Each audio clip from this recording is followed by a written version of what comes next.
From a nascent life forms beneath the water to the colossal beasts of the Stone Age, and finally to the first upright strides of humanity, civilization has traversed an extensive journey.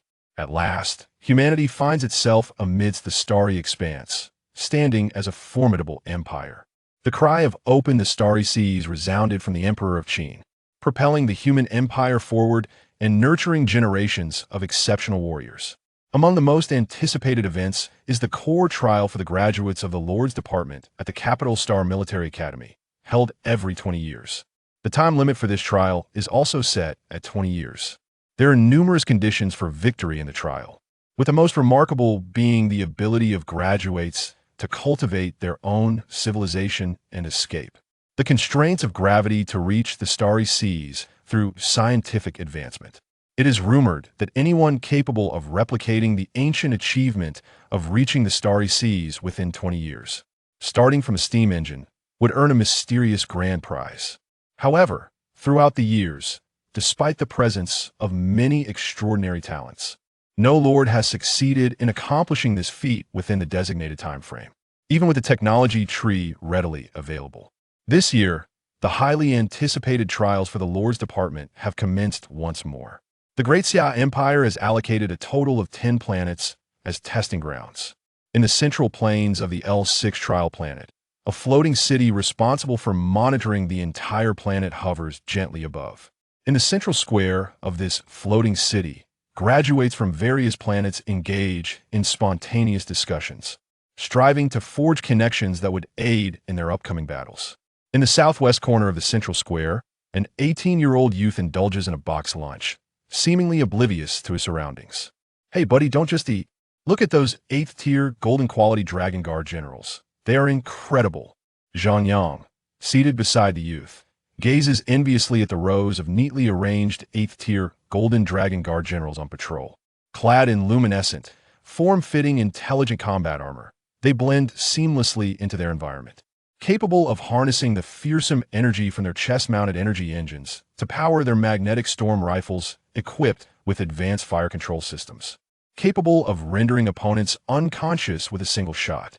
Such rare 8th-tier golden Dragon Guard generals, typically difficult to find, are here in abundance, showcasing the organizers' formidable military prowess.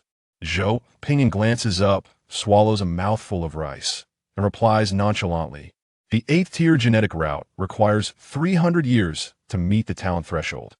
Zhang Yang clutches his chest in disbelief. "If this were online, I'd say that 8th-tier genetics is worthless. Our emperor has reached the 20th tier. Do you comprehend the significance of a dual ascent in genetics and spiritual energy to the 20th tier? But in reality, I can only say that 8th-tier genetics is a realm I cannot aspire to. The emperor of the Great Xia Empire follows a dual ascent pathway in genetics and spiritual energy, successfully merging the two, dazzling all beings across the starry seas. Humanity is merely at the beginning of its journey, still quite immature compared to other stellar empires. Yet, our emperor is indeed extraordinary. Seated in the capital star, he is the emperor of humanity. When he stands, his name transforms into that of the strongest deity in the starry seas." Zhang Yang wipes his mouth and nudges Zhou Ping'an with his elbow, lowering his voice. "Buddy, do you know who the prominent figures participating in this trial are?" Zhou Ping'an chews thoughtfully, swallows, and replies with calm indifference, "I do not." Zhang Yang chuckles, opens his personal panel, and a projection materializes before him, the window no larger than a smartphone. His smile radiant. "I know. Want to purchase the information? It's originally priced at 100 energy coins, but now it's only 99 energy coins." Zhou Ping'an raises an eyebrow. "Truly remarkable. A mere 1 energy coin discount. Why don't you just steal it?" An ordinary surface civilization in its initial state generates about 80 to 100 energy coins monthly. After deducting maintenance costs, one could expect a mere surplus of around 20 energy coins without any consumption or development. This represents 5 months of energy production for a surface civilization. My friend, we are merely graduates of the Lord's Department, not rulers of a planetary civilization. Zhang Yang pauses, bewildered. "Is that expensive?" "My father purchased it for 1,000 energy coins." Zhou Ping'an inquires, What is your father's surname? Zhang Yang blinks. My father is Zhang Grand Inspector and Deputy Minister of the Ministry of Rights. The Grand Inspector holds a first-rank position. There are a total of 18 ranks in official positions. The first rank is the highest, followed by the second. This individual's father occupies a second-rank position.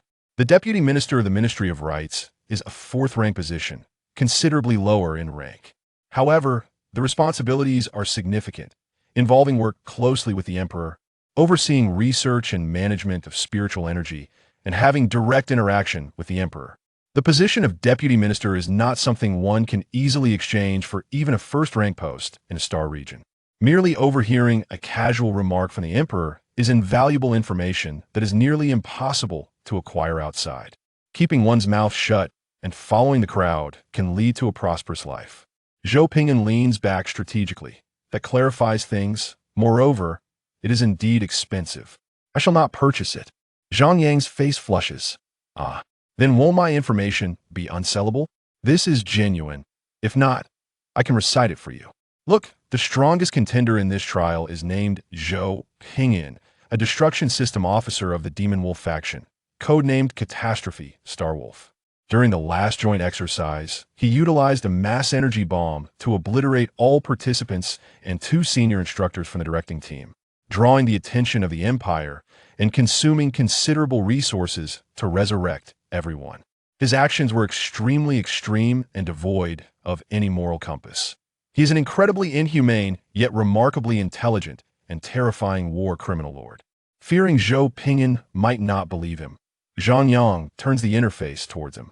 Zhou Ping'an silently observes his name highlighted in bold red, accompanied by a fearsome red skull icon denoting extreme danger. Nonsense. With my 4,000 warships, how could I be branded a war criminal lord? Only those who are defeated are called war criminals. This is slander, pure slander. Zhou Ping'an retorts, your information lacks any photographs. It is unreliable. Zhang Yang chuckles awkwardly. Textual information can be verified, but photographs are off-limits, illegal that it's authentic, buddy, entirely authentic. Consider this. We are in the same league as Catastrophe Starwolf, a truly high-end match. You could acquire his genuine intel for just 99 energy coins. There's also information about other powerful individuals, which is akin to opening the spiritual energy's heavenly eye for foresight. A tremendous bargain, trust me. Zhou Ping'an shakes his head. I shall not purchase it. Your information is too far-fetched. The accusations against me are preposterous. Did I not merely send everyone flying? Is that a problem? It is not a problem. Must there be rules on the battlefield? Zhang Yang grows anxious. How is that far-fetched? This is the real deal. Zhou Ping'an is indeed ruthless, achieving a perfect score by annihilating everyone. He kills without a flicker of an eye, not a hint of remorse. He even takes down his teammates. Zhou Ping'an replies with a scoff. He continues to relish his meal. Zhang Yang, at a loss, closes the interface and attempts to change the topic. I initially intended to build a prosperous future through my own efforts, but I seem ill-suited for selling. By the way, buddy, this meal isn't even that good. How can you eat it so enthusiastically? The meal was crafted with the understanding that participants hailed from diverse planets. Thus it adhered to the most prudent, banquet-level approach, light, neither unpleasant nor particularly delightful, ensuring no one would find it uncomfortable, yet it also lacked any remarkable flavor. Zhou Ping'an glanced at him, retrieved his smartphone, activated airplane mode, and allowed it to hover in mid-air before unveiling the first image from his album of notable figures. Zhang Yang gazed at the photo of Grandpa Yuan, fell silent for a moment, and declared, impressive, I shall partake. The two sat quietly in their chairs, holding their meals, savoring each grain of rice and every vegetable. Once Zhou Ping'an finished his meal, he contentedly closed the box, placed his chopsticks atop it, and assumed a serene demeanor, awaiting Zhang Yang's completion. As Zhang Yang finished, he produced a couple of tissues, handed them over, and wiped his mouth, saying, buddy, you're truly sincere. Those who are willing to enjoy a proper meal are indeed genuine individuals. I see they are nearing the end of their conversation. The inaugural Lord meeting is about to commence. Shall we become friends? We could form a group, sign a mutual defense agreement, and support one another. Zhou Ping'an glanced at his meal box, which was impeccably clean, with not a single grain wasted, and replied with satisfaction, "All right, let's sign." This individual was not inherently malevolent. Thus, a friendship could be cultivated. Zhang Yang chuckled, eagerly scanning Zhou Ping'an's identity code. "I am Zhang Yang. What's your name, my friend? I'll make a note." You're registered under your real name online? Oh, Zhou Ping'an. That name sounds somewhat familiar. Where have I seen it before? Zhou Ping'an, with a gentle smile, reminded him the disaster star Wolf Annihilation, the heartless war criminal lord who obliterated both teammates and enemies, along with 2 instructors from the production team. Zhang Yang's realization dawned upon him as he gestured animatedly. Yes, that's the name. You are he? Indeed, I am he, Zhou Ping'an, whose eyes are unclouded by remorse. Zhang Yang's expression contorted in shock. He felt an urge to leap up and scream. Yet, he found it difficult to reconcile the handsome, calm, and righteous visage before him with the merciless, exceedingly cruel annihilation officer depicted in the records. Struggling for a moment, he let out a burp.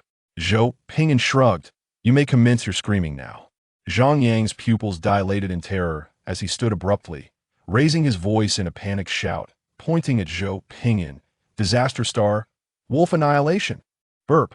Chapter 2. He is utterly devoid of morals, humanity, principles, and boundaries. The shriek drew everyone's attention, and nearby graduates turned to see a fool struggling to burp. Beside him stood a strikingly handsome young man with an upright posture and a warm smile. The charming young man beamed amiably, stood up, surveyed the crowd, and waved. "Hello." The attendees responded with polite gestures or nods. Some aspiring female candidates' eyes sparkled as they promptly retrieved their identification codes, eager to make the acquaintance of this dashing gentleman. Zhang Yang, having completed his burp, continued to shout. "He is the disaster star, Wolf Annihilation." His earlier hiccup had obscured his announcement, but this time, he was clear. Instantly, the venue fell silent. The hopeful candidates who had intended to approach abruptly hit the brakes, their faces turning pale. The surrounding male leaders exchanged astonished glances at the standing young man. Few had seen the visage of the disaster star, Wolf Annihilation. Yet many had heard of his notorious exploits. A warlord whose extreme methods left a profound impression or psychological scars on those who encountered him. His achievements were as shocking as his war crimes. When he turned ruthless, even instructors were not spared. Zhou Ping'an gently tapped his left chest, and a striking black and red military uniform emerged, the black and red epaulets glinting ominously in the sunlight. His solemn demeanor, combined with his handsome stature, exuded an imposing aura, overwhelming in its intimidation. The Capital Star's premier military academy comprises 10 institutions, yet only one graduate earns the most challenging, demanding, and prestigious rank as a destruction system officer. That singular figure is Wolf Annihilation, a supermonster who decimated everyone during a drill. In the vast square, an eerie silence enveloped the crowd, all waiting attentively for this esteemed figure to speak. It was akin to a titan descending to disrupt the tranquil waters. Without his uniform, he was unrecognizable. Once donned, he was instantly acknowledged. Zhou Ping'an adjusted his black and red military cap adorned with the demon wolf insignia, revealing a genial smile. "Everyone, since we are somewhat acquainted now, it is time to discuss the operational strategy for this mission. I trust you will not hinder my ascent." Zhang Yang covered his mouth, discreetly letting out another burp that resonated loudly in the silent atmosphere, causing his face to flush instantly. A gentle breeze swept across the square as the crowd endeavored to suppress their laughter. Zhou Ping'an glanced around, a smile creeping onto his lips before he redirected his gaze. "Now, who can tell me what the trial topic is?" Zhang Yang timidly raised his hand. "Brother Disaster. It is global warfare. We are to be randomly distributed across the central Grand Road, aiming to achieve its unification first, and then compete against foreign lords from other continents. There are starfish, elves, dwarves, orcs, dragonkin, and other races involved. Planet L6 is a terrestrial world with indigenous human surface civilizations, selected for its environment capable of supporting a multitude of species." Zhou Ping'an chuckled lightly. "Very well. I must clarify that I will not partake in any assemblies, nor will I accept any organizational directives. Feel free to pursue your endeavors, but do not disturb my ascension." After concluding his remarks, Zhou Ping'an surveyed the surroundings with a warm smile, subtly exuding his own aura of authority. The lords around him became somewhat restless. The first to adopt a lone wolf strategy was not welcome news for them. The disaster wolf was a matter of planetary-scale warfare, not merely an academy drill. Zhou Ping'an smiled faintly. Do you wish to persuade me? Very well, let us engage in battle. The one with the mightiest fist shall have the final word. Instantly, the atmosphere turned silent. Who among them could dare question the combat prowess of an officer from the Destruction series?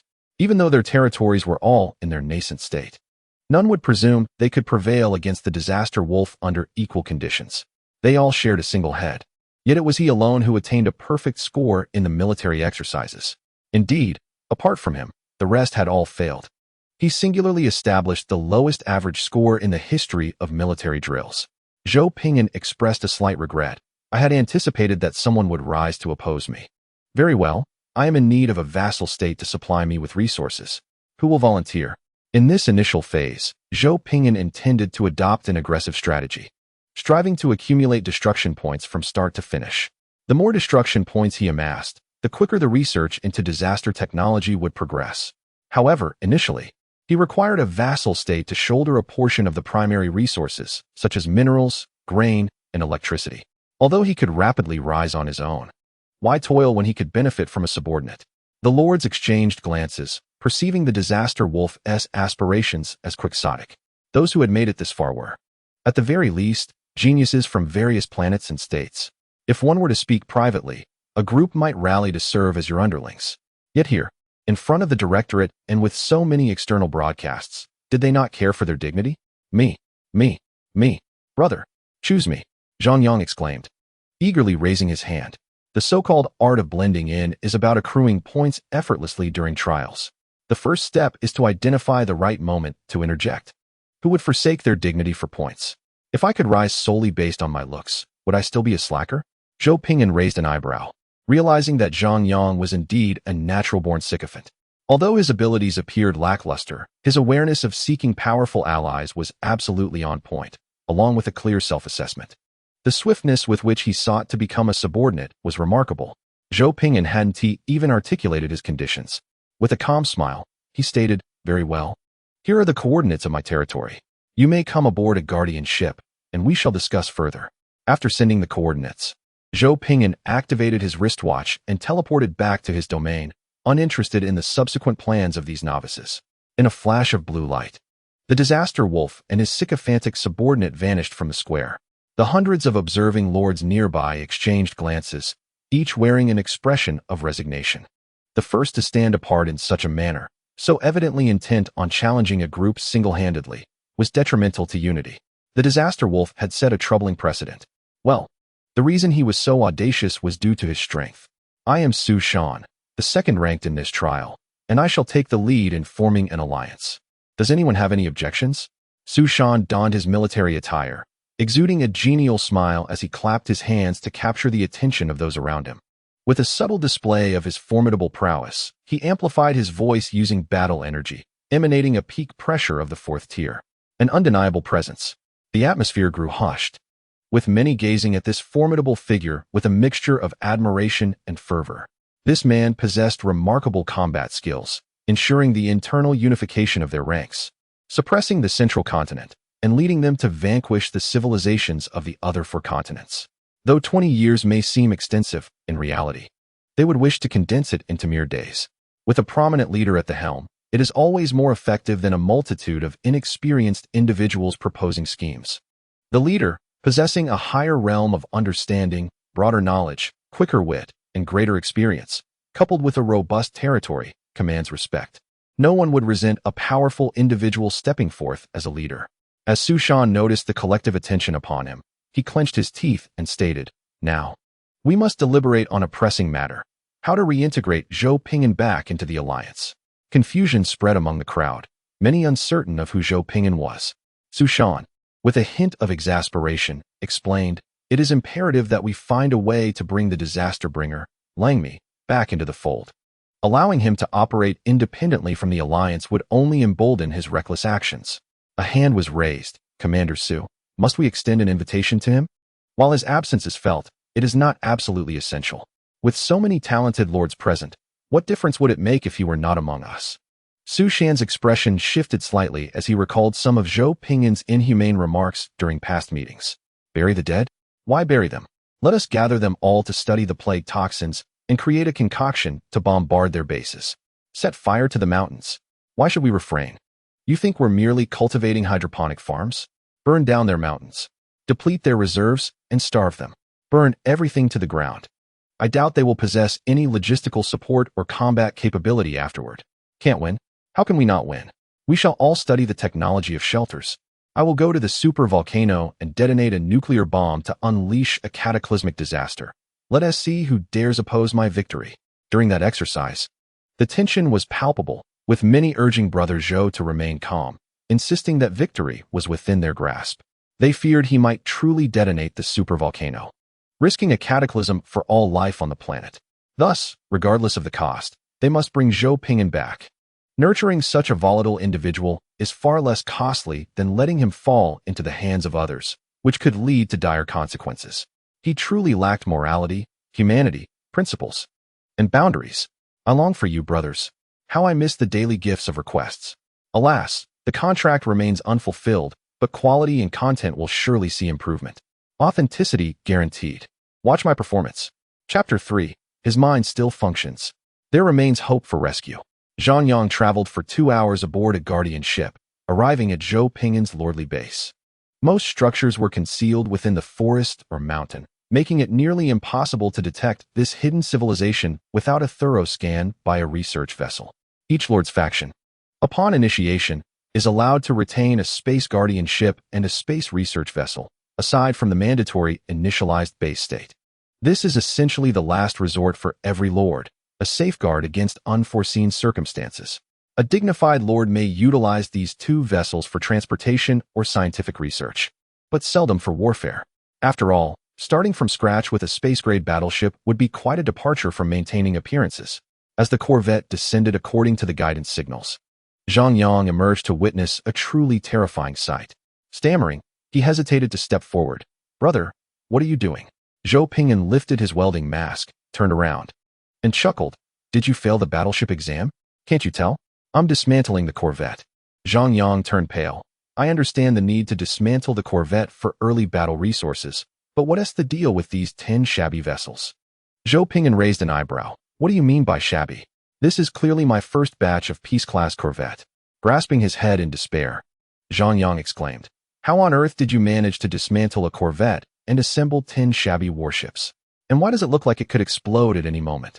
Before them, a once intact space-grade corvette was being methodically disassembled by a throng of researchers who were assembling the removed components onto rough, newly fabricated models that resembled crude warship alloys. Just how crude were they?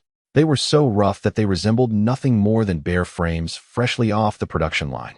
Brother, have you no shame? You're seriously dismantling a space corvette to assemble an intersystem corvette? And how did you manage to create 10 from one? Zhou Ping'an chuckled and beckoned him over. Come here, let me introduce you.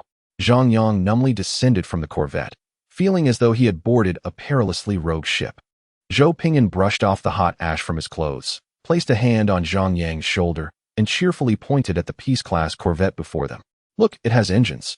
It can fly, it has gun barrels, and the cockpit is fortified with 2 massive alloy walls for protection.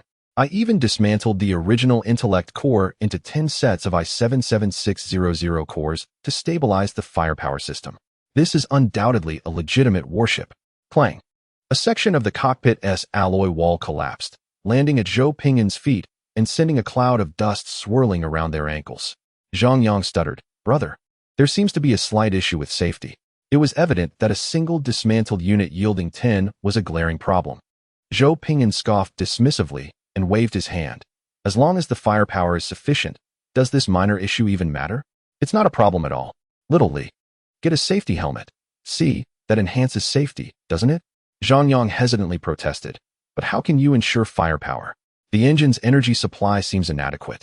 Zhou Ping'an laughed heartily. That's where you're mistaken about the cost-cutting and overclocking technology. I've directly overclocked the extracted energy by 50. It can absolutely meet the standard firepower requirements. Let me explain the cost-cutting and overclocking in 2 steps. Cost-cutting refers to reducing expenses. Overclocking refers to enabling a Class 10 alloy corroded warship to exhibit combat capabilities rivaling those of a Class 100 alloy space warship. It is crucial to note that this comparison pertains solely to combat prowess. Other aspects are well understood. The costs are as they are, and the circumstances are what they are. Zhang Yang, beads of sweat forming on his forehead, glanced around nervously, his heart racing. Brother, that flashing light. Zhou Ping'an burst into hearty laughter. Twinkle, twinkle, little star? Nearby, little Li, who had just secured her safety helmet at the helm, smiled gently and chimed in with a bright voice. The sky is filled with little stars. Zhang Yang screamed.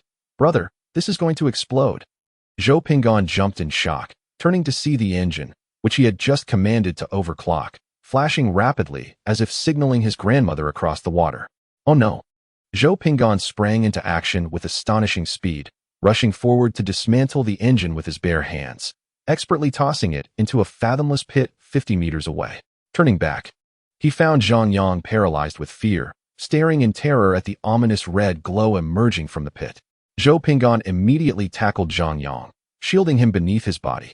Chief Researcher Little Li skillfully ducked behind the soldier, covering her head with her hands. The surrounding residents, seasoned in ignoring explosive risks, quickly found nearby cover and lay down. Boom!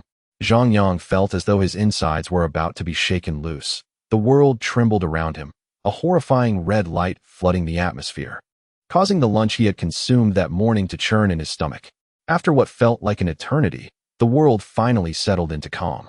Zhou Ping'an, covered in dirt and dust, rose hastily, retrieving his smart tablet to extract data from the recent explosion, his face lighting up with joy. A minor issue. The overclocking was excessive. Little Li, adjust it to overclock 4713. When self-detonation is required, switch it directly to 9426. That will ensure sufficient power. Remember, for 1713, no more. Even an extra 00001 could cause this ship to explode midair. Little Li stood up, grinning with satisfaction as she began to recalibrate the data. Zhang Yang, feeling numb, realized that such operations were not unprecedented. Early combat strategies favored such tactics, but what was truly remarkable was their ability to dismantle two sets of Star-class warships while maintaining existing firepower. Zhou Ping'an was far more ruthless than those early tactics. He had sacrificed lifespan, safety, insulation, and infrared defense, prioritizing all costs solely on flight capability and firepower. Astonishingly, he had salvaged 10 sets. Zhou Ping'an gazed at the reassembled warship, a satisfied smile gracing his face. A Class 100 alloy warship in battle? I scoff at it. A Class 10 alloy warship in combat? Even if it explodes, I would still commend its might. By the way, this vessel's explosive power is rather formidable. Make sure you wear a safety helmet when you board it, or risk losing your head. Starting with 10 Star-class warships, I shall indeed be invincible. Those amateurs who can barely manage 1 or 2 ships stand no chance against me. Huh, I am truly unbeatable. Zhang Yang, overwhelmed, stammered, Brother, I suppose I should just supply you with power and not engage in battle, right? You are aboard this vessel, and even at the cost of my life, I would not dare to step on it. Each additional second I linger here heightens the peril of my demise. Zhou Ping'an cast a disdainful glance at him. Coward. Someone, please demonstrate the safety of our spacecraft. A newly assembled scientist, brimming with enthusiasm, eagerly boarded the Peace-class frigate, and with a grand flourish, pressed the ignition button. Whoosh, whoosh. The Peace-class frigate roared to life, piercing through the opposing mountain with formidable force, leveling the summit entirely. Remarkably, one might argue that its power is indeed comparable to the original. Unfortunately, the onlookers raised their heads in unison, witnessing the scientist being ejected skyward by the emergency ejection system. Zhou Ping'an raised an eyebrow slightly. Did the firepower system and ejection system get crossed? Xiaoli adjusted her glasses, her tone exceedingly professional. Just reduce the overclocking performance slightly to allocate some for the ejection system. It's not a significant issue. Zhang Yang timidly raised his hand. Does the seat have a parachute? Zhou Ping'an and the attending researchers turned to observe the neatly arranged parachutes on the nearby truck. They had just achieved overclocking the firepower system, yet the self-rescue system had yet to be installed. The small black dot in the sky began to plummet rapidly. Zhou Ping'an clenched his fist against his chest, a sorrowful expression gracing his face. Let us mourn the great sacrifice of the unknown scientist. Simultaneously, let us celebrate. For his sacrifice has proven our overclocking technology to be exceptionally successful. The firepower is utterly perfect. The crowd solemnly watched the rapidly descending black, their gaze gradually lowering until it struck the hillside 100 meters away. Boom. An experienced medical team had been on standby nearby, hastily converging on the rather evenly distributed remains. Sir, his head is still intact. He can still be saved. Zhou Ping'an, overjoyed, vigorously patted Zhang Yang's shoulder, exclaiming excitedly, "You see, I told you the safety helmet is useful. Quick, let's save him. And by the way, take down his rear end from that tree. Let us see if we can bring him back." Zhang Yang stood there in shock, realizing that all present were exceptionally talented individuals, well-versed in the art of extreme operations. Chapter 4. This is a blank check. Fill in any amount you wish. Zhang Yang quietly retrieved a protective talisman from the spatial system of his wristwatch, fastening it around his neck, his hands gripping it tightly, his complexion exceptionally pale, his body trembling slightly. The good news is that I have gained invaluable experience by following my elder brother. The bad news is that there is a probability I might become a lifeless wretch. Zhou Ping'an surveyed the scene, nodding in satisfaction. All right, the firepower is assured. You all check the remaining aspects. Around dusk, we shall proceed to obliterate that fellow's base. Zhang Yang's face trembled slightly. Brother, it has only been 2 hours since we started, and you are already preparing for battle? You truly are an early combat enthusiast. Neglecting any semblance of development, Zhou Ping'an appeared unperturbed, his gaze affixed to Zhang Yang's frigate, a smile creeping across his lips. You're not against early combat, are you? Zhang Yang turned his head to gaze at his space frigate, a chill running down his spine. I should not engage in battle so soon. Historically, the earliest warlords in the initial skirmishes would wait until the first month of weapon technology was completed before commencing hostilities. What family initiates warfare with such brutality? Deploying 10 frigates on the very first day? If your frigate proves to be of little use, may I utilize it? I'll trade you technology for it. Zhang Yang's eyes glistened with tears. Please, brother, if you could send me back first, then dismantle it afterward? I fear perishing in your base. Zhou Ping'an chuckled heartily. Allow me to teach you a method to reduce costs and enhance efficiency by decreasing energy consumption by 30 each month. The downside is a delay of 10 in research time. If you implement this immediately, you will experience a development speed that surpasses others by 30 each month. In the early stages, when energy is critically scarce for research projects, mastering this technique will enable you to advance 1 to 3 additional research technologies at the outset. The further you progress, the greater your advantage. A 10 slowdown in research speed can easily be compensated for by talents, intelligent systems, and other strategies. I am quite adept at modifying intelligent systems. Zhang Yang's eyes lit up as he grasped Zhou Ping'an's hands. O revered father, I bow before you. My elder brother's generosity is more than enough to ensure my success. To have the ability to advance 1 to 3 additional research technologies each month is a remarkable skill. This frigate is clearly a token of my gratitude to you, my esteemed father.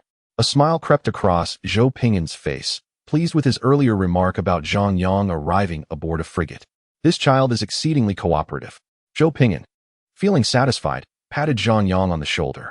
You are responsible for supplying power to my territory from 15 to 45. Once I have everything prepared, you can rest assured as my subordinate, and success is guaranteed. Shaoli, send him the technology. Zhang Yang's wristwatch promptly received the technological data package, and he eagerly decompressed it into the territorial system. Dangerous technology detected. Would you like to isolate it? Without a second glance, Zhang Yang clicked, ignore risk and install. Repeated inquiry. This technology is extremely dangerous. Would you like to reject the installation? Upon installation, you will become a vassal state. Zhang Yang furrowed his brow. You know nothing of risks. Install it. As long as it works, what do I care about danger? The progress bar surged to 100 in an instant. Acquired the silent performance mode talent.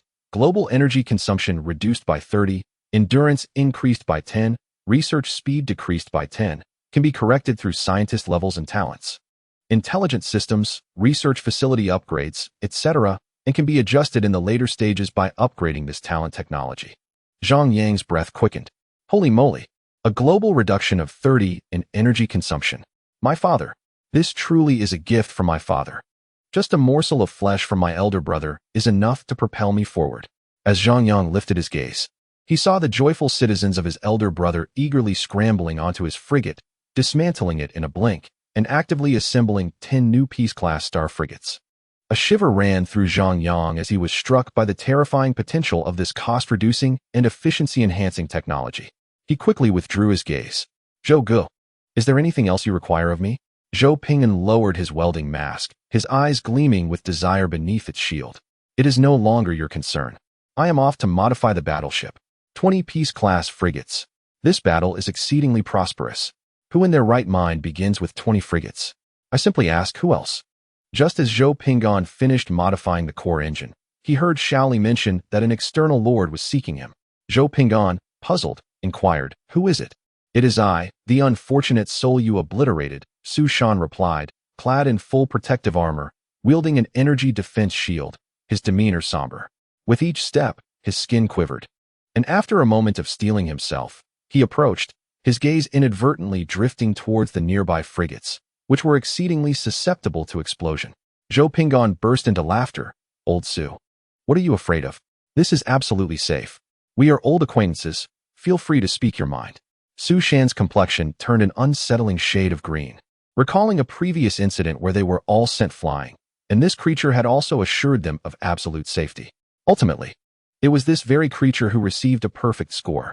Setting aside the notion of absolute safety, every word he spoke was indeed truthful. The Alliance needs you. I come to extend an invitation for you to join the Great Xia Lord Alliance. Zhou Ping'an scoffed, curling his lip and lowering his welding mask. Collaborating with you lot of amateurs would only hinder me. I absolutely refuse to partner with you. Your moral standards are excessively high, akin to sages. Moreover, your quality requirements are daunting. This device boasts sufficient power. Why am I branded as producing dangerous explosives? Let us not dwell on the facts. Could it not simply be that you lack courage? Su Shan's expression darkened as he retrieved a check. Name your amount. The Alliance will provide the resources to support you. Zhou Ping'an swiftly lifted his welding mask, grinning broadly as he eagerly grasped the check. Yet, returning to the matter at hand, we humans are akin to one family. Who could possibly refuse to embrace the warmth of a familial bond? Am I truly free to fill it in? Su Shan inhaled deeply. You may fill it in. The Alliance will not retract its offer. Zhou Ping'an hurriedly extracted a pen from Xiao Li's bosom, gleefully placing the check on his lap to begin inscribing 99999. Su Shan, in a fit of exasperation, reached out to snatch it away. What kind of person are you? Is this how one fills out a check? Zhou Ping'an quickly stood and sidestepped, glaring. Did you not say I could fill it in as I pleased? Su Shan gritted his teeth. Do not push your luck. We'll cover your production resources. Adhere to the rules. Zhou Ping'an chuckled. Covering my production resources is acceptable. I am willing to accept that condition. By the way, which rules should I follow? I am one who loves to abide by the rules. Su Shan glanced at the 20 modified frigates, which were already halfway through their transformation, and his lips twitched. If you had any semblance of dignity, you would not be capable of converting space frigates into 20 cost-reduced hyper-efficient frigates. If you had a shred of respect for the rules, you would not be preparing to annihilate all nearby lords as your first act upon returning to the base. You adhere to no rules whatsoever. You are nothing more than a war criminal lord. Su Shan took a deep breath. No species cleansing permitted. Zhou Ping'an blinked. What species cleansing? Have I ever committed such a horrific act? Su Shan's eyelids twitched. Last time. Zhou Ping'an, astonished, replied. Was it not stabilized by an 18th level psionic master? Su Shan gritted his teeth in pain. No extermination activities are allowed. Zhou Ping'an blinked. How long does it take to obtain a primary resource package? Su Shan rubbed his forehead and replied. Indefinitely. Zhou Ping'an laughed heartily. Old Su. You say that as if I would harm a single blade of grass. I have always cherished flora and fauna, just like my ancestors revered the environment. I am a true exemplar of environmental stewardship. Su Shan glanced at the enormous crater 50 meters away, then at the mountainside collapsing 3 kilometers off, and finally at the forest engulfed in flames, where a group of citizens was urgently battling the blaze. With a wry smile, Su Shan retorted, Indeed, you are the most devoted guardian of nature. He thought to himself, as long as you are aware, I shall return to my technological pursuits. Su Shan turned on his heel and departed, not daring to linger even for a moment. He was all too familiar with Zhou Ping'an's ruthless antics. Fearing that if he tarried too long, He might be blown to bits and eliminated from the trial. Zhou Ping'an, reluctant to let him go, called after him. Old Su. Don't leave. Does the secondary package include resources? If it does, I can share technology with the Alliance. Su Shan immediately activated his powered armor's flight mode, propelling himself away at lightning speed. You can keep that for yourself.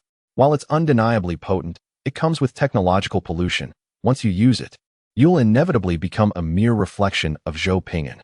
If dependency on technology arises, you'll find yourself reduced to a sycophant for him.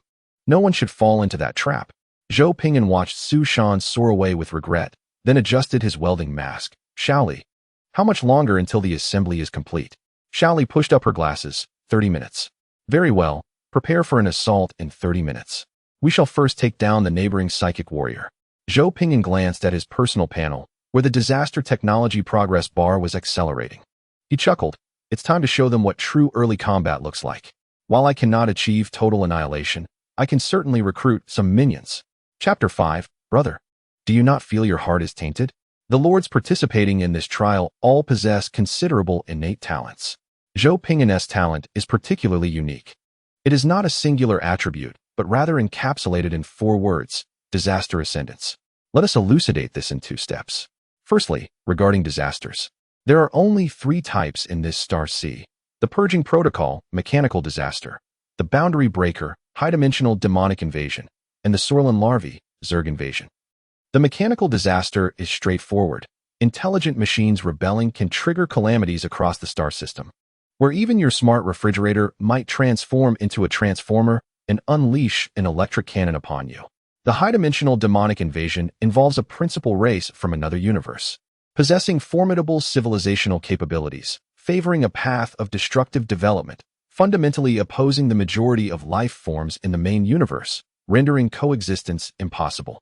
The Zerg invasion consists of a terrifying race that evolves and reproduces at an alarming rate, driven solely by an insatiable hunger, though devoid of intellect. The Zerg's rapid reproduction is miraculous, exhibiting exponential reproductive capabilities that are truly fearsome. Zhou Ping'an studied for quite some time before realizing that his disaster ascendance is a comprehensive system, one that relies on the enhancement of destruction value. Destruction value. Whether vast enough to annihilate civilizations or subtle enough to disrupt the emotions of others, can be harnessed. Naturally, the former yields far greater returns. However, the latter excels in its potential for sustainable development. As destruction value accumulates, the acquisition of catastrophic technologies accelerates, enhancing progress at an exponential rate. From the numerous attempts by Zhou Ping'an to bring about the end of the world, it is evident that, despite appearing human both externally and internally, he has fundamentally transformed into a more powerful and unfathomable form of existence. The higher the accumulated destruction value, the deeper the evolutionary advancement, unlocking a myriad of capabilities. For instance, immunity to death, resistance to negative harm, unrestricted enhancement of personal abilities, advanced technologies, and world-ending technologies. Regarding ascension, 4 primary pathways are known: genetic ascension, cybernetic ascension, mechanical ascension, and psychic ascension. Genetic ascension relies on continuous evolution based on the physical body. Psychic ascension draws upon external natural energies for self-enhancement. Mechanical ascension transforms one into an immortal mechanical entity, seeking eternal truth. Cybernetic ascension is a hybrid of genetic and mechanical ascension, balancing the advantages and disadvantages of both. As for disaster ascension, reliable information remains elusive. Zhou Ping'an speculates that he has uncovered a novel ascension pathway that is uniquely singular within the known universe. Those who have traversed this pathway attest to its effectiveness. The capability to deconstruct a single frigate into 10 others speaks volumes about its strength. Could conventional technology ever attain such prowess? It seems implausible. Standing at attention, Shaoli reported earnestly, "Leader, all checks have been completed, and safety has been confirmed." Nearby, Zhang Yang, who had been idly passing time, turned to gaze at the so-called New Era frigate, his lips twitching as he silently swallowed his words. Setting aside the firepower system, even in terms of safety, this vessel would pose a threat to public safety. Whether stationed on the capital star or maneuvering through an 18-line star zone, Zhou Ping'an set down his tablet, concluding the day's development agenda, and nodded with satisfaction. Excellent. Has the holographic projection chip been installed? Zhang Yang paused. Holographic projection? Brother, what do you need that for? Watching movies? You still have the leisure for that during transit? He scoffed. This frigate, the grandmother's reunion model, can also accommodate cinematic entertainment? Zhou Ping'an raised an eyebrow, puzzled by his inquiry. Shaoli, select the original projection mode. As per usual, Shaoli pressed her earpiece, instructing her team to activate the projection. Zhang Yang watched in astonishment, unable to comprehend the unfolding operation. 2 minutes later, all 20 Grandmother-S reunion frigates activated their holographic projections. The outcome was somewhat unexpected. The holographic projection was not intended for film, but for camouflage, disguising their appearance as space-grade frigates. The 20 impoverished frigates instantly transformed into an opulent fleet. At least their exterior was enough to intimidate the majority, inducing sheer terror at first sight. Directly losing 80 morale points, Zhang Yang remarked, "Brother, do you not feel that your heart is rather impure? It is not that the advanced dynamic camouflage alloy and intelligent disguise system worth hundreds of thousands is beyond reach, but rather that the $30 holographic projection offers superior cost-effectiveness. How clever you are? Yet, some may argue that such a simplistic disguise could easily be unraveled. The question arises, among the newly arrived lords, who would opt for the battleship disguise anti-invisibility technology at the outset. Moreover, in less than half a day, who could possibly complete the anti-invisibility technology for the battleship? As it stands, this $30 holographic projection can indeed yield results comparable to those of camouflage systems worth hundreds of thousands. Zhang Yang felt his horizons broadened. Warfare could be conducted in such a manner. No wonder Brother Zhou is a notorious warlord. I am merely a dutiful and exceptional graduate. Zhou Ping'an chuckled. Winning cannot be deemed impure. Come, let us engage in an early battle. He summoned the destruction-type Magic Wolf Officer S armor and strode confidently toward the Peace-class frigate. Zhang Yang stood in disbelief, his eyes wide. Wait, he is personally boarding the battleship to fight? A lord? As a civilized lord, you are taking to the battlefield yourself? Brother, you designed this battleship. Shouldn't you be most aware of its self-destruct capabilities? Shaoli laughed heartily, summoned her armor, and followed the leader, leaving behind a teasing remark. What? Are you afraid? Zhang Yang's face flushed crimson as he turned to his personal guard. The guard smirked. If the leader of the sovereign nation is going, how could we, as vassal states, refrain from joining? To be a lackey, one must possess the mindset of a lackey. Zhang Yang's heart raced. He could only summon his armor and follow suit. After hesitating for over 10 seconds, he ultimately chose to board the frigate piloted by Brother Zhou. Previously, he would have sworn he'd never do such a thing, but the last time the engine exploded, Brother Zhou had leapt to shield him. This was the first time he felt such a profound sense of being protected. It was a peculiar sensation, instilling a remarkable sense of security. Even if something went awry, Brother Zhou would surely not allow him to be killed in an explosion. Ultimately, Zhang Yang gritted his teeth, sat down, fastened his seatbelt, and gripped the front seat of Brother Zhou with all his might. Surely, this would not end in disaster? Surely? 100 kilometers away from Zhou Ping'an's base lay the initial combat base of a psychic lord. It consisted of a primary production module, a frigate, and a research vessel, which is the standard configuration for most lords.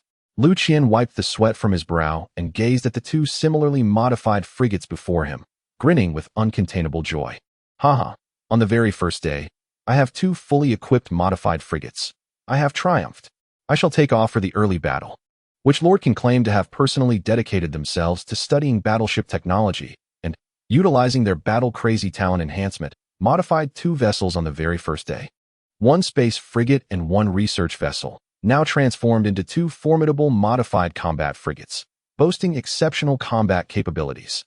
Invincible in the starry seas, absolutely invincible. Lu Qian was elated. Within this territory, as long as he seized the moment to engage in early negotiations for a contract, success was assured. My lord, how should we modify the space engine? Lu Qian exhaled deeply. We will adapt it according to the template of the assault frigate. Once the modifications are complete, we shall conquer the nearby lords and compel them to sign the subjugation agreement. My lord, a fleet of frigates is approaching us. Lu Qian was filled with exuberance. What? Are there such fools? Excellent. Activate battle frenzy mode. We shall turn the tables on them. Let us charge directly at the battle-mad lord's base for an early engagement. Ha ha, what a delightful gift arriving at our doorstep. I can hardly contain my joy. I have commenced with 2 modified frigates. On the very first day, 2 modified frigates. Do you comprehend the significance of this? Ha ha, I am utterly delighted. Chapter 6. I must report the examiner. Lu Qian was nearly overcome with joy. In the plains outside the base, Zhou Ping'an kicked Lu Qian away. Stop, stop, stop. Lu Qian struggled to rise, battered and bruised, one eye swollen shut, several teeth having taken their leave. He quickly raised his hand to signal for a pause. Zhou Ping'an lowered his foot, chuckling. I have graciously provided you with a suit of armor, a gun, a knife, and 2 hands. Are you conceding now? 20 space frigates against just 2. There was no contest. Lu Qian's battleship had scarcely ascended before it plummeted back down, visibly yearning for home. Lu Qian, indignant, retorted that to win by numbers was no true skill. Let us duel one-on-one. Ultimately, he was nearly vanquished by Zhou Ping'an. Lu Qian glanced at the 20 space frigates parked 100 meters away, gritting his teeth as he activated his personal panel and clicked the report button. I wish to file a complaint. You have violated examination rules. I demand arbitration from the directorate. While he accepted his defeat, he adamantly refused to concede to what he deemed cheating. How could one possess 20 ships on the first day? Zhou Ping'an laughed. Very well, report me. Zhang Yang silently facepalmed. Dude, you really shouldn't be reporting him. You are making it awkward for everyone. Such arbitration would result in a global trial suspension with all eyes upon them. Should this fellow realize he was defeated by 20 dilapidated ships, his reputation would be irreparably tarnished. The most unfortunate aspect was that this event was live-streamed within the Empire, with hundreds of billions of life forms watching. Zhang Yang could already foresee the trending topics for the night. Lu Qian grimaced in pain, gritting his teeth. Impossible. I shall never bow down to a cheating scoundrel. A resounding voice echoed from the heavens. Accept the arbitration. Global trials are suspended, and the directorate is prepared. Beams of blue light descended, and a cadre of instructors clad in high-ranking military uniforms emerged, accompanied by no fewer than 20 floating cameras. The cameras swiftly dispersed, capturing the surrounding scene and broadcasting it to the world and the Empire. The directorate is ready for arbitration. Candidate Lu Qian, what do you wish to report? A middle-aged man wielding a great sword stepped forward, his expression grave. Lu Qian picked up the treatment spray and misted his face, alleviating the issue of his words slipping away. His gaze fell upon 20 space-class frigates not far off, anger causing his chest to ache. He cheated. He launched 20 space-class frigates against me. Instructor Li Xiang cast a glance at the situation, then at his old acquaintance Xiao Dang standing nearby, and sighed. The arbitration is not valid. He did not deploy 20 space-class frigates. Li Xiang had been apprehensive since arriving, wondering if something would go awry on the first day. Just as he finished his tea, the alarm blared, and his heart sank. Upon investigation, it was indeed that troublesome Xiao Dang. Zhou Ping'an smiled brightly. Uncle Li, it's been a while. Lu Qian's fury boiled over, his voice booming like a tiger's roar. A familiar face committing crimes and providing cover. Have you no shame? Retired warriors are ashamed of you. How could our Xia have such base creatures among us? The flames of indignation burned fiercely within him, fueled by the injustice he felt. Li Xiang, feeling the weight of the situation, unleashed an electromagnetic shockwave that shattered the holographic projection worth a mere 20 yuan, lacking any protective function. As the shockwave passed, the dilapidated frigates, appearing only as gun barrels, materialized before them. Capable of flight, equipped with gun barrels and an intelligent targeting system, these vessels possessed no other functionality. Oh, and I almost forgot, there was a camouflage feature worth 20 yuan as well. These shabby, damaged frigates, made of tin alloys, were truly a remarkable value. Lu Qian's expression morphed into one of disbelief, his finger pointing at the retired warrior becoming stiff, as if he were about to shatter under the weight of embarrassment. Overwhelmed by a profound sense of humiliation, he wished for nothing more than to vanish. He was well-versed in naval science and understood precisely what was happening. This was merely a holographic projection chip worth 20 yuan. A glance at the frigates made the situation abundantly clear. If 1S requirements for a frigate were simply capable of flight, equipped with gun barrels, and possessing a fire control system, it could be achieved in 13 years. Theoretically, such modifications could be made, but in reality, they would likely result in an explosion during the process. The wind swept through the crowd, and Lu Qian felt a resounding slap across his face. Li Xiang remarked, by the rules, it's fortunate he didn't report you. Yet, you still went ahead and reported him. Lu Qian froze, exclaiming, "What? On what grounds?" "I didn't t." His words trailed off as he suddenly recalled his transgression. His body drenched in sweat and his complexion paling. Li Xiang spoke coolly, "During the trials, unless it is a matter of life and death or a special circumstance, the use of space-class frigates in interstellar warfare is prohibited. If he decides to press charges, you could face a sentence of 10 to 20 years. Throughout the conflict, Zhou Ping'an had utilized an interstellar frigate, while Lu Qian's two vessels operated with authentic space-class energy engines.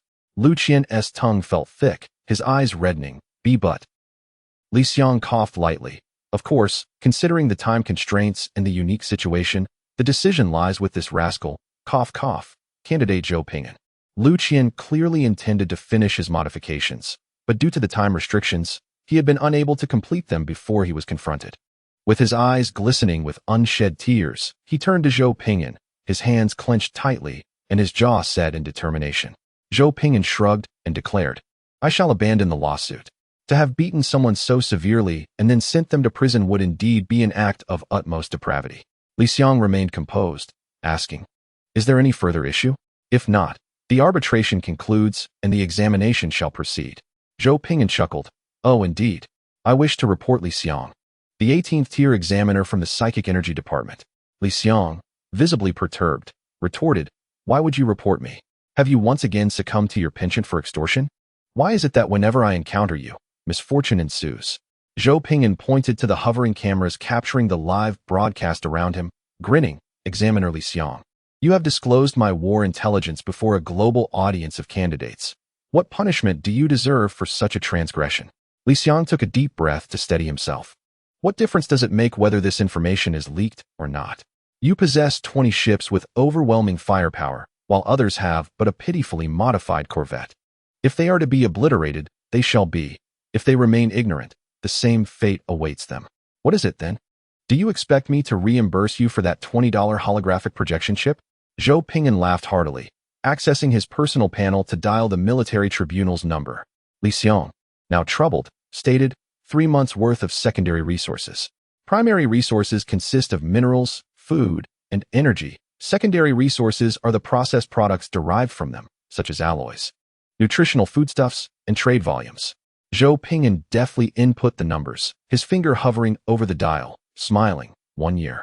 Li Xiang's expression remained stoic.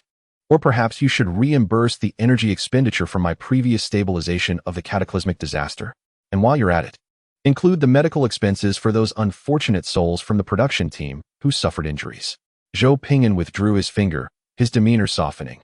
"Oh, why must you keep bringing that up, Uncle Li? We are allies, after all. 3 months is 3 months.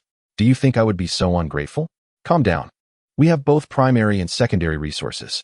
It is as though the heavens have bestowed upon us a favorable start." Chapter 7. A dog cannot change its nature. And Zhou Ping'an cannot abandon his destructive ways. Li Xiang sighed. "Is there anything else?" Lu Qian stood frozen, tears glistening in his eyes, before suddenly kneeling on the ground, his hands bracing against the earth. Drops of sorrow cascaded onto his palms as the world around him blurred. A once-in-a-century prodigy from Tianqian Star, born amidst a resonance with the virtual realm, radiated a crimson light that illuminated the northern lands, causing the earth to roar in battle cry, awakening the innate talent for war from the very moment of birth, accompanied by a companion weapon that rivaled divine arms. He was sent at the age of 10 to the strongest military academy on his home planet, shattering 3 realms in a single stride, becoming the youngest third-tier battle maniac of Tianqian Star. That year, adorned in the brilliance of dawn and wielding thunderous might, he proudly emerged as the most resplendent figure of Tianqian Star. At 12, he was directly admitted to the highest military academy in the Star District for training by gold medal instructors. By 15, having passed through numerous challenges, he achieved perfect scores in all subjects and advanced to the capital Star District to acquire superior knowledge. At 18, he arrived at the highest tier Lord graduation trials, held once every 20 years in the Daxiao Empire. On his very first day, he was eliminated in an instant, enduring tumultuous trials and tribulations, burdened by countless honors. His fate turned out to be tragically dire. "I found myself eliminated, devoid of even the slightest capacity for resistance." Zhou Ping'an blinked in surprise. "Why is he crying?" Zhang Yang gently reminded, "Brother, He is the ascendant of the Tianxian star. This fellow possesses considerable strength. With a little push, he should rank within the top 100. Unfortunately, he encountered you. Unable to withstand even a single encounter, he was utterly defeated. Zhou Ping'an chuckled. Among those participating in this examination, who does not possess ascendant qualifications from the outset? Li Xiang, feeling helpless, asked, "Is there a problem?" Lu Qian, suppressing his tears, raised his head. His eyes reddened. "No more problems, instructor." Li Xiang turned and departed, leading the instructors back to the floating city. The examination continues. Lu Qian, struggling with his internal frustration, felt tears cascading down his cheeks. The hope of moving forward dimmed little by little as he realized he was halted here, unable to become a better version of himself. Zhou Ping'an squatted down, curious. "Bro, why are you crying? Aren't you supposed to be a subordinate?" Lu Qian, barely able to contain his tears, lamented, "I lost. I have been eliminated. Are you not taking my base?" The optimal choice for maximizing early battle profits is to establish a dual base setup, allowing for simultaneous technological advancements and dual line development. Zhou Ping'an looked disdainful. "You can't run my technology. Are you looking to work for me? I see your battle frenzy could be quite useful." Lu Qian wiped away his tears. "That requires extra payment." Zhou Ping'an was astonished. "What nonsense is this?" Lu Qian, with reddened eyes, replied earnestly, "Warfare comes at a different price. It requires additional payment." Zhou Ping'an stroked his chin, weighing the proposal. "That isn't out of the question. This request is quite reasonable. A horse must be well fed to run swiftly." Zhou Ping'an laughed heartily. "You become my vassal, and I will charge you 15 of all resources. But I will additionally grant you 15 of energy production." A vassal state can provide various benefits, including first, second, and third production resources, especially in terms of scientific computing power contributed to the suzerain.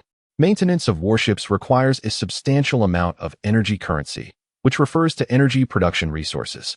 Having this fellow serve as the vanguard would be quite beneficial. Zhang Yang scratched his head, feeling inexplicably green with envy. This figure seemed somewhat familiar. Zhang Yang could not help but inquire, "Brother, who is responsible for this 15 energy production?" Zhou Ping'an blinked. "You are." Zhang Yang was dumbfounded. "You are using my energy to support others?" Zhou Ping'an shrugged. "How advantageous is this? I don't have to invest anything and can freely acquire the first, second, and third production resources from 2 vassal states." Zhang Yang's face turned green instantly. "You speak the truth, but I can't shake the feeling of being taken advantage of. It's as if I've been unwittingly drawn into this. In this day and age, does being a subordinate require such competition? Is it true, brother, that you have a penchant for taking in younger subordinates?" Zhou Ping'an, seeing that it was about time, stood up.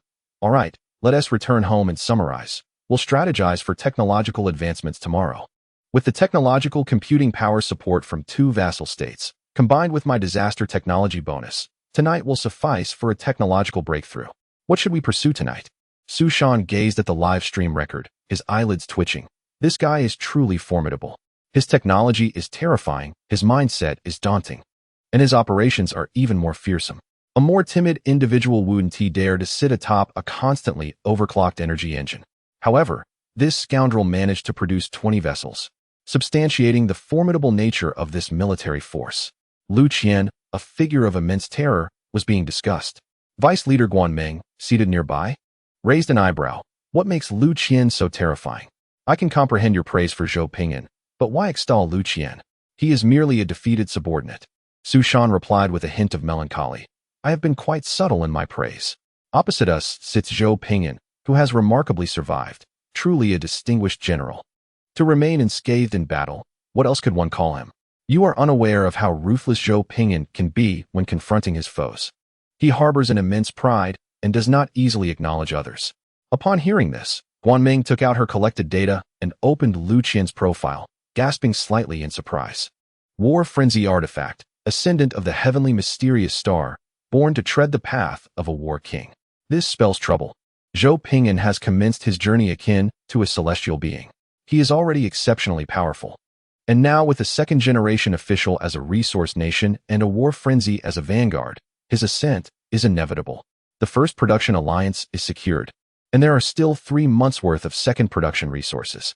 Su Shan sighed in exasperation. "We must sign a research agreement and adhere to our technological sharing plan, ensuring we stay ahead of him. We cannot allow him to grow stronger. Guanming, unable to suppress a smile, retorted, "What's the matter? Are you so fearful of him? We enjoy the backing of the entire alliance. Can we not outpace him? His start is undoubtedly strong.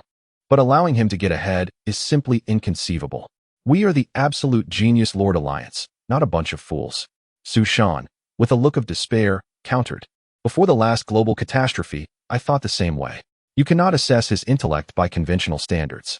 While we pursue standard technologies, he is secretly focusing on the fastest methods to bring about world destruction. Our alliance must not only pursue standard technologies, but also shelter technologies. These are lessons learned through bloodshed. A dog cannot change its nature, and Zhou Ping'an cannot change his inclination towards destruction."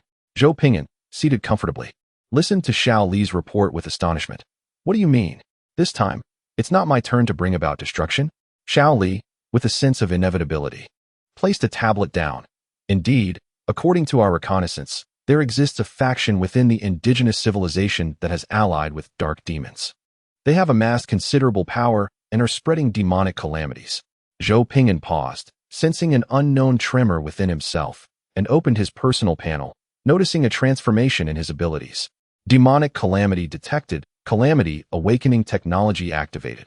Calamity Emperor's authority awakened. Please eradicate the demonic calamity. Eradication will yield all attributes of the demonic calamity. The slumbering giant has awakened, stepping into the children's paradise. Watching his attributes rise steadily, Zhou Ping'an's eyes sparkled, and a smile crept upon his lips. Things are becoming intriguing.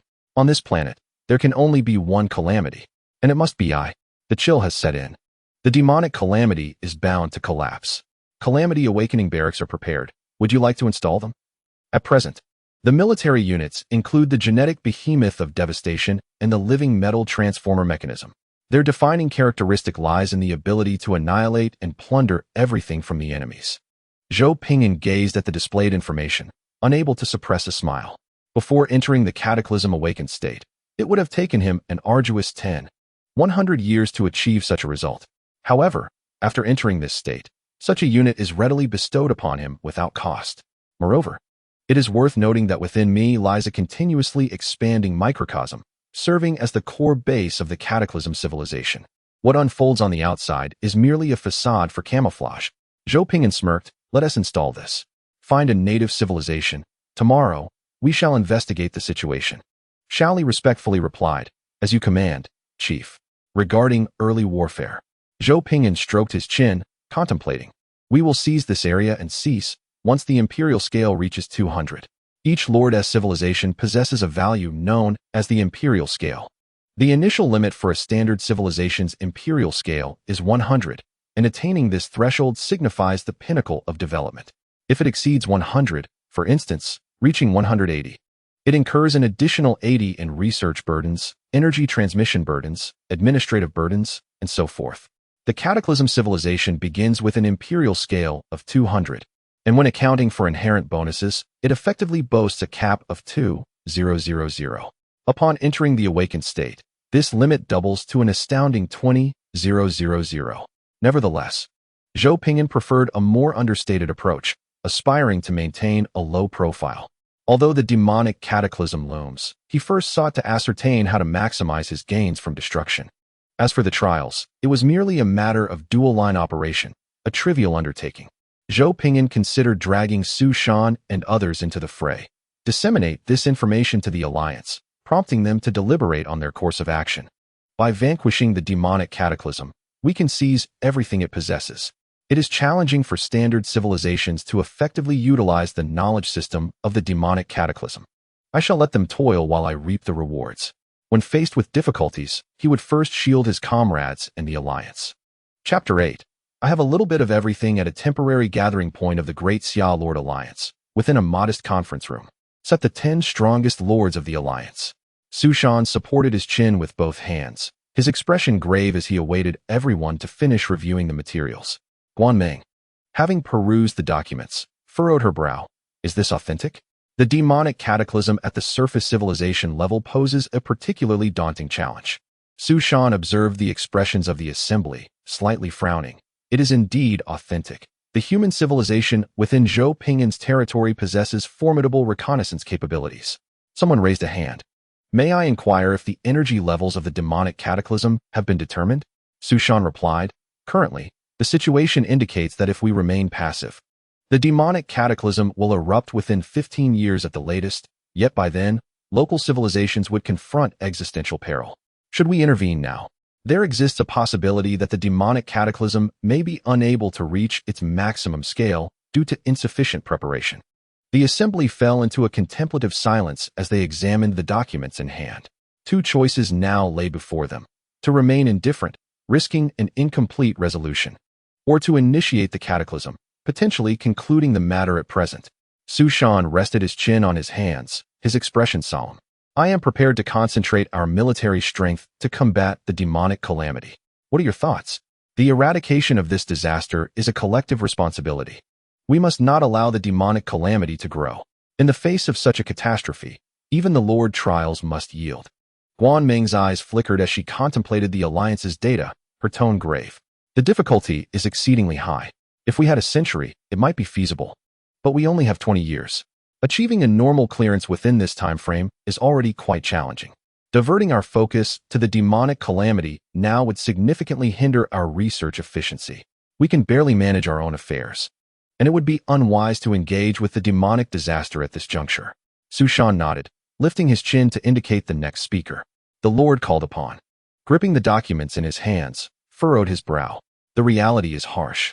Sister Guan's point is valid. The situation is indeed frustrating. I will consider this further. Su Shan nodded again, turning to the next individual.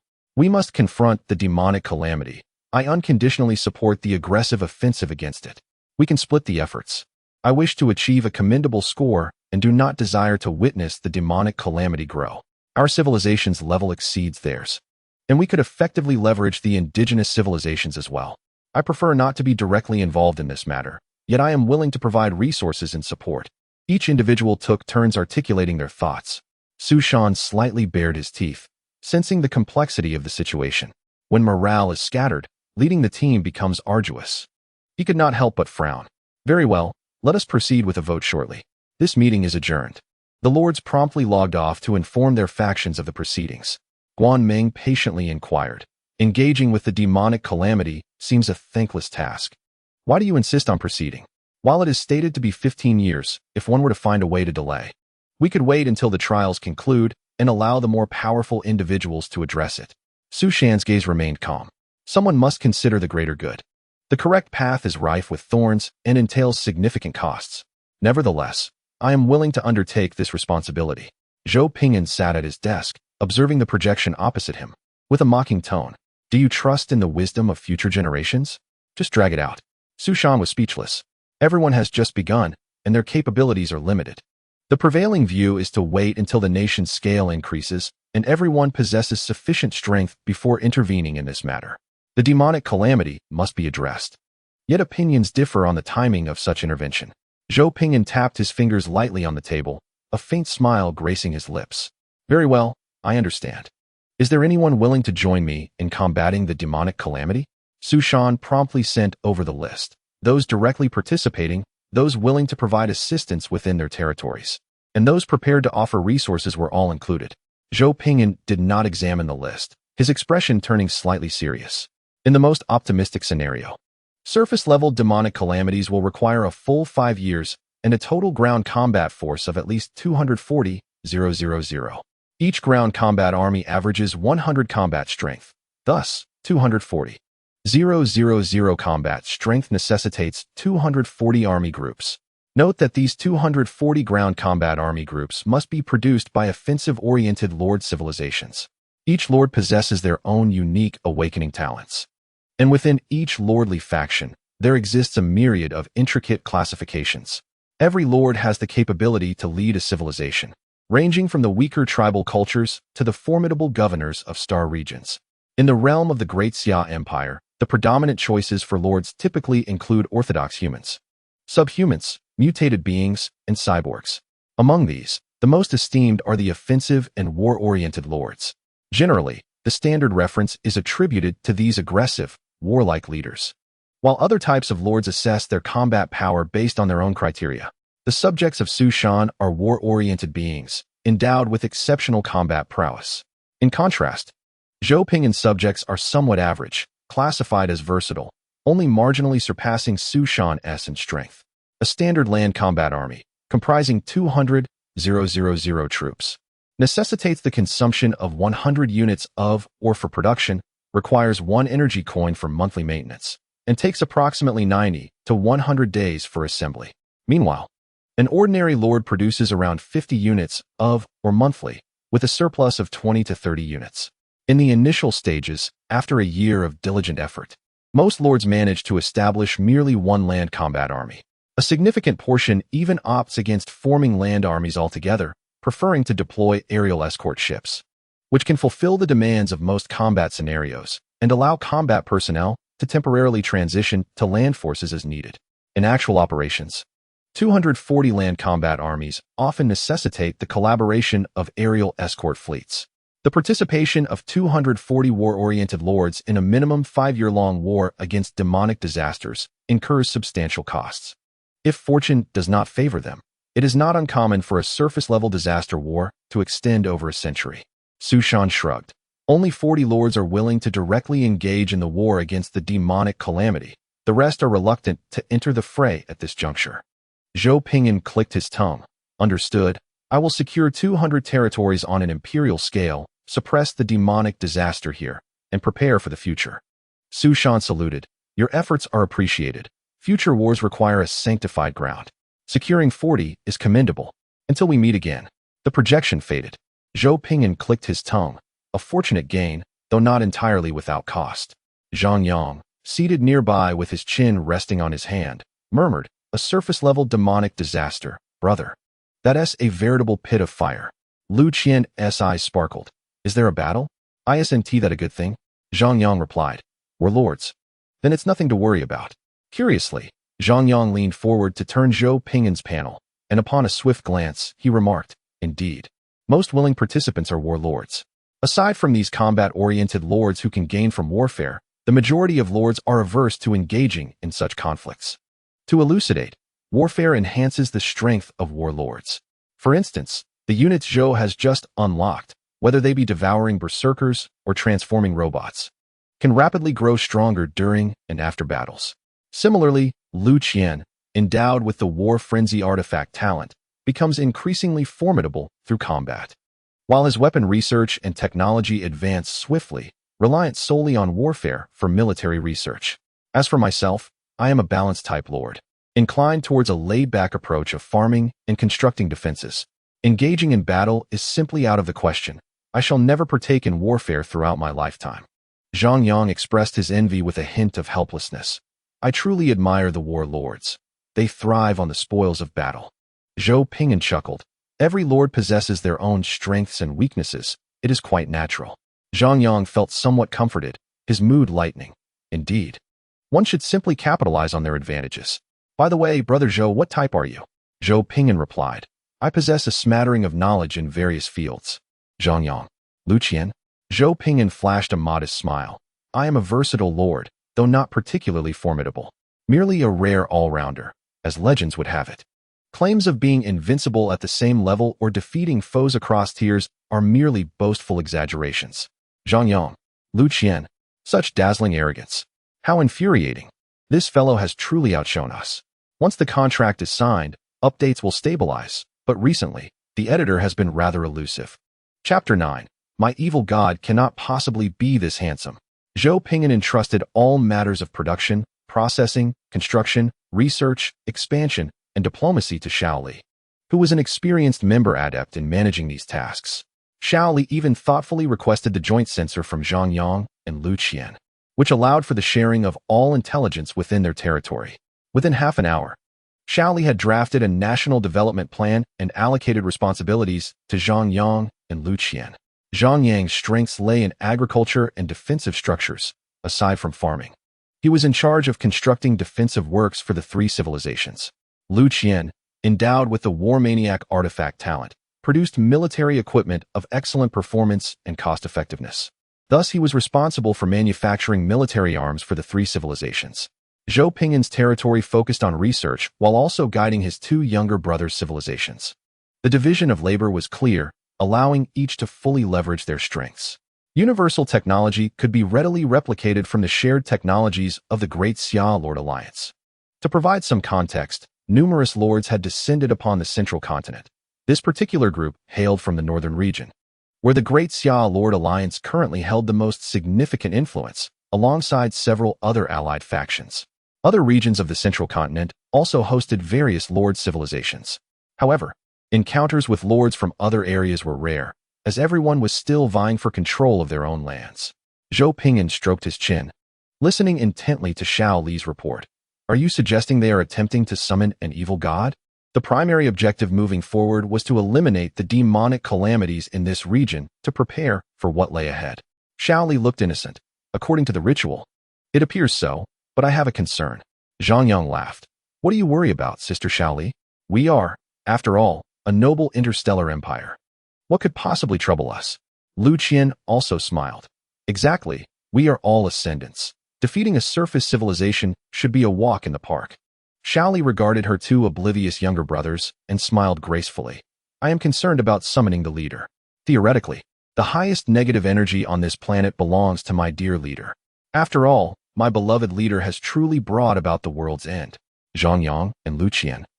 Zhou Ping'an shrugged, asserting that the versatile lord was indeed a master of all trades in the most literal sense. My resonance ability within the virtual realm is quite commendable. Should they attempt a summoning ritual nearby, the likelihood of my being called forth far exceeds that of invoking an evil deity. As the words left his lips, a dazzling purple light enveloped Zhou Ping'an.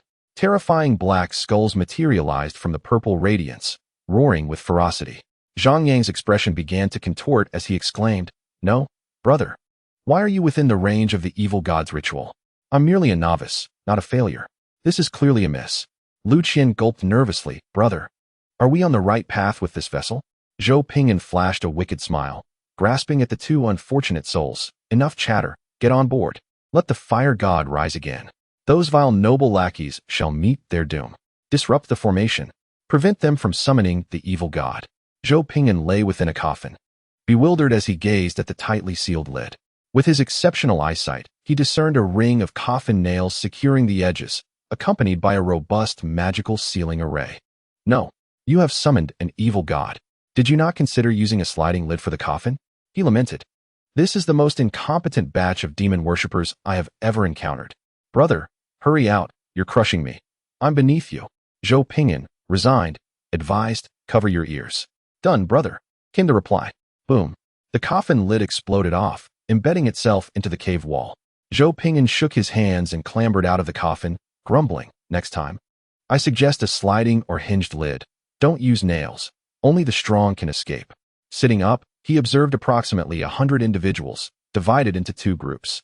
One group donned tattered beggar garments, gaunt and clutching human skulls, adorned with necklaces made of nine-turned skulls. Before them stood a cohort of warriors clad in exquisite armor, wielding steel swords, exuding an aura of righteousness and valor.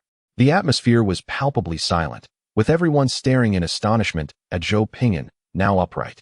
He hastily climbed out of the coffin, tugging at Lu Qian, and upon looking down, noticed Zhang Yang, foaming at the mouth, had succumbed to unconsciousness beneath him. It was evident that Lu Qian possessed remarkable physical resilience, while Zhang Yang was rather lacking in that regard. The ambience grew increasingly peculiar and tense. The bearded knight stared blankly for a moment before addressing the astonished evil energy mage opposite him. Is your deity truly so handsome? The leader of the evil energy mages hurriedly retrieved a holy text from his robes, opened the first parchment, scrutinized it closely, then looked up at Zhou Ping'an and Lu Qian, visibly perplexed. I don't know. My deity cannot possibly be this handsome.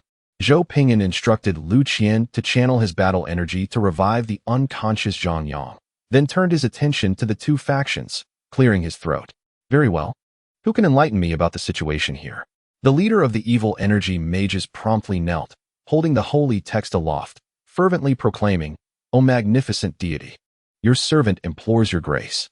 These heretics persecute us. They obstruct my efforts to spread your holy light. With that, the mages and servants behind him fell to their knees in unison. Zhou Ping'an nodded slightly, signaling him to be silent, and turned to the bearded knight leading the group across from him. Could you provide some pertinent information? The bearded knight, with a solemn expression, replied, I am Wang Chuan, the commander of the 3rd Knight Brigade of the Holy Church of the Kingdom of Luo, sent by the High Priest to eradicate the malevolent cult responsible for human trafficking, arms smuggling, regime subversion, and the slaughter of innocents. Upon hearing this, Zhou Ping'an decisively unleashed the resonance of dark energy, a deep purple aura swirling around him. The dark energy mages in the vicinity emanated a faint purple glow. Zhou Ping'an scoffed, they are indeed no good. Lu Qian, eliminate them. Lu Qian promptly set aside Zhang Yang, raising his hand to summon several small floating cannons, which instantly launched multiple guiding beams aimed at the foreheads of their foes. Whoosh! In less than a second, the dark energy mages were sprawled on the ground, sound asleep. Wang Chuan's forehead glistened with cold sweat as he hurriedly pointed his sword at Zhou Ping'an, while the soldiers behind him formed a defensive formation, fearing they too would meet the same fate. Zhou Ping'an displayed a benevolent smile. No need to be alarmed. I am a good person. Lu Qian chuckled awkwardly. Brother, could you tone down the dark energy resonance? The depth of that purple is unexpected. Are you the annihilation demon? Truly you are. Oh, I almost forgot. Zhou Ping'an ceased the dark energy resonance, continuing to wear his amiable smile. The atmosphere became exceedingly tranquil, yet awkward. Zhou Ping'an scratched his head, glancing at Lu Qian. Do you possess any experience in handling such matters? I have little experience dealing with the living. I am more adept at conversing with the deceased. Lu Qian pondered for a moment, instructing the floating cannons to aim at them, with countless guiding beams locking onto their foreheads. This is generally how I manage such situations. Zhou Ping'an understood and turned to them, his smile warm. Could you lower your weapons and engage in a proper conversation? Wang Chuan looked at the dark energy cult members lying on the ground, then felt the gradually warming red beams at their foreheads. And a cordial smile appeared on his stern face. Please, go ahead, sir. We prioritize forging good connections and are not afraid of those who sleep soundly. Zhou Ping'an smiled in satisfaction. Among you, who excels at summoning demons? To address the calamity of demonic entities, it is essential to find those skilled in summoning them. The best way to understand is to consult the locals. Wang Chuan was taken aback, turning to gaze at the dark energy mages sprawled on the ground. Zhou Ping'an's expression remained impassive. Oh, blast it. I acted too swiftly and forgot to leave a survivor. I've eliminated the professionals. I am indeed ill-suited to engage with the living. Wang Chuan swallowed hard. Shall I assist you in finding another group? Zhou Ping'an replied. That would be acceptable. Beep, beep. Zhou Ping'an pressed his wristwatch, projecting a hologram of Shaoli. Leader, your location is currently surrounded by demons. Reinforcements are en route and will arrive in approximately 3 minutes. Please remain patient. Zhou Ping'an raised an eyebrow, looking at Wang Chuan. Where are we? Why are we surrounded by demons? Wang Chuan chuckled nervously. This is the core sacred ground of the dark energy cult. We came here with a resolve to perish. Zhou Ping'an listened to the increasingly near roars of demons, rolling up his sleeves. I have come to eradicate these demons. Who among you can assist in sealing off this passage? I can already hear the sounds of the demon horde approaching. Wang Chuan's mind momentarily faltered. Huh? After a brief contemplation, Zhou Ping'an extended his hand, summoning the lid of a coffin above him, securing it over the sole passage leading into the cave. Do something to block it. I do not wish to engage in close combat with a swarm of demons. Lu Qian scratched his head. Brother, we can defeat the demons. Must we truly confront them in such a narrow, poorly ventilated space? Being able to win is one thing. Enduring the stench of their putrid blood is quite another. Oh, I see. Together, they utilized the coffin lid and massive stones to seal off the sole entrance. Zhou Ping'an casually retrieved an air freshener from his spatial backpack and tossed it to Lu Qian. Spray this. It effectively eliminates the odor of blood. Friends who frequently engage in battle often carry a can to maintain pleasant air and a good mood. Lu Qian obediently sprayed the air freshener to dispel the foul scent within the cave. Wang Chuan stood bewildered, taken aback. This dark deity seemed somewhat different. The warriors behind him were wide-eyed, their minds struggling to process the situation. Killing while maintaining fresh air. How extravagant. Chapter 10. Fear not the dark deity's magic, but the deity's culture. When the devouring berserkers descended, all the demons were instantly torn to shreds. Cleaners dispatched urgently by the escort ships busily cleared the passage of corpses and the lingering stench. Masked, Zhou Ping'an emerged with an air of calm, his hands casually tucked into his pockets, followed closely by Lu Qian and Zhang Yang. Little Li, holding a tablet, obediently trailed beside them. Wang Chuan observed the nearby servants clad in full battle armor, deftly spraying air freshener, feeling a wave of unease wash over him. Each servant summoned by this dark deity possessed strength surpassing his own. Zhou Ping'an, piecing together information in his mind, pondered, "So, you have uncovered a group of dark energy, mages who worship the demon god, and traced them here?" "Indeed." Zhou Ping'an continued, "Are there other significant demon cults within your nation?" Wang Chuan forced a smile. "This is already the largest. There cannot possibly be a greater one." Zhou Ping'an turned to Little Li, who furrowed her brow. "That's incorrect. This is merely a small base. Within a 2,000-kilometer radius, there are at least 3 large bases. However, due to the exceptional concealment abilities of demon bases, they are generally challenging to locate." Zhou Ping'an clicked his tongue. "Let us proceed to your capital. We should be able to uncover some clues." Wang Chuan chuckled nervously. "Well, perhaps that isn't necessary." A warmth began to spread between his brows. Wang Chuan cleared his throat. "Ahem, it is not entirely out of the question." Zhou Ping'an smiled gently. "Rest assured, we are here to eliminate the demonic calamity. Regarding your political system, we will offer support only on a conceptual level and will not interfere in your internal affairs. As for the conflicts among you, we shall not engage in any military intervention." Wang Chuan managed a strained smile, feeling that the discourse of this dark deity's civilization was indeed quite refined. Xiao Li casually flipped through local intelligence and remarked, "The kingdom of Luo is truly chaotic. Just the nearby towns have all been seized by opposing warlords, constantly threatened by terrorism." Zhou Ping'an chuckled lightly. "We only concern ourselves with natural disasters. Such turmoil is irrelevant to us. If we had to interfere with their internal affairs and military while combating demonic calamities, it would surely be exhausting. I am not a fool." As Xiao Li turned to the next page, she halted abruptly, her expression shifting. "Leader." Zhou Ping'an also stopped, raising an eyebrow. "Oil and natural alloy resources have been discovered. Oil, needless to elaborate, is the lifeblood of industry. It serves as a solvent, fuel, and raw material for fertilizers. Natural alloy resources are vital materials for warships." Wang Chuan was instantly drenched in sweat, utterly bewildered as to how the intelligence regarding the evil god was obtained.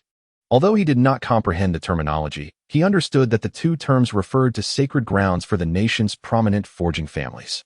Zhou Ping'an's demeanor turned serious. "Operation Golden Eagle will commence immediately." Xiao Li pressed her earpiece. "Execute the plan." Whoosh! A chorus of whistling echoed through the sky as hyperspeed frigates raced toward them, and fully armed Marines leaped from transport ships, crashing onto the ground. They expertly formed reconnaissance and defensive formations, surveying and securing a radius of 5 kilometers in under 3 minutes. Not a single mosquito was spared. With immediate execution on the spot, Wang Chuan and the knights behind him gazed in shock and bewilderment at the scene before them, astonished by this efficient style of invasion. Zhou Ping'an smiled warmly, grasping Wang Chuan's hand. "Welcome to democracy. You have suffered. Henceforth, the empire of the disaster wolves will safeguard your national integrity and personal safety." Wang Chuan's complexion turned pale, his hand involuntarily shaking. "Did you not say there would be no military intervention?" Zhou Ping'an's smile remained gentle. "Precise poverty alleviation has always been our empire's top policy. How could I bear to witness you suffer from poverty and ignorance? It is certainly not because I have an eye on your oil and natural alloy resources." Wang Chuan's face turned from green to purple. "But that is our oil field. Our mine. Losing these 2 sacred sites, it is clear to see how dire the military production of the kingdom of Luo will become." Zhou Ping'an replied, "No, it belongs to me now. Oil disasters have reached our backyard." Wang Chuan was left in a daze. It is not the evil god's magic that instills fear, but rather the evil god's intellect. Resistance? How could one resist? Wang Chuan glanced back at the young people behind him, then at the heavily armed foes surrounding them, who were vastly superior in strength. He forced a laugh. "I miss home. May I send a message to my family?" Zhou Ping'an, with a gentle smile, gestured, "Please do." Wang Chuan immediately turned back to his team, pulling a few noble mages aside and whispering urgently, "Quickly send a confidential message to the capital, instructing them to prepare." The mage leader swallowed hard. "Prepare for resistance?" Wang Chuan glared. "Are you blind? Prepare for land concessions and peace negotiations. Resistance? How could we resist? How many lives were lost to circumvent those demonic hordes, only for them to resolve matters in a mere 10 minutes? Is it you who is deluded? Or am I the one ensnared in folly? Have you indulged too much in tales of vanquishing malevolent deities? Amidst the chaos, Wang Chuan took a moment to lift his gaze and offer a warm smile to Zhou Ping'an, who, from a distance, reciprocated with a friendly grin. Shortly thereafter, upon resolving his affairs, Wang Chuan returned to Zhou Ping'an's side, humility etched upon his features. My wife has just given birth. I must send word home to ease their minds. Zhou Ping'an chuckled lightly. No worries, I have completed the military deployment on my end. You ought to pray for a nationwide uprising. It would facilitate my governance. Wang Chuan chuckled awkwardly. No, really, I merely entrusted someone to deliver a message home. I just sent them back on horseback. Zhang Yang extended a tablet, which began to display the 1080p high-definition communication records after Wang Chuan's coded transmission. The Universal Translator, a tool crafted long before the Great Xia Empire ventured into the starry seas, had amassed extensive data on the physiological vocal structures of numerous species and a plethora of societal models, thus enabling it to decipher corresponding linguistic information. The indigenous people remained blissfully unaware, relying on the Universal Translator for their interactions. However, this device bore a slight flaw. It could only translate surface-level information, while deeper insights demanded a broader array of samples for comprehensive resolution.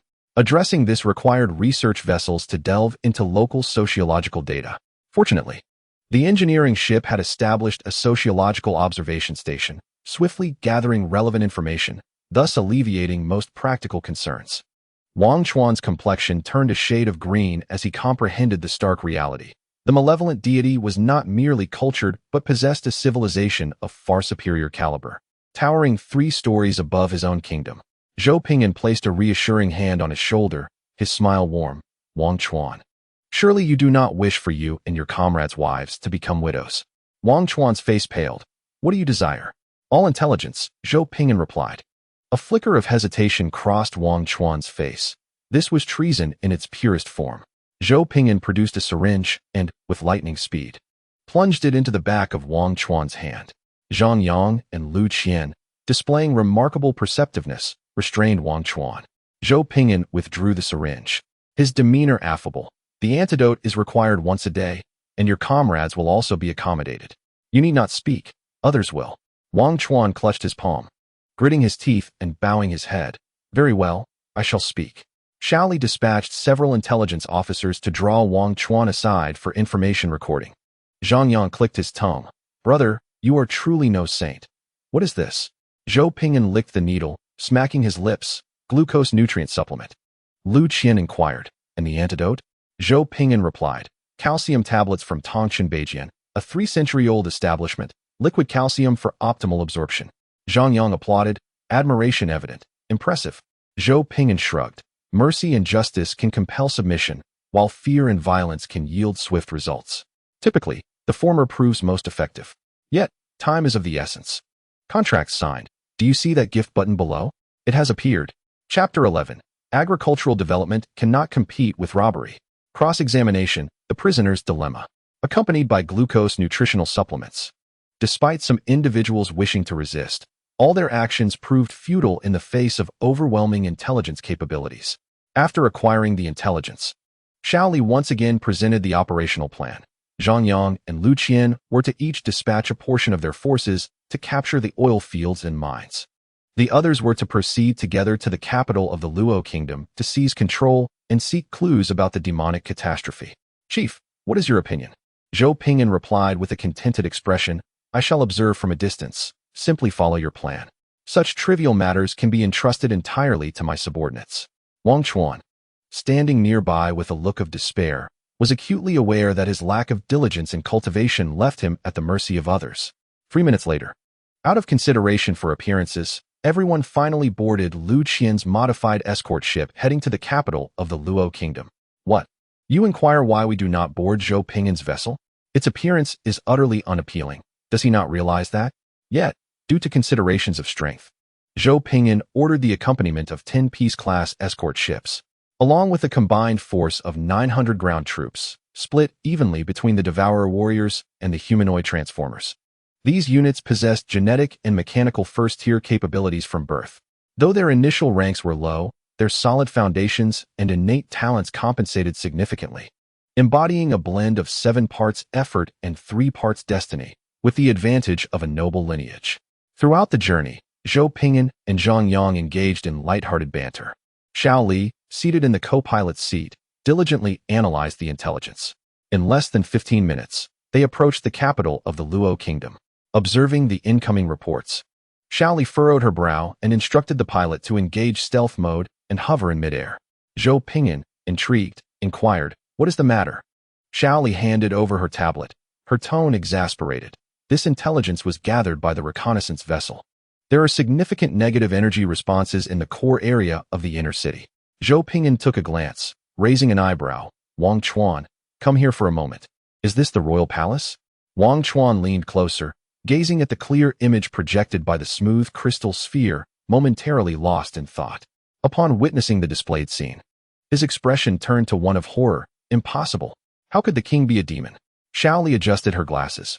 Based on the environmental trajectory, it seems this phenomenon began to manifest and proliferate approximately 3 months ago.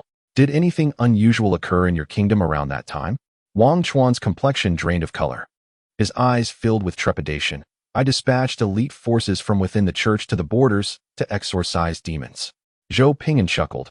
All tactics have been reversed. Wang Chuan sent his elite to raid, while the demons brought their own elite to do the same.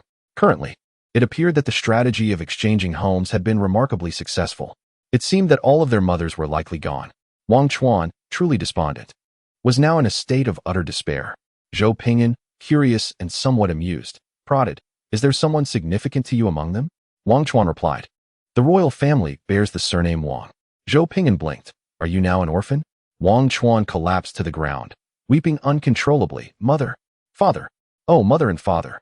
His cries were heart-wrenching and sincere, clearly reflecting genuine grief, as if his parents had truly been sacrificed to the heavens. Zhou Ping'an revealed a devilish smile. Crouching down and speaking in a voice laced with temptation, "Wang Chuan, do you yearn for vengeance?" Wang Chuan, weeping, drew forth his steel sword. His eyes red-rimmed. "I shall confront these demons." Wang Chuan, do you wish to resurrect your family? For a moment, Wang Chuan's face faltered, gazing at the handsome, malevolent deity before him. His eyes trembled slightly, devoid of color, as he gripped the steel sword, veins bulging. Yet he hesitated to unleash his holy aura. As a paladin who had vanquished countless evil beings, Wang Chuan understood all too well the dire price of agreeing to the deity's contract. The notion of resurrection was merely a fleeting dream, an ephemeral bubble. "Wang Chuan, do you miss your mother?" Wang Chuan's mental defenses crumbled, with reddened eyes. He relinquished the steel sword and knelt before Zhou Ping'an, bowing his proud head. Zhou Ping'an smiled. "Very well, I shall resurrect your family, but thereafter, you shall serve me." Zhou Ping'an nodded in satisfaction. "Excellent, you are on the right path." Destruction value, 1111. The art of resurrection is not particularly challenging, especially since the Great Xia Empire has developed a sophisticated resurrection mechanism. Being a villain is not merely about accruing destruction value. Rather, it is a reflection of my inherent wickedness. Zhang Yang shuddered. "Brother, you seem rather perverse." Lu Qian rubbed his forehead. "Though I consider myself devoid of lofty moral standards in warfare, I truly believe your moral threshold is alarmingly low. This is a grave deficiency." Zhou Ping'an scoffed. "Exploiting the resources of an indigenous nation, do you comprehend how invaluable this is for early combat endeavors? You cannot expect to possess both morality and resources simultaneously. Moreover, I am merely facilitating their entrance into a civilized era. Should I devote 50 years to providing these natives with 9 years of compulsory education to liberate them from ignorance before they ascend to civilization? If he were in possession of a Great Xia resident ID, I would adhere to the protocol. He is not one of our citizens. Where is the basis for human rights?" Wang Chuan trembled, his forehead pressed tightly against the floor, unable to contain his tears. He felt as though he had betrayed his homeland, condemning himself as an eternal sinner. Zhou Ping'an commanded, "Very well, prepare the combat units. We shall descend and obliterate them shortly.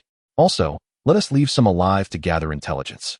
In the capital of the kingdom of Luo, within the royal palace, the demon duke disguised himself as the king, seated upon the throne and indulging in the blue grapes presented to him. his teeth stained azure. Your Majesty, the commander of the 3rd Night Brigade has sent word. They have summoned the evil deity, who is en route to the capital, urging us to prepare for territorial concessions. The reporting chief of the guards knelt on the ground, drenched in cold sweat, afraid to meet the king's gaze. Ah, I see. You may leave, the king replied. The chief felt perplexed but relieved, hastily retreating, fearing that any delay would lead to the wrath of the king. The demon duke, clutching the blue grapes, had a glimmer of strange light in his eyes. Did they truly succeed? This cannot be. My god is not meant to descend for at least another 15 years. Could it be that they have summoned a colleague to claim the glory? It is highly probable. Humph. Once I perform the blood sacrifice and ascend to the 6th-tier demon general, I shall see who dares to claim my achievements.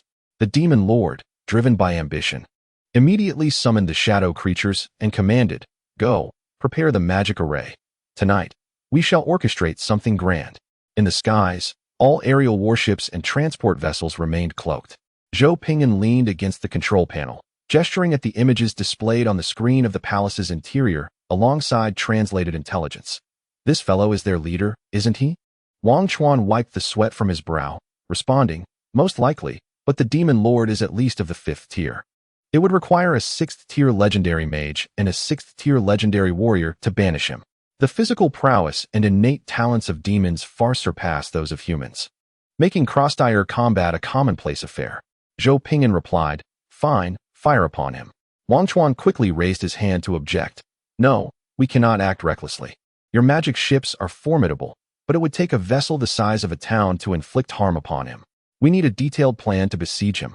These dozen or so small ships lack the necessary firepower. You truly do not comprehend the terrifying might of the demon lord." With a puzzled expression, Zhou Ping'an glanced around and casually ordered, "Reduce power to 998. Ensure no innocent bystanders are harmed." What is there to fear from a demon not clad in interstellar standard defensive armor? This is akin to using a cannon to swat a mosquito. Observing the demon below, he noted its lack of formal education, evident in its crude actions, as it had not even activated its basic protective systems. Seated upon the throne, the demon lord indulged in blue grapes, joyfully anticipating the impending promotion. Suddenly, a beam of light from the sky descended, obliterating the throne, leaving behind a gaping chasm, while the nearby tables remained unscathed, illustrating the pilot's precise and graceful control. All who heard the thunderous sound turned towards the palace, witnessing a lingering beam of light slowly dissipating from the heavens. Warriors of the Disaster Wolves, attack! The battle cry resonated from above as formidable, dark-armored berserkers descended, their arms transforming into melee weapons, ruthlessly targeting the demons. Wang Chuan stood beside the screen, momentarily transfixed, staring at the vanished energy signature. Zhou Ping'an placed a reassuring hand on his shoulder. "You've never seen this before, have you? The latest model of the light spear cannon, exceptionally cost-effective, and it allows for user customization and performance overclocking." Wang Chuan's face flushed crimson. "I have never encountered such a magical cannon. This differs from what I have seen before. It is slender yet powerful. The ones I have seen were bulky and ineffective against the demon lord." Zhou Ping'an chuckled. "All right, once the area is cleared, we will descend to locate your parents. This operation is secure. We have gained dominion over an indigenous kingdom, enabling us to extract a wealth of resources. Cultivating the land takes time, but plundering is swift. As the saying goes, only that which moves is termed economy. Holding on to it without circulation is a crime. Miss Tree King, please refrain from being so hurtful. What do you mean?" the author is begging again. "Alas, harsh words can wound like a bitter winter chill. You owe me compensation." Ahem. Begging it is. Chapter 12. The Fallen Civilization of the Pre-Lightspeed Era. The king has perished, and so have the powerful ministers. Those who were allied with them have also met their demise. Now, the palace is left with a handful of stunned and bewildered ministers and generals, who are utterly confounded by the turn of events. Zhou Ping'an sat upon the steps of the palace, listening to Xiaoli's report. "Has the suppression been completed?" Xiaoli adjusted her glasses. "Yes, it has been accomplished. However, the subsequent tasks will require some time. Nonetheless, this will not impede our progress in plundering primary and secondary resources." Zhou Ping'an stroked his chin thoughtfully. "What of the clues regarding the demonic calamity?" Xiaoli blinked. "There are numerous leads. Each must be verified individually." Zhou Ping'an lamented, "Indeed. The most arduous aspect of warfare is the intelligence work. You may think the challenge lies in discerning the falsehoods, but that is mistaken. The true difficulty arises when faced with a plethora of genuine intelligence. The most adept commanders must seize the most opportune moments from this sea of truth. Currently, the demonic calamity has yet to manifest openly, and extracting these parasites from the shadows proves to be an arduous task. In the days before the rise of the Great Xia Empire, the demons were indeed rampant, yet naively simplistic, devoid of even a modicum of intelligence. After the ascent of the Great Xia Empire, I can only commend its prowess. It has undeniably elevated the average intellect of the demonic civilization by sheer force, quite literally. Master, I have located my parents. Zhou Ping'an felt a twinge of awkwardness and waved his hand. You should address me as leader. Huh. Why do you bring 2 buckets of minced meat? Wang Chuan wept profusely. This is my family. Zhou Ping'an glanced at the buckets of flesh and silently shifted to the left. Can you please keep your family at a distance? I need a moment to prepare myself mentally. Zhang Yang covered his nose. Brother, should we freeze it first? Revivification technology requires at least mid to late stage genetic science. Lu Qian could not contain himself and abruptly retched, hastily rising to seek the restroom. The acrid knowledge of decay, the scent of excrement, could alleviate the shock brought on by the stench of rotting flesh. In ancient times, such odors were markers, indicating a safe haven. All have fought in battles. Yet it is rare to confront the grotesque visage of corpses or decay. As the lord at the core of civilization, one seldom encounters such scenes. Zhou Ping'an hastily accepted the breathing mask Xiaoli offered, casting a resigned glance at the weeping Wang Chuan.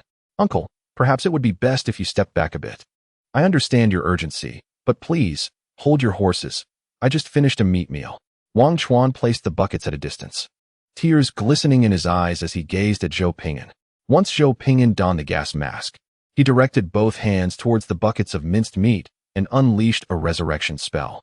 A master of diverse knowledge, including the arts of cultivation, he channeled 2 beams of pure white light into the wooden containers. The blood and flesh within began to regenerate, expelling the decayed matter. In a mere breath, 7 individuals, varying in age, emerged naked beside the buckets, their bodies still smeared with blood and maggots. Wang Chuan, overwhelmed with excitement, rushed forward and embraced one of the beautiful women, exclaiming, "Wife, dear wife." Zhou Ping'an facepalmed, remarking, "Your wife is quite odorous. Perhaps you should take her for a bath. Thank you." After saying this, he turned away to avoid offending them.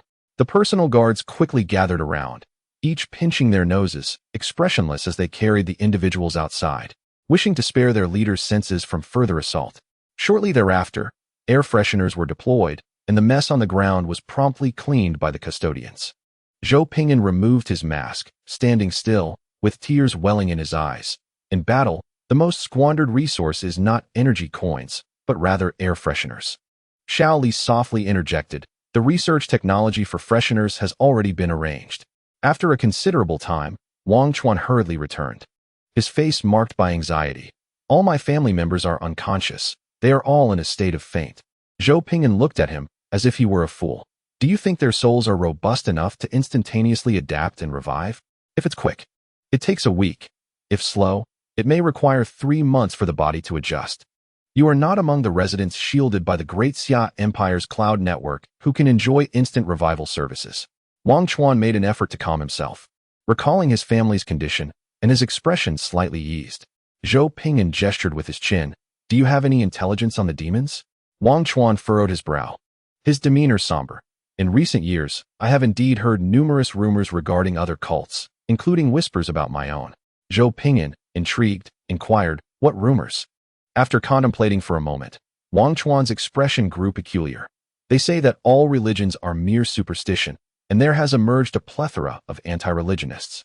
These anti-religionists loudly proclaim the need to eradicate feudal superstitions, advocating for scientific wisdom. I am uncertain whether these individuals have the backing of demons."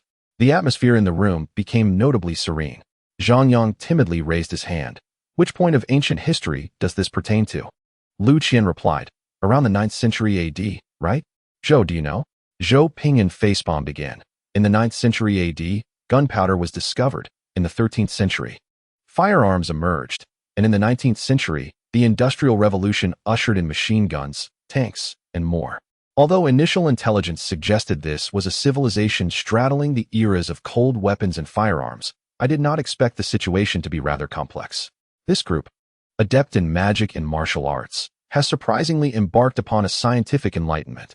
Such nuances hint at the formidable developmental potential of indigenous civilizations, showcasing remarkable adaptability. Fields such as psychic energy, genetics, and technology are at least 3 viable paths forward. Their developmental environment must be exceedingly fertile to cultivate such robust growth potential. Once plunged into a state of warfare, these indigenous civilizations could demonstrate considerable military prowess. Knowledge is indeed a flame. The natives may lack in civilization ranking, yet their intellect is not to be underestimated. With a modicum of training, they could become a highly effective servant army, or even evolve into a vassal empire capable of reaching the stars. While demons and calamities remain undiscovered, a human civilization capable of adapting to diverse environments has been unveiled. Perhaps the trial directorate deliberately selected such a precious planet to challenge everyone. Zhou Ping'an exhaled a breath of warm air, gazing at Wang Chuan as if he were a treasure. Shaoli, conduct a genetic examination on him. Shaoli promptly produced a gene scanner and directed it at Wang Chuan, initiating an in-depth scan. 60 seconds later, the results were revealed. Shaoli's pupils slightly contracted, her breath quickening, an adaptability to over 80 planetary environments. This was not merely the ability to acclimate to a single planetary environment, but rather to multiple planetary environments. Zhou Ping'an's eyes sparkled with excitement as he licked his lips. This is the legacy of a civilization from the pre-light speed era, with a modicum of cultivation. It could evolve into an interstellar civilization. This is the environmental adaptability of the children of the stars. What does this signify? It means that by directly excavating or conducting archaeology, one could acquire numerous technological advances and rare artifacts. Who could possibly refuse to reap the benefits of a great scholar's research? The underlying interests are unimaginably lucrative. Zhou Ping'an turned his gaze toward Zhang Yang and Lu Qian. Zhang Yang immediately raised his hand, swearing, "I won't let a single word slip. Brother Zhou, I am firmly attached to your side." Lu Qian, nervously wiping his mouth, quickly clenched his fist to his chest. "I swear by my second brother, I will never disclose anything." Zhou Ping'an revealed a genuine smile, opening his arms. "It seems the true Lord's trial is finally about to commence. I initially planned to cultivate the land and eradicate the world's technologies, but I never expected to uncover such intriguing matters. This planet conceals countless enticing treasures and secrets." Zhou Ping'an turned to the bewildered Wang Chuan, his smile gentle as he patted his shoulder. "Do you wish to become the emperor of the unified L6 planet? To truly unravel these secrets, it can only be done by their descendants. Outsiders will inevitably fail to pass all the certifications. A loyal little brother emperor is thus quite necessary." Wang Chuan, me? Just me? Zhou Ping'an, yes, just you. Wang Chuan, does the contract include this? Zhou Ping'an, it does now. Wang Chuan's expression wavered for a moment before he steeled himself to nod. "I'll give it a try." Although he did not fully comprehend what these individuals were discussing, it seemed to imply that he was to unify all the neighboring nations. That should be somewhat feasible, right? I kindly ask everyone to leave more comments and 5-star reviews. If you find my work commendable, then feel free to reward me. Chapter 13. I've never seen a demon like you. Currently, there are 4 competitive lines. First, competition among lords. Second, competition with lords from other forces. Third, the calamity of demons. Fourth, the unification of native civilizations. Zhou Ping'an scoffed at the first 2 lines. Primarily, he had bested them too many times, understanding their tactics well enough to defeat them with his eyes closed. The calamity of demons and the unification of native civilizations brought Zhou Ping'an immense amusement. After all, having executed numerous missions, he had never successfully followed a unification route.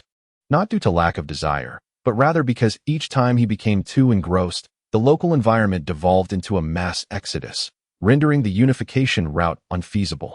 Quite unfortunate. Wang Chuan stared in bewilderment at the holographic projection of the planet before him. "Are you saying that you are all humans from beyond the skies, here in our world to participate in an examination? My task is to become the emperor who unifies this planet?"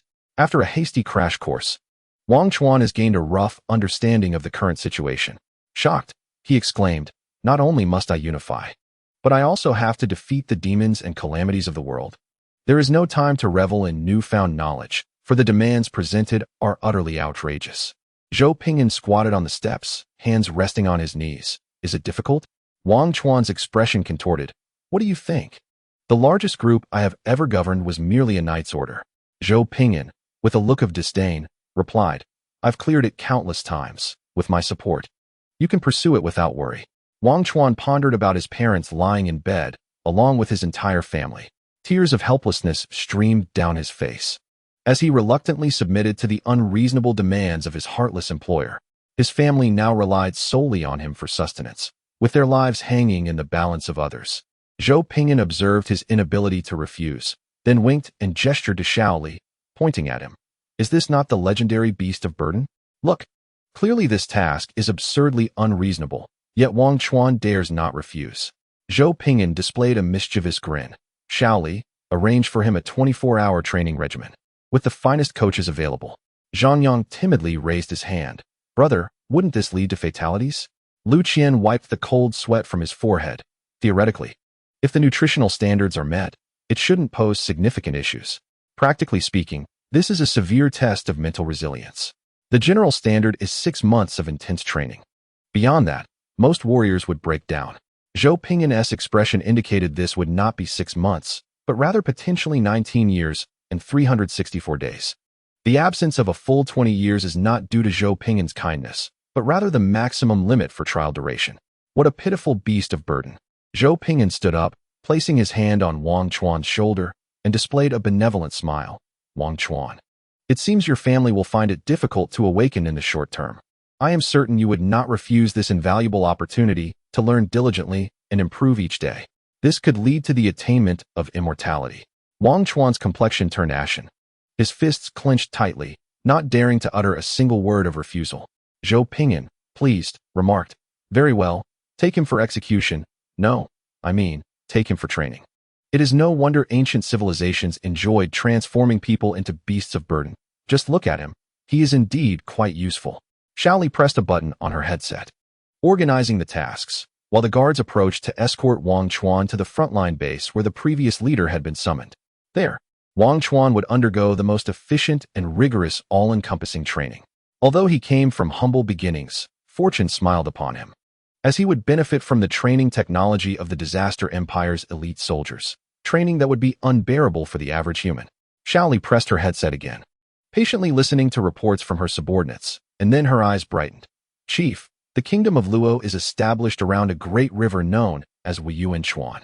If we control Wuyuan Chuan, we can rightfully seize complete control of the upstream and downstream towns. My subordinates have already divided into 20 squads, each heading to a different town, and we anticipate conquering the entire kingdom of Luo within 15 to 30 days. Zhou Ping'an nodded in satisfaction. Indeed, I am quite pleased with your work. Shaoli smiled sweetly and presented her tablet. However, there is a challenge that requires your personal attention. The Iron Clan of the Kingdom of Luo is suspected of wielding unknown technology, and irregular dark energy fluctuations have been detected. My subordinates suspect that a divine network has formed here. A divine network typically refers to the emergence of natural deities, ethnic deities, ascended deities, and artificial deities on a significant scale. The rationale for sending the leader is quite simple. In terms of divine rank, your apocalyptic demon status is unparalleled on this planet. Zhou Ping'an glanced at the situation and scoffed. This place is nothing short of a chaotic melange. Divine systems, genetic systems, psychic systems, technological systems. Who knows what surprises they may bring me? It seems this trial has arranged hidden benefits, considering that the graduates are rather inexperienced. Whoever uncovers these concealed advantages first will seize the initiative. Zhou Ping'an reviewed the task progress. 1. Develop the core base. 2. Construct the frontline base. 3. Subjugate the vassal kingdoms. Shaoli, thank you for your efforts. I shall address the matters concerning the Iron Clan. Shaoli respectfully bowed, wishing the leader good health.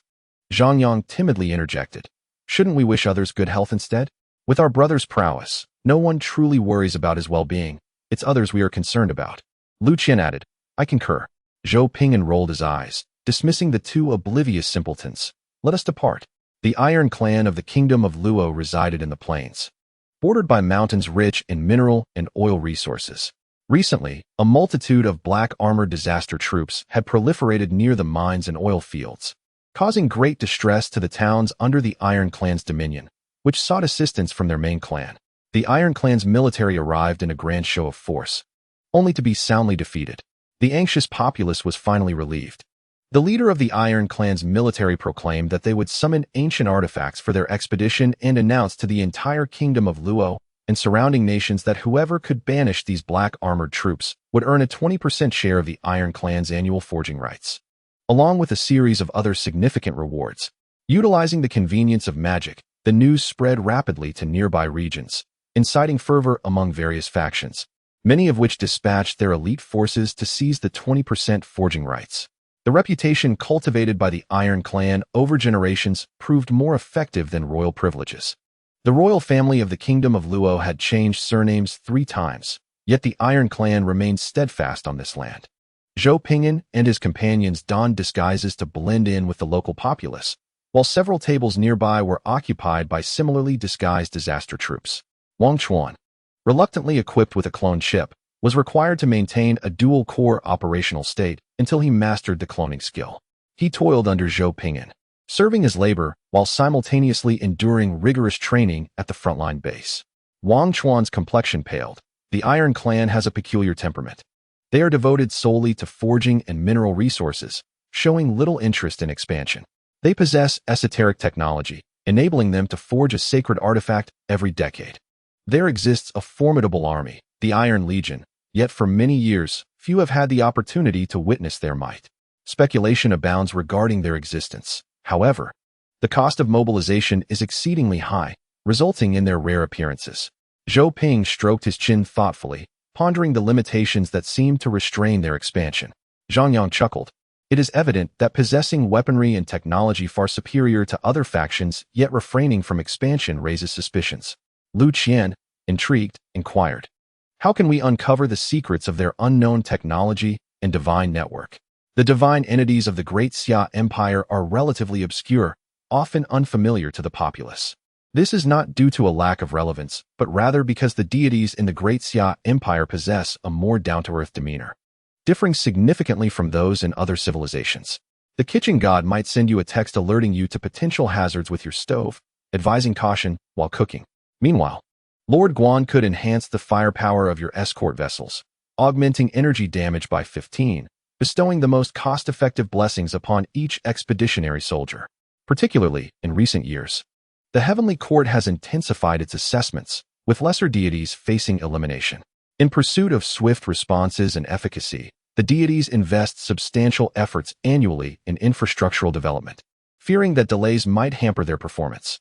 Moreover, they maintain accounts on various media platforms, inviting charming young ladies and handsome young men to dance, thereby attracting attention. Subscribing grants you a fortune bag as a reward. Acknowledgements are due to Unicom for their support, unlike the aloof deities outside, who fail to respond without decades of devotion and 3 generations of lineage, rendering their followers feeling utterly abandoned. Zhou Ping contemplated, "First, we must ascertain their preferences and taboos." Zhang Yang queried, "And then?"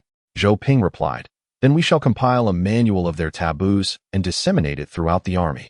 Lu Qian asked, "What is the fastest way to find someone?" The answer is not to seek them out directly, but rather to compel others to exhaust every means to locate you. Zhou Ping smiled amiably. "Let us infiltrate their ranks, discern the nature of their unknown technology, and simultaneously uncover their taboos." Wang Chuan's face turned pale. "Do you possess any humanity? To covet the core technology of others and simultaneously demean them is unconscionable. I have lived a substantial life, yet this is the first time I have encountered such malevolence." Chapter 14. Truly, what a romantic endeavor. Currently, the Iron Clan is actively recruiting talents to identify vulnerabilities within the Black Armor Army. They offer substantial rewards, including sacred artifacts, in exchange for valuable information. Zhang Yang took a bite of the local delicacy, beef, and after swallowing, curiously asked, "Brother, what is the weakness of the Berserk warriors?" Zhou Ping reflected on the troop data, shaking his head, "I do not know." Lu Qian, bewildered, responded, "How can you not know? You are the Lord, possessing full authority. How could you be unaware of the weaknesses of your troops?" Zhou Ping promptly shared the troop data on their accounts. Zhang Yang perused the information, his mind swirling with questions. Why does such a troop type even exist in this world? Lu Qian was taken aback, Can troop types possess such characteristics? Prototype: Devouring Berserker. 1. Devour living beings. Acquire all from the opponent, including attributes, genes, memories, and talents. 2. Biological Mimicry. An inexhaustible simulation of all entities from memory, including weapons, armor, and laser cannons. 3. Genetic Evolution. The core of genetic technology has been stored, allowing for autonomous selection of developmental pathways, with the ability to regress or evolve at any moment. 4. After perusing the information, the two individuals found themselves devoid of the will to continue. Their expressions grew increasingly somber. It was not that the material had reached its conclusion, but rather that our psychological endurance had been exhausted. The first 2 points require no further elucidation. However, allow me to enlighten you on the third. This is akin to being born with a comprehensive repository of genetic technology, requiring only energy consumption to extract and load the corresponding technology and to switch states at will. To put it more plainly, each devouring berserker can transform into a genetic mother base or assume any profession within the genetic societal framework. As long as there is sufficient energy, a devouring berserker can master all skills within the genetic societal system. Mr. Lu Sun, their methods of killing have evolved. The essence of it all can be distilled into 2 words: invincible.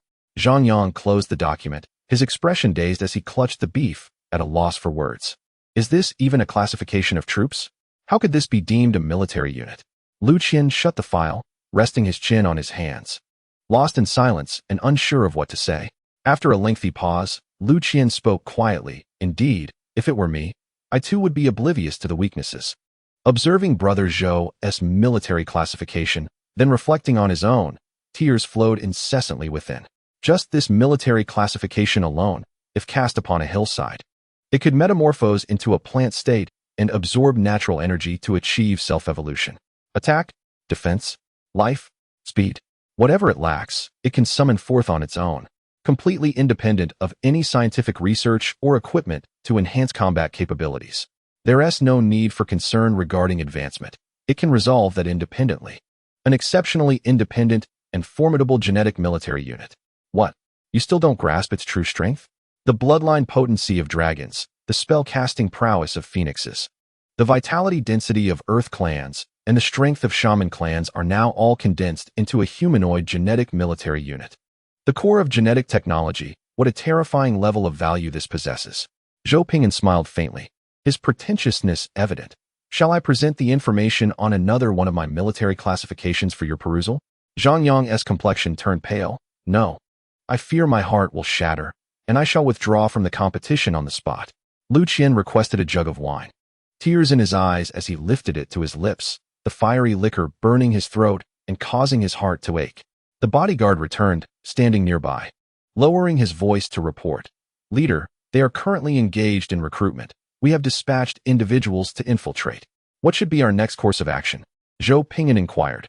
How many individuals does the barracks produce each hour? The bodyguard respectfully answered. The level 1 barracks produces 93 individuals per hour, totaling 232 individuals daily, and 960 individuals monthly. This is merely the production efficiency of a single barrack. The primary resource alliance has been secured, and the secondary resources will be handled by instructor Li Xiang for 3 months. Zhou Ping'an chuckled. Then how many troops has Xiao Li allocated to my side? The chief has allocated half of the barracks productivity to this side. However, tomorrow it will be upgraded to a level 2 barracks, and production modules will be installed, increasing the number of barracks and augmenting troop production by approximately 8,000 soldiers daily. Subsequently, the expansion of barracks will cease, focusing instead on enhancing scientific research and technology. The decision to halt the increase in barracks is not due to a lack of resources or technology, but rather because the capacity to produce troops is already exceedingly abundant. Producing more would serve no practical purpose. A level 2 barracks equipped with production modules can yield around 270,000 troops monthly, culminating in approximately 3.21 million annually. In contrast, the surface-level human civilization, with a population of 7 billion, produces merely 86 million births each year. The true production potential of 27 level 2 barracks surpasses the annual birth rate of the 7 billion populace. While the enhancement from disaster technology plays a role, the true production capabilities of ordinary lords are not significantly inferior. Most lords of the Great Xia Empire regard indigenous civilizations with disdain precisely for this reason. Given sufficient time, any lord of the Great Xia Empire could easily overwhelm the surface-level indigenous civilizations. Wang Chuan swallowed hard, noting that the permanent population of Furnace City is around 320,000, with a military force of about 90,000. Centuries of lineage can be crushed within a month by these extraterrestrial lords with a mere barracks. The quality of the last battle against the disaster army, where the black-armored troops descended from the heavens, resulted in 0 losses, showcasing the combined military prowess of both demons and royalty. The Iron Clan is formidable, yet they are utterly incapable of resisting the will of these extraterrestrial lords. Such a terrifying reality. Centuries of accumulation can be rendered historical with a single decree from the extraterrestrial lords. Zhou Ping'an inquired, "How many cities do we need to capture on this expedition?" The bodyguard replied, 2 towns and 1 large city. The remaining objectives have been assigned to other tasks. Zhou Ping'an smiled. "We shall wait 3 days to gather 20,000 troops, and then I will decide whether to launch a full assault." The bodyguard responded, "Understood. Your orders have been transmitted." Zhou Ping'an took a delicate sip of salt tea, savoring the coarse, rich flavor as it rolled through his mouth, then frowned slightly before swallowing. Here, following a confrontational approach will be quite convenient. This region is abundant in salt, and with the nearby Wuyuan River, along with the rich mineral resources, salt is considered a precious asset in this level of civilization. Yet here, even those with modest means can afford it. With closed eyes, one could envision this place as a sanctuary for cultivation. Wang Chuan, sweating profusely, took out a handkerchief to wipe his brow, clenching it tightly. "Chief, should I perhaps persuade them? I believe the Iron Clan might surrender voluntarily. If they do not concede soon, they will only exist in the pages of history." Zhou Ping'an replied calmly, "According to our laws, unknown technologies must be documented, and the divine network needs to be destroyed and rebuilt, following the protocols established by the Heavenly Court. Do you think they will agree?" Wang Chuan fell silent, his expression somber, unable to respond to such a question. If not witnessed firsthand, who could believe in such a mad aspect of this world? Zhou Ping'an rose, smiling gently. "Cheer up, let us first observe their recruitment site. Partake in tonight's encirclement, and assess their potential for development. In 3 days, the 3 of us lords will collectively evaluate and determine the level of treatment for the Iron Clan." Wang Chuan lowered his posture, cautiously inquiring, "Is this assessment related to?"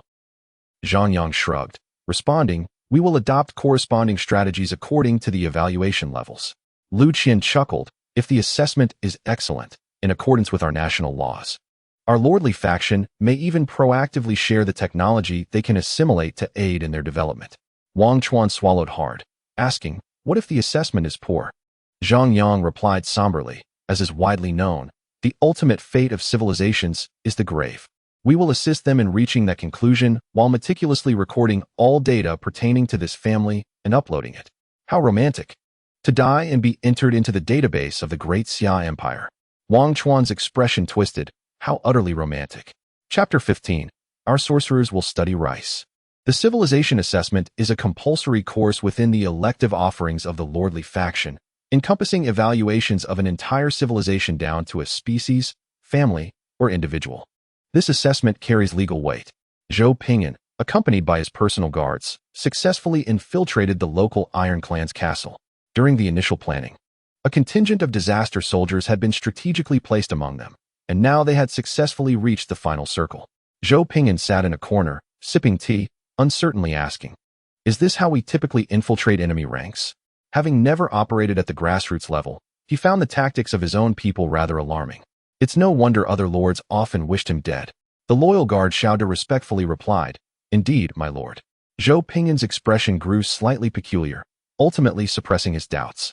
Since he was not an expert, it was better to heed the advice of professionals, even if the operation seemed rather explosive. Zhang Yang surveyed the room, earnestly asking, "Is there anyone here who is not an undercover agent?" Lu Qian replied flatly, "Stop looking. Aside from the main family, the rest are all undercover agents." The 2 lords, having signed a vassal and mutual defense agreement with the Disaster Wolf Empire, could access information about their own people. Everywhere he looked, he saw familiar faces.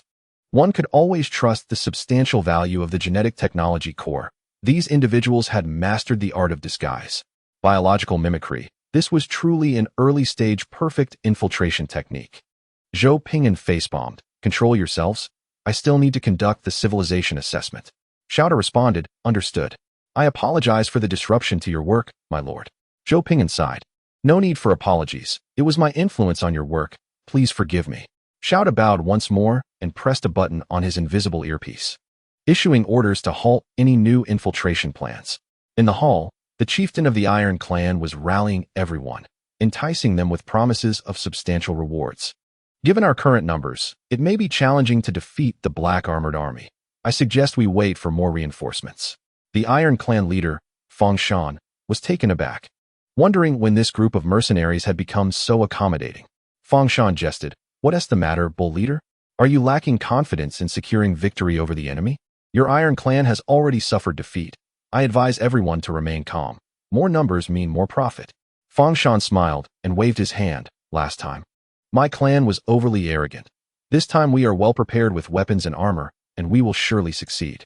However, the words of the bull leader hold some merit. Perhaps it would be wise to broaden our recruitment efforts and gather more individuals. What do you all think? The undercover agents each put forth their performances, ultimately deciding to increase the number of recruits, thus facilitating the chief's civil assessment. Fang Shan sensed an unsettling feeling creeping in and could not help but cast several scrutinizing glances at the bull leader, suspecting that this individual might be secretly accepting bribes, acting as a mole. Yet, that seemed improbable. When had the Iron Clan ever needed such deceitful tactics? Fang Shan slightly lamented the meddlesome nature of some within his tribe. Although he understood that this would aid in suppressing the Black Armored Army, such methods diminished the Iron Clan's dignity, maintaining a facade of cordiality.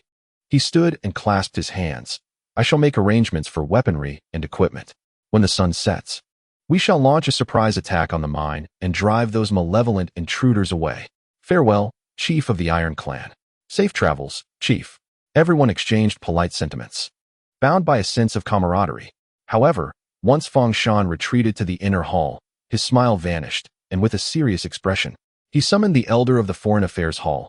Something feels amiss. Among these people, some seem to have ulterior motives aimed at us. The elder, hands tucked into the broad sleeves of his robe, appeared puzzled. Indeed, I too sense something is off, but with an increase in numbers, such situations are inevitable. Rest assured, I will keep a close watch privately. There will be no issues. Their eyes met, revealing a shared concern. If the Iron Clan emerged victorious this time, it would be well and good, but should they falter, these wolves would surely turn their sights upon them. Expanding the recruitment efforts may not necessarily bode well. Yet refraining from doing so might jeopardize their ability to contend with the Black Armored Army. Fang Shan recalled the formidable prowess of the Black Armored soldiers, shivering involuntarily. Their bloodthirsty courage, coupled with exceptional combat techniques, was daunting. The triad formation could effortlessly rend apart their own ranks as if they were mere meat. Most terrifying of all was their synchronized movements, showcasing an impressive level of discipline. They were undoubtedly the elite among regular troops. A day later, after much deliberation, the chief of the Iron Clan summoned over 3,000 outsiders and rallied 10,000 Iron Clan guards, setting forth in grand procession toward the mine. It is noteworthy that among the over 3,000 outsiders, under Zhou Ping'an's orders, the number of moles was reduced to 100. Fortunately, they arrived early. Had they come later, Fang Shan would have awakened the next day to find no familiar faces. With an increase of over 8,000 soldiers daily, this translated into more than 8,000 additional moles each day. A total of over 13,000 individuals gathered, a dense throng that seemed unending. The logistics team followed closely behind, ensuring the provision of food and medical care for all. The Iron Clan exerted considerable effort this time, upgrading their weaponry and equipment to a generally satisfactory standard. Zhou Ping'an and others trailed at the rear of the formation, quietly assessing their performance. The three leaders sat outside their carriage, observing their surroundings. Lu Qian remarked, by average standards, the Iron Clan indeed possesses formidable combat and logistical capabilities. It is no wonder they have stood strong for centuries. To maintain such longevity as a family while ensuring excellent combat readiness is truly commendable. Zhang Yang nodded in agreement. The ability to summon over 3,000 individuals in such a short time attests to their outstanding reputation. Zhou Ping'an's gaze shifted towards the logistics team bustling within the ranks. then to the fields flanking the road, where the vibrant green sprouts of spring swayed like waves at the edge of the earth. He seized the hand of an elderly man who was holding a dry bond. "Good sir, how fare you here?" The old man, startled, took a cautious step back. Bending slightly and trembling, replied, "Well, very well." Zhou Ping'an casually took a dry bond, saying, "Thank you, good sir." He took a bite, grimaced slightly, and swallowed. Zhang Yang hurriedly caught up, requesting 2 more, returning to the vehicle and handing one to Lu Qian. Upon taking a bite, Zhang Yang instinctively wished to spit it out, but glancing at Zhou Gu, he obediently swallowed it instead, looking at the dry bun before offering it to his bodyguard. "It's quite palatable. Do assist me in consuming it." The bodyguard was puzzled. Lu Qian took a bite, wrinkling his brow as he swallowed, unable to comprehend Zhou Ji's intentions. Zhou Ping'an opened his personal interface and marked a negative on a specific item. Zhang Yang, taken aback, exclaimed, "Brother, it's not that bad to warn a negative mark, is it?" Zhou Ping'an rolled his eyes. The Iron Clan enjoys fine food and drink because there are many who suffer without.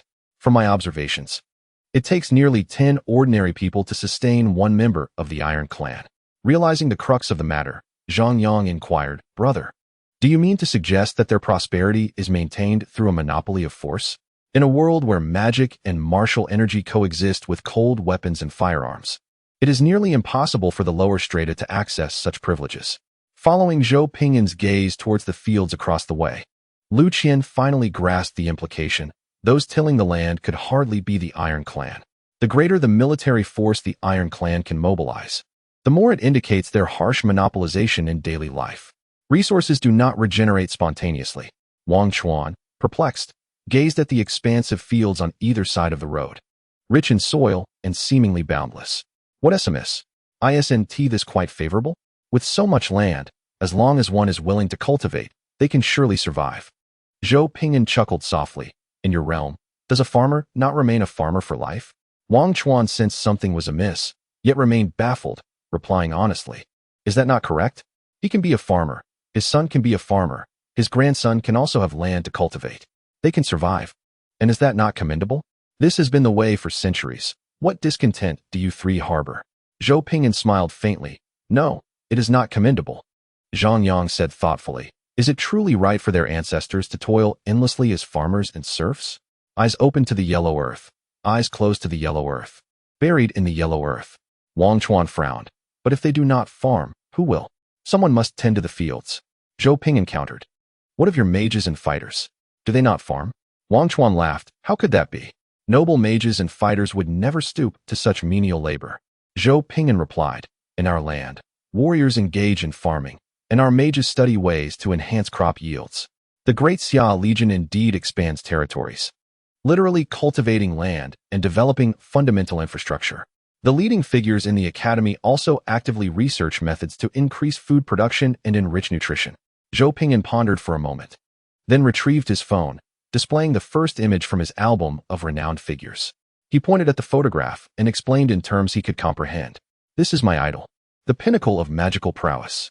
Every day, he toils in the fields, researching ways to enhance crop yields." Wang Chuan, sitting in the carriage, suddenly experienced a profound epiphany, as if an invisible shackle had shattered in his mind, and his soul was struck by a bolt of enlightenment. A radiant beam of understanding piercing through the fabric of time and space into the depths of his heart. Zhou Ping'an remarked, "In this regard, I would assess your performance as lacking. Do you understand?" Wang Chuan offered a bitter smile. "You are truly fortunate. It is no wonder you are beings from beyond the heavens. Such elevated thoughts ensure that you will always surpass us." Zhou Ping'an responded, "Indeed, we are fortunate." Zhang Yang glanced ahead and said, "Brother, we are nearing the mine." Zhou Ping'an retracted his phone and, with a tranquil gaze, remarked, "Let us observe their performance." Chapter 16. I am confident I could be killed. As the sun descended in the west, only a faint glow lingered over the mine. The 300 members of the Disaster Wolf Black Armor Army stood on the mountainside, resembling silent sculptures, as sunlight glinted off their armor, vanishing into the encroaching darkness. Clad in pitch-black battle gear that enveloped every inch of their bodies, their eyes, filled with murderous intent, scrutinized each individual present. An invisible aura of lethal intent permeated the air, and the newly erected graves at the foot of the mountain served as a grim warning. Over 1,000 graves, an impressive yet chilling sight, lay before them. A force of over 13,000 soldiers stood outside the mine. Fang Shan, at the forefront, gazed at the 300 black-armored soldiers, his heart trembling involuntarily.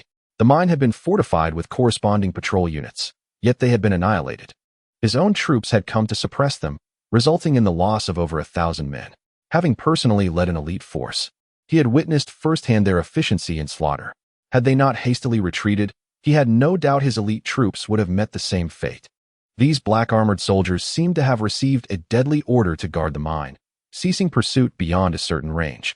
Having witnessed their prowess once, Fang Shan was acutely aware that deploying over 10,000 men for an assault was no exaggeration. However, before launching an attack, he hoped for one final effort to achieve victory without bloodshed. "I am Fang Shan, chieftain of the Iron Tribe. May I inquire which faction you hail from?" The commander of the Disaster Wolf Black Armor Army regarded this ignorant native with disdain. Cowards who fear death. The last time, when faced with cold steel, these timid souls chose to flee. "I fear not death.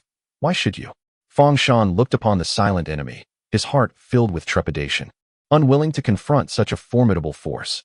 Yet, with the enemy occupying the mine, the Iron Tribe would have to endure, no matter how daunting the challenge. "Prepare the magic. Prepare the cannons." Rows of protected mages began to chant their array of magic, aiming at the enemy on the mountainside. Their clear and orderly incantations resonated through the air as energy coalesced into a vast magical formation suspended above them. A specially designed artillery piece, drawn by a custom-made carriage, was poised and aimed at the obsidian-armored soldiers stationed on the hillside, awaiting but a command to unleash its wrath. The cannonballs were meticulously loaded, ready for ignition. On the hillside, the dark-clad enemies stood motionless, like statues, exhibiting no reaction to their impending doom. Fang Shan gritted his teeth. Fire. Boom, boom, boom. A tremendous cascade of crimson fireballs surged forth, enveloping the hillside in an inferno, obliterating the ranks of the black-armored warriors. The artillery rained down like droplets of rain, sending shockwaves of yellow earth spiraling upwards, the thunderous roar echoing across the heavens. The blazing flames illuminated the mine, dispelling the night, as waves of scorching heat rolled down the slope, causing those at the foot of the mountain to tremble uncontrollably. The Iron Clan was indeed formidable. With such a terrifying magical battalion and artillery, were they demonstrating their might to us? Fang Shan mused whether he had overreacted. Surely, these cannons were not intended for sale to them later. The gathered crowd began to suspect that Fang Shan was merely showcasing merchandise. As the fiery tempest subsided, Fang Shan's expression grew increasingly grave. He observed the black-armored warriors still standing resolutely amidst the flames, as if hewn from stone. Their armor, as resilient as their martial prowess, remained unscathed. Though previously conjectured, witnessing the reality extinguished any lingering hope. Gradually, the vibrant hues of the conflagration dulled, the surging flames waning, while the murmurs and unrest among the crowd diminished, leaving them in stunned silence as they gazed at the indomitable black-armored army. Unscathed, the black-armored soldiers stood like obsidian statues within the remnants of the inferno. The captain of the Disaster Wolves stirred, bending his legs slightly before launching himself into the air with tremendous force. Whoosh! Thud! The captain soared from the hillside like a meteor, tracing an arc before crashing down, creating a massive crater. Emerging from the pit, the captain bore remnants of the elemental fire, casting a reflection upon his non-lustrous, pitch-black helmet. Panic ensued as a crowd of onlookers stumbled backward, trampling over one another in their haste. The weapons provided by the Iron Clan, along with the armor they donned, offered no semblance of security. "Enough!" bellowed an elder from the Fighting Spirit Hall, his authoritative presence silencing the frightened throng. Dismounting, Fang Shan gazed with profound gravity at the black-armored soldiers, gripping his weapon tightly. His loyal guards quickly encircled him, shielding their leader. The captain of the Disaster Wolves maintained a calm demeanor, his tone devoid of warmth. "The Emperor has commanded an evaluation process. I offer you two choices. First, you may challenge me in a duel. I shall take on your entire group. If you emerge victorious, you shall pass the assessment. Alternatively, we can engage in a collective battle. 300 of us will face 13,000 of you. Should you manage to retain 3,000 survivors, you will also be deemed successful in your evaluation." Fang Shan chuckled heartily, as if to bolster his own resolve. with 13,000 at my command. Why would I accept your challenge? We could easily bury you under our numbers. The rhythmic sound of footsteps resonated from all around, as three meticulously organized formations of black armored soldiers emerged from the southeast, each brandishing alloy battle swords and marching in unison, encircling an army of 13,000. Each formation comprised approximately 3,000 warriors. Until this moment, no one had perceived the presence of adversaries. The dynamics of offense and defense had shifted dramatically. Fang Shan's laughter faltered as he beheld the orderly ranks of 2,000 to 3,000 black-armored soldiers in the distance, then glanced at the 300 black-armored troops before him, his face paling as if he had fallen into a dive vat. The simple yet effective pocket formation, with 300 confronting 2,000, had resulted in the loss of over 1,000 men. Now, facing nearly 10,000 black-armored soldiers, with his own forces numbering merely 13,000, he harbored little confidence in survival. Fang Shan humbly inquired whether a one-on-one duel would still hold any merit. The captain of the Black Wolf Legion coldly reiterated, "Shall I challenge you alone, or your entire group? Or shall we 300 engage your 13,000? Fang Shan turned to the elder of the combat aura hall. The elder stepped forward, his expression grave, unsheathing a large blade from his back. "I am a 5th-tier battle king of combat aura. I seek your guidance." The captain of the Black Wolf Legion flicked his wrist, conjuring an alloy battle sword seemingly from thin air. His tone tranquil, "I am a 2nd-tier berserker of the Black Wolf Empire." Suddenly, the elder of the combat aura hall launched an assault, the blades glimmer slicing towards the captain of the Black Wolf Legion in an instant. God of War strikes. A sharp sound echoed. The God of War slumbers. The elder was sent flying back, collapsing to the ground, unconscious and blissfully asleep. The captain of the Black Wolf Legion lowered his right leg, his voice devoid of emotion. "I could take on 10. Zhou Ping'an sat atop a carriage, intently observing the unfolding scene ahead. Lu Qian gasped, "How brutal! Clad in such armor, how can the natives possibly prevail? The enhancement provided by intelligent battle armor is no trifling matter." Zhang Yang pondered. Is it possible that those are not intelligent armors, but rather biologically adaptive battle suits?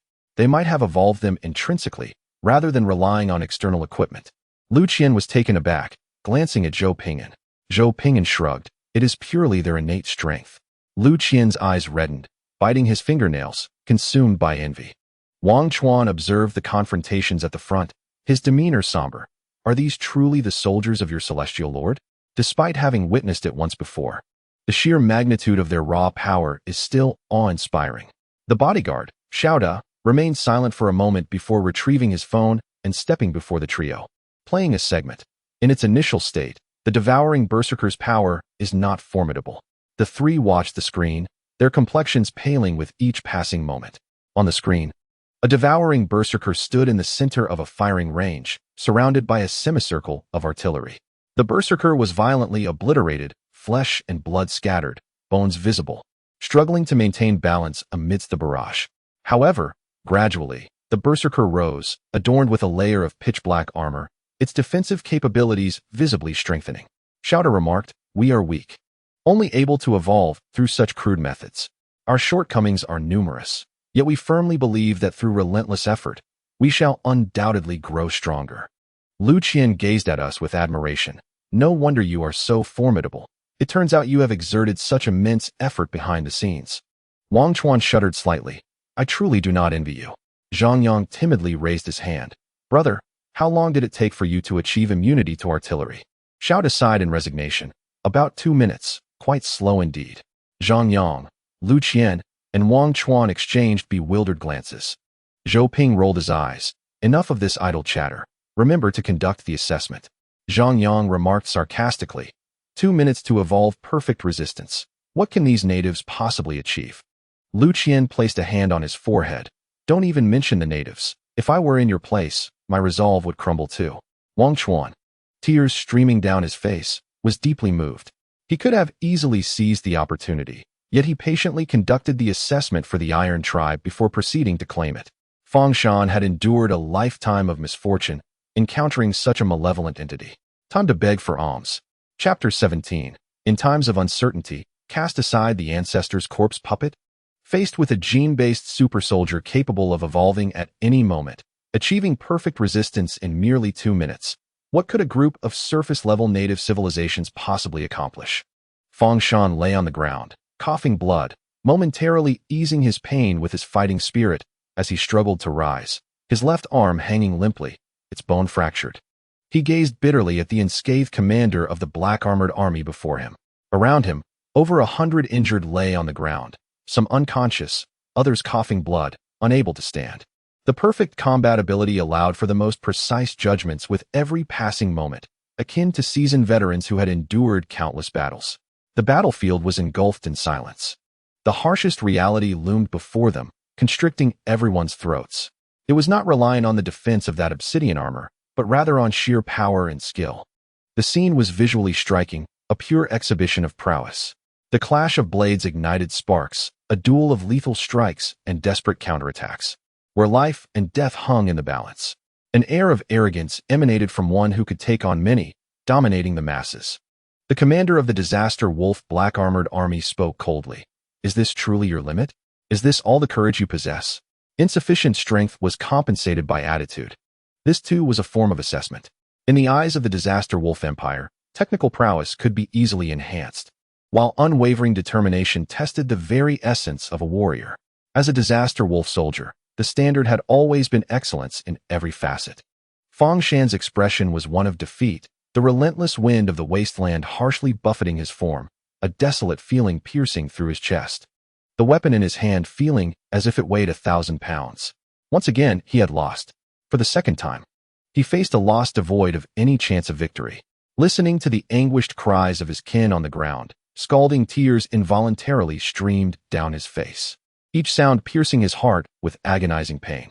Fang Shan turned around and beheld the faces of angry yet defeated youth, gripping their long spears tightly, awaiting his command to charge at this invincible foe.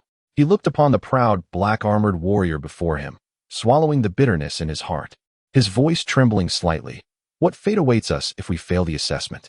If I choose to surrender, will my kin be allowed to return?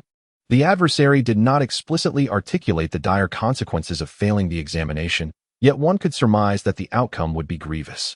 At this juncture, the only recourse is to beseech for mercy and wealth to secure a path to survival for the clan. The commander of the Disaster Wolf black-armored army pressed his ear to the headset, unexpectedly overhearing a direct decree from the emperor, and hastily clenched his fist against his heart. Upon concluding his remarks, the commander cast his gaze towards a specific direction within the throng, maintaining a combat stance. Though one hand remained over his heart, his demeanor suddenly tempered, exuding profound respect. The crowd instinctively parted, apprehensive, aware that a formidable figure was concealed among them. Within the ranks of outsiders to the right of the military formation, there was a modestly renowned contingent of about 100 individuals. Atop a cart sat a handsome youth, inscribing upon a floating crystal tablet, the size of a book. Accompanying him were another young man exuding an air of nobility and a battle-hardened lad, both similarly engaged in the act of writing on their own crystal tablets. Zhou Ping'an paused his documentation, lifted his gaze towards Fang Mountain, and remarked with a click of his tongue, relative to others, their performance is commendable, indeed a formidable army in this era. Although significantly impacted by morale, it was evident that their cohesion was robust. From the perspective of a warlord's monopolistic system, this was a commendable standard. While there were severe shortcomings, the merits were equally notable. The Iron Clan's ability to endure for centuries attests to the efficiency of this operational framework. It is worth noting that in the Iron Age, there were no wildlife protection laws, and the advantages of the Iron Clan system included robust security within their territories. To put it plainly, the areas beyond the towns were abundant with beasts such as tigers, lions, black bears, wolves, and rhinoceroses, all of which considered humans part of their diet. Conversely, humans also regarded them as sustenance. Ultimately, Zhou Ping'an rated the Iron Clan of Furnace City as above average, despite numerous issues. Their ability to establish a viable and stable operational framework is commendable. Initially, they were to be rated below average, yet when compared to intelligence from other regions, the Iron Clan stood out as exceptional among their peers. Zhang Yang and Lu Qian offered a more lenient assessment, categorizing the overall performance as good. The former believed that the Iron Clan's ability to endure was sufficient and conducted a detailed evaluation from a pragmatic perspective.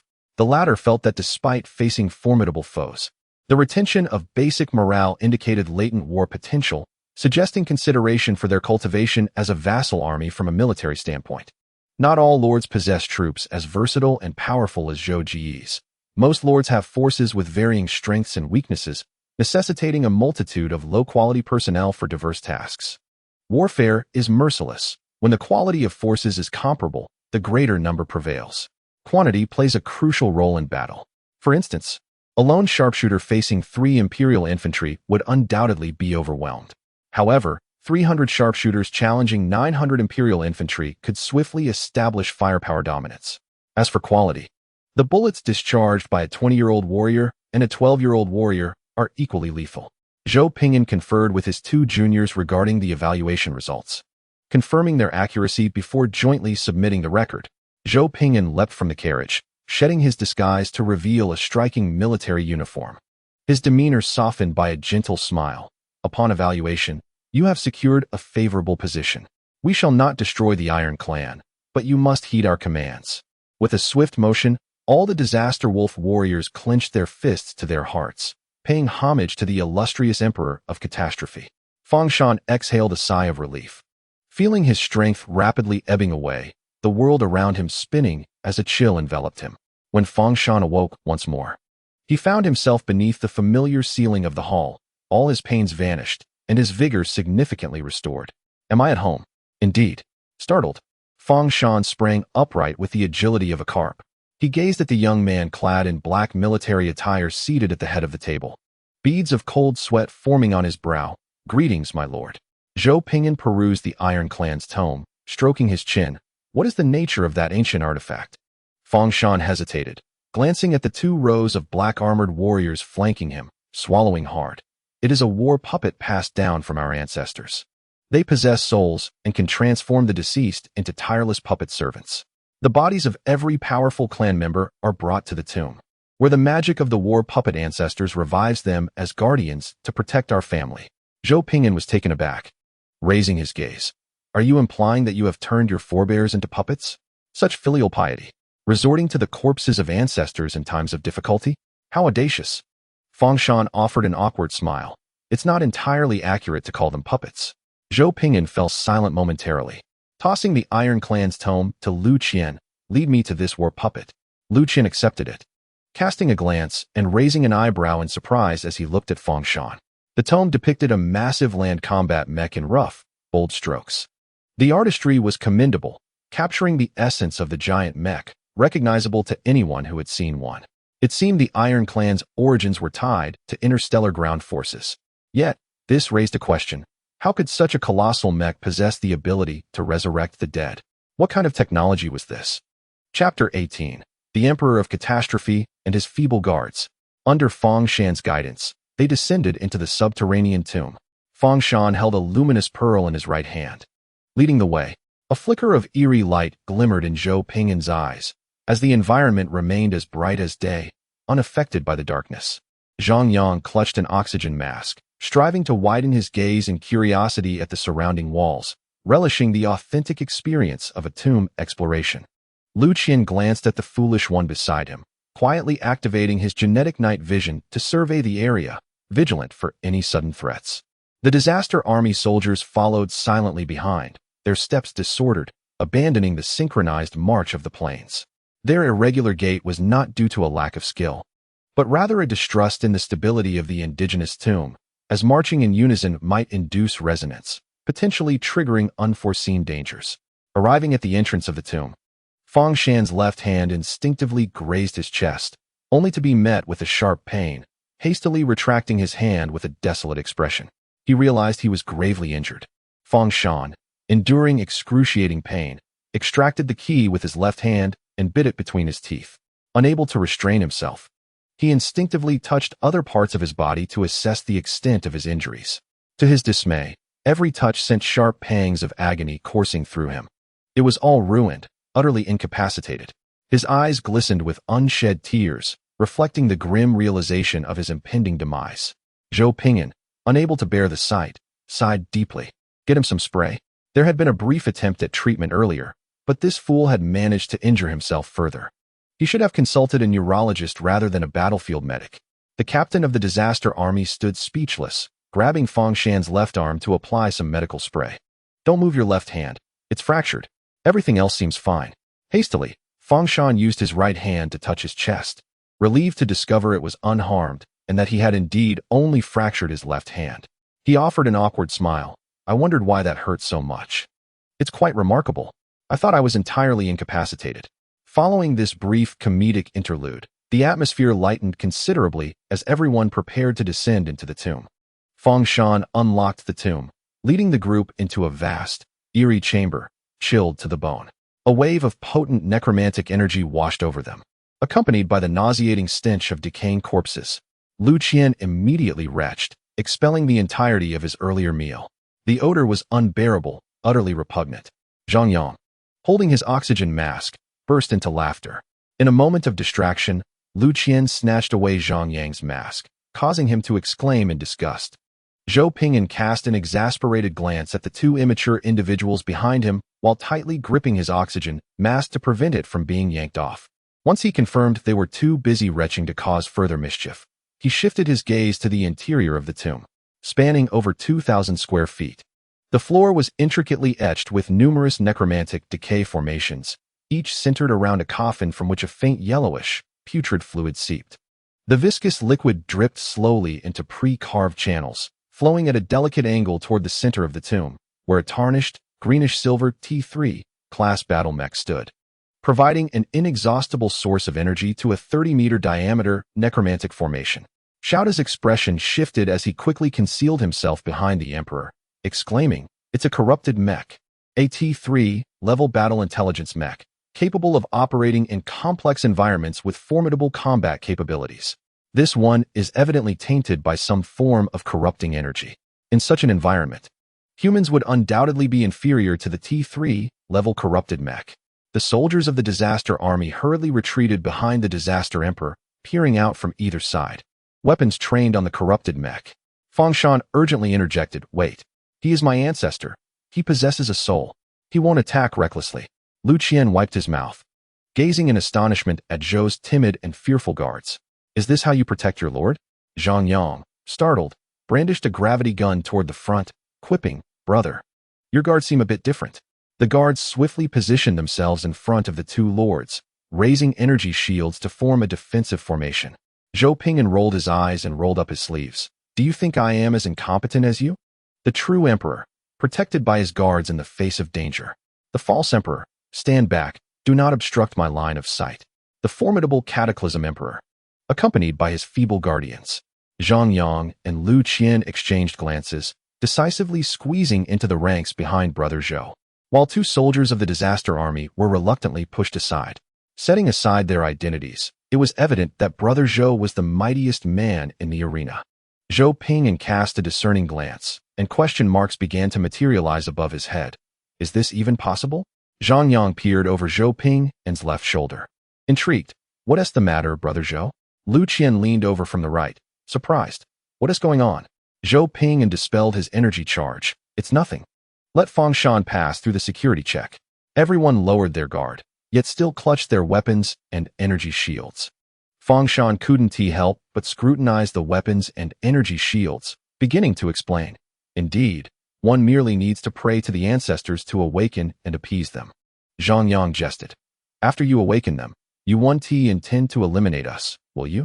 Lu Qian chuckled. "Exactly. In this subterranean environment, a corrupted T3 level ground combat mech could easily be deemed our progenitor. The initial space frigates of the group were merely T1 level technology."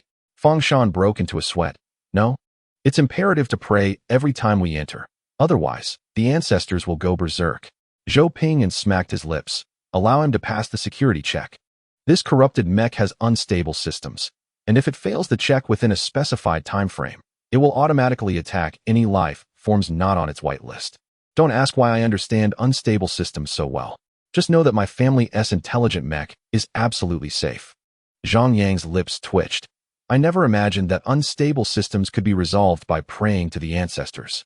Lu Qian facepalmed, experiencing for the first time what it meant to be caught in the desolate winds of a wasteland. Fang Shan let out a sigh of relief. Gratefully bowing to Zhou Ping'an, then kneeling thrice while reciting the incantations of the necromancy system, covering several hundred meters before breaking into a dance that was unmistakably of ethnic origin. Zhou Ping'an and the others were puzzled, but patiently observed Fang Shan's performance. In a short while, a stone box emerged from the ground. Fang Shan reverently knelt before the stone box, hands retrieving an ancient chip worn from battle. And with a face full of devotion, he approached the silver-green, rusted mech. The eye sockets of the silver-green corrupted mech glowed with a deep green light as a hoarse electronic voice intoned, "Scanning, descendant of astronaut number 18987. The chip adhered automatically to the silver-green corrupted mech, merging within as sparks erupted from its head, its movements oscillating between bowing and lifting. Fang Shan was startled, hastily seizing an iron staff nearby and striking its head fiercely. Thud. Complex systems often have simple maintenance methods. The movements of the silver-green corrupted mech stabilized, lowering its head. Its deep green eye sockets locking onto Fang Shan, its status returning to normal. "What is your command, crew member?" Fang Shan wiped the cold sweat from his brow, drawing a sign of blessing with his right hand, and began to recite the secret phrases passed down from his ancestors. The first rule of the crew manual: obey the captain's orders. The second rule: work hours will strictly adhere to an 8-hour workday, with weekends off.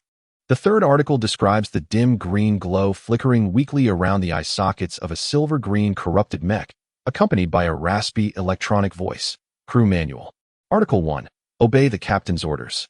Fang Shanku, parched and dry-throated, recited the incantation, wiping the beads of sweat from his forehead before turning around. The prayers are complete. Our ancestors have been appeased, yes? My lords, what troubles you? Why are there so many pits on the ground? Zhou Ping'an withdrew his foot from a pit, stifling the embarrassment of continuing to scratch the floor with his toes. It's nothing. All is well. Can we explore now? Fang Shan replied. We may. But why are there so many pits? Zhang Yang sighed deeply. Don't ask. To inquire is to invite embarrassment. Lu Qian remarked with a hint of melancholy. Once I complete the T3 level land combat mech technology, I shall create 1,000 ancestors for you. You could stream yourself performing the prayer dance.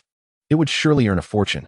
The scene was utterly comical and absurd, bound to elicit awkward laughter from the audience, compelling them to reward the stream and elevate it to trending status. If I were in their shoes, I would want to contribute 20 energy coins to boost it. I refuse to be the only one left scrambling on the floor. Fang Shan. Chapter 19. The unsafe is the most useful. A few scientists emerged from the group, donning their goggles as they rushed to examine the bizarre corrupted mech. Observing their fervent expressions, Fang Shan felt a twitch in his face, but ultimately refrained from reprimanding them for their lack of respect toward the ancestors.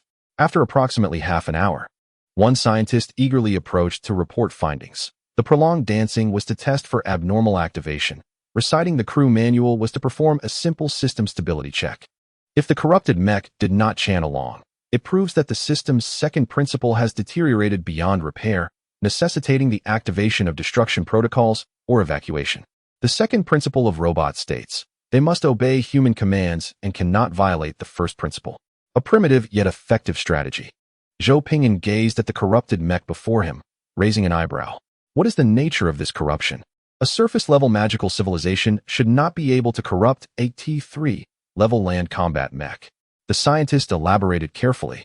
It is a civilization of corpse eaters at the level of an interstellar empire. This mech is suspected to have engaged with enemies of the corpse-eating culture over 2 millennia ago, eroded by necrotic energy, resulting in its current form. Fortunately, through the catalyst of time, the mech's self-check system activated, and the energy from these astronauts' descendants could consume the alien necrotic energy, forming a unique mech technology. Simultaneously, it can also transform the deceased into a servile army. The limit of transformation depends on the system's operational capacity.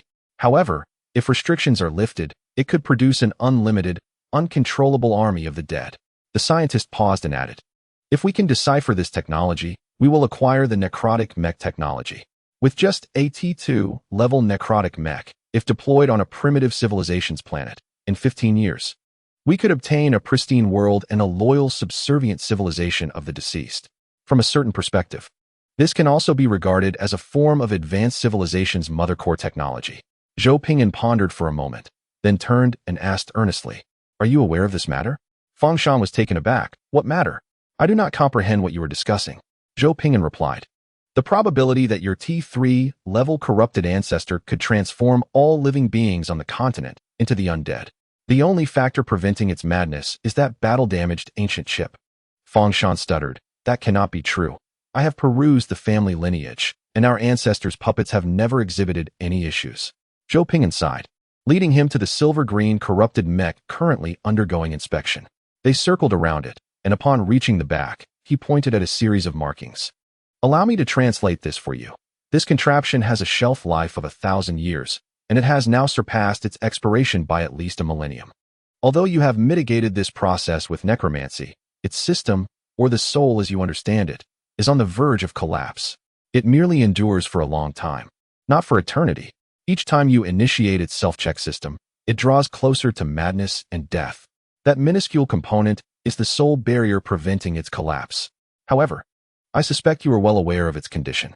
Fengshan smiled wryly, but according to the family records, the frequency with which our ancestors require the ceremonial vessels to awaken has increased. Long ago, our forebears did not need to strike their heads with these vessels to awaken them. Zhou Ping'an clicked his tongue. So, you mean to say that every city of your Iron Clan harbors such a perilous artifact that could potentially transform hundreds of thousands of beings into the undead? Fengshan stuttered, yes. Zhang Yang inhaled sharply, contemplating a critical issue. Wait, does every major clan here possess ancestral treasures? Fengshan obediently nodded. Indeed, every ancient noble has a relic from antiquity. For us, it is the puppet of our ancestor. Lu Qian hastily inquired Sister Shao Li for local intelligence on the central continent. Astonished, the Empire and the Church are tied for first place, followed by kingdoms, duchies, and vassal states. Your Iron Clan is a major clan within the vassal state of Luo Kingdom. Does each major clan sit atop a T3 level technological hazard? Or even more advanced technological threats? Zhou Ping'an suddenly slapped his forehead. Alert the Alliance and inform them not to allow the natives to activate their heirlooms lightly. Tomb raiding carries risks. Scientific research must be approached with caution. This can only be safely observed under the guidance of someone. If the natives bypass security checks and a conflict arises, I shudder to imagine the spectacle. Let me remind you, the scientific objective of this assessment is merely to complete T1 level research technology. T1 level technology is sufficient for an ordinary civilization to escape gravity and venture into space, exploring other star systems. The expiration of T3 level corrupted mechs generally indicates a gradual decline in system stability, with all restrictions beginning to lift, ultimately culminating in the most splendid display before their demise. You can always trust the quality of T3 level creations. Even in madness, their construction remains remarkably reliable. Fengshan raised his hand timidly, saying, I have heard that there are still over 1,000 ancestral puppets over there. The scene fell into a profound silence. Zhou Ping'an quietly remarked, we should alert the director's team and see how they respond. Zhang Yang, alarmed, raised his wristwatch to report. Over 1,000 expired T3 corrupted mechas. Should any issues arise, the spectacle would be too horrific to fathom. Lu Qian sighed, goodness. It is a marvel that your world can function so steadily. As if demonic natural disasters weren't enough. Each prominent clan harbors a dangerous artifact capable of annihilating all surface life, and they resort to the most ignorant methods for maintenance. Before long, Zhou Ping'an, Zhang Yang, and Lu Qian received a notification on their wristwatches. Director's team, the trial continues. The time limit for assessment has been lifted. Local indigenous contact precautions 10 provided by Chief Scientist Su Li of the Disaster Wolf Empire. Zhou Ping'an murmured, I suspect the director's team is merely aware that this planet has a favorable environment, with demonic natural disasters and pre-light-speed civilization, making it suitable for trials. They are undoubtedly unaware of the perilous technology hidden beneath the surface. If they had known, they would never have scheduled the trial here. This situation has escalated. Running from technology is far less perilous than indulging in archaeology and tomb raiding. Lifting the time limit also liberates the Lord's hands and feet, which, from a certain perspective, constitutes a tremendous benefit. Zhang Yang wiped the sweat from his brow. What do we do now, Brother Zhou? Lu Qian, visibly anxious, replied. Decoding T3 level technology requires immense computational power. It would take years, even with the foundation of the Great Xia Empire's research database. It's not that the Great Xia Empire's research library is inadequate, but rather that the Lord's computational resources are limited, restricting their acceptance and decoding speed. Zhou Ping'an stroked his chin, gazing at the T3 corrupted mechas, his expression shifting. What do you think? If I swap the chip and discard the entire overload mode, would it not be highly effective? An eerie silence enveloped them. Zhang Yang, taken aback, stammered, but how do we stop it? The reliability of T3 is significant. How do we halt the overload? Moreover, isn't this idea too perilous? Lu Qian replied thoughtfully, there is no need to stop. We can simply keep increasing the overclocking. In a certain sense, this could also be viewed as addressing the hazardous artifacts. Furthermore, Brother Zhou, why do your ideas always seem so reckless? The more Zhou Ping'an contemplated, the more feasible it appeared. His eyes began to gleam, and he clenched his fist in excitement. Reducing costs through overclocking is applicable to mechas as well. There is no need for them to be safe and reliable. We simply need to transport them to enemy territory and let them activate automatically. The more expired they are, the more dangerous they become, and the better their effectiveness will be. Who says mecha systems must prioritize safety? The less safe, the more practical. Chapter 20. The air has grown chilly. Let me drape you in a yellow robe. Fang Shan, under the guidance of the scientist's explanations, gradually comprehended the current state of the ancestral puppets and the fate that awaited them. Fang Shan, flushed with excitement, declared, no, my ancestors followed the ancestral puppets. You are robbing me of my forebears. The scientist looked towards Zhou Ping'an, his gaze seeking permission. There was indeed some merit to this statement. How should he handle these ancestors, transformed by the corrupted mechas? Zhou Ping'an glanced at the subpar, transformed undead, raising an eyebrow. Deploy C4 and evacuate the personnel. Once the corrupted mechs are removed, the outbreak of these undead is merely a matter of time. It must be dealt with swiftly. We cannot simply stand by and witness a cataclysm of the undead. Outside the Iron Clan castle, Fang Shan's anguished cries echoed as he was firmly restrained by two disaster soldiers. The remaining members of the Iron Clan were held back behind the barricade, incessantly hurling curses laden with vulgarity, some even attempting to break through by force, only to be suppressed and rendered immobile. Amidst the cacophony of lamentations and curses from countless Iron Clan members, the bodyguard, Xiao, depressed the activation button. Boom! The underground tomb erupted in a cataclysmic explosion, torrents of flames tearing through the ground and shooting skyward, while countless plumes of earth surged outward, crashing down within the barricade, engulfing the surroundings in a torrent of dust. Zhou Ping'an stood beside the hoarse-voiced Fang Shan, reflecting, your ancestor has been obliterated. Fang Shan knelt on the ground, weeping uncontrollably. Destruction value, 111. Wang Chuan rubbed his forehead. Lord Zhou, your words are rather devilish. Surely, if the truth were conveyed, the Iron Clan would come to understand rationally. Of course, this did not prevent the Iron Clan from expressing their emotional turmoil upon witnessing their ancestors' demise. Xiao De, with earpiece in hand, listened intently, then turned to report to the Emperor of Disaster. Your Majesty, news of our obliteration of their ancestors has reached the main lineage of the Iron Clan via some magical communication. Zhou Ping'an blinked. And then? Zhang Yang replied with a hint of melancholy. Then they will undoubtedly seek revenge against us. After all, their ancestral graves have been destroyed. Can one expect them to maintain a calm demeanor and engage in lighthearted banter? Lu Qian trembled with anxiety.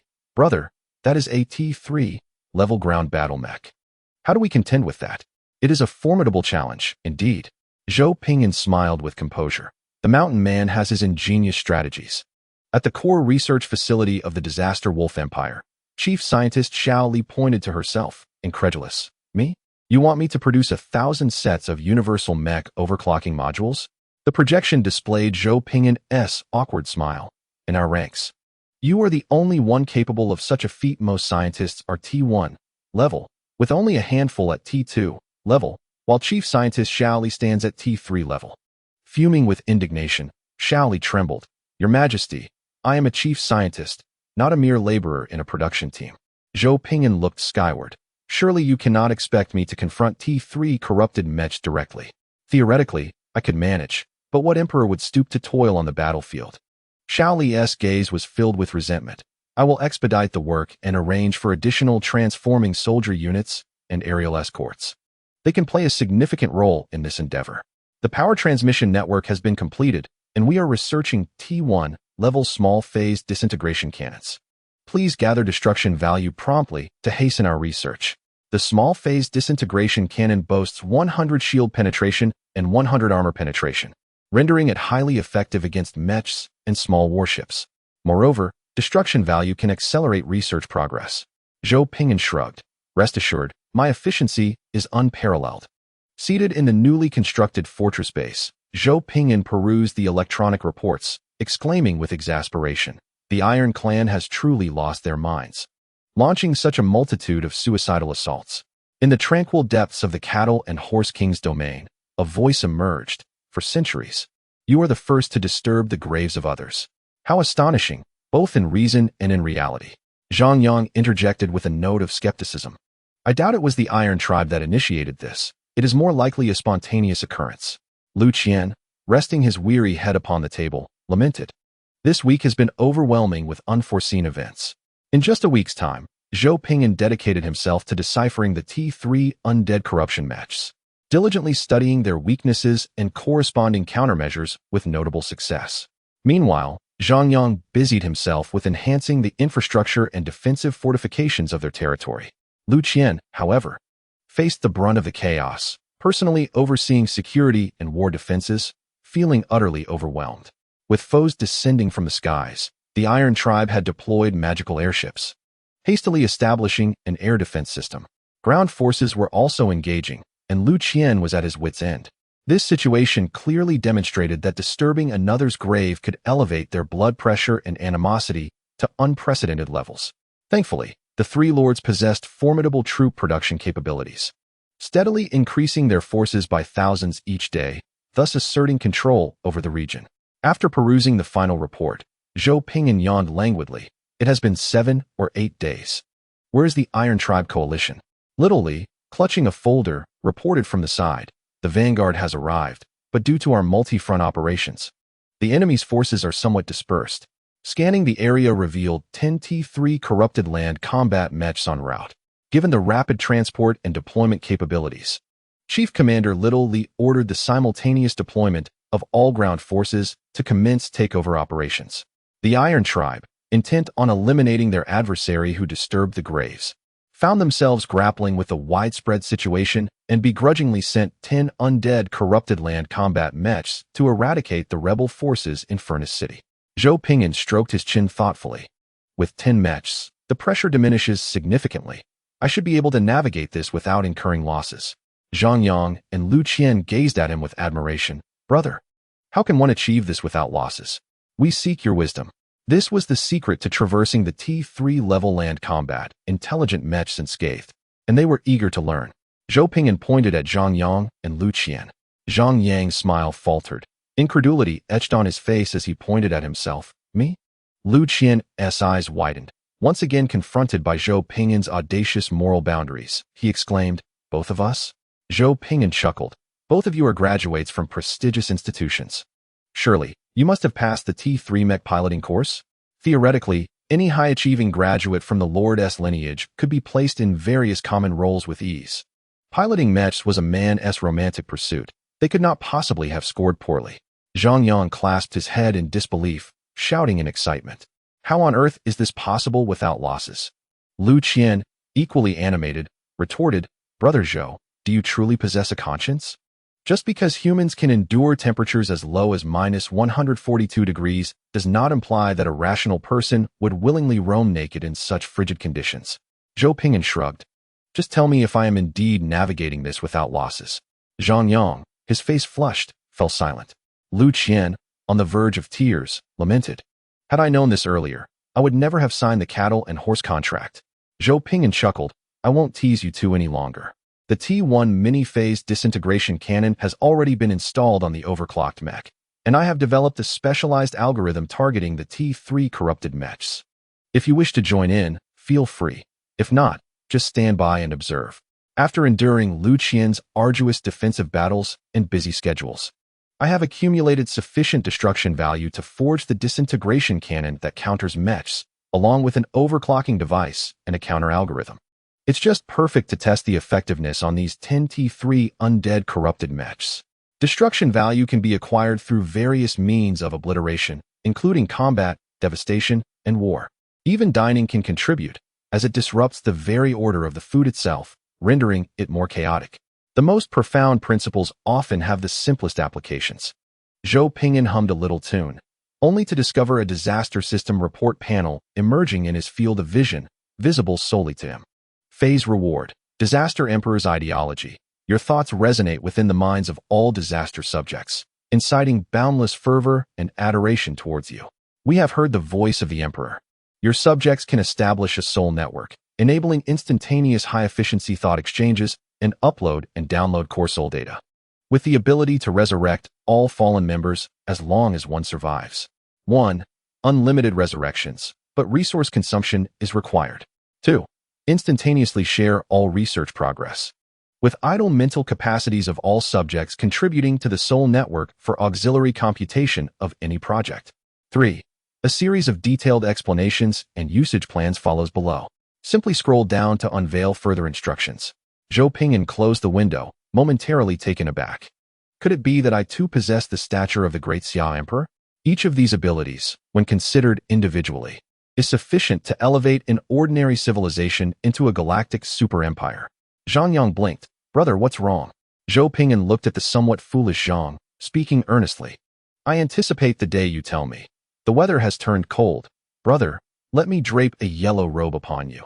You have also contributed to the rise of the dragon. Zhang Yang. Luqian. Both exchanged puzzled glances, but gave it little thought. It is customary for Zhou Gu to be a bit eccentric. Uttering a few mad remarks is hardly unusual. It would be more surprising if he weren't off doing something wild. Who could have anticipated that he would fall ill right after releasing his book? Alas, gifts are requested. Chapter 21. Negotiation, an art built upon the edge of a sword. Chieftain, your mother has exploded. Fang Chuan gazed at the kneeling individual reporting to him, veins throbbing on his forehead. What did you just say? Your mother has exploded. Fang Chuan suppressed his fury. What do you mean? My mother has exploded? The subordinate replied, Isn't your mother buried in the Furnace City branch? Didn't your father also move the grave there to be with her? Fang Chuan's complexion gradually paled. Has something happened to the ancestral grave? Did the ancestral puppet go berserk? The guard's face stiffened. Not exactly. Fang Chuan breathed a sigh of relief, patting his chest. Why do you speak like you're gasping for breath? Can you please finish your explanation in one go? The guard, steeling himself, continued. The ancestral puppet and the Furnace City's ancestral grave have been bombed. The enemy has already taken over Furnace City. Not only has your mother exploded, but your father has too. Your grandfather has also exploded. The graves of the entire family have been destroyed. In various regions, the emergence of the Black Armored Army, purportedly acting under royal decree, has created a sense of bewilderment. Fang Chuan, the venerable patriarch of the Iron Clan, was driven to a state of extreme agitation, his blood pressure soaring to an alarming 250. As he unleashed a torrent of invectives against that shameless enemy. Following his furious outburst, he learned of the inexplicable appearance of the Royal Black Armored Army across the land, which exacerbated his distress to the brink of a fatal episode. In haste, the elders of the council rushed to the patriarch's study, with little time for deliberation. Gritting their teeth, they resolved to awaken 10 ancestral automatons to suppress the situation in Furnace City, hoping to salvage the patriarch and their kin. Additionally, they sought to eliminate the audacious foes who dared to defy them. Despite the distinction between the main lineage and the branches, the ties of kinship ran deep. As many had lost uncles, brothers, mothers, and aunts in the turmoil, their blood pressures rising in tandem. Though the vanguard army set forth in haste, they adhered to all necessary procedures. They established a camp 10 kilometers from Furnace City, carefully surveying the area multiple times before convening to discuss their findings. The vanguard commander furrowed his brow, pointing towards the map. The situation is peculiar. The enemy continually bolsters their outer defenses. They are evidently aware of our arrival, though they remain ignorant of our exact position. Their armor is remarkably advanced, reminiscent of the elite legions of the Empire. Do you suppose the Empire is involved? This raised concerns. As an ancient noble clan, how could they contravene the sacred edicts of their ancestors and launch an assault against us? Setting aside ancestral laws, the Iron Clan's prowess in ancient artifacts is not to be underestimated. Who among the ancient nobility would dare to attack us? The commander rapped the table, silencing the tent. Regardless, Our ancestral graves have indeed been desecrated. We must employ the most ruthless strategy to retaliate, to honor our forebears. However, once we deploy the ancestral automatons, we cannot conceal the existence of the undead servitor army. The atmosphere in the room grew tense. Although the Iron Clan possessed ancestral automatons, everyone understood that revealing them would expose their vulnerabilities, who would willingly transform their forebears into undead puppets. The commander lamented, "The enemy is formidable. Ordinary tactics may prove ineffective. We shall first deploy the undead servitor army to gauge their strength, and upon confirming our intelligence, we will awaken the ancestors for battle." As night fell, they resolved to launch their assault. Under the cover of darkness, Zhou Ping'an and others were summoned to the battlements by the chief commander, Shaoli, adjusting her glasses, which lacked prescription. She explained, "They have awakened the T3 corrupted mecha, but have not activated the attack modules. Instead, they are utilizing the undead servitor army for reconnaissance." Zhou Ping'an leaned against the battlement, a smile gracing his lips. "Fengshan, what are your thoughts on this matter?" Fengshan's countenance darkened, unwilling to elaborate. It was clear that there existed a superior method of handling the situation, yet the most explosive option was chosen. "Had you opted for cremation, I might have accepted it," he thought. Wang Chuan, in resignation, added, "Old Feng, please understand, your ancestral automatons do indeed harbor issues. Should those undead spiral out of control, it would spell disaster for all. The higher-tier undead, despite possessing numerous cognitive issues, are inherently dangerous creatures, driven by primal instincts for hunting and combat, particularly to the uninitiated living." Fengshan, suppressing the fury ignited by his grandfather's demise, wore a grim expression.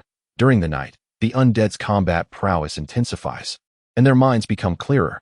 If you appeal to them with reason and emotion, there is a possibility of averting this conflict. Zhou Ping'an chuckled softly. "Very well. If we can avoid it, let us do so. Although I am inclined towards early conflict, I am acutely aware of the paramount principle of waging war only when absolutely necessary. Of course, if avoidance proves impossible, we must then contemplate how to maximize the destruction of the enemy's lineage." As they conversed, a chilling breeze swept through, accompanied by an eerie whispering in the air. In the distant hills, several kilometers away, pairs of ghostly green flames flickered into existence, methodically drawing nearer. The sound of bones clattering echoed through the air, penetrating the ears of all present. Zhang Yang's lips twitched, compelling him to draw his guards closer. Seeking the warmth of humanity, it is no wonder that those who engage in prolonged battles against the undead often suffer psychological afflictions. Such sights would unnerve anyone. Lu Qian, though unfazed, furrowed his brow and summoned his intelligent battle armor, grasping the latest model of a laser gun, significantly bolstering his sense of security. Fear often arises from inadequate firepower. Zhou Ping'an rested his hands upon the city walls, observing the approaching tide of undead with a serene gaze. Negotiation is an art founded upon the edge of a blade. Replace all shells with righteous energy types. Should they refuse to negotiate, we shall obliterate them. The soldiers of the disaster army moved with remarkable swiftness, positioning crates of righteous energy shells behind the outdated artillery, awaiting the Emperor's command. The use of inferior artillery was not due to a lack of technological capability, but rather because, at this level of warfare, such steel tube cannons sufficed. Whether obliterated into 8 pieces or 4, the outcome remains equally lethal. The primary reason, of course, was the shipyard's overwhelming workload, hindering the mass production of Tier 1 laser defense cannons. Zhou Ping'an gestured subtly, indicating to fire a few shots as a display of deterrence. Whoosh! The righteous energy shells, possessing a property highly effective against evil, erupted from the cannon's barrel in a rapid explosion, tracing an elegant and powerful arc through the air before crashing down upon the front lines of the undead minions. Boom! In an instant, several righteous energy shells detonated upon impact with the ground, launching towering mounds of earth and burying many of the undead's vanguard beneath the debris. The deceased gazed at the glimmering white light emanating from the crater, feeling a slight sting on their skin, their throats emitting cries of disgust and unease, as they halted in their tracks, awaiting their leader's command. Although they were all ironclad undead, with a commendable base salary, there was no need to recklessly collide with what appeared to be light-type shells to prove their loyalty to the family. They had come to seek their ancestral graves, not to entomb themselves within them. Chapter 22. Then I shall play with you. You wicked ones. The vanguard leader of the Iron Clan, astride a rhinoceros beast, stood solemnly behind the army of the undead, his gaze heavy upon the newly erected cannons atop the city wall. The projectiles employed by the enemy were not of the light attribute, yet bore a resemblance to it, possessing the power to restrain the undead. This was far from favorable news. Suddenly, a robust beam of light enveloped him entirely. The vanguard leader's expression turned a ghastly green as terror surged through him, prompting him to unleash his full might and leap from the back of the rhinoceros, diving behind a nearby slope in a panic, beads of cold sweat forming as his heart raced. Upon glancing back, he noted that his mount was merely trembling in fear, showing no signs of harm. Xiaoyang, is your horn and searchlight functioning properly? Why are you shining it on that beast? Zhou Gu, you may call me incompetent, but do not doubt my defensive reconnaissance skills. Sister Xiao Li, playback. Replay it. On the city wall, Zhou Ping'an hovered beside a flying horn in its operational mode, merrily reviewing the battlefield replay, teasing, "Oh, indeed. However, the enemy's evasion speed is quite impressive. You simply couldn't keep up." He had witnessed it himself, acknowledging that his subordinates' skills were somewhat amusingly impressive, yet not entirely effective. The technology capable of accurately locking onto enemy positions on the battlefield was undeniably valuable. Zhang Yang, blushing with embarrassment, stammered, "Ahem. The dynamic locking technology hasn't fully developed yet, but once it does, it will be splendid." Zhou Ping'an chuckled, enhancing the searchlight's algorithm with a deft hand. The upgraded searchlight obediently locked onto the mountain's peak. With a gentle tap on the horn, Zhou Ping'an's clear, youthful voice resonated. "Hey there? Are you certain you wish to oppose us? Do not cower. This is merely a light spell, not an offensive one." The battlefield fell into a profound silence for a moment. A middle-aged man clad in the Iron Clan's specially forged armor arose from the mountaintop, his attire dusty and disheveled, clearly having been in a precarious situation moments prior. After a moment's contemplation, the vanguard leader expended some of his energy. "You have desecrated my clan's ancestral tomb. This enmity is irreconcilable. My clan shall spread the word, ensuring that the world knows of your shameless deeds." Zhou Ping'an, amused, leaned against the city wall, for the first time savoring the thrill of verbal sparring, grinning broadly. "Your ancestors' puppets are nearly decayed. Are you truly unafraid of the undead catastrophe erupting beneath you? Yet you dare to bite back at me? Destruction value, 111. Zhou Ping'an found great delight in this, as his words evidently struck a chord with his adversary. The vanguard leader's countenance darkened. "What nonsense are you spouting? My ancestors are eternally immortal. The glory of my forebears is beyond the comprehension of a heretic such as you." Zhou Ping'an licked his lips, his smile benevolent. "Are you afraid that revealing the truth will lead to a collapse of faith within your clan? Do you worship a mere collection of puppets? Or do you honor the ancestors who once faced adversity without fear?" During this time, he had gleaned a general understanding of the Iron Clan's history through various channels. Their ancestors had once basked in glory and brilliance, leaving behind invaluable treasures and wealth that allowed the Iron Clan to endure to this day. However, the puppets of their ancestors had rusted, and their faith showed signs of decay as well. The remnants of a once superluminal civilization have now been completely assimilated by the local inhabitants, forsaking the pride of their celestial heritage. It is both lamentable and tragic. The vanguard leader paused for a moment, yet instinctively retorted, "Nonsense. I have no need to recount the glory of our ancestors to a wretched creature like you. I shall obliterate you and demonstrate the indomitable will of my people. Attack." With his back turned to his kin, the leader's countenance momentarily wavered beneath his mask, but soon resoluteness enveloped him once more. Zhou Ping'an erupted into hearty laughter, exclaiming, "Excellent. My brave warriors, follow me into battle." With that, he leaped from the city wall, gliding effortlessly through the air, radiating a pure white light that unveiled the profound essence of a righteous leader. A blade forged of steel coalesced in his grasp, his smile both innocent and wild. "Then let this rogue engage you in a playful contest." Upon landing, the white light emanated in concentric circles around his comrades and their weapons, bestowing upon them a delicate aura of righteousness. On the city wall, Zhang Yang excitedly pounded the wall, shouting, "The domain of righteousness." Lu Qian, taken aback, exclaimed, "Wait, Zhou, aren't you a villain?" The chief commander, Xiao Li, offered a serene smile. "This demonstrates the true worth of an all-encompassing lord. In mere moments, The Emperor of Catastrophe had already manifested within the ranks of the undead army, wreaking havoc. The soldiers of disaster had just leaped from the city wall to the ground, switching to close combat weaponry, roaring their allegiance to the Emperor as they charged forth. A throng of black-armored warriors donned in white light leapt from the walls like dumplings, fervently following the Emperor into battle, bolstered by the Emperor of Catastrophe's domain of righteousness. The soldiers of disaster, despite their inferior ranks compared to the undead army, exemplified the notion that I may falter countless times, while you, of higher rank, can afford but a single misstep. The steel-cleaving sword effortlessly severed the skeletal warlords 2 ranks above itself. The knowledge of righteousness proved effective against the undead. The superlative techniques of righteousness from the celestial empire of the Starry Sea were of a far superior origin compared to these indigenous beings.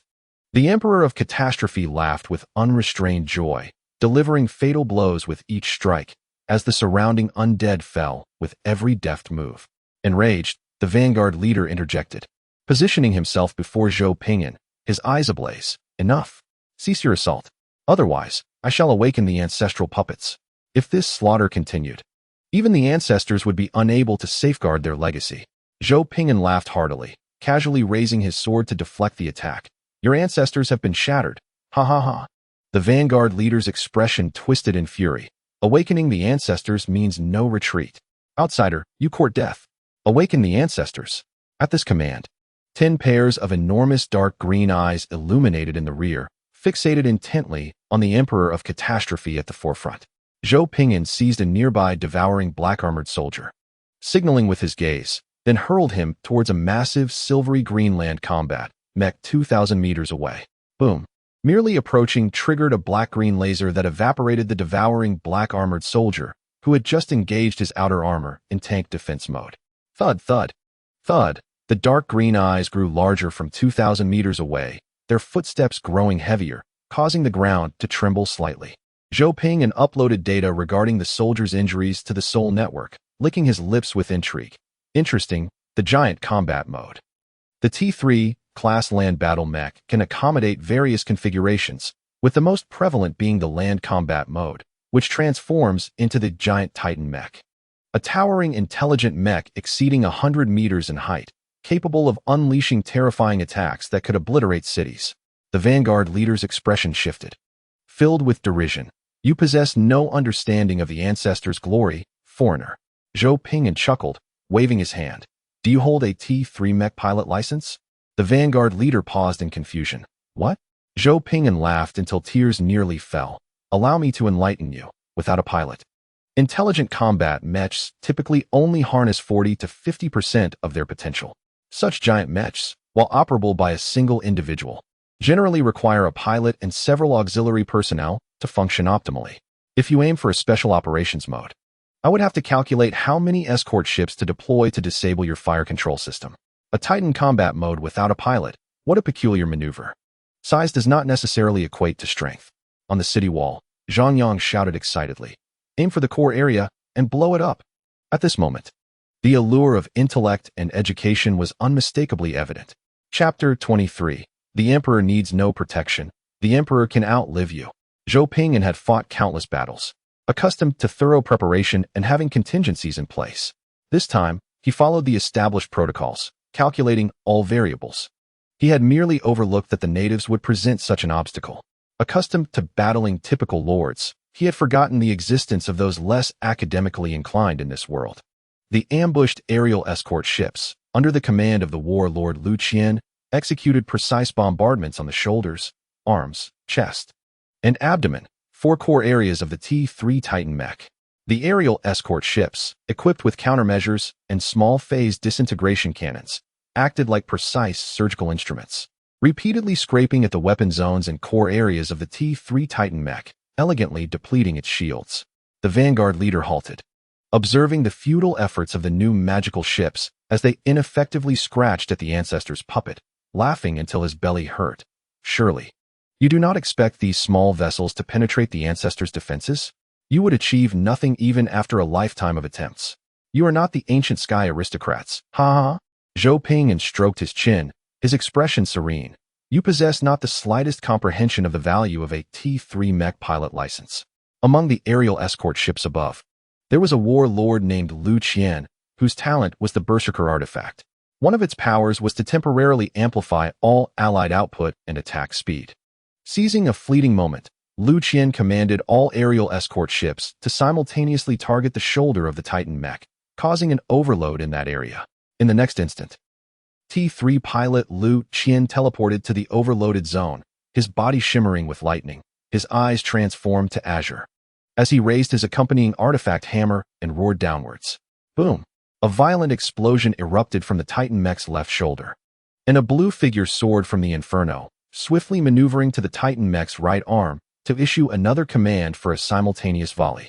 The precision and elegance of the aerial guardian ship resembled that of a scalpel, as its disintegration cannon accurately pierced the weaponry zone upon the shoulder, rendering it fully loaded and granting the warlord ample opportunity to exploit his destructive advantage. Upon noticing the emergence of an internal corridor, Liu Qian charged forward, clutching the overloaded module as he raced towards the energy chamber within.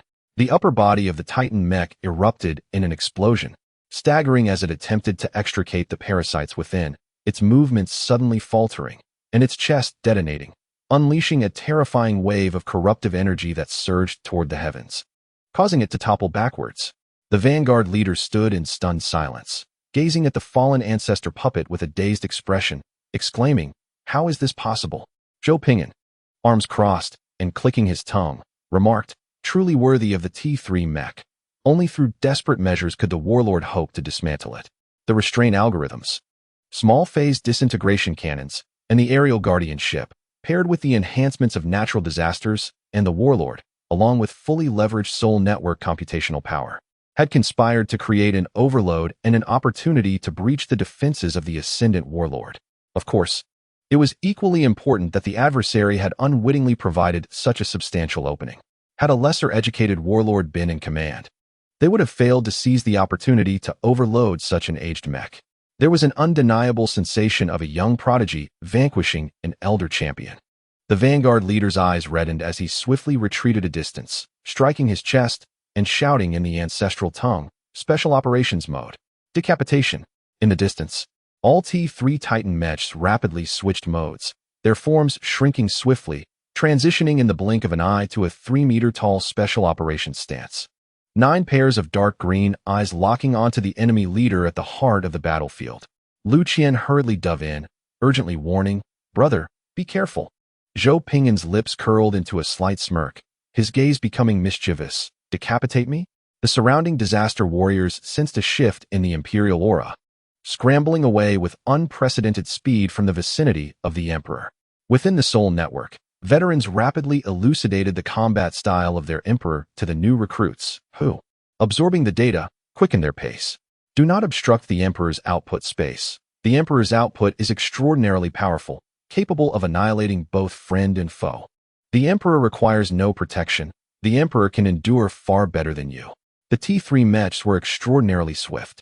In the blink of an eye, they had transitioned from combat 2,000 meters away to standing before the disaster Emperor. 9 disintegration laser blades sliced toward the disaster Emperor, the air cleaved asunder, leaving behind scorching trails of residual heat. A T3, level pale blue dynamic energy shield intercepted all assaults. To clarify, the initialization configuration called for territory, not the Lord, nor did it encompass the Lord's personal equipment. The clash between the 9 disintegration laser blades and the pale blue dynamic energy shield was intense, with energies rapidly colliding. A pair of delicate, pale hands emerged from the dynamic energy shield, grasping the disintegration laser blades barehanded. The energy consumption of the disintegration laser blades surged to its maximum capacity in an instant. Amidst a dazzling radiance, the pale hands shimmered with purple patterns emanating from the void, fingers applying a slight pressure. Crack! Boom! The 2 disintegration laser blades shattered and exploded, sending 2 T3 corrupt land battle mechs flying. The eyes of all T3 corrupt intelligent land battle mechs instantaneously turned blood red. Danger. Virtual realm detected. Danger. Danger. Virtual realm. Danger. Retreat. Extract the commander. The 2 corrupted battle mechs, propelled by the explosion, soared directly to the side of the Vanguard leader, providing him with a temporary energy shield, enabling his swift retreat. The pale blue dynamic energy shield transformed into a regal purple, revealing its true nature. In theory, a T3 single-target dynamic energy shield could not withstand the T3 battle mech's ship-slicing laser blade. However, the T3 virtual shield could. 7 T3 corrupted mechs unleashed shockwaves simultaneously, momentarily stalling the actions of the Cataclysm Emperor. 5 of them rapidly retreated, each seizing a high-ranking member from their ranks. How swift their escape! Zhou Ping'an, the Cataclysm Emperor, extracted his violet palm from the sparking cranial casing of the 2 corrupted mechs, where he held a brain chip the size of a fingernail. After uploading the chip's data, he exerted a slight pressure, shattering the intelligent chip. The 2 corrupted mechs collapsed helplessly to the ground, rendered as lifeless as humans deprived of their minds. Zhang Yang, clad in battle armor, approached cautiously, hesitant to draw near, and exclaimed, "Brother, did you just extract the virtual energy and utilize it directly? You didn't even bother to decompose it?" The virtual energy was exceedingly perilous. The standard procedure entailed decomposition or filtration, absorbing only the minuscule, safe portion. Zhou's approach was evidently direct and forceful. Lu Qian descended, equally wary, fearing he might be assimilated into particles by the virtual energy. His expression a mix of astonishment and resignation. The T3 intellect is astute. Once it senses danger, it retreats. Our escort vessel lacks the speed to catch up with them. Although they had cleverly bypassed the defenses of the T3 mechs, the data on their panels still revealed a disparity. Pursuing them now would expose them to a potential ambush. Zhou Ping'an smiled playfully. No need to rush. Let's deploy the T1 army technology. Time is the most formidable weapon of the Lords. Brother, then I shall manage the escort vessel technology and personally command it. I will handle the fire control system. Zhou Ping'an raised his chin, signaling. Do not waste those 3. Bring them back for cost reduction and overclocking, installing overload chips. Including the original mech, we will have 4 corrupted mechs, sufficient to dismantle for 40 overclocked self-destructing mechs. I refuse to believe their mechs can withstand the self-detonation of overclocked mechs of the same tier. Set the table. It's time to beg. Chapter 24. The Transformers prepare for siege. The battle data has been thoroughly analyzed, and we have optimized the algorithm for the disintegration cannon. Whether engaging in blitzkrieg or prolonged warfare, we shall maintain an absolute advantage. Zhang Yang inquired, Sister Xiaoli, how do we achieve this absolute advantage? There exists a significant technological gap between eras.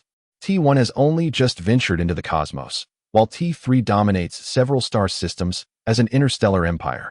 Lu Qian silently critiqued, the absolute advantage of blitzkrieg stems from Brother Zhou and me being capable of annihilating T3 corrupted mechs. The advantage in prolonged warfare arises from a multitude of indigenous civilizations. Where will they procure T3 level energy to power their mechs? With each encounter, their energy diminishes. No matter how formidable the T3 energy engine, it still requires T3 level rare crystals, explosive particles, or active metals for power. Indeed, T3 technology has considered adverse conditions, possessing backup energy sources such as solar and geothermal energy. But can you fathom why those are deemed backup sources? In simpler terms, consuming tree bark may stave off hunger. But if one persists, it will undoubtedly lead to dire consequences. Zhou Ping'an perused the reports from the War Alliance and exclaimed in admiration, the quality of our team is commendable. They quickly identified the critical issues and are formulating targeted strategies. The majority of warlords possess mecha driving licenses, with some even attaining T7 and T8 certifications. For them, piloting a T1 assault mecha against a T3 is as effortless as playing a Souls-like game. As long as they evade all attacks, they can easily take down the T3 corrupted mecha. The challenge is akin to, this is offense, this is defense, this is evasion, and voila, here comes the challenge. Good luck. Go forth and claim victory. They merely need to withstand 3 minutes and dodge the ultimate move, which isn't overly difficult. I believe you can manage it. In the short term, most warlords swiftly abandoned early combat strategies and began contemplating collaborations with locals, exploring religious avenues, and infiltration to acquire T3 technology. This shift is certainly not born from fear of the indigenous people. The newly established regulations of the Dachau Warlord Alliance state that no compatriots may be eliminated. Unity is essential to withstand the frenzy of the natives during this trial. Everyone is fully embracing a strategy of survival and development, opting for a low-profile approach. Here, low-profile refers not to abstaining from conflict, but rather avoiding a full-scale continental war at the onset. Zhang Yang leaned in to take a look and chuckled. Everything is progressing steadily. Lu Qian interjected with skepticism. Steady? We are walking a tightrope. If someone falters, we shall all surely be dragged down. In high-stakes scenarios, it is not merely about who excels, but rather who falters first. Zhou Ping'an shrugged. Remain calm, if issues arise. I can simply purify the L6 planet in the virtual realm. Zhang Yang mused. I believe you, Zhou, are the root of the problem. Everyone merely wishes to earn points and vie for territory and resources, while you seem intent on hastening everyone's demise. Chief Governor Xiao Li remarked coolly. The investigation into the demonic calamity is ongoing, and intelligence on the Iron Tribe is still being gathered. Our primary objective remains the T3 corrupted mechas and the Divine Network. Zhou Ping'an stroked his chin thoughtfully. First, we need to develop T1 ground combat and mecha technology.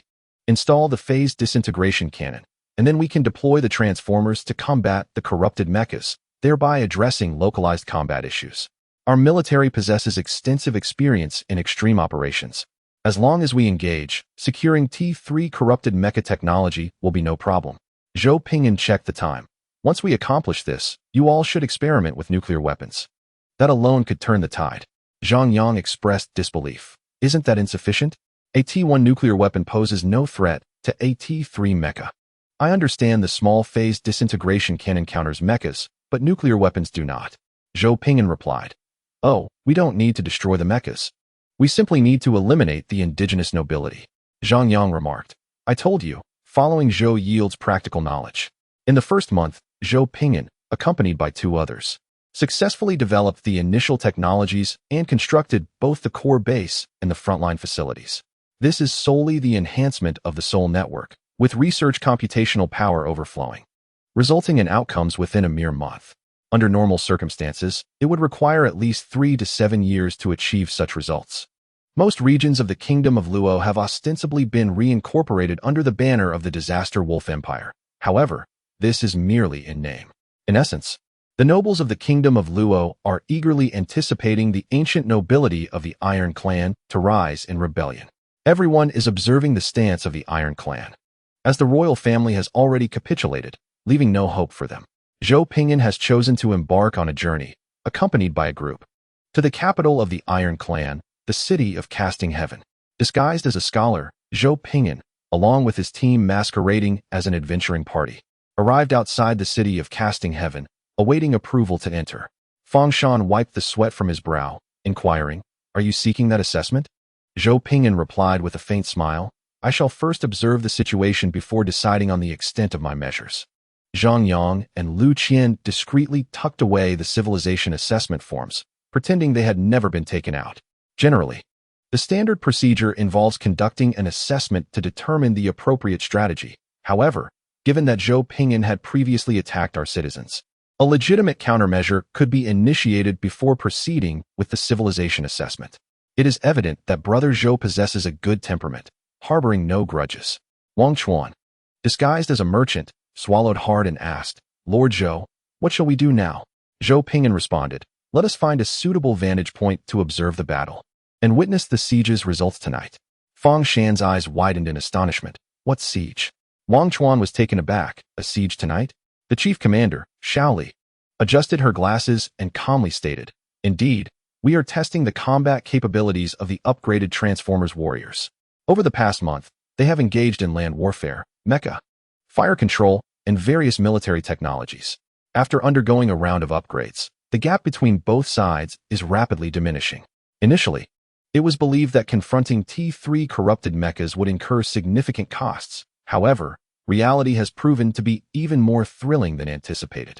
These indigenous warriors have adeptly interfered in battles, with extensive experience written throughout their records of T3 intelligent mechas, successfully maximizing losses in the shortest time possible. In a scenario where the war could escalate to a fever pitch with eyes closed, the leaders of the Iron Clan have chosen the path deemed least likely to yield victory. Should the Iron Clan maintain this combat mindset, Zhou Ping'an wouldn't even need to wait for next month's technological advancements. He could flatten this city of 2 million, rumored to conceal over 1,000 T3 corrupted mechas. This very month, Zhou Ping'an added, by the way, inform the Iron Clan that we will be sieging tonight. Zhang Yang expressed surprise. Brother, are you not concerned about high casualties? Why notify them? Zhou Ping'an blinked, suddenly recalling that he had forgotten to integrate his subordinates into the Soul Network. He proceeded to integrate his 2 subordinates into the external network. Zhang Yang, upon seeing the alert pop up, had not yet comprehended its contents when he noticed brother Zhou pointing a gun at him. Bang! Zhang Yang collapsed, falling into a deep slumber. Zhou Ping'an accessed the Soul Network and clicked on Resurrection.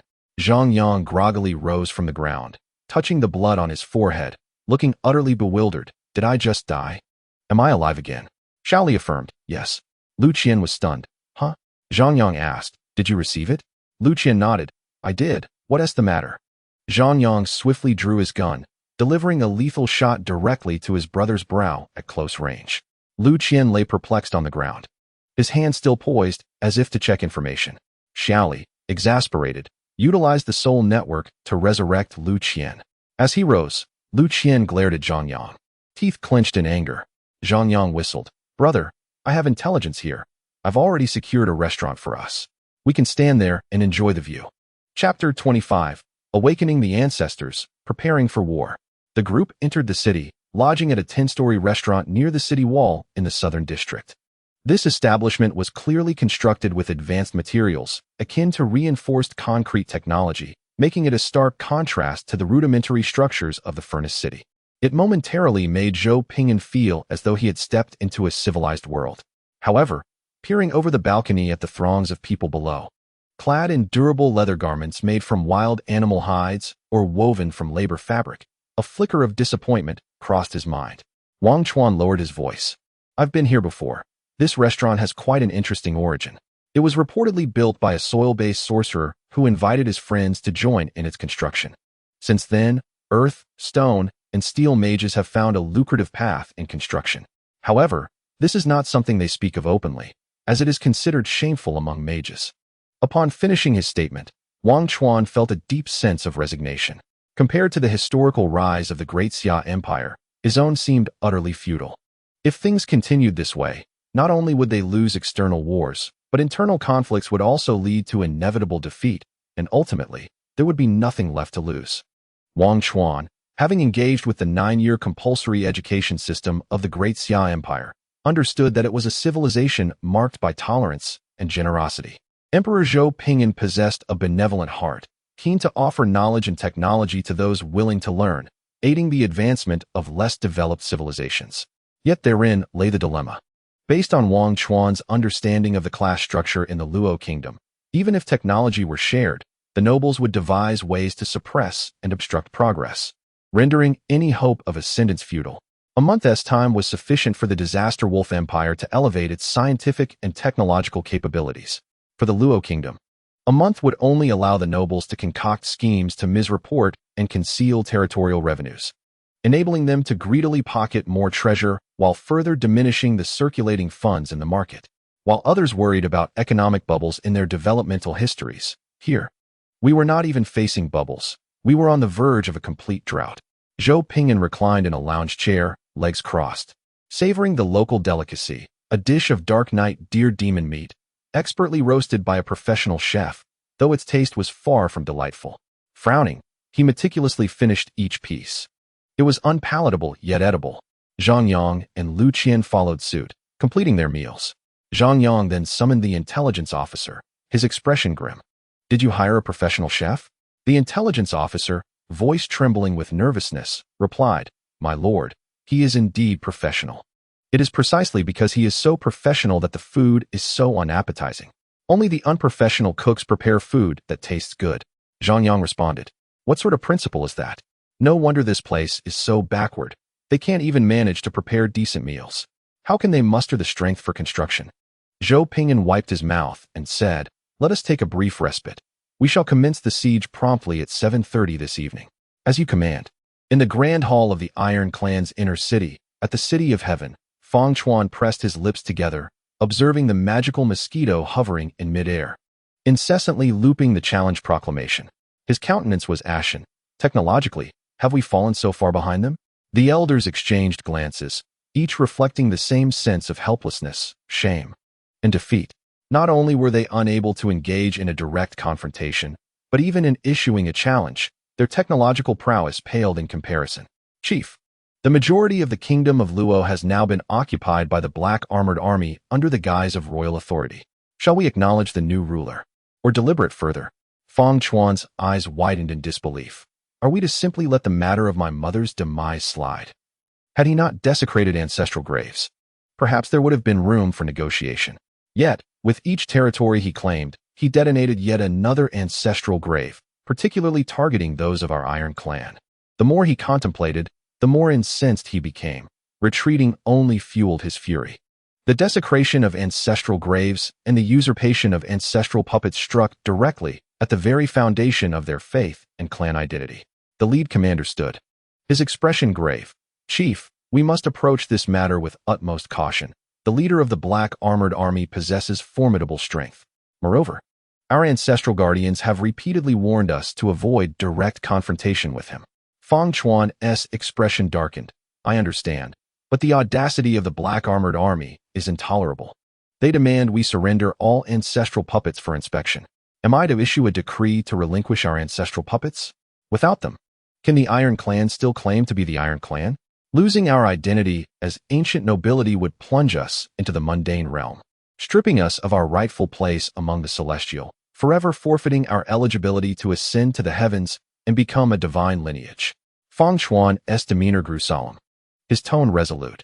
Our ancestors, who commanded the sun and descended in vessels crafted from stars, entrusted us with the ancestral puppets, leaving us with the hope of returning to the celestial realm and reclaiming our status as a divine family. Should we lose the ancestral puppets and our identity as ancient nobility, our mere vestige of ancient bloodline will not suffice to fulfill our ancestors' legacy. The lead commander raised his hand, signaling his desire to speak. Feng Chuan's expression darkened slightly, yet he lifted his chin. Proceed. The commander suffered a significant defeat, losing 3 ancestral puppets. In former times, such a loss would warrant a death sentence.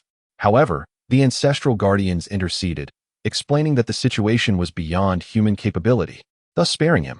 Since that failure, the commander has consistently emphasized avoiding direct conflict with the Black Armored Army, overly relying on the ancestral puppets. It is akin to being an orphan, devoid of parents or a family. Do you not share this sentiment? The lead commander's expression was somber. By sacrificing 20 ancestral puppets, we can severely damage the enemy and reclaim our voice. We cannot afford to suffer further losses. If we continue down this path, we will extinguish the faith of our kin. A profound silence enveloped the hall. Everyone was taken aback by the lead commander's words. Chief Feng Chuan's face tightened. His lips pressed firmly together, his voice low. Continue. The lead commander analyzed calmly. It is we who have burdened our ancestors, preventing them from unleashing their full potential. Thus, the battle should be entrusted entirely to their discretion. This is a war unlike any we have faced before. Furthermore, the enemy is indeed formidable. Our ancestral guardians have not deceived us. At last, I inquired of our ancestors regarding the origins of our adversaries, and they revealed that the foe hails from the heavens, from the very source of all existence. The situation has reached a critical juncture. We must not falter, but rather devote every resource at our disposal to secure a victory, to reclaim hope. Should we lose both victory and hope, we would be left with naught. The clan leader, Feng Chuan, wore a grave expression. What did the ancestral chief convey? The vanguard leader offered a wry smile. He stated a willingness to awaken 50 comrades and lift all constraints to confront the enemy. Feng Chuan inquired further, and then what? The vanguard leader felt a parchedness in his throat, the weight of that message pressing heavily upon him, making it nearly impossible to speak. After a lengthy silence, under the gaze of all present, he uttered the ancestral chief's final admonition, run. The hall fell silent, as if a pin could be heard dropping. Feng Chuan rose, his face turning ashen. The situation is dire, yet it has not reached the point where we abandon our kin to flee. Historically, our ancestors have battled ancient nobles far mightier than ourselves. Did our ancestors retreat? They did not. They even triumphed in war. Just because our adversaries are ancient nobles, rumored to hail from the church, must we concede? This is a disgraceful siege against our clan. I shall not relinquish a single fragment of the Iron Clan's interests. Never shall I yield. The vanguard leader clenched his fists, gazing intently at the clan leader, his expression fierce as he shouted, "You have not been to the battlefield. You cannot fathom their true strength. You are leading us to our doom." The sight of 9 ancestral puppets exerting their strength, yet failing to inflict any harm upon the enemy, was vividly etched in his memory. Fang Chuan's eyes widened in disbelief. "You coward. He may be strong alone, but we possess thousands of ancestors. Over 1,000,000 fallen servants. Even if he aims to annihilate us, it would take decades to fell millions. I shall never be defeated, nor will I abandon the city and flee. Awaken the ancestors. Prepare for battle. I am eager to see what tricks the black armored army can conjure." Chapter 26. Fortunate to encounter such a great patron. Truly, one has lost all sense of dignity. Fang Chuan stood atop the city walls, his countenance a deep shade of iron. His hands clenched so tightly around the stone bricks of the parapet that they crumbled beneath his grip. He had envisioned every conceivable scenario, yet he never anticipated the depths of depravity to which the enemy would stoop. The walls echoed with cries of despair. "Mother, it is I. How could you assist them? Father, my father. Clan leader, you must devise a plan. Grandfather, oh grandfather. Awaken, I am your grandson." The walls of Zhou Ping'an city, particularly the inner walls, the foundations, the outer walls, and the battlements, were equipped with illuminated niches, featuring parapets of varying heights. On either side of the walls, enemy towers were strategically placed to accommodate defensive machinery or ranged troops. Especially notable were the defensive implements: cannons, artillery, trebuchets, magical cannons, and firestone cannons, each in abundant supply. Beyond the walls lay a barrier of sheep and horse, with ditches filled with firewood and oil, caltrops, horse traps, staghorned wood, and iron thorns. Such an arrangement would be regarded as top tier even within the imperial cities. Without delving into other matters, the unparalleled defensive capabilities of the city instilled a profound confidence in Fang Chuan. Even in the face of minor setbacks on the battlefield, he remained unconvinced that the enemy possessed the capacity to breach the city of Zhou Ping'an. However, he could never have anticipated that the enemy's initial assault would not consist of formidable siege weaponry or grandiose magical onslaughts, but rather a psychological tactic. At that moment, the captured ancestral puppets stood in the distance, their dark green eye sockets fixed upon him. Most heart-wrenching of all was the sight of the long-deceased relatives, those buried in ancestral graves, awakened and now standing near the ancestral puppets, clad in tattered attire and wielding crude farming implements such as pitchforks, appearing weak, pitiful, and helpless on the front lines. It was a veritable hell, armed with pitchforks to besiege the city. Fang Chuan's blood pressure surged, his entire being on the brink of explosion, teeth clenched and eyes bloodshot with fury, his anger nearly reaching its breaking point. Filled with regret for not being able to locate the enemy leader at that moment, fingers clawing at the stone walls. The leading vanguard's expression was grotesquely contorted. "Chieftain, harden your heart. Consider sacrificing some of the ancestors for the sake of asserting our authority in this war, or at least preserve a portion of the flame." The enemy's strength was formidable, but their moral depravity was utterly reprehensible. This was undoubtedly the most formidable foe they had ever encountered. Fang Chuan suppressed his rage, grinding his teeth. "Let me calm down. I need to think." Previously, he believed the vanguard's words were exaggerated and absurd. Yet now he wondered if perhaps the earlier reports had been overly conservative. Zhou Ping'an sat in the lounge of the tavern's top floor, pressing his mouth with his hand, silently observing the images projected before him. Zhang Yang removed his hand from his mouth, opened it slightly, glanced at the silent brother Zhou, and then took a breath of the cool air, covering his mouth once more. Lu Qian carefully pondered his words, opening his mouth only to grimace. Taking a few more breaths of the cool air, yet still feeling overwhelmed, he could only ask in his most cautious tone, "Brother, during your battles, did you ever feel a fleeting pang of guilt in your conscience?" Wang Chuan looked despairingly at the projection. "My lord, you could have easily overwhelmed them. Why resort to such methods? As an outsider, a celestial being, and an emperor of civilization, your tactics seem excessively grandiose. I almost feel the chill of your lofty position." Fang Shan endeavored to reassure himself.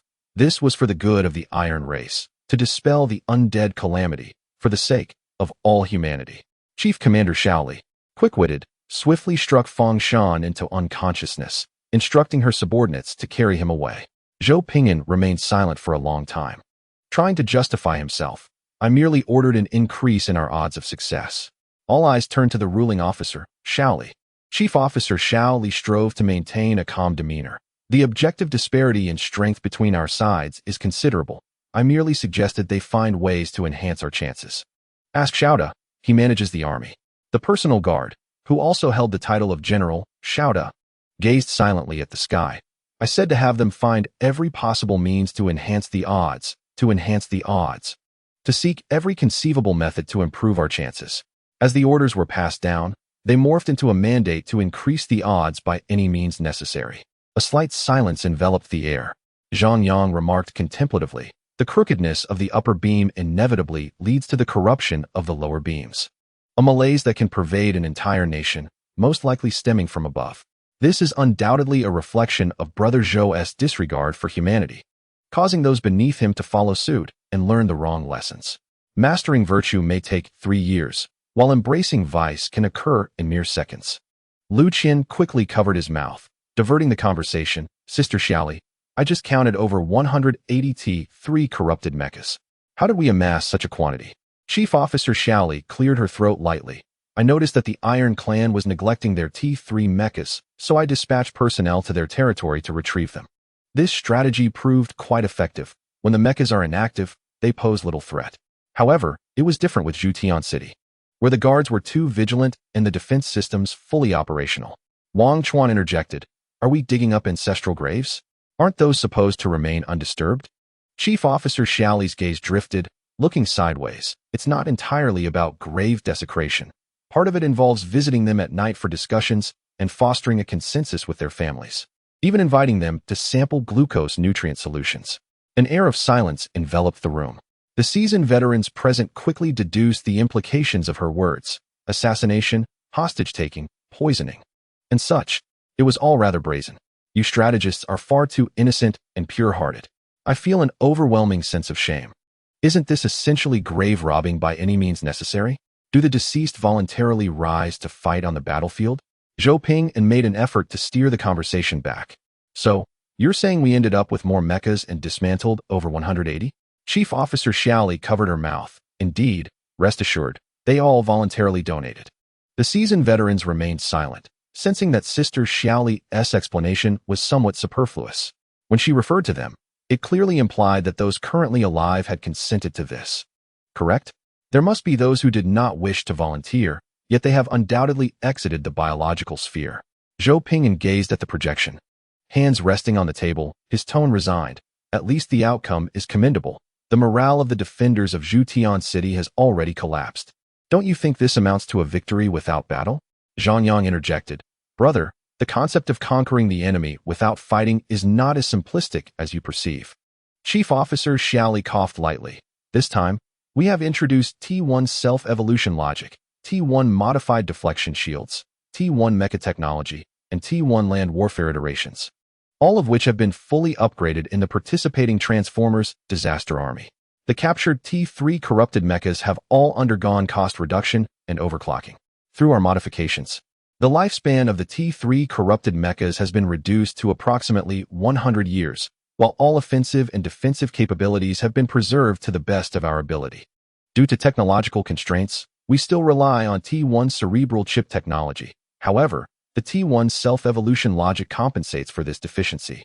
We have enabled the modified mechas to access the stored data of the captured mechas, allowing for a rapid accumulation of combat experience. Through practical engagement, they can quickly adapt and return to their expected standards. Producing the authentic version is quite challenging, yet creating a pirated version with enhanced local adaptability is relatively straightforward. After all, mimicking the work of others is not overly complicated." Xiaoli paused before adding, "The 180 mechas are not all overclocked. A portion is merely for appearances. However, these decoy units were deliberately crafted. Inside the mecha of the decoy units, self-destructive explosives were concealed. Should they guess correctly, they would unleash a devastating explosion at close range. These specially designed decoys were intended for siege warfare, capable of obliterating city walls or defensive machinery, and could achieve absolute victory in confined spaces. This was the surprise I had prepared for them. I noticed their fondness for close combat." A heavy silence hung in the air. Can you imagine, amidst the battle, the enemy before us suddenly detonated? Truly, The chief who follows brother Zhou is remarkable. What a pure heart they possess. Those of you who engage in tactics, your hearts are indeed untainted. Zhou Ping'an regained his composure, offering praise with a satisfied smile and a thumbs up. Excellent. This is the tactical prowess we should possess. Zhang Yang remarked. Finally, I've learned some genuine knowledge. Lu Qian sighed. Brother, you aced it. I harbor not a shred of envy. Facing a group of natives, you actually taught your subordinates such skills. These natives are truly fortunate to encounter a benefactor like you. The reading of data is crucial. Otherwise, if there is no volume and no profit to be made later, I would be left clamoring for gifts again. By the way, there are also multiple reviews, just arbitrary comments. Praise me, praise Zhou Ping'an. This counts as data too. Chapter 27. I shouldn't be inside. I should be beneath the bed. Shaoli sighed slightly. I have already restrained myself. I did not poison the water supply of the heavenly casting city, burn their granaries, nor incite a plague. The methods currently in use merely have a slight psychological impact on them. The group fell silent, hesitant to respond. A slight psychological impact? Are you certain? Of course. To be fair, this approach has indeed been restrained. It hasn't driven them to a dead end. However, your methods of desecrating ancestral graves, resurrecting their kin, assassination, hostage-taking, poisoning, and employing self-destructive explosives are rather blatant. Zhou Ping'an placed his hand on his forehead. Let us not dwell on such trivial matters. We are simply replicating some straightforward tactics from the annals of warfare. Let them engage in the siege and observe the outcome. Zhang Yang and Lu Qian remained silent, fully aware of the formidable nature of an intellectual who says studying is futile. Look at this well-read warlord, who has orchestrated such explosive maneuvers. Shaoli, exasperated, said, Then let me introduce the Transformers Disaster Military Warriors. You can see for yourselves. I suspect you have no desire to hear my introduction any longer. Shao silently stood aside, opening the war panel, issuing commands to the troops, preparing for battle. On the walls of Heavenly Casting City, Fang Chuan wore a grim expression, caught between negotiation and decisive action. To be honest, if someone were to harm my mother, it would incite enmity. If I were to command my people to harm my own mother, winning this war would mean I would meet a gruesome end. The elders were tearful. The noble clans of the Iron Tribe looked on with watery eyes at their chieftain. If all else fails, let us negotiate first. If negotiations fall through, we shall see. To harm one's own mother is far too sorrowful. Everyone gazed into the chieftain's eyes, filled with pleading.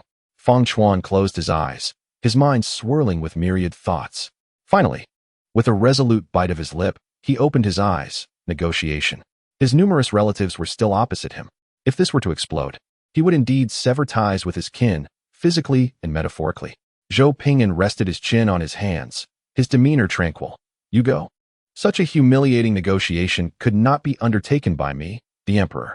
I aspire to leave a mark in history, not in such a manner.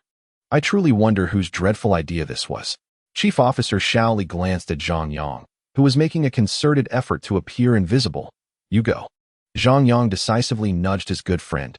You go. I handle defense, and I can't afford to attract hatred.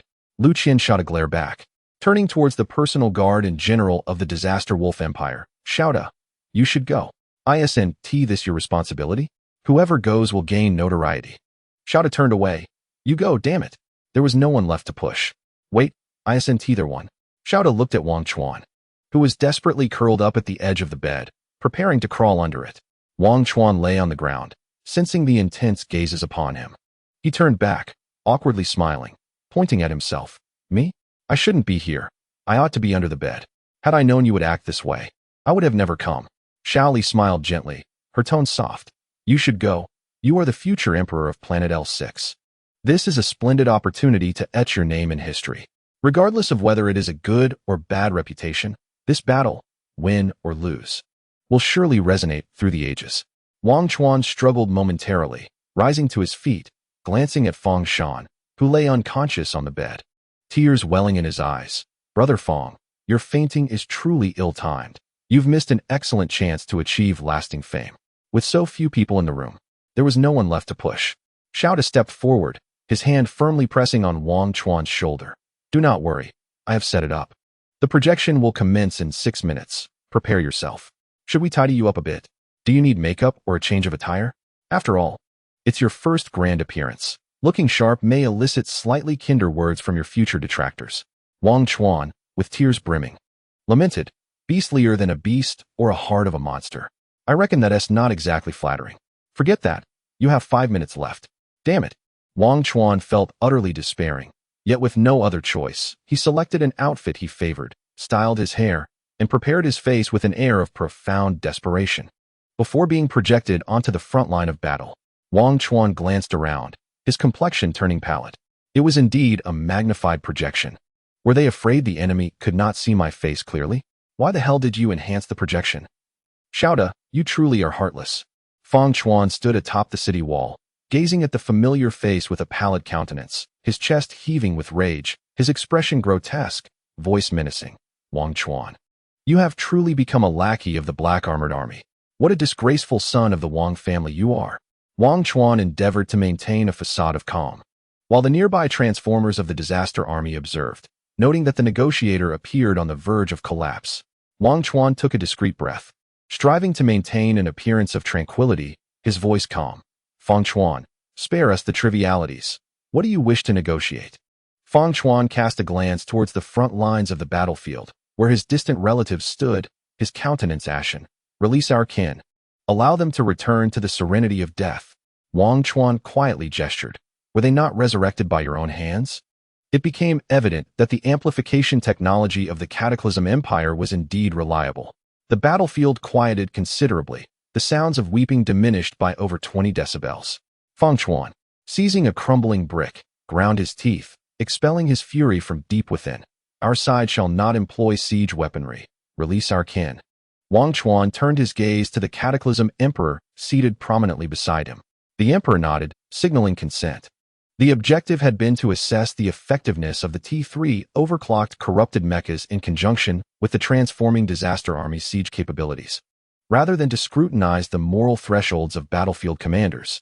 Very well, Wang Chuan affirmed. What of these thousands of undead servants? Tens of thousands, perhaps? What? You have prepared hundreds of thousands.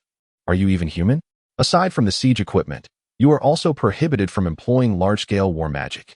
With a resolute demeanor, Wang Chuan compelled the demons behind their lines to awaken the slumbering undead, allowing the defenders of the city of Forged Heaven to ascertain that their chief commander, Xiao Li, had not spoken in deceit.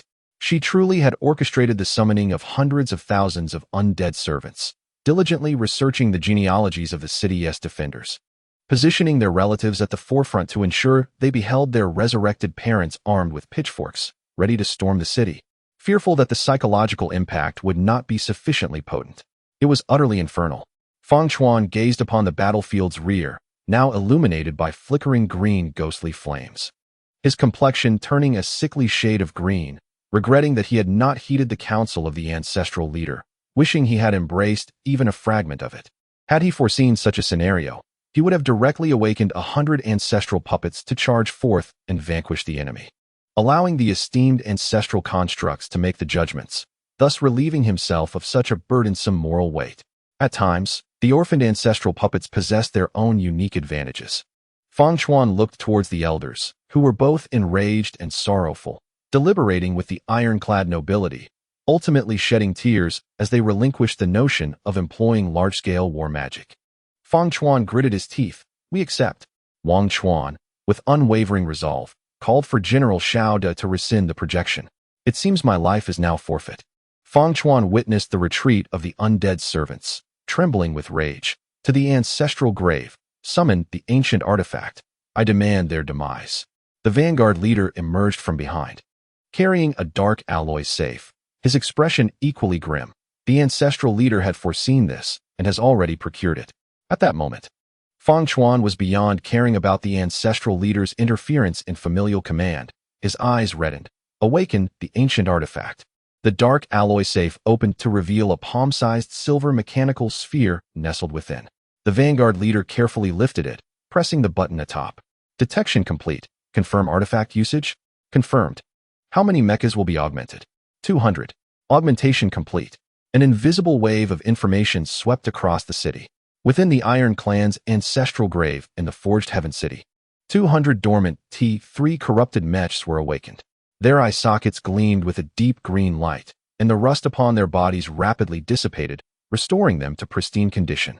The energy engines embedded in their chests returned to full capacity, and the cutting-edge battle blades in their hands completed their charging process. Their once stilted electronic voices grew remarkably fluid. Mechanical time worm amplification acquired. War commenced. The battlefield fell silent. All Transformers disaster warriors, including the genetically engineered slaughtering avatars and the controlled T3 supercharged corrupted mechs, directed their gaze towards the city walls where the artifact wave emanated. Their eyes shimmered with fervor. The relic, a treasure steeped in historical significance, especially those applicable to the battlefield, was indeed a rare gem. Across the vast expanse of the starry sea, such treasures were few and far between. Given sufficient charging means, the war relic could amplify an entire civilization's fleet. The pressure had unexpectedly unearthed the Iron Clan's most coveted artifact. What a serendipitous delight. Chapter 28. Delivering a mighty rocket to Forged Heaven City initially. The intent was merely to test combat capabilities, but upon discovering such a potent treasure, their enthusiasm for battle surged. The mechanical troops of the Transformers Disaster Army, having accepted upgrades to the T1 series mechs in terms of ground combat, intelligence, and modified deflector shields, were particularly invigorated. Most crucially, the small phase disintegration cannons originally intended for frigates were reconfigured into weapon modules, allowing for self-installation and use. Despite the sudden turn of events and the palpable excitement amongst the disaster warriors, they remained rooted in place, awaiting the orders of the Cataclysm Emperor. The emergence of the relic significantly altered their initial combat objectives. Zhang Yang, brimming with excitement as he beheld the holographic projection of the dark alloy vault on the city wall, clenched his fists and exclaimed, "It's a relic. Brother, this is a relic. We must find a way to seize it." Who could resist such a sight? Aside from Lu Qian, who possessed a unique constitution. Most lords had never even touched an artifact in their lifetime, let alone a relic of such value. Lu Qian was nearly bouncing with exhilaration but endeavored to maintain composure. "No, our current technological level presents a significant gap. To be prudent, we should pursue technological advancements for another year, striving to narrow the disparity for a better chance of success." Zhang Yang, reminded of the possibility of over 1,000 T3 corrupted mechs lurking beneath them, became considerably more subdued. His expression resigned. The Great Xia Lord Alliance would require 20 years to complete T1 technology research, even when pooling resources. As for deciphering T3 technology, even with physical analysis, it would take us many years to accomplish, thanks to Zhou Ge having T3 scientists on hand. Having only just begun a month ago, attempting to seize a T3 corrupted mech army was akin to chasing a mirage. Without conquering the T3 undead corrupted mechs, securing the relic would be impossible. Surely, we cannot engage in a soul-like game, can we? Lu Qian turned to Wang Chuan in astonishment. Your Wang family is also an ancient noble. Don't you possess any remarkable treasures? Wang Chuan sighed. Our knightly order possesses advanced technologies, and we have a more convenient method for cultivating sacred martial energy, which is why we have ascended to royalty. Zhang Yang was momentarily taken aback. This doesn't seem right. Clearly, their mechs are superior, so why aren't they the royalty? Wang Chuan recalled a piece of information he had encountered during his studies at the base and mused, "Your mech will eventually meet its end, whereas my lineage is boundless." Both Zhang Yang and Lu Qian fell into a thoughtful silence. It was indeed a profound realization. There truly existed a strategy akin to the foolish old man who moved mountains, with an endless lineage to support it. After conversing for quite some time without arriving at a solution, they turned their gaze towards the steadfast Zhou Ge. Zhang Yang inquired curiously, "Brother, do you have any good ideas?" Zhou Ping'an rested his chin on his hand, chuckling as he observed the two fools debate. "Haven't I already mentioned it? I need you to assist in advancing our nuclear technology." Nuclear technology, a highly useful initial capability inherent to the space battleships, had many branches and varying yields upon closer examination. The version employed by the Great Xia Empire's space battleships was too potent for conventional warfare, rendering it impractical. In summary, it was far from useful. Thus, to harness a more applicable version, they would have to develop the technology themselves. Zhou Ping'an had anticipated such a scenario and had ordered preparations well in advance. Chief Officer Xiao Li scrolled through her tablet, slightly regretting. "We have pursued too many technologies this month. We haven't completed the nuclear technology, but we have finished the missile technology. That should suffice. Zhou Ping'an expressed surprise. I can understand not completing the T1 nuclear technology, but why have we only progressed to missile technology? Where did our computational power go? Normally, completing the entire T1 nuclear series would take 20 years, with a standard manufacturing time of 3 years and 1 month. The Disaster Wolf Empire, boasting various resources and research bonuses, could easily produce a usable version of the early nuclear technology in just a month. Zhou Ping'an, having experienced numerous beginnings, was well-versed in the procedure, and given the smoothness of this start, it seemed illogical not to produce a viable version. Chief Officer Shaoli blinked. Your Majesty. This time we adopted an early multi-line strategy, differing from the usual approach. We prioritized colonization ship technology, focusing on developing multiple bases. Consequently, we were unable to complete the nuclear technology. Overall, our performance has been commendable. In the first month, 3 Lord civilizations collaborated to complete 9 technologies, which is a divine start. Other lords are still struggling to complete a single T1 technology over several months. The Great Xia Lord Alliance fared much better in unison. Yet the lords were scattered across various locations, making it impossible to expedite research on the same technology. They had to pursue technologies individually and then share findings as needed. Zhou Ping'an pondered, why not send one over? A brief silence enveloped the room as everyone struggled to grasp Zhou Ping'an's line of thought. Zhang Yang exclaimed, Brother, we haven't even conquered the city yet. Are you suggesting we pop champagne mid-battle? Lu Qian was perplexed. What good would bringing that over do? To intimidate? Shaoli looked on with a peculiar expression. Chief, you can't possibly mean. Zhou Ping'an leaned back, hands clasped behind his head, chuckling. What if a 200 alloy colonization ship were to crash down like space debris? That would be quite effective, wouldn't it? All have emerged. Do not waste this opportunity. Let the colony ships ascend and head this way. If we cannot overpower them on the front lines, we shall simply shut down the engines and crash them down. We must not squander our missile technology. Let us prepare to bombard the city of Forged Heaven. Though the colony ships have numerous drawbacks, slow mobility, lack of firepower, and limited research capabilities, they possess one significant advantage that few other vessels can claim, their immense size. The indigenous people lack a galaxy defense system, a sufficiently powerful anti-air defense. In any air force, there is no need for intricate strategies. We can simply load missiles onto the colony ships, initially launching one as a demonstration, subsequently informing them that thousands are aboard. This method is more effective than nuclear weapons, offering greater control over its destructive power and causing less environmental pollution. Most importantly, the colony ships can fly and soar high within the stars. The T3 corrupted mechs can also take to the skies and even venture into space. However, a question arises. Will the T3 corrupted mechs, without satellite technology or reconnaissance network connections, be able to detect and intercept the colony ships thousands of meters above them in a timely manner? Zhang Yang clicked his tongue and raised his thumb in admiration. I've learned something valuable, brother. You truly are a master of the grand path. Everything in your hands becomes a weapon of peril. You are like Jackie Chan in a furniture store, simply astounding. While others are loading civilians onto the colony ships, you are loading bombs. You truly are a warlord of infamy. Lu Qian mused quietly. I finally comprehend the meaning behind my brother's words. No need to bomb the mechs. It suffices to target the indigenous nobles. The city of Forged Heaven will undoubtedly face at least one devastating self-destruct attack. Even if we cannot capture the city, merely surrounding it without assaulting will ensure a decisive victory. We can then construct defensive fortifications on-site and install 3 domain modules to counter the mechs, forcing even the T3 corrupted mechs to submit in defeat. When technology falls short, numbers shall prevail. Single mechs cannot withstand the suppression of fortified technology through domain modules. Our strategy is to overwhelm them with sheer numbers. Zhou Ping'an shrugged. This is an assured victory. Let the battle commence. Launch the self-destruct colony ships. Now, let us witness the performance of the Transformers disaster forces and the T3 overloaded corrupted mechs. Chapter 29. Trouble Ahead. Encountering the true undead mech army outside the city walls. The forces of the Disaster Wolf Empire receive the Emperor's orders, bolstered by the support of 3 civilization lords. Disaster Emperor, Zhou Ping'an morale at maximum, all attributes doubled.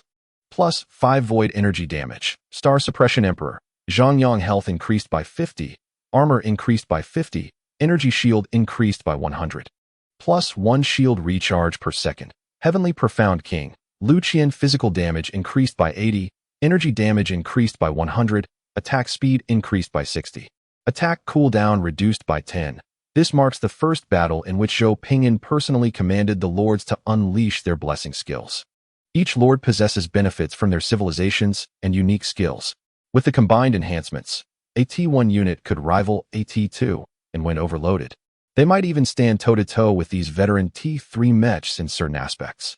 Zhou Ping'an's expectations were modest. He merely required them to hold back the T3 undead corrupted mechs, preventing them from surveilling the skies.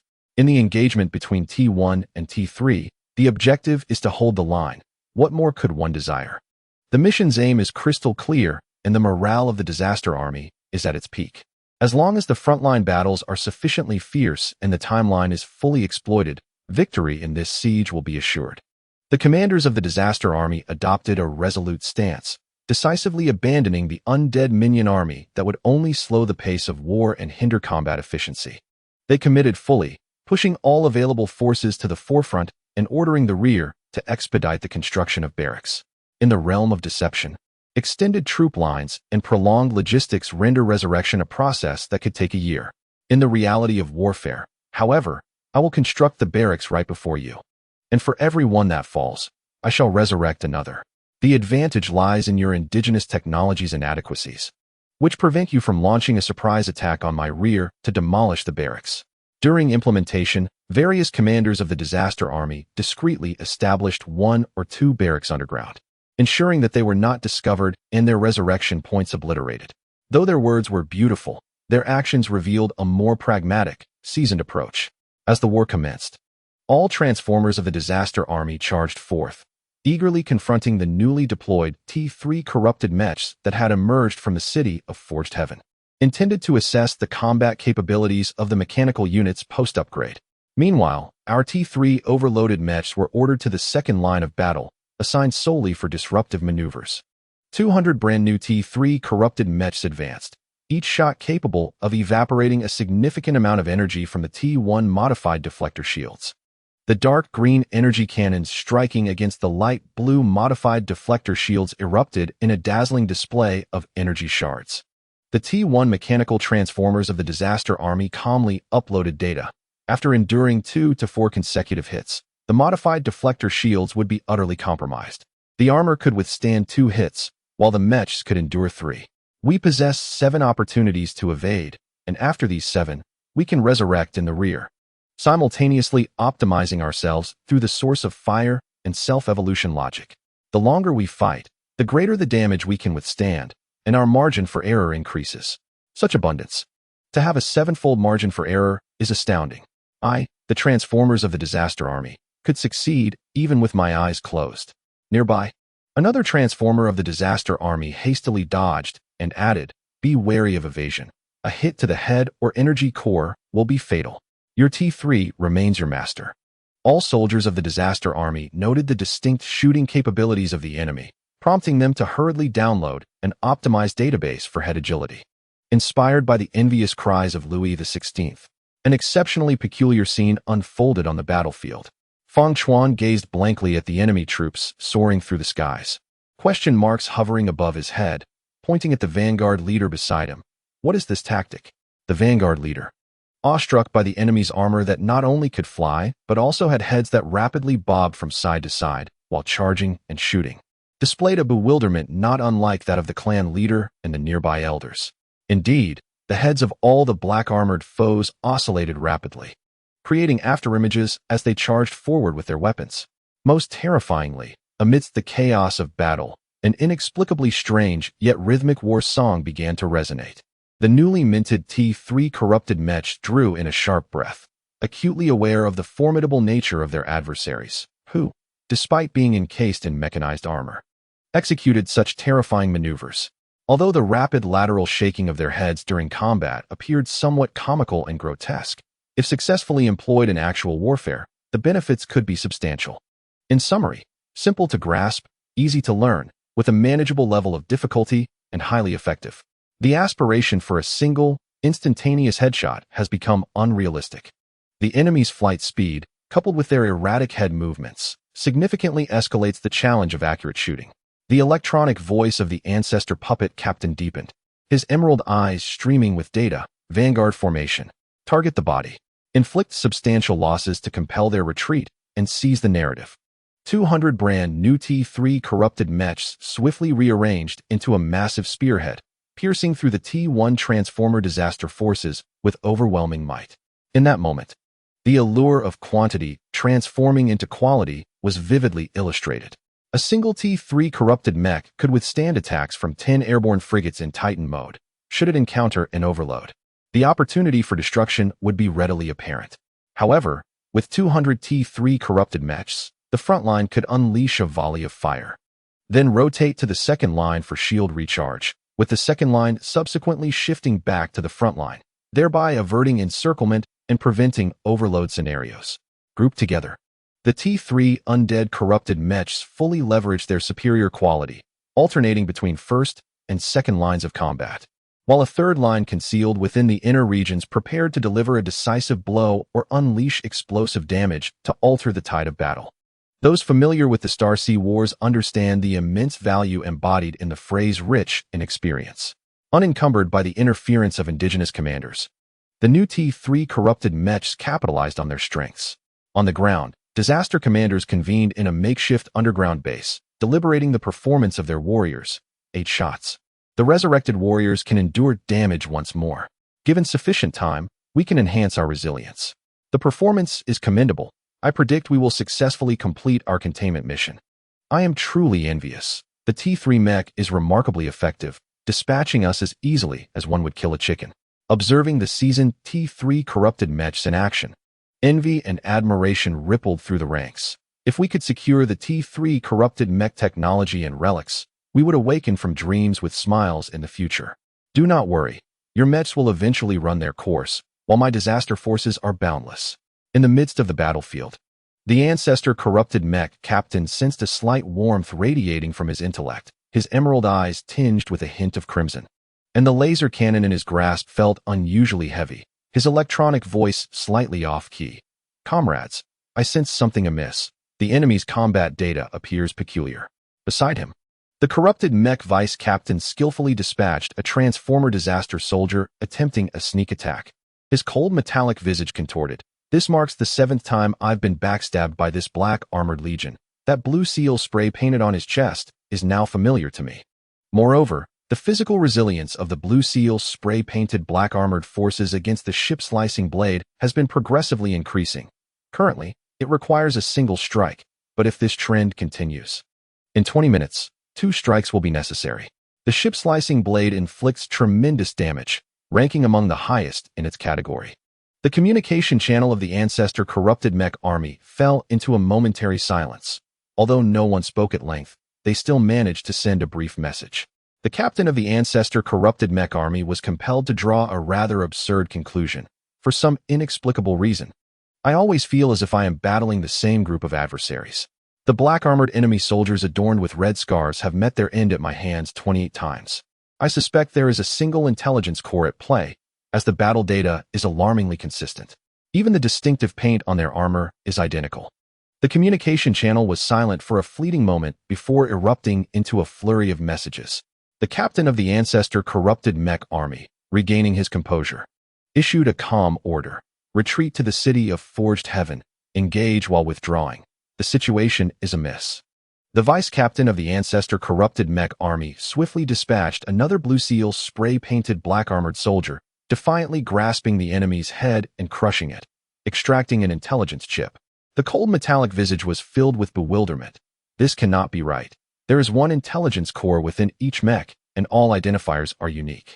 Likewise, mine is not a mass-produced model, but a singular edition. They are mechanical life forms governed by self-evolving logic, not mass-produced replicas. The enemy is not a mass-produced entity. Each possesses independent thought and distinct algorithms. Thus, they have not eliminated the same black-armored soldiers 28 times. Rather, they have vanquished one black-armored soldier 28 times. The captain of the Ancestor corrupted mech army executed another red-scarved black-armored soldier, his metallic visage contorting. Retreat, they will resurrect. This is dire. We have encountered a genuine army of undead mechs. We have unwittingly become the imposters. Chapter 30. Allies explode together. Allies self-detonate after overloading and inflict damage. Upon noticing the retreat of the newly formed T3 corrupted mechs, the commander of the disaster army decisively entered the Soul Network, initiating a hyper-frequency communication to strategize anew. The T1 transformer units demonstrated exceptional performance. If we engage at the same tier, victory is assured. Against T2 units, we rely on our inherent advantages for an inevitable win. When faced with T3 units, we exhibit formidable resilience, capable of achieving significant strategic outcomes. The enemy has discerned our resurrection mechanism. Should we intercept them or devise a different approach? The Emperor's command is to delay until the colonization self-detonation vessel reaches the skies above the city of Forged Heaven. Two strategies are at our disposal. The first involves deploying hyper-frequency corrupted mechs to stall them. As they become preoccupied, they will lack the capacity for further reconnaissance. The second option is to notify the base to equip the colonization self-detonation vessel with counter-reconnaissance and stealth modules before its arrival, thus challenging our technicians while ensuring mission success. The Emperor's core philosophy is to attain absolute dominance. The optimal scenario is the arrival of the colonization self-detonation vessel. Therefore, I shall devise a contingency plan, commanding the forces to encircle the city from land, sea, and beneath. Even in the event of unforeseen occurrences, we shall maintain control over the trajectory of events. The engineering corps has commenced constructing fortifications on land and beneath the sea. Once the defensive strongholds are completed, the enemy shall find it impossible to escape. The commanders of the disaster army swiftly communicated and reached a consensus. Children make choices, but adults desire everything. Orders were given for the troops to encircle the city of Casting from a distance, covertly initiating the construction of defensive fortifications and equipping them with offensive and defensive interference modules. Research vessels and colonization ships were instructed to install counter-surveillance and cloaking modules, while the frontline forces executed interference tasks, desperately buying time. In a mere 6 days, the first batch of defensive fortifications would be completed. The technology of defensive fortifications was among the initial advancements of the Great Xia Lords, typically employed for territorial defense, providing formidable protection and numerous building and modification slots to accommodate diverse functional modules for various environmental needs. These fortifications could serve as military bases, trade nodes, fleet garrisons, and production hubs. Taking the defensive fortifications designed for combat, defense, and suppression as an example, a space frigate has an initial hull value of 200, while a defensive fortification boasts a hull value of 10,000. The space frigate has an armor value of 200, whereas the defensive fortifications armor is 5,800. The shields of the space frigate offer 75 points, while those of the defensive fortification reach 350. The initial damage of a space frigate is 8 points, contrasted with the 40 points of damage dealt by a defensive fortification. In terms of weaponry, the defensive fortifications enjoy a natural level increase, utilizing T2 kinetic weapon modules. Furthermore, the basic slots of the defensive fortifications comprise 6 module slots for building slots and an additional 6 defensive platform slots. The basic damage of each defensive platform is 20 points, potentially accumulating to 160 points of damage. When considering the Disaster Empire's doubling bonuses and related domain enhancements, these slots could quadruple, resulting in a staggering 640 points of damage. 10-star system frigates concentrating their fire could inflict 80 points of damage, sufficient to overload T3 mecha defenses. A saturation strike of 640 points would utterly devastate the T3 mecha swarm. Notably, the hull, armor, and shield values of T3 mechas are far inferior to those of T1 frigates, let alone the capability to deploy a total of 16 domain modules. The T3 mecha swarm would find it impossible to withstand the suppression effects of these modules. Before the battle even commenced, they would already be burdened with 16 negative effects. With ample resources, multiple defensive fortifications could be constructed rather than just one. Once the cluster of defensive fortifications is completed, the T3 mechas of the city of Casting would be unable to stir up any waves. The longer the time elapsed, the more advantageous it would become for the Disaster Empire. Upon clarifying the core objective, the commanders of the Disaster Army promptly ordered the T3 overloaded corrupted mechas, previously stationed on the second line, to be instantaneously teleported to the front of the city of Casting, effectively blocking the retreat path of the mecha forces. The T1 transforming disaster soldiers fully exploited their reckless advantage, deploying small-phase disintegration cannons to deliver a saturation bombardment on the mecha forces of the city of Casting, emphasizing the destructive impact, even including their own allies in the bombardment. In less than a second, the tide of battle dramatically reversed. The initially dominant mecha forces of the city of Casting were thrust into a dire predicament. Overwhelmed by the supersaturated phase disintegration cannon strikes and the interception by similarly tiered, overclocked, corrupted mechas, the testing phase concluded and the war phase commenced. The emerald-hued eye sockets of the corrupted mecha captain have been completely transformed into a furious shade of red. The intelligence core is operating at hyperfrequency. With electronic signals racing through the communication channel, the mechanical voice now hoarse. Retreat. Protect Team 3, retreat. The mecha formations of the City of Creation shift into a defensive stance, with some units positioned at the periphery, prepared to absorb firepower at any cost, while safeguarding the captain class and elite mechas within, all desperately flying towards the City of Creation. In the face of a saturated interception, a city that could typically be reached in 2 to 3 seconds now requires 10 seconds to traverse. The commanders of the disaster army, perusing the battle reports, convene once more, opting not to pursue annihilation tactics, but rather to focus on depleting the enemy's energy reserves as their primary objective, aimed at diminishing the enemy's combat efficacy while primarily stalling for time. The emerald eye sockets of the corrupted mecha captain flicker with intensity, and the electronic voice erupts into a furious tirade. Beasts. The adversary has altered their combat strategy, sacrificing a multitude of mechanical soldiers to conduct encirclements, collisions, and forced embraces, further extending the time required for his forces to return to the City of Creation. The 10 seconds have now stretched to 15. Each of those 15 seconds consumes vast amounts of energy, even upon returning to the City of Creation. Only a handful of mechas with overloaded functions and depleted energy will remain. In that fleeting moment, the corrupted mecha captain, after meticulous calculations, roars, Team 1, self-destruct. Without hesitation, the T3 corrupted mechas of Team 1, leveraging their immense explosive potential, forcibly propel themselves along with a cluster of mechanical soldiers and overloaded corrupted mechas towards a target 100 meters away, detonating in a thunderous explosion. As the explosion clears a swath of airspace, the T3 corrupted mecha captain decisively leads Teams 2 and 3 back towards the City of Creation, turning to gaze at the mechanical soldiers hovering midair, their rear and beneath them ignited with energy flames, along with hundreds of hyper-frequent corrupted mechas. A series of signal waves, audible only to those of the mechanical ilk, resonate across the battlefield, filled with both accolades and lamentations. They commend the decisiveness of the T3 corrupted mecha captain while lamenting that such a formidable and experienced captain-class mecha is not among their own ranks. The judgment of the T3 corrupted mecha captain is astute and precise, successfully bringing back an additional team of mechas to the City of Creation while conserving energy for future engagements, thus retaining formidable combat capability for the next round. This is a splendid battle. General Zhou projection materializes above the disaster army's forces, his expression one of satisfaction and admiration as he softly claps his hands. Only through such evenly matched and intense combat can the dormant passions of all be awakened. If only they could engage in a vigorous clash for 7 days, ultimately securing a narrow victory in this arduous war, it would undoubtedly be a perfect war spectacle. Oh, just the thought of it makes me yearn to indulge in the exquisite thrill of this ultimate showdown.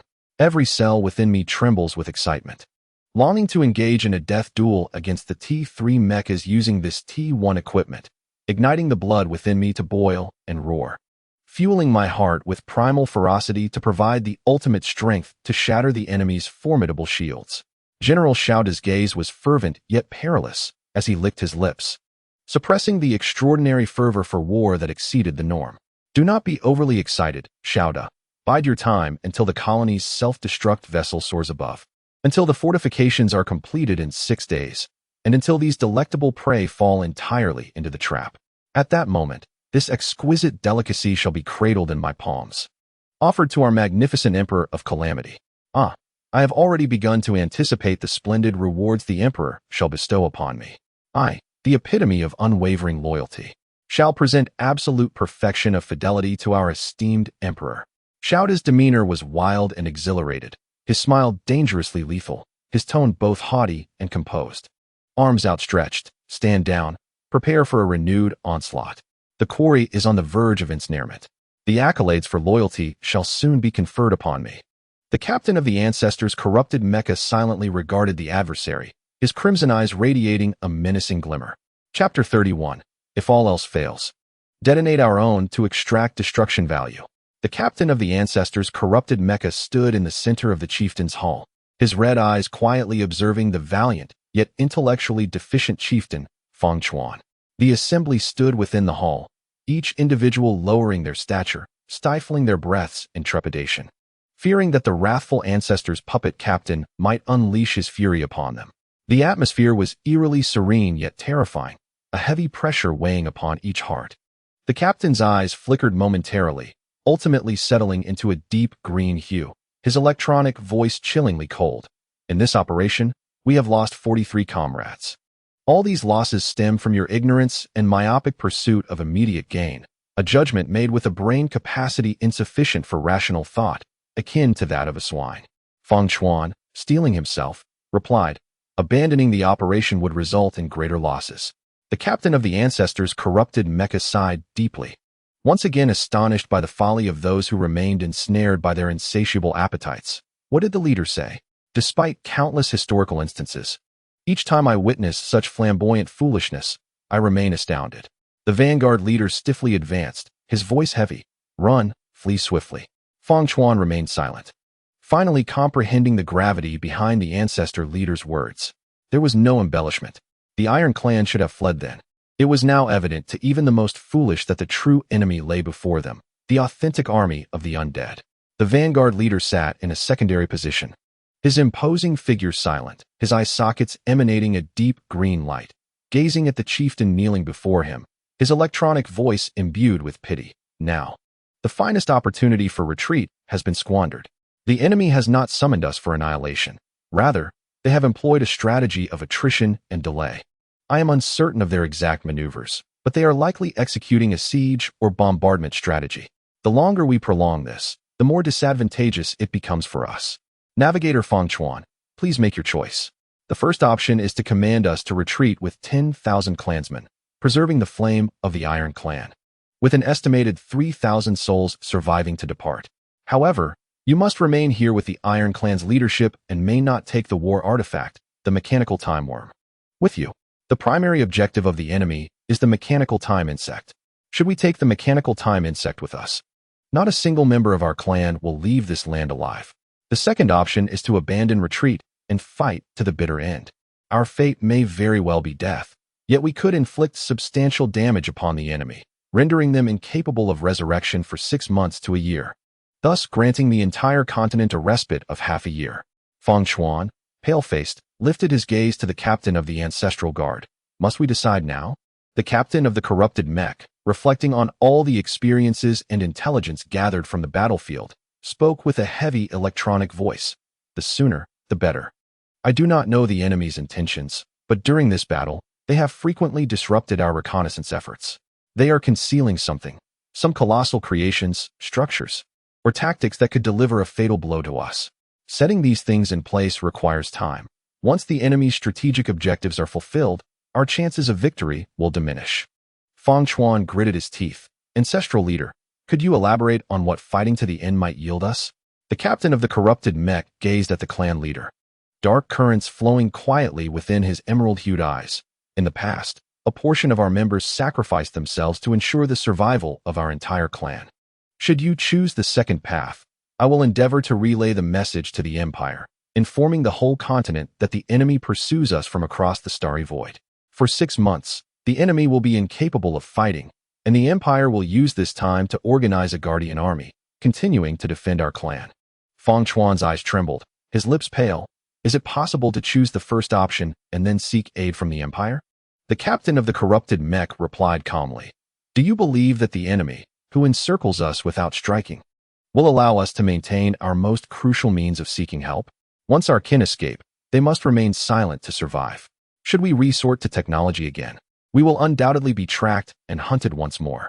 We are too far from the Empire. We should never have strayed so far. Preserving the spark of our race necessitates abandoning any communication with the Empire, at least for the time being, maintaining silence on the channels. Abandoning flight, we must resist fiercely. Burning the Iron Clan to provide a resounding warning for human civilization. Fang Chuan, parched and desperate, struggled to swallow a bit of saliva as his mind raced. If we continue to flee, can our kin rebuild the Iron Clan? The captain of the corrupted mech replied, I do not know. It is possible we may not survive, yet there remains a chance we could endure, depending on when the enemy is vanquished. As long as the enemy persists, our kin will be condemned to a life of perpetual flight. In the hall, a profound silence enveloped all, a silence akin to death. Until today, none would have imagined that the Iron Clan, flourishing for centuries, would find itself contemplating the very survival of its lineage. Yet, in the face of such ironclad reality, all felt the weight of their dire predicament. Initially, it was thought that sacrificing 20 ancestors would secure a voice in the war. The ancestral leader proposed the sacrifice of 50 ancestors in exchange for an opportunity to flee. When confronted with the reality, invoking the blessings of war artifacts and awakening 200 ancestors to resist, they narrowly averted defeat. The enemy's fearless tenacity and their ability to resurrect, alongside their capacity to transform ancestors for their own purposes, imposed an immense burden on everyone present. Although the city of Zhudiank was seemingly besieged from one side, those gathered were not fools. The most notable characteristic of the undead was their sheer numbers, with their most frequently employed strategy being to surround while leaving one out, intentionally creating a larger trap. At present, it appeared as though they had encircled one while allowing 3 to escape, yet a brief reconnaissance would quickly reveal a substantial enemy force stationed at a distance. This constituted both a predicament and an opportunity. While the enemy had yet to fully realize their strategic objectives, the Iron Clan still had choices. By breaking through with the remaining strength, they could ensure the survival of their lineage. Fang Chuan gazed at the captain of the ancestral guard, who, in despair, closed his eyes, lowered his head, and pressed his hands against the ground. I choose the second path. But where could they flee? Without the protection of their ancestors, the Iron Clan could never fulfill the dreams passed down through generations. Their forebears had not survived through flight. It was through sacrifice, great sacrifice, that the lineage endured. Without sacrifice, there could be no clan. Those who survived through escape could never reclaim their identity as Iron Clan. In the face of dire circumstances, the valiant and fearless would undoubtedly embody the essence of the Iron Clan. Let the first page of their lineage be inscribed with hope born from sacrifice. Thus, let the final page of their genealogy also be defined by sacrifice, ensuring that the Iron Clan stands true to humanity and worthy of their ancestors' teachings. The corrupted mech captain rose, placing a hand upon his chest, his electronic voice solemn and heavy. The Empire will receive intelligence from the Iron Clan, humanity will persist, and history will remember the Iron Clan's self-sacrifice as the first shot fired towards a new era of peace. In a tavern near the city wall of the southern district of Zhudiank, Zhou Ping'an watched the holographic projection, his blood surging with excitement. What a thrilling battle. It makes me want to join the fray myself. The chief officer, Xiao Li, reminded him, Your Majesty, there are thousands of T3 mechs involved. Oh, in that case, I shall refrain from entering unless absolutely necessary. Distance creates beauty. Getting too close risks being overwhelmed.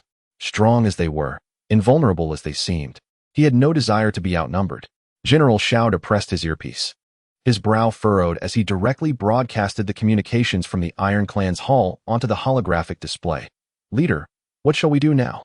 They are prepared to go all in. The enemy commander, indeed, was seasoned, having sifted through a plethora of intelligence to discern the most prudent course of action.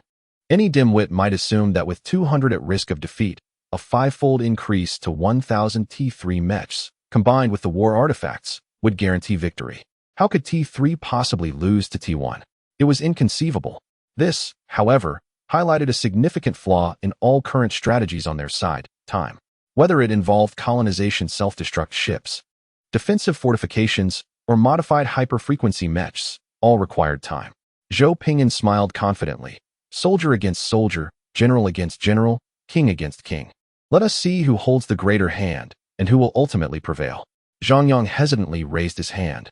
Brother, T3 is truly difficult to conquer unless we endure until the 6th day, waiting for the defensive fortifications to be established. At that point, victory will undoubtedly be ours. Lu Qian's face turned pale. Brother, I can manage 3 to 5 machines, I truly can. But please don't tell me that I will need to handle over 1,000 machines. As capable as I may be, I cannot be treated like a draft animal in a production team. Zhou Ping'an rolled his eyes. Look at your aspirations. Do you really think I am such a heartless lord? The room fell silent. No one dared to respond. Are you truly unaware of your own capabilities? If you had the slightest bit of humanity, the Iron Tribe wouldn't be in such a state of panic. Zhou Ping'an coughed lightly, covering his mouth. Well, I will expedite construction with my talents, so you need to fight. The fiercer the war, the more destruction value we can absorb. This destruction value can be used to accelerate progress through investment. The more intense the conflict, the quicker we can complete our encirclement tactics. The destruction value gleaned from this battle would suffice to accelerate a quarter of our progress. If necessary, we could always resort to sacrificing our own to extract destruction value. Brother, could you refrain from looking at me and old Lu with such dangerously reckless eyes? I'm breaking into a cold sweat. Zhou Ping'an withdrew his gaze, focusing on the holographic projection with a serene expression. Not at all. My thoughts are entirely safe, devoid of the peril you imply. Shouta, proceed as planned. As you command, Your Majesty. By the way, do we have any new readers, or are they all familiar faces? Still, I urge everyone to keep reading. Even if you don't, at least skim through, or the data for my subsequent chapters will plummet, making it exceedingly challenging. Chapter 32. Even the old lady can clear it. Just before the impending battle, the 3 lords of the civilized nations indulged in a late-night feast. Zhang Yang glanced at the indigenous cuisine before him and posed a question that had long lingered in his mind. Brother, we have already conducted a civilization assessment. Why are we still consuming this kind of food? We have been at it for half a month. Can we not change the flavor? Zhou Ping'an picked up the only unwholesome yet delectable piece of roasted meat on his plate and replied earnestly, What technology did we pursue in our first month here? You cannot expect to create anything palatable with limited raw materials and no seasoning technology. Zhang Yang smiled confidently.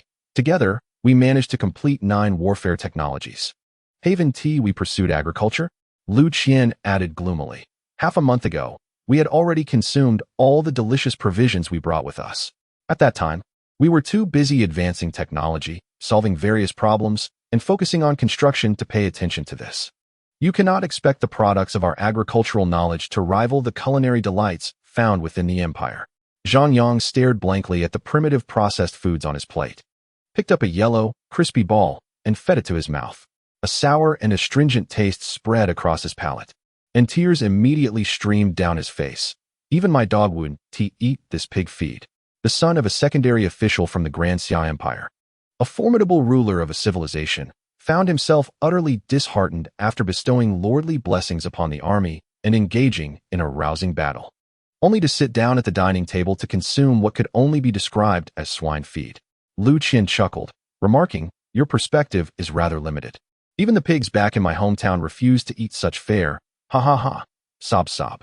While the daily routine was tolerable, the stark contrast after releasing the lordly blessings made this meal particularly unbearable. I am not the king of Tianxian. I am a condemned criminal. Zhou Ping'an interjected. All right. Stop your lamentations. Tonight, the 3 of us must devise a plan to blow up between 20 to 50 T3 corrupted mechs. If we manage to destroy 20, I shall produce a T1 level 1 hydroponic farm. If we destroy 50, I will create a T1 level 2 hydroponic farm. Shall we? Provide them with some nutritional supplements to cope. To savor meals reminiscent of home, a hydroponic farm is paramount, as it can cultivate any crop with modest growth requirements throughout the year and also supply nutritional powder and seasoning technology. Zhang Yang took the nutritional supplement and, while his sobs diminished slightly, the severity of his despair lightened a little. Before the major examination, he never anticipated that the meal he consumed in the floating city would be the last appetizing one of the month. Wiping away his tears, he said, Brother, grant me a suit of battle armor. I shall join the fray. Lu Qian downed the nutritional supplement, gritting his teeth. I will certainly destroy 20 mechs. Zhou Ping'an smiled. By the way, do you want these 2 dishes? Zhang Yang glanced at Zhou Ge, who was still eating, and pushed the plate toward him. Brother, I cannot manage these dishes. Please help me with them. I will do my best to finish the rest. Although not particularly palatable, the meal was indeed nutritionally comprehensive, and wasting food was not an option. Lu Qian laughed, offering Zhang Yang some roasted meat from his plate. Knowing you have lived in luxury, here, enjoy this. Zhou Ping'an chuckled and passed over 2 dishes that Zhang Yang favored. Eat up, finish your meal to digest, for we may very well be at war soon. The atmosphere lightened considerably, the sorrowful ambience gradually dissipating as they shared the same meal, suddenly bursting into laughter together. They chatted jovially while diligently finishing their food, preparing themselves for the new conflict ahead. This meal, already the finest standard of nutrition available within their territory, ensured they maintained their physical condition. In a moment of respite, Zhou Ping'an checked the forums of the Xia Lord Alliance and stumbled upon a rather amusing revelation. In the first month, there were 300 lords suffering from diarrhea, most relying excessively on nutritional supplements. 12 lords had urgently banded together to piece together a research network to expedite the development of T1 hydroponic farm technology, which was simply hilarious. The distinguished graduates from the Xia Empire Military Academy had never endured such hardships. One after another, they struggled with the local conditions, some even collapsing in medical stations. The lords were indeed pressured to abandon their military technology pursuits and pivot towards agricultural studies. However, the fastest results would still take at least 2 months to materialize. The current situation was clear. Those who acquired hydroponic farm technology would seize the world. Zhang Yang, Lu Qian, and the others couldn't help but laugh, realizing that others were equally afflicted by their dire circumstances. After the laughter subsided, the determination to obliterate 23 corrupted mechs grew resolutely among the crowd, vowing never to endure such hardships again. This anticipation stretched into an entire evening. The Cataclysm Legion remained unhurried. The longer they waited, the more overclocked corrupted mechs would be produced. General Xiao De personally oversaw the surveillance of the Skyforge city. Out of respect for T3 technology, the spy drones refrained from probing the location of the leader of the T3 corrupted mechs. General Xiao De eschewed unnecessary maneuvers, channeling all his efforts into accelerating the modification of the corrupted mechs, personally leading his elite guard to the rear shipyard for overtime work. As the horizon was kissed by a halo of white light, and the morning glow bathed the plains, illuminating the deep brown walls of Skyforge City, a loud and resonant war horn echoed through the heavens. Over 1,000 brand new T3 corrupted mechs slowly ascended, their dark green eye sockets fixated on the disaster wolves outside the city, while their energy shields radiated a vibrant blue-green luminescence. All senior members of the Iron Tribe donned their battle armor atop the city walls, and the streets within the city brimmed with the undead servant army. Iron Tribe soldiers stood in the second line, weapons firmly grasped, gazing unwaveringly towards the walls, awaiting the command of their chieftain. Zhou Ping'an and his companions had relocated to the battlefield command center, opting not to remain in the city's tavern. They understood the peril of being discovered by the enemy's leader mech, which could lead to a brutal onslaught. Even if they could prevail, engaging in a soul-like game was unnecessary. Zhou Ping'an, mounted on a war mech known as the Earth Dragon, stood at the forefront of the troops, flanked by Zhang Yang, Lu Qian, General Xiao De, and others. The Earth Dragon, a derivative of the gene-based military unit, possesses formidable offensive and defensive capabilities. Standing upon the ground, it could continuously draw power, providing its user with a composite shield that was perpetually recharging. This allowed the user to maintain a stylish appearance amidst the chaos of battle, rather than resembling a beggar who had gone 2 months without a proper meal, only to be bitten by a dog. Moreover, this marvel incorporated gene core technology, enabling it to evolve or devolve based on the abundant energy available, thus serving multifunctional combat or support roles. It is worth mentioning that this innovation was hastily developed by a team of researchers last night to elevate the prestige of the 3 lords. This marked the first large-scale war, and to ensure a striking presentation, everyone was quite willing to invest significant effort. Victory in battle was paramount, but so was maintaining their dignity. Hovering beside the Cataclysm Emperor, General Xiao De respectfully reported, "Last night, after the Iron Tribe chieftain made his decision, the entire tribe engaged in motivational work and expended a substantial amount of energy stored in their relics to awaken all corrupted mechs for a desperate fight. Their objective is simple, to break through and deliver a message to the Empire." A slight smile graced Zhou Ping'an's lips. Indeed, an intriguing challenge. What are our arrangements? General Xiaoda replied with a kind smile. We have temporarily modified the colony ships, equipping them with jamming modules. Within a radius of 200 kilometers, they are unable to transmit information normally. Chief Officer Xiao Li has made the necessary arrangements with the War Alliance. Should the opposing forces approach the interference boundary, a warlord will be designated to intercept them. Zhou Ping'an nodded in satisfaction. Very well. General Xiaoda hesitated briefly, but still expressed his loyalty. Your Majesty, I understand that you, Lord Zhongyang, and Lord Lu Qian wish to personally take the battlefield to stabilize the situation. However, I would like to venture a bold request to command the mechanical troops myself in battle, to buy us a little more time, and thus increase our odds of success. I apologize if this audacious proposal may inconvenience you and the esteemed lords. Zhou Ping'an chuckled. What? Are you itching to give it a try? Xiaoda smiled sheepishly. Indeed. It has been quite some time since I've faced a tough battle. I wish to warm up. Zhou Ping'an turned to Zhongyang and Lu Qian. Zhongyang grimaced as he sipped from his nutrient solution. Let him go. I can afford to wait a bit longer. It's absurd. I cast a blessing and feel drained. While Brother Zhou seems unaffected. Lu Qian gulped down his nutrient solution, waving his hand. Go ahead, but if it doesn't work out, let me know. I can overextend my physical capabilities and unleash a thunderous domain to help intercept the enemy. Zhou Ping'an was content to relax, allowing his subordinate to take a chance. Xiaoda, who had fought alongside him through thick and thin, possessed extensive combat experience, particularly in group battles against enemy legions with small units. Upon receiving approval, General Xiaoda beamed with joy, stepping out of the military formation and activating his live broadcast feature, his smile radiant. Today, we embark on a series that even my grandmother could conquer. Attention all troops, I am about to single-handedly challenge 1 or even 1,000 T3 mechs. Pay close attention to my maneuvers. Xiaoda strode to the center of the battlefield, issuing commands under the Soul Network, where a T1 novice-level transformer stepped forward, transferring control to him. The general's eyes sparkled with wild enthusiasm, his smile brimming with confidence as he pointed to the mech cluster atop the city wall. His voice ringing out, I, General Xiaoda of the Disaster Wolf Empire, hereby challenge the defenders of the city of Forged Heaven. Dare you accept my challenge? Without waiting for a response, he commanded again. The T1 novice transformer shed its armor and exoskeleton, leaving the pieces scattered on the ground. Armed only with a small phase disintegration cannon on its left arm and an armor-piercing laser sword in its right hand. Barely clad, it wielded only basic weaponry for the duel, instantly maximizing its provocation factor. Zhongyang glanced uncertainly at Zhou Ping'an, his mouth twitching. Brother, your general seems to be embarking on something quite absurd. He has stripped off all his equipment to engage in a duel. Zhou Ping'an replied nonchalantly. Oh. Lu Qian was taken aback. Brother, this is a T1 novice facing a T3 veteran. Are you sure? Such an act of bravado could severely impact morale. Chief Officer Xiao Li smiled gently, reassuring, rest assured, this is standard procedure. Just watch him perform. The general's skills are exceptional. Zhongyang and Lu Qian could only brace themselves and continue to observe.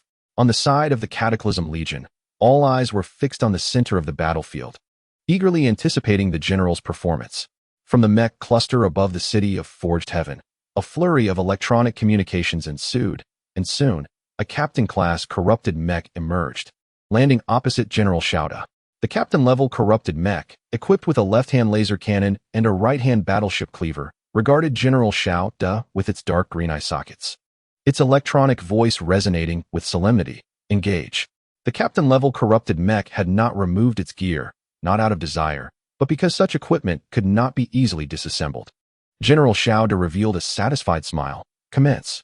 Chapter 33. What does it mean to be a top-tier general?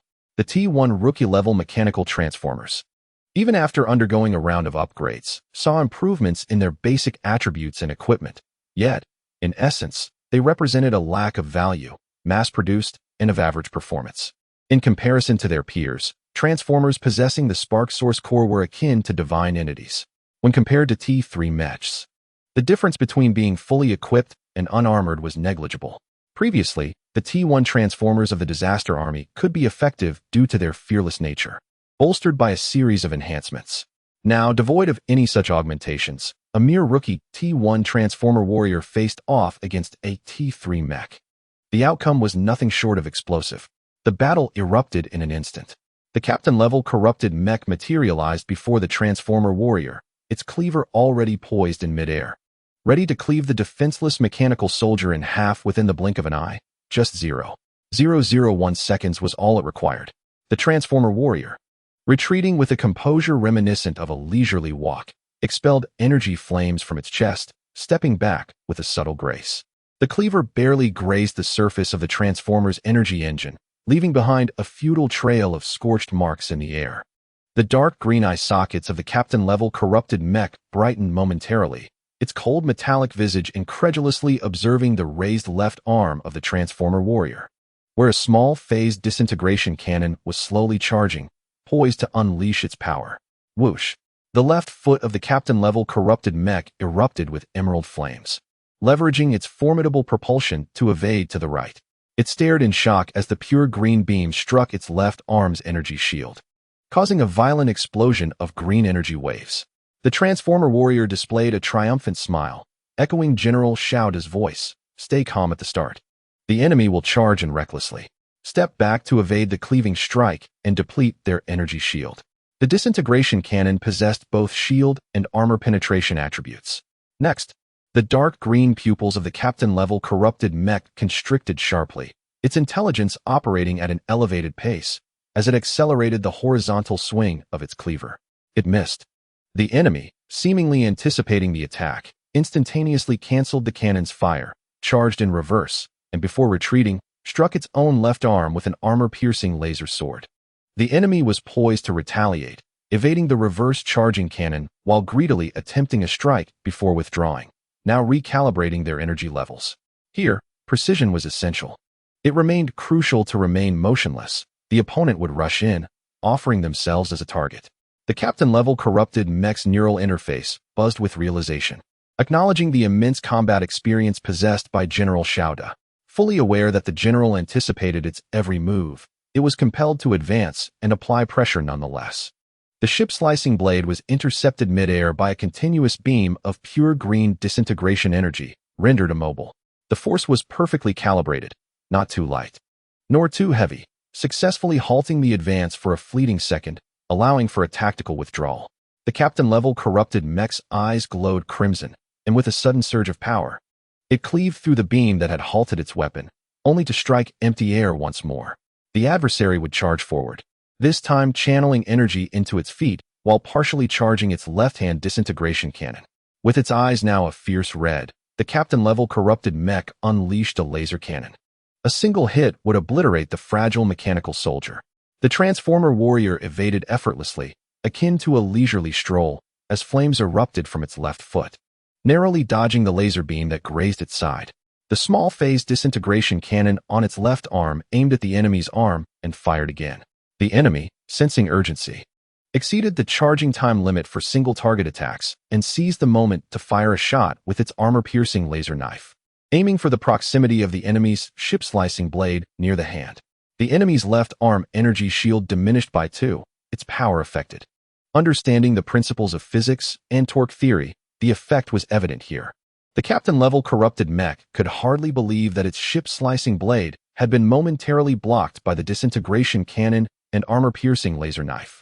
The enemy seized the opportunity to kick its left arm, further depleting its energy shield. General Zhou Ping'an stood calmly at the center of the battlefield.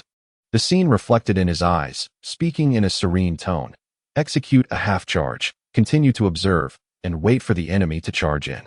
On the front lines of the Disaster Wolf Empire, Zhang Yang stood in shock, mouth agape as he witnessed the stellar performance of the top-tier general. Wow. Lu Qian's astonishment mirrored his own. Wow. I always knew Brother Zhou was impressive, but I never expected his general to be this remarkable. How on earth did you cultivate such extraordinary operational skills? Wang Chuan, bewildered, remarked, How is it possible to outmaneuver the enemy so dramatically with such a vast disparity in strength and equipment? Chief Officer Xiao Li adjusted her glasses and explained nonchalantly. General Zhou Ping'an has recently dedicated considerable time to studying the system algorithms and databases of the T3 corrupted mechs.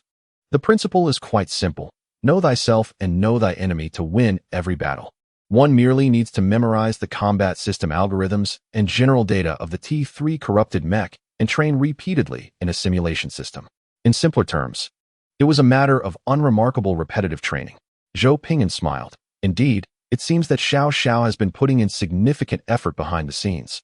Chief Officer Xiao Li straightened her posture, a hint of pride in her demeanor. General Xiao De was originally preparing for a leader-level T3 corrupted mech, yet they only dispatched a captain-level opponent, underestimating his combat experience. At that moment, Zhang Yang found himself reluctant to speak, fully aware that any words would only serve to bolster Brother Zhou's bragging rights. Yet he could not suppress his envy. Damn, a T1 rookie facing a T3 captain veteran. That's impressive. Zhou Ping'an's smile grew even broader. Lu Qian drooled with envy.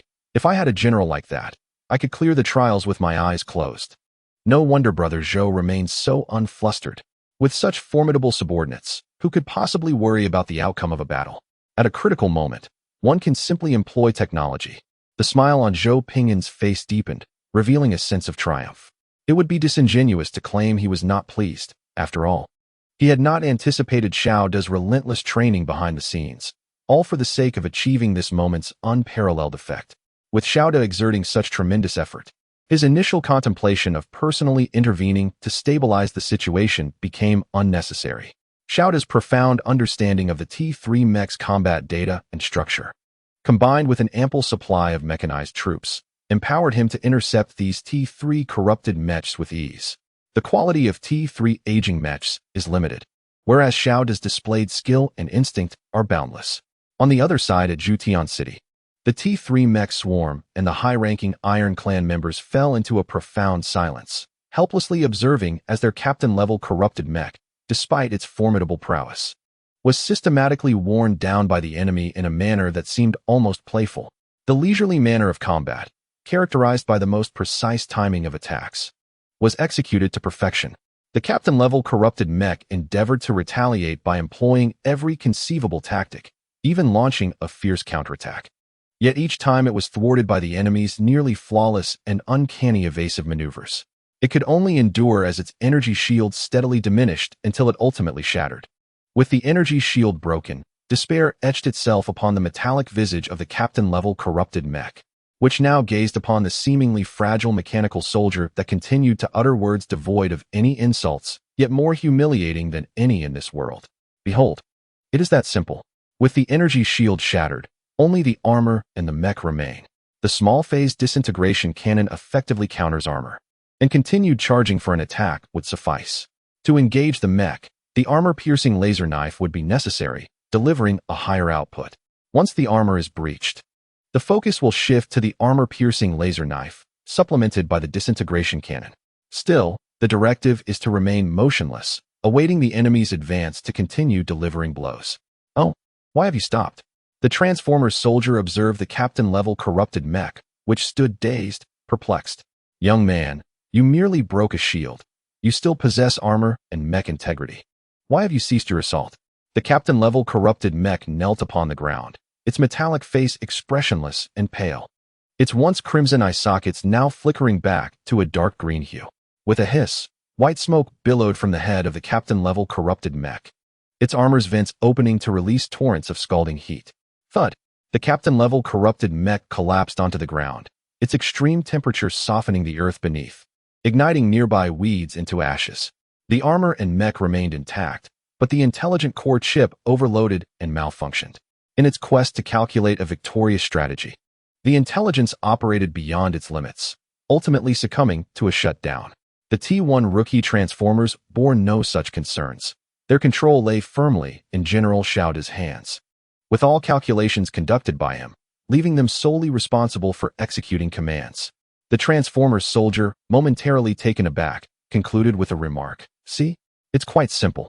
One merely needs to overload their intelligent core to induce a shutdown. Therefore, mechanized units must pay special attention to algorithm optimization. Having mastered the challenge effortlessly, it becomes evident that the human brain possesses several shortcomings in comparison to artificial intelligence, such as limited effective memory, inferior floating point computation, significant biological noise, and susceptibility to damage. However, the human brain has an unparalleled advantage that machines lack. Through repetitive training, the connections between neurons can be strengthened, leading to gradual enhancements in both precision and speed. as well as the emergence of new synaptic connections. The drawbacks of genetic systems lie in their low thresholds, while their advantages stem from their high potential. General Zhou has demonstrated a simple yet profound truth through his innate talent and relentless effort. With enough practice, a T1 in its bare form can triumph over a fully equipped T3, as long as one possesses the will to strive. A hushed silence enveloped the arena. The spectators from the city of Forged Heaven were filled with despair and shock, acutely aware that their time was nearing an end. Conversely, the individuals from the Disaster Wolf Empire were equally stunned, recognizing General Zhou's esteemed reputation, yet witnessing the annihilation of the T3 intelligent chip was an awe-inspiring experience. Who would dare to believe that a human could achieve such a feat without witnessing it firsthand? Zhou Ping'an, regaining his composure, was the first to applaud. His face alight with joy. Let us applaud General Zhou as a humble yet extraordinary individual. Witnessing such a captivating display of technical prowess evoked profound admiration and delight from the depths of his soul. Truly remarkable. The applause awakened the crowd. The members of the Disaster Wolf Empire erupted in fervent cheers and applause, offering their most enthusiastic accolades to General Zhou. The clamor of applause surged like a tsunami, drowning out all silence. This is a work of interstellar fiction, not merely a tale of lords. There is much more to come, so do remember to follow along. Chapter 34. Now that you have returned, it is my turn to engage. The leader of the corrupted ancestor mechas perched silently upon the city wall, observing as the captain-level mecha was brought forth and placed before him. The clan leader, Feng Chuan, similarly remained silent, gazing at the steaming captain-level mecha. It was evident to any discerning observer that their side held a distinct advantage in equipment. Yet, they still faced a decisive defeat, one that was utterly thorough. The leader of the corrupted ancestor mecha's sighed, exhaling a plume of condensation.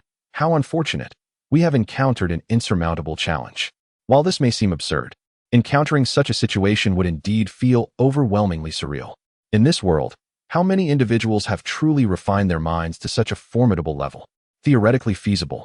Yet the likelihood of realization in reality remains scant. Clan leader Feng Chuan's demeanor turned serious. Their combat suits may not surpass ours. We still have a significant chance of victory. The leader of the corrupted ancestor mechas cast a glance at the naive yet optimistic astronaut clan leader, then turned his attention to the adversaries on the battlefield, his electronic voice calm. The enemy understands us too well. This is far more daunting than the disparity in equipment. Would their original breakout tactics be exploited by the enemy due to this insight? This posed a life-and-death gamble. A miscalculation could lead to irrevocable consequences. Clan leader Feng Chuan smiled. What if this is merely a ruse by the enemy, intended to achieve their strategic objectives?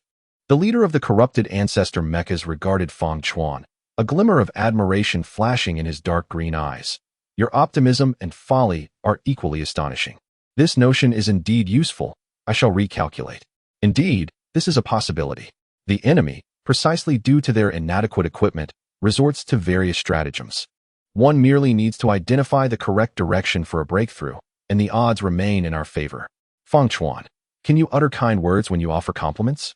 Zhou Ping'an laughed heartily, gesturing with his hand. General Zhou, eagerly bringing back the novice soldier, wore a face brimming with anticipation for the emperor's praise. Zhou Ping'an, joyfully patting his shoulder, beamed. Excellent, splendid, well done. General Zhou, thoroughly satisfied, burst into laughter, his smile stretching from ear to ear. Ha!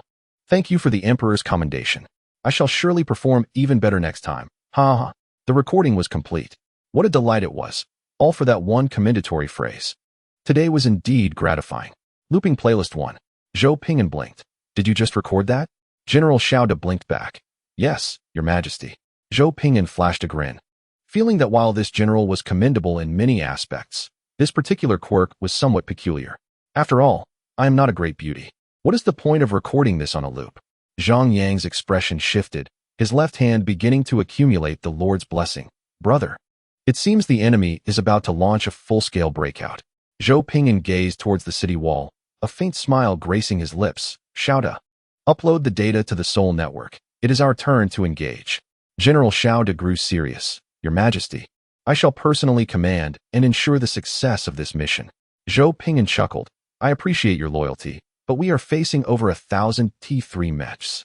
Zhang Yang, Lu Qian Xiaoda? Present. Zhou Ping'an. Each of you guard a direction. I shall confront the enemy leader myself. Understood. The three swiftly selected their respective combat targets according to their abilities.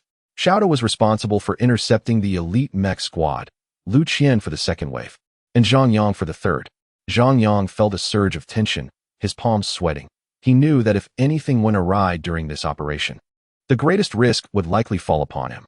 He excelled in defense and development, but was not adept at offense, a weakness for the entire legion. Damn it. I can gain an advantage against T1 and T2.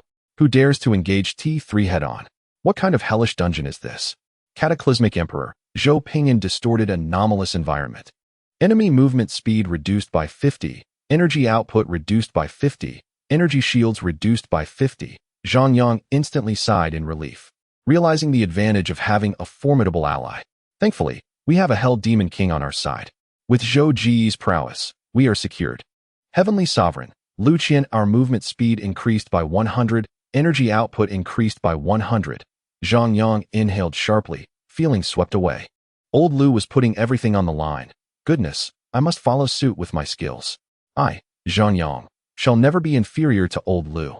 Star Guardian Emperor, Zhang Yang mechanical gravity deception. Enemy mech suffered double electromagnetic interference, impacting gravity calculations. As a high-level Lord skill was unleashed, Zhang Yang's face paled, devoid of any color. Gritting his teeth, Zhang Yang activated the Desperate Survival spell, forcibly pulling himself back to peak combat condition. This spell allows the user to maintain their utmost fighting state, but the longer it is sustained, the greater the risk of the user suffering afterwards. Lu Qian raised an eyebrow, initiating the skill Desperate Survival. Zhang Yang expressed his disdain for the relentless competition. The astute and graceful beauty, Su Li, the chief officer of natural disasters, proclaimed her cunning prowess. Our army's evasion rate increases by 15, accuracy by 20, and computation speed by 60. Both Zhang Yang and Lu Qian looked at Su Li in astonishment. How do you possess a warlord skill? Su Li adjusted her glasses, proudly lifting her chin, and commanded, "Attack!" Xiaoda, eager to showcase his abilities, followed suit. Zhou Ping'an led the charge, casting a glance at the emerging status bar to confirm that everyone had received the enhancements. He abandoned the Earth Dragon and soared solo towards the boss-level corrupted mech, transitioning his attributes to Void Energy. The Void is a primordial ecological universe that coexists with the main universe, rich in raw energy. Those adept in spiritual energy often favor absorbing the safe portions of Void Energy for cultivation, as it is potent and efficient. Zhou Ping'an, however, preferred a different approach. Rather than absorbing the safe portions for cultivation, he favored transforming into a black hole within the void, voraciously drawing upon its energy. At times of great power, this would even trigger a dimensional backflow, colloquially known as a dimension bomb, or a cosmic crisis, an experience honed through numerous perfect resets of a small world. The boss-level corrupted mech ensnared the clan leader, Feng Chuan, placing him within the cockpit. Its electronic voice resonated calmly. "This is our first, and likely our last, battle. After verification, you will adopt a supportive role to assist my calculations." Feng Chuan gazed fervently at the radiant light upon his face, exclaiming, "For the glory of our ancestors." The corrupted mech corrected him. "It should be for the voyage. We have arrived at this moment for the sake of our journey." "Very well, for the voyage." The corrupted mech soared over the city walls, hovering before the enemy leader, wielding a sword in each hand. Its metallic visage grave. "Are you remnants of past adversaries or new foes?" As Zhou Ping'an downloaded the database provided by Xiaoda, he grinned. "New foes. You would do well to devise every possible means to stop me. Once I shatter you, no one will escape your encirclement. If you truly cannot impede me, unleash a full map annihilation." The downside, however, is a slight contamination of the void. On the battlefield, the cacophony of battle cries reverberated. The army of the deceased surged forth, charging towards the Disaster Wolf Legion. Behind them, the fully armed Iron Tribe roared as they advanced. The Disaster Wolf Legion, blessed by their lord, responded with fervent battle cries, charging at full speed. Zhou Ping'an smiled, extending his hands to grasp the air beside him. Slowly gliding forward, "I hope you can endure a little longer." The space around Zhou Ping'an shattered as he clenched his hands, revealing 10 purple fissures that widened with his advance. The tumultuous purple void energy roared and surged through the cracks. disregarding the temporal distance as it directly infused into Zhou Ping'an's being. The corrupted mech begrudgingly terminated the screaming alarm system, muttering, "I detest being forced to endure." Chapter 35. Truly, a remarkable asset, capable of eliminating even its own. The leader-level corrupted mech was compelled to acknowledge a singular truth. The human before him bore only a superficial resemblance to his kind. With bare hands, he grasped the T3 slashing laser sword, capable of slicing through the armor of both the frigate and the torpedo vessel. His gaze emitted a crimson beam of malevolent energy, capable of rapidly depleting the T3 energy shield. Even when faced at point-blank range with a laser cannon, he charged forth in a blink, undeterred by the potential of being dismembered by the erratic energy environment. More disconcerting was the fact that, even before the battle commenced, he bore several layers of debilitating status effects. The most troubling aspect was that this Disaster Wolf Emperor displayed no visible health bar and showed no signs of diminished capacity, evoking a sensation akin to confronting a top-tier boss while under-equipped. The leader-level corrupted mech scrutinized the Disaster Wolf Emperor, who donned nothing more than a standard military uniform, and then glanced at the left arm, where 5 jagged fissures spewed sparks from an accidental strike. This was the T-38 dark alloy technology, designed to withstand the destruction wrought by the T3 slashing laser sword multiple times. In the presence of this individual, the sole merit of the armor was to afford him a mere 0.006 seconds more to react, averting the complete severance of his arm. Similar wounds adorned his form in abundance. Zhou Ping'an released his grip, allowing the fragments of dark alloy armor he had pried from the leader-level corrupted mech to cascade to the ground. Chuckling softly, "Your reflexes are quite commendable." The leader-level corrupted mech regarded him gravely.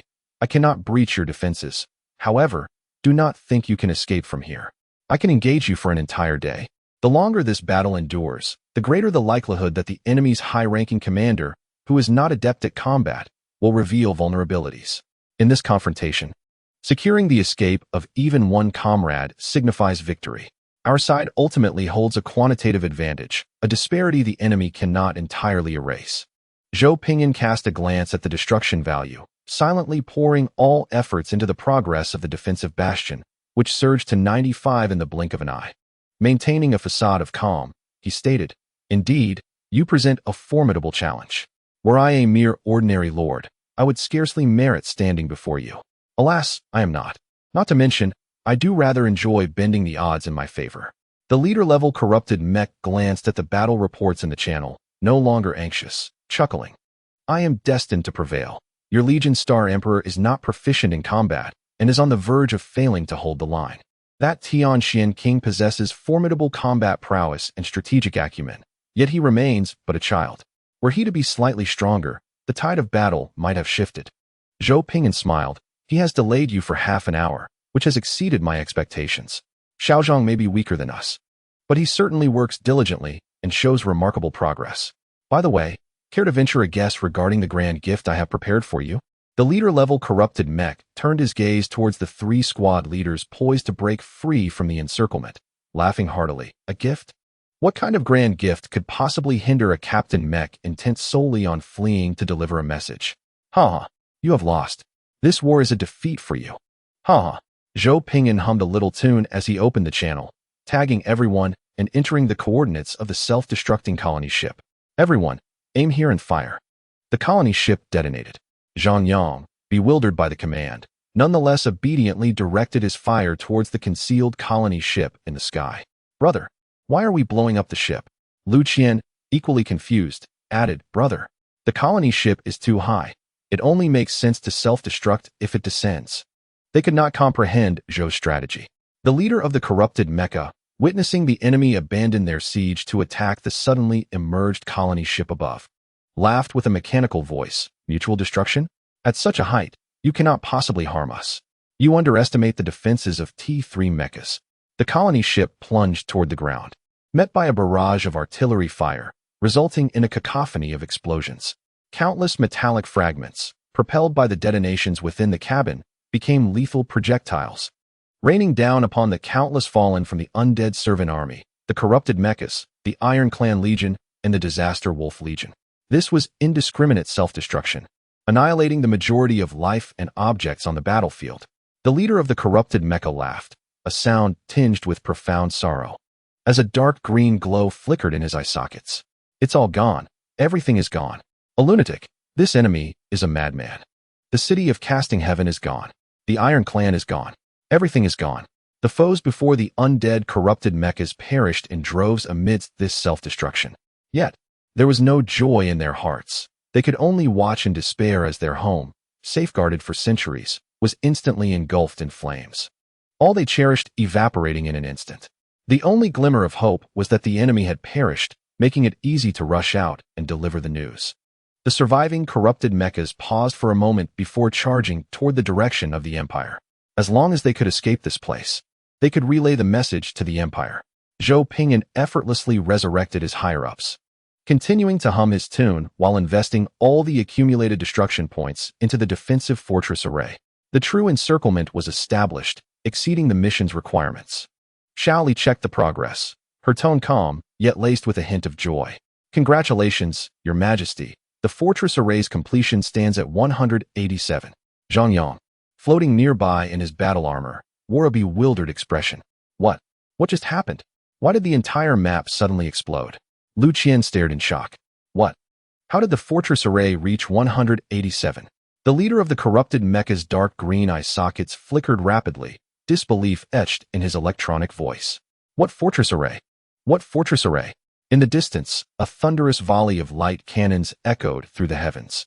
The leader of the corrupted mecha hastily turned around, despair washing over his face as he witnessed his comrades erupting into fireballs amidst the dense rain of light cannons. The icons in the channel dimmed rapidly, turning gray, unable to respond to his electronic signals. Suddenly, sparks erupted from the leader's head, and the world before him flickered with static. The intelligence system overloaded, desperately initiating strong anti-jamming protocols to stabilize. His expression turned desperate as he registered the 16 layers of powerful negative domains. Bang, bang, bang. Instantly, Zhou Ping'an and his companions were met with a cacophony of explosions ringing in their ears, their headsets detonating. Zhang Yang and his companions were clad in battle armor that erupted in a violent explosion, leaving them barely time to react before they were once again obliterated, their body parts scattering as if in a free fall. Zhou Ping'an, witnessing the sudden demise of his allies, paused momentarily before realizing this was a consequence of exceeding limits and simultaneously triggering the detrimental effects of the negative domain. He sighed, reflecting on the potency of such formidable technology that could even claim its own. The might of the disaster technology was indeed immense, regardless of potential collateral damage. The mission was completed with utmost success. Zhou Ping'an quickly resurrected his fallen comrades and bestowed upon them the blessing of the illusory realm to prevent further untimely deaths. The leader of the corrupted mech floated despondently in midair, his face etched with despair. Zhou Ping'an chuckled. Surrender, or shall we continue? The leader hesitated, consulting with the astronaut in the cockpit. In the next moment, the leader grasped the broken ship-slicing laser sword and launched into a final charge. Regrettably, Zhou Ping'an released his grip, sending the shattered leader mech crashing to the ground. Within his palm, the newly bestowed intelligent chip, gifted by the relics, floated silently. Zhou Ping'an tossed the chip to Xiaoli. Upload all their data. Once the T1 mech technology is complete, resurrect them all. And don't forget the Iron Clan data. Revive them in batches for our own use. Zhang Yang mused. To be honest, it feels a bit hellish. Fighting alongside Brother Zhou is truly terrifying. Even after death, one is resurrected to toil. Zhou Ping'an glanced at the inferno that was once the city of Casting Heaven, stroking his chin, and added, after revival, let them reconstruct the city of Casting Heaven. It has quite the appealing visage. Lu Qian chimed in with a grin. They also need to repair the territories we've decimated, becoming our laborers. Chapter 36. Climb. Only a fool would engage in business with you. In the city of Casting Heaven, within the hastily constructed Lord's Hall, the most pressing concern for the disaster emperor emerged in the aftermath of this heart-stirring war. A bowl of potato mixed rice, cultivated through high-tech hydroponics, paired with simple seasoning technology, resulted in a delightful and aromatic dish. Zhou Ping'an hurriedly scooped a spoonful and tasted it, his taste buds rejoicing and tears of gratitude welling up. What hardships had I endured these past 2 weeks? Zhang Yang, seated in a wheelchair, mustered his strength to grasp a handful with trembling hands, his eyes glistening. It was worth it. So delicious. Is this the sweet flavor born from my relentless struggles? All the pain endured was not in vain. Lu Qian, salivating, pulled his plate closer, preparing to indulge. Don't overdo it. You've exhausted yourself more than I have. You should start with some liquid food. Zhang Yang's tears fell as he lay in his wheelchair, drooling, lamenting his inability to robustly enjoy the potato-mixed rice. In this long-awaited moment of shared sustenance, everyone busily filled their mouths, scarcely finding time to converse. Zhou Ping'an lifted his plate, diligently sipping every last drop of broth, ensuring it was polished to the point of reflecting like a mirror. Zhou Ping'an contentedly set down his plate, took a nearby napkin to wipe his fingers and mouth, then rose to wash his hands before returning to his seat. He gently caressed his round belly, feeling as though life was truly complete. Zhang Yang, tears brimming in his eyes, sipped the nutritional liquid, gulping it down mouthful after mouthful. The others finished their meals and sat quietly in their chairs, savoring the beauty of life, except for the overindulgent Zhang Yang. Zhou Ping'an reached over and snatched half a tube of Zhang Yang's nutritional liquid, treating it like a beverage. Zhang Yang responded with confusion, producing another bottle. Lu Qian seized it, drank half, and disdainfully returned it, exclaiming that it was unpalatable, while the potato and rice dish was delightful. Zhang Yang retorted, questioning their sanity and expressing that he hoped they wouldn't wait for his recovery, as he intended to eat heartily once he was well. Zhou Ping'an let out a satisfied burp, declaring it was quite good and requested an update. Chief Officer Xiao Li picked up her tablet, reviewed the information, confirmed its accuracy, and began her report. We have physically suppressed the majority of the rebel factions in the Kingdom of Luo, establishing complete control and management here. It will still take 2 months to complete the initial construction to connect the territories within the Kingdom of Luo into our governance network. The technology of the T3 corrupted mecha is still in the decryption phase. Fortunately, we possess the ascension talent of celestial engineering, so it merely requires a bit more time. The civilization ascension talent is a collective principle bestowed upon a civilization that demonstrates strong cohesion and accomplishes a remarkable feat together. Celestial engineering. Technology is not a rigid body of knowledge with a single solution. Rather, it is a product that elevates us above the mundane. Ordinary individuals cannot grasp the essence of our advancement. Effect, any technological theft actions directed at us will automatically fail. The wreckage of our destroyed ships cannot be studied by other empires. Absolute decryption value of 10. Even technology that surpasses current standards can be researched and implemented at a normal pace of 10. Invisibility strength 2. Encryption 2. This was Zhou Ping'an's chosen first civilization ascension talent, the most practical and powerful starting talent. An absolute decryption ability of 10 signifies that even a common citizen of a disaster-stricken civilization, with merely a primary school education, can thoroughly comprehend and advance technology if they dedicate time to it, progressing step by step from a basic level. The remaining effects include the civilization's black box effect, preventing others from discerning the internal state of the products of the disaster empire. After a month of diligent effort, a small vassal kingdom was secured, establishing a foothold on planet L6. One should not underestimate this step, as it alleviates numerous complications. Noticing the Emperor had no further comments, Chief Officer Xiao Li continued her report. We have acquired the relic machinery of the Time Worm, along with relevant intelligence. She projected the information. Mechanical Time Worm, active effect, restores mechanical systems to full status and grants double engine energy. Passive effect, increases shipbuilding speed by 25. Cooldown, determined by usage extent and range, can be charged to shorten cooldown time. Cooldown duration, 3,599 days. Zhou Ping'an's eyes lit up. This is quite impressive, a divine artifact for mechanical warfare. Zhang Yang lamented. It is regrettable that I do not possess this vessel, yet the shipbuilding speed of 25 is quite commendable, particularly suited for warfare. Lu Qian expressed with envy. This is truly tailored for a warlord of my caliber. I hope to discover a relic next time. Zhou Ping'an winked. Do you require it? Then by all means, utilize it. Lu Qian, taken aback, pointed to himself. For me? Brother Zhou, this is a relic. Zhou Ping'an shrugged. You can make use of it in your daily endeavors. When my clan's mechanical system requires it, I shall lend it to Xiao Da. Lu Qian was bewildered. But do you not need it? Brother Zhou, please do not be modest with a relic. Zhou Ping'an expressed disdain. I possess cost reduction and overclocking. Why would I need this? With a ship dismantling and assembling speed of 1,000. Do you think I lack a mere 25 enhancement? This mechanical system's healing ability is only useful in battle. Lu Qian's lips twitched, recognizing the truth in Zhou Ping'an's words. Indeed, he did not lack such an enhancement. Chief Officer Xiao Li continued her report. We currently face 3 issues. First, regarding the demonic calamity. I conducted a discreet investigation, and it appears to be minor disturbances that could be quelled within a month in the kingdom of Luo. However, I uncovered information concerning the Holy Nation, where a demonic organization has infiltrated. To capture the essence of the demonic calamity, we must venture to the Holy Nation. Yet, we require a diplomat to address pertinent matters. And presently, we lack any such talent domestically. Xiao Li gestured dismissively toward Zhang Yang and Lu Qian. These 2 inept individuals may suffice, but do not expect anything extraordinary from them.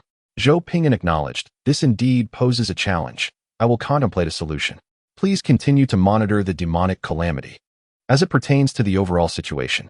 Chief Officer Xiao Li noted, the second issue concerns the divine network. We must gradually revive the Iron Clan to understand the nature of their divine network. Do you wish to expedite this process or proceed through the standard protocol? Zhou Ping'an raised an eyebrow. Expedited process. We must ascertain the workings of their divine network. After a brief pause, Chief Officer Xiao Li stated, the third issue is rather peculiar, my lord. It requires your communication with Alliance Lord Su Shan.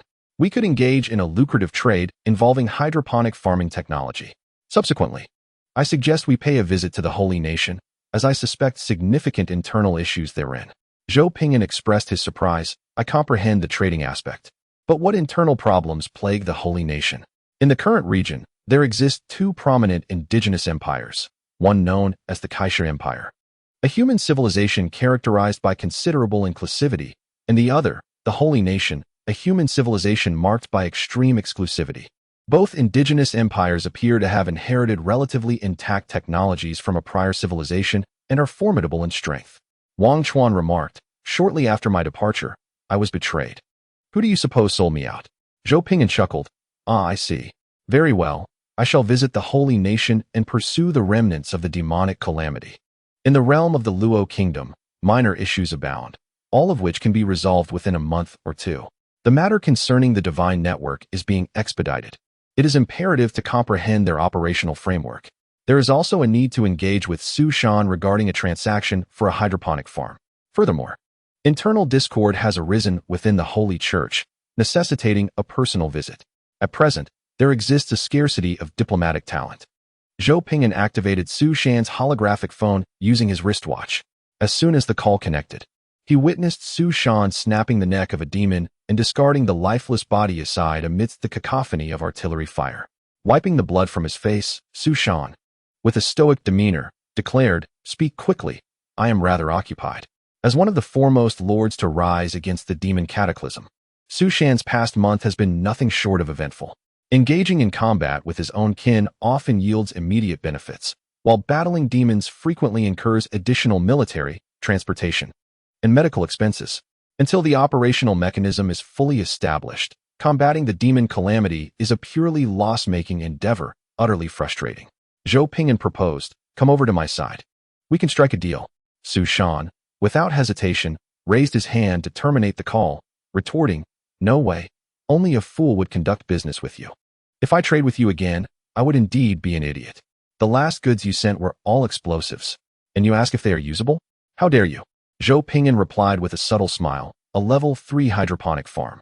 Su Shan's hand froze midair. He inhaled deeply, striving to suppress a month's worth of pent-up frustration, and donned a facade of obsequiousness. "Brother Zhou, please share the coordinates. I shall arrive promptly." After a month of subsisting on pig feed, the morale of my entire clan is on the brink of collapse. This hydroponic farm, it is clearly a lifesaver. Gratitude is extended to the esteemed reader. God is watching. For the first divine endorsement of this book. In chapter 37, she pursued me. Indeed, she has hunted me. Su Shan employed an emergency teleportation to personally discuss the business. He instructed his soldiers to wash off the blood with buckets of water and hastily made his way to the hall. "Stop. You stay outside. There is no need for you to enter." Zhou Ping'an pinched his nose, signaling for Xiao to spray some air freshener. Su Shan, with an expression of resigned acceptance. Spread his arms for the spray. For heaven's sake, you are truly bothersome. I shall not waste words. I must have that hydroponic farm. Name your price. As long as it is reasonable, I can accept. Zhou Ping'an stroked his chin. I have yet to determine what I desire. By the way, could you provide me with a diplomatic lord? Su Shan pondered for a moment. There is indeed one, but it would be rather troublesome. Can we negotiate different terms? Zhou Ping'an blinked. What trouble? I am not negotiating. I simply require someone adept in diplomacy. Su Shan exhaled in exasperation. Qin Xiang. Zhou Ping'an responded. Ah, indeed too troublesome. You are right. Zhang Yang, curious, inquired Qin Xiang. The little princess of the Qin family? She possesses strength, beauty, and a commendable character. She is quite amiable. What is the trouble? Zhou Ping'an, picking his nose, replied with arrogance. She has pursued me, and for quite a while. Chief Officer Xiao Li earnestly translated and restored the true situation. She has indeed hunted the leader and has never relented. Zhou Ping'an nonchalantly flicked away a booger. Wearing a self-satisfied expression, at our first encounter, she and I forged a profound bond, and from that moment on, she became infatuated with me, relentlessly pursuing my affection. Chief Officer Xiao Li adjusted her glasses, her demeanor cold and detached. During our freshman year, in the global assessment of the Lords Department, 50 Lords convened in a single chamber for the mid-level challenges. Unfortunately, one hapless individual triggered a mechanism. The leader seized the opportunity, smashing the device and igniting all traps and beast waves in the area, resulting in the demise of 48 colleagues while he himself escaped the perilous zone, leaving only Qin Xiang to emerge, relying solely on her exceptional prowess. Upon her escape, the leader pressed his axe against Qin Xiang's neck and uttered their first words together. Sign this subordinate agreement to become my test subject, or I shall sever your head and cast it into the pit. The atmosphere fell into an eerie silence. Although it was well known that Zhou Gu would resort to any means necessary to win, devoid of humanity, hearing such a familiar style was still shocking. To secure his victory, he had condemned 48 colleagues to their doom, and the sole survivor was coerced into signing a servitude agreement. Zhang Yang chuckled awkwardly. Strength commands respect. This isn't too bad, is it? He opened his eyes wide, swallowing his conscience, desperately trying to salvage his brother's reputation. It even brought to mind the reports from that time, titled Scoundrel's Top Scorer. Indeed, this was the official coverage of the Capital Star from back then. Zhou Ping'an, hands clasped behind his back, reminisced. Fortunately, I later achieved a perfect score, marking a glorious encounter. Chief Officer Xiao Li clarified. Do not misunderstand. This perfect encounter refers to the leader and the perfect score. Subsequently, the leader used Qin Xiang as cannon fodder, forcing her to navigate all perilous zones and dismantle all traps ahead, while he basked in effortless victory from behind. Just before the finish line, the leader kicked Qin Xiang down, stepping on her head as he crossed over, broadcast live nationwide. Capturing the attention of the Capital Star's internal audience, the Qin family's live stream, and the scrutinizing eyes of an examiner surnamed Qin, as he forcefully seized the trophy for the perfect score. That day was Qin Xiang's 18th birthday, a pivotal moment in her coming-of-age ceremony. She had even meticulously planned what dress to wear that evening. Senior members of the Qin family had gathered, some even waiting beyond the finish line, eagerly anticipating the splendid performance of their little princess. Among them were high-ranking officials from several prominent families allied with the Qin family, all closely monitoring the event. What unfolded was a spectacularly devastating sequence and conclusion. On that day, Qin Xiang effectively faced social annihilation. She would have been better off perishing in that mechanical rebellion. Zhou Ping'an's eyes were filled with nostalgia. That was my first major competition trophy in university. Chief Officer Xiao Li elaborated. That was the first time Qin Xiang, the little princess of the Qin family, faced such a complete defeat. The once unrivaled Qin Xiang, a paragon of the heavens before the age of 18, was mercilessly trampled at a critical juncture in her life. After turning 18, she would annually relive the crushing weight of that encounter, each year adding another layer of a vow for revenge. Even the desert's grim reaper could not accumulate layers like hers. Lu Qian mused. Brother, what position does your father hold? How have you managed to survive until today? I initially thought it was absurd that you offended your contemporaries, but it appears your capacity to antagonize others is quite formidable. On the day of the Qin family's young princess's coming-of-age ceremony, you dared to tread upon her head and seize the trophy from the hands of her elders. Zhou Ping'an remained unfazed, stating, "Mind your own business. In any case, Qin Xiang is someone worth cultivating. She has shown considerable concern for me." Chief Officer Shaoli nodded in agreement. "Indeed.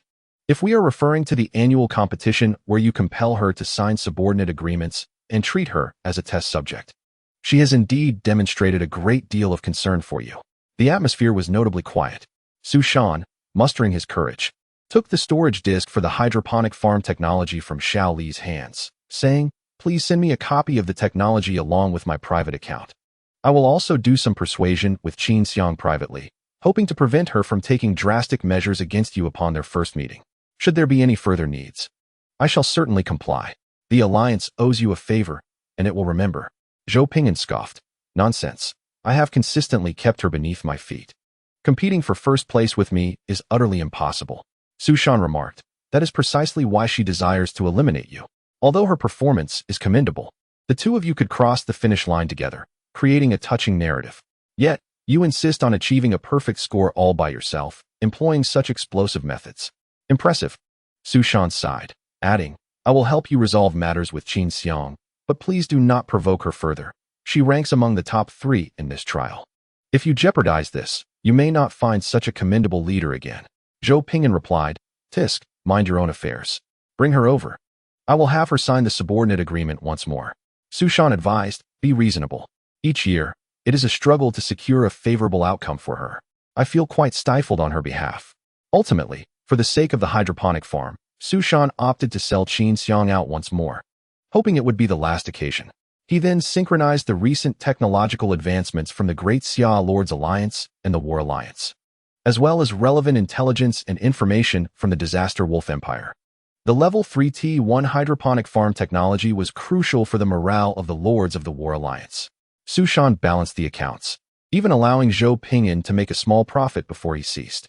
It was indeed this war criminal lord who could achieve the T1 Level 3 hydroponic farm technology in the first month. Once the synchronization of technology and intelligence was complete, Su Shan anxiously boarded the Peace-class battle-damaged escort ship, heading towards the frontline combat zone. Zhou Ping'an observed Su Shan depart and pondered for a moment. "Xiao Li, how is the defensive fortress cluster coming along?" Chief Officer Xiao Li replied, "It has been completed. What is on your mind?" Zhou Ping'an responded, "Increase the quantity. Elevate the level. I fear that Qin Xiang will wreak havoc upon my arrival. During negotiations, elevate the security level, deploy additional guards, and ensure we have ample energy shields to prevent her from going berserk and dragging me away." Chief Officer Xiao Li sighed in exasperation. "Understood. I will make the arrangements immediately." Zhang Yang commented, "Brother, I never knew you were aware of how excessive your actions were." Zhou Ping'an chuckled, "Do not jest. I am merely making normal security arrangements.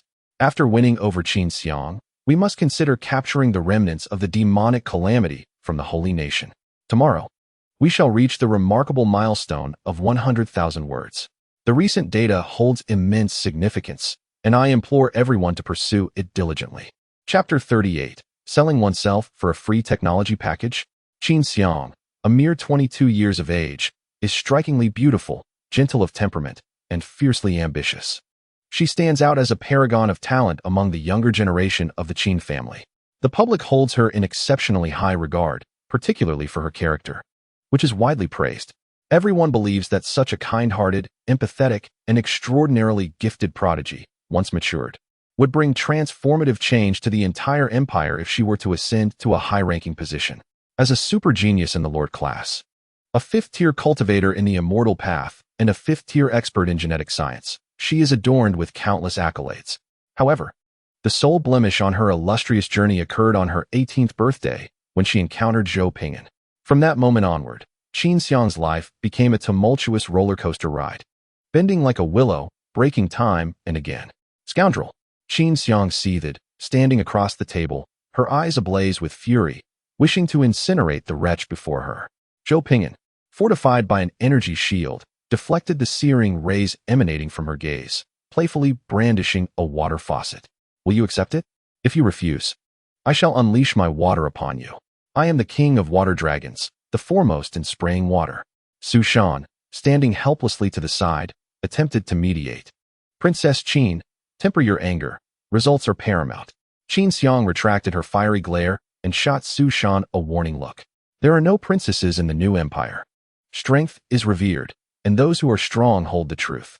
Su Shan, steeling himself, replied, all right. Just remember, we agreed beforehand that you must not fall out with Zhou Ping'an. His domain is devoid of any demons and has undergone initial purification, serving as a sanctuary for our alliance. It was he who discovered the demonic calamity and alerted us to the existence of perilous technology. The hydroponic farm was also his initiative. You cannot. Qin Xiang arched an eyebrow. I was not informed. Su Shan chuckled awkwardly. You arrived as soon as you learned his coordinates. I barely had time to finish speaking. Qin Xiang, frowning, glanced back at Zhou Ping'an and, with a deep breath, declared, provide me with the hydroponic farm technology. Speak, what must I do? For the sake of our collective effort, I shall begrudgingly regard you as human this once. Zhou Ping'an gestured, and Chief Officer Shao Li transmitted the Level 1 hydroponic farm technology. Join my alliance as the highest diplomatic officer. Qin Xiang stared at the Level 1 technology, her expression softening slightly as she pursed her lips. No, this offer is insufficient. You must increase your compensation. Su Shan, observing the pop-up window, couldn't help but facepalm, once again sensing Zhou Ping'an's unscrupulous tactical acumen. Zhou Ping'an chuckled, Level 2. Chief Officer Shao Li transmitted the Level 2 hydroponic farm technology. Qin Xiang felt a flicker of interest, but sensed she would be at a disadvantage. Having played the role of Zhou Ping'an's underling 4 times in the competition, subsequently becoming cannon fodder, this offer was tempting but still inadequate. Zhou Ping'an raised 3 fingers. Level 3, and no more. Qin Xiang, her expression grave, inquired, where is the agreement? I shall sign. Before discussing finances, scoundrel. In the realm of Tier 3 technology, the esteemed patriarch looks down upon us. Su Shan stood at the back, covering his face, daunted by the thought of revealing to the alliance that Zhou Ping'an had almost freely disclosed the Tier 1 Level 3 hydroponic farming technology. Although the discussion revolved around business, Su Shan was not foolish enough to believe he had genuinely purchased it with his own funds. It was merely the kindness of the elder brother that laid the groundwork for the subsequent transaction.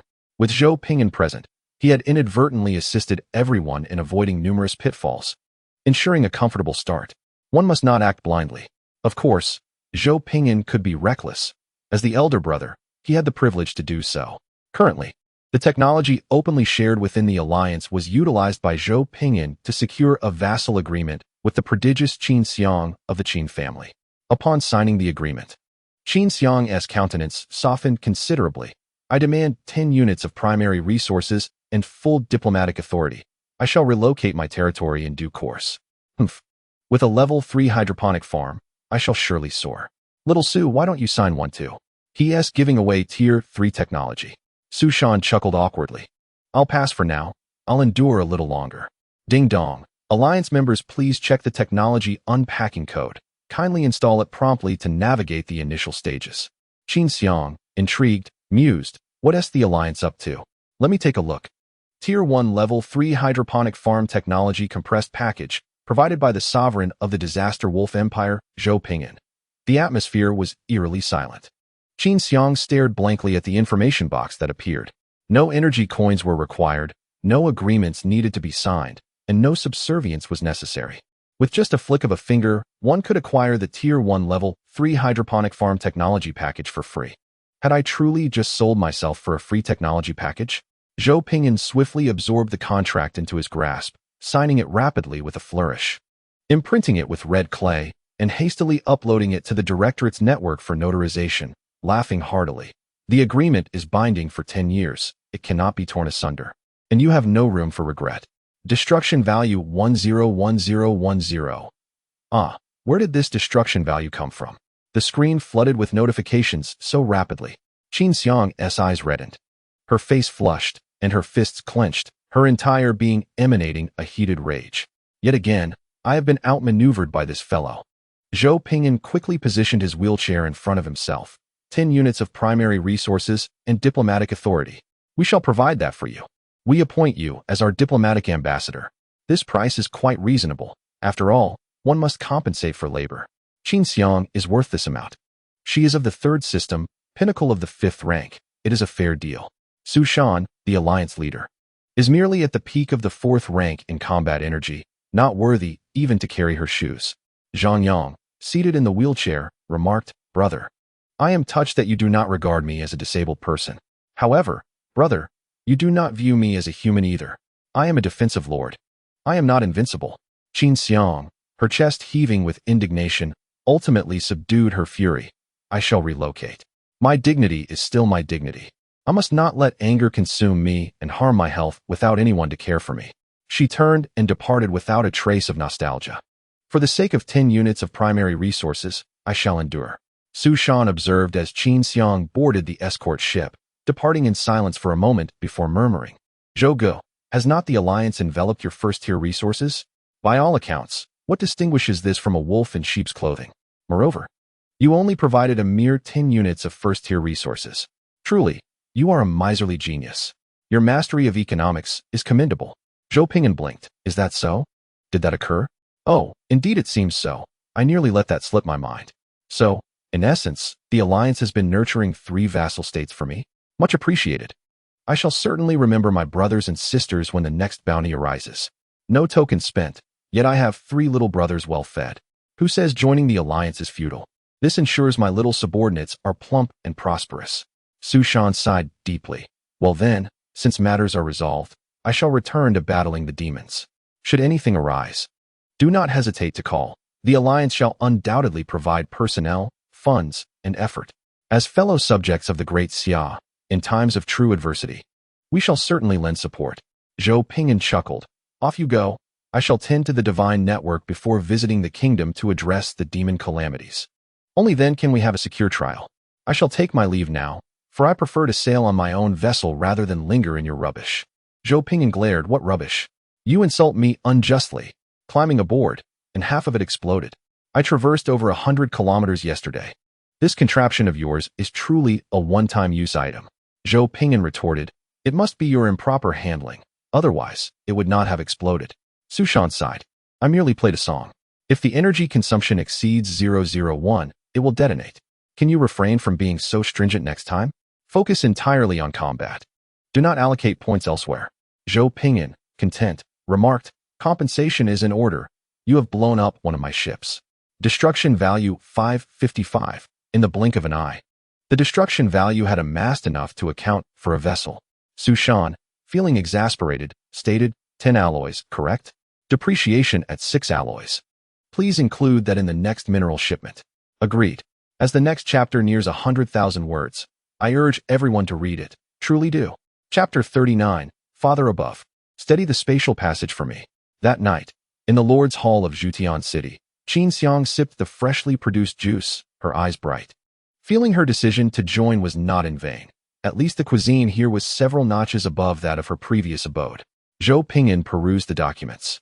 Stroking his chin, "What are your thoughts on the divine network?"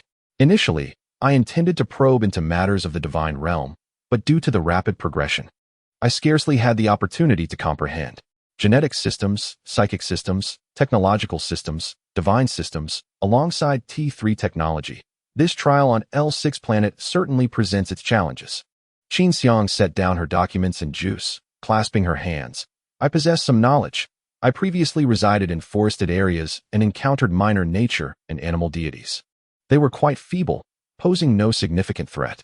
This bears great correlation to the divine systems of the Great Xia Empire.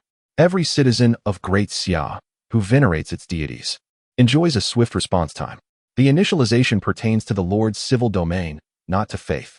Upon meeting, a simple utterance of human art renaissance brings even the most formidable natural deities and animal gods to their knees.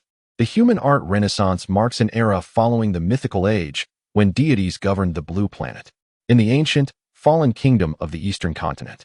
A prodigious figure named Qin Zheng emerged, swiftly navigating through challenges with the Sword of Twilight, vanquishing deities who opposed the philosophy centered on humanity, thereby imposing a forced unity. This event is a significant chapter in the annals of the Great Xia Empire and also chronicles the rise of the current Qin Emperor. Consequently, the phrase human art renaissance has become a cornerstone of faith for the followers of the Qin Emperor, a means to receive his blessings. When Qin Xiang exclaims human art renaissance, it is akin to a daughter playfully requesting her father for some money, an act devoid of any technical merit, purely reliant on numerical strength. Zhang Yang timidly raises his hand. Sister Qinxiang, your father is the Qin Emperor. This may not hold much reference value. Not even the natural gods of level 6 stand a chance, let alone the few divine beings in the Star Sea. What can one do if they do not bow in person? How can one compare resilience against the daughter of the supreme god of the Star Sea, the Qin Emperor? Qinxiang pauses. All right, you may continue. This pertains to blood lineage. I cannot sever my father-daughter relationship. Chief Officer Shao Li elaborated. Upon investigation, the deities worshipped by the Iron Tribe exhibit slow response times, inefficiency, and infrequent manifestations, only showing effects during grand rituals. Your Majesty, should we arrange a large-scale ritual to observe the results? Zhou Ping, stroking his chin, replied, We must proceed. It is essential to clarify the matters concerning the divine network. Tasks must be executed with meticulous care. While the development of backward civilizations may falter, there are numerous cases of robust divine evolution, particularly among monotheistic races. Uniting all beliefs to cultivate an omnipotent God consistently yields formidable warriors. Any race can nurture a powerful individual by investing all resources into one entity. The dog tribe, for instance, can foster a planet-devouring demonic dog god through the collective faith of their entire kin. Understood. The assembly engaged in further discussion and supplementary deliberations, confirming no issues before commencing the plan. The grand ritual necessitated a significant number of Iron Tribe members, prompting the need for resurrection technology. The Research Institute worked tirelessly overnight to produce a rudimentary, yet functional cloning technology. Zhou Ping expended a portion of his destruction value to finalize this task. By noon on the third day, the grand ritual commenced. The resurrected Iron Tribe members had to confront reality, performing a grand ritual for their new king's new master. The grand ritual featured a plethora of performances, and Zhou Ping and his companions regarded it as an appreciation of local customs while overseeing the divine network from dawn till dusk. At 11:30 p.m., Chief Officer Shao Li reported a response. Zhou Ping lifted his gaze to the galaxy, which spanned the night sky, stars twinkling. Standing atop the castle hall, he observed the distant scene of roiling negative energy on the surface, where numerous souls had perished. Even with timely burials, significant negative energy had been released. Zhou Ping's expression grew peculiar. At this hour and in this environment, a response. It is not a matter of disrespecting the divine. Rather, the timing and conditions of this response seem somewhat amiss. There was no response in the morning, nor at noon, nor in the afternoon. As the night descended, shrouded in an ominous aura, a response was called for. The witching hour, spanning from 11 at night until 1 in the morning, is the period when the malevolent energy is most potent. If your reaction lags any further, it will be precisely midnight, the zenith of this dark energy. And that would spell trouble. Chief Officer Xiaoli's expression turned grave as she summoned the Iron Tribe leader, Fang Chuan. Clad in ceremonial garb, Fang Chuan's countenance was grim. Chief Officer Xiaoli articulated the gravity of the situation, suspecting a severe disruption in the spiritual network of the Iron Tribe. Fang Chuan furrowed his brow, retorting that such accusations were unfounded. Zhang Yang, with a serious demeanor, interjected, Let us not overlook our tribe's extensive experience with divine matters. Would a genuine deity choose to manifest in such an hour and environment? I urge you to reflect on whether any peculiar events have transpired in recent years. Fang Chuan shook his head, asserting that the only unusual occurrence was their arrival. Zhang Yang and Zhou Ping'an exchanged glances, sensing a disquieting undercurrent. Zhou Ping'an gestured. Activate the resonance apparatus to energize the divine network and open the subspace channel. The command was swiftly and rigorously executed. Within 30 minutes. At the stroke of midnight, the apparatus was operational and began channeling energy into the divine network. The Iron Tribe stood around the square, bewildered, as they observed the foreign clansmen placing an unfamiliar magical array at the center of the sacrificial square. The subspace resonance apparatus, a block-like grid structure, could open a dimensional gateway to the primary world, given the appropriate dimensional data. A purple vortex began to materialize slowly from the center of the square. Zhou Ping'an's expression eased slightly. The divine realm passage can be opened normally. This is promising. The purple vortex rapidly expanded to a diameter of 8 meters. Suddenly, an anomaly occurred. Dark, intricate patterns swiftly emanated from the center of the vortex, grotesque and twisted demonic designs overlapping at an alarming rate. Accompanied by a cacophony of decay and corruption, A mournful female voice echoed from the vortex's core. Children, run. The black-purple vortex began to collapse. Qin Xiang leaped from the rooftop, fingers weaving incantations as she shouted mid-air. Father above, steady the spatial passage for me. A beam of divine light descended, suppressing the dark vortex, repeatedly purging the malevolent essence that surged forth. Qin Xiang's followers quickly assembled, casting righteous spells to contain the chaos while bestowing blessings upon those nearby to shield them from the encroaching darkness. Zhou Ping'an, observing the turmoil of the divine realm passage, turned to Feng Chuan, whose face had turned ashen, and raised an eyebrow. Are you aware that your tribe's deity has been transformed into a realm of darkness? Feng Chuan's visage reflected sheer horror. No, this cannot be. We do not worship a dark god. We revere the mother goddess of iron and fire.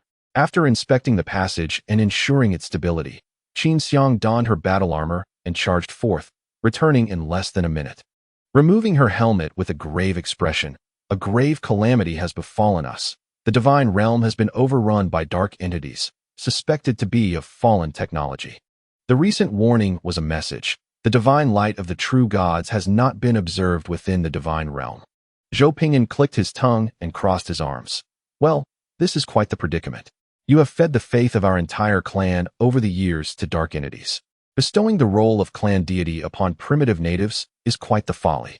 The divine realm has been occupied, and no one seems to be aware.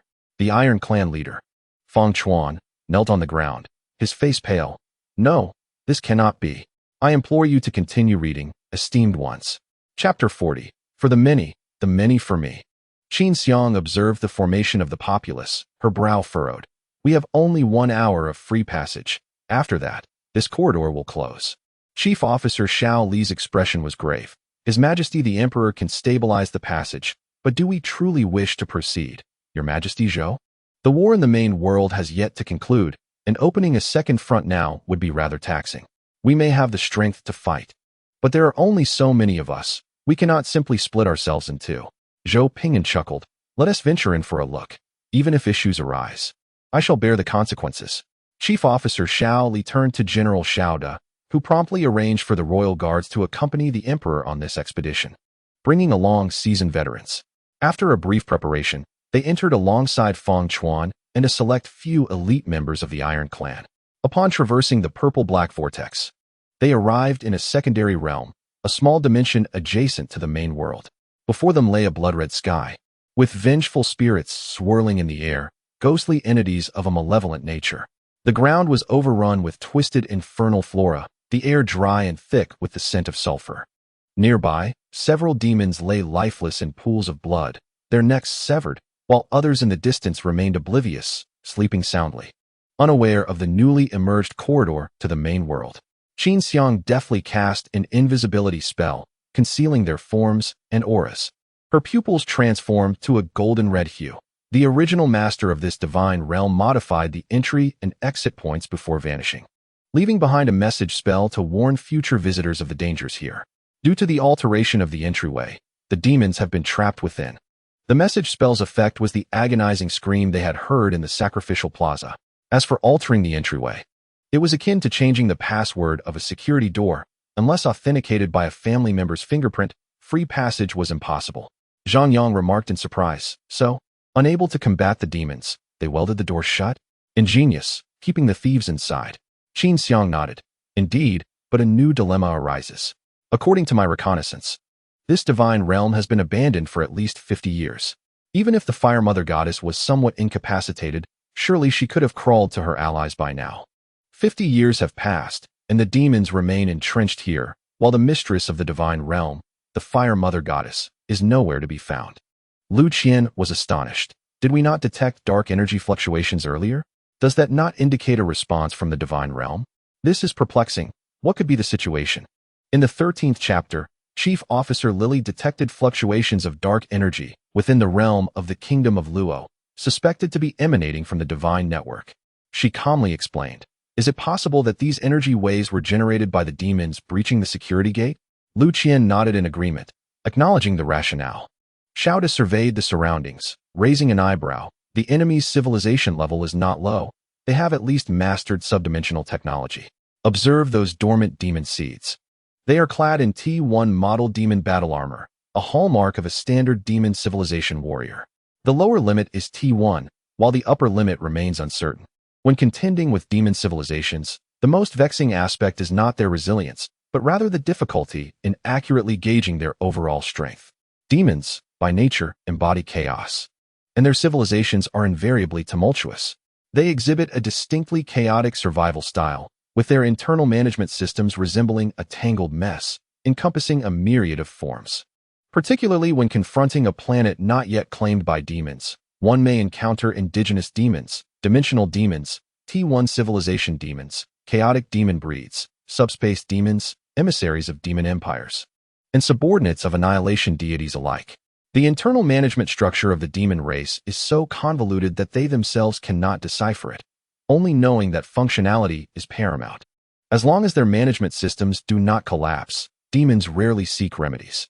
Some high-ranking demons even regard their chaotic management as a traditional virtue, believing it to epitomize true demonic civilization. This scenario has seen some amelioration since the ascendance of the Great Xia Empire. Qin Xiang calmly assessed. The issues within the divine realm are significant, but I advise against immediate action. Let us postpone for now. We should wait until the Alliance develops psionic technology.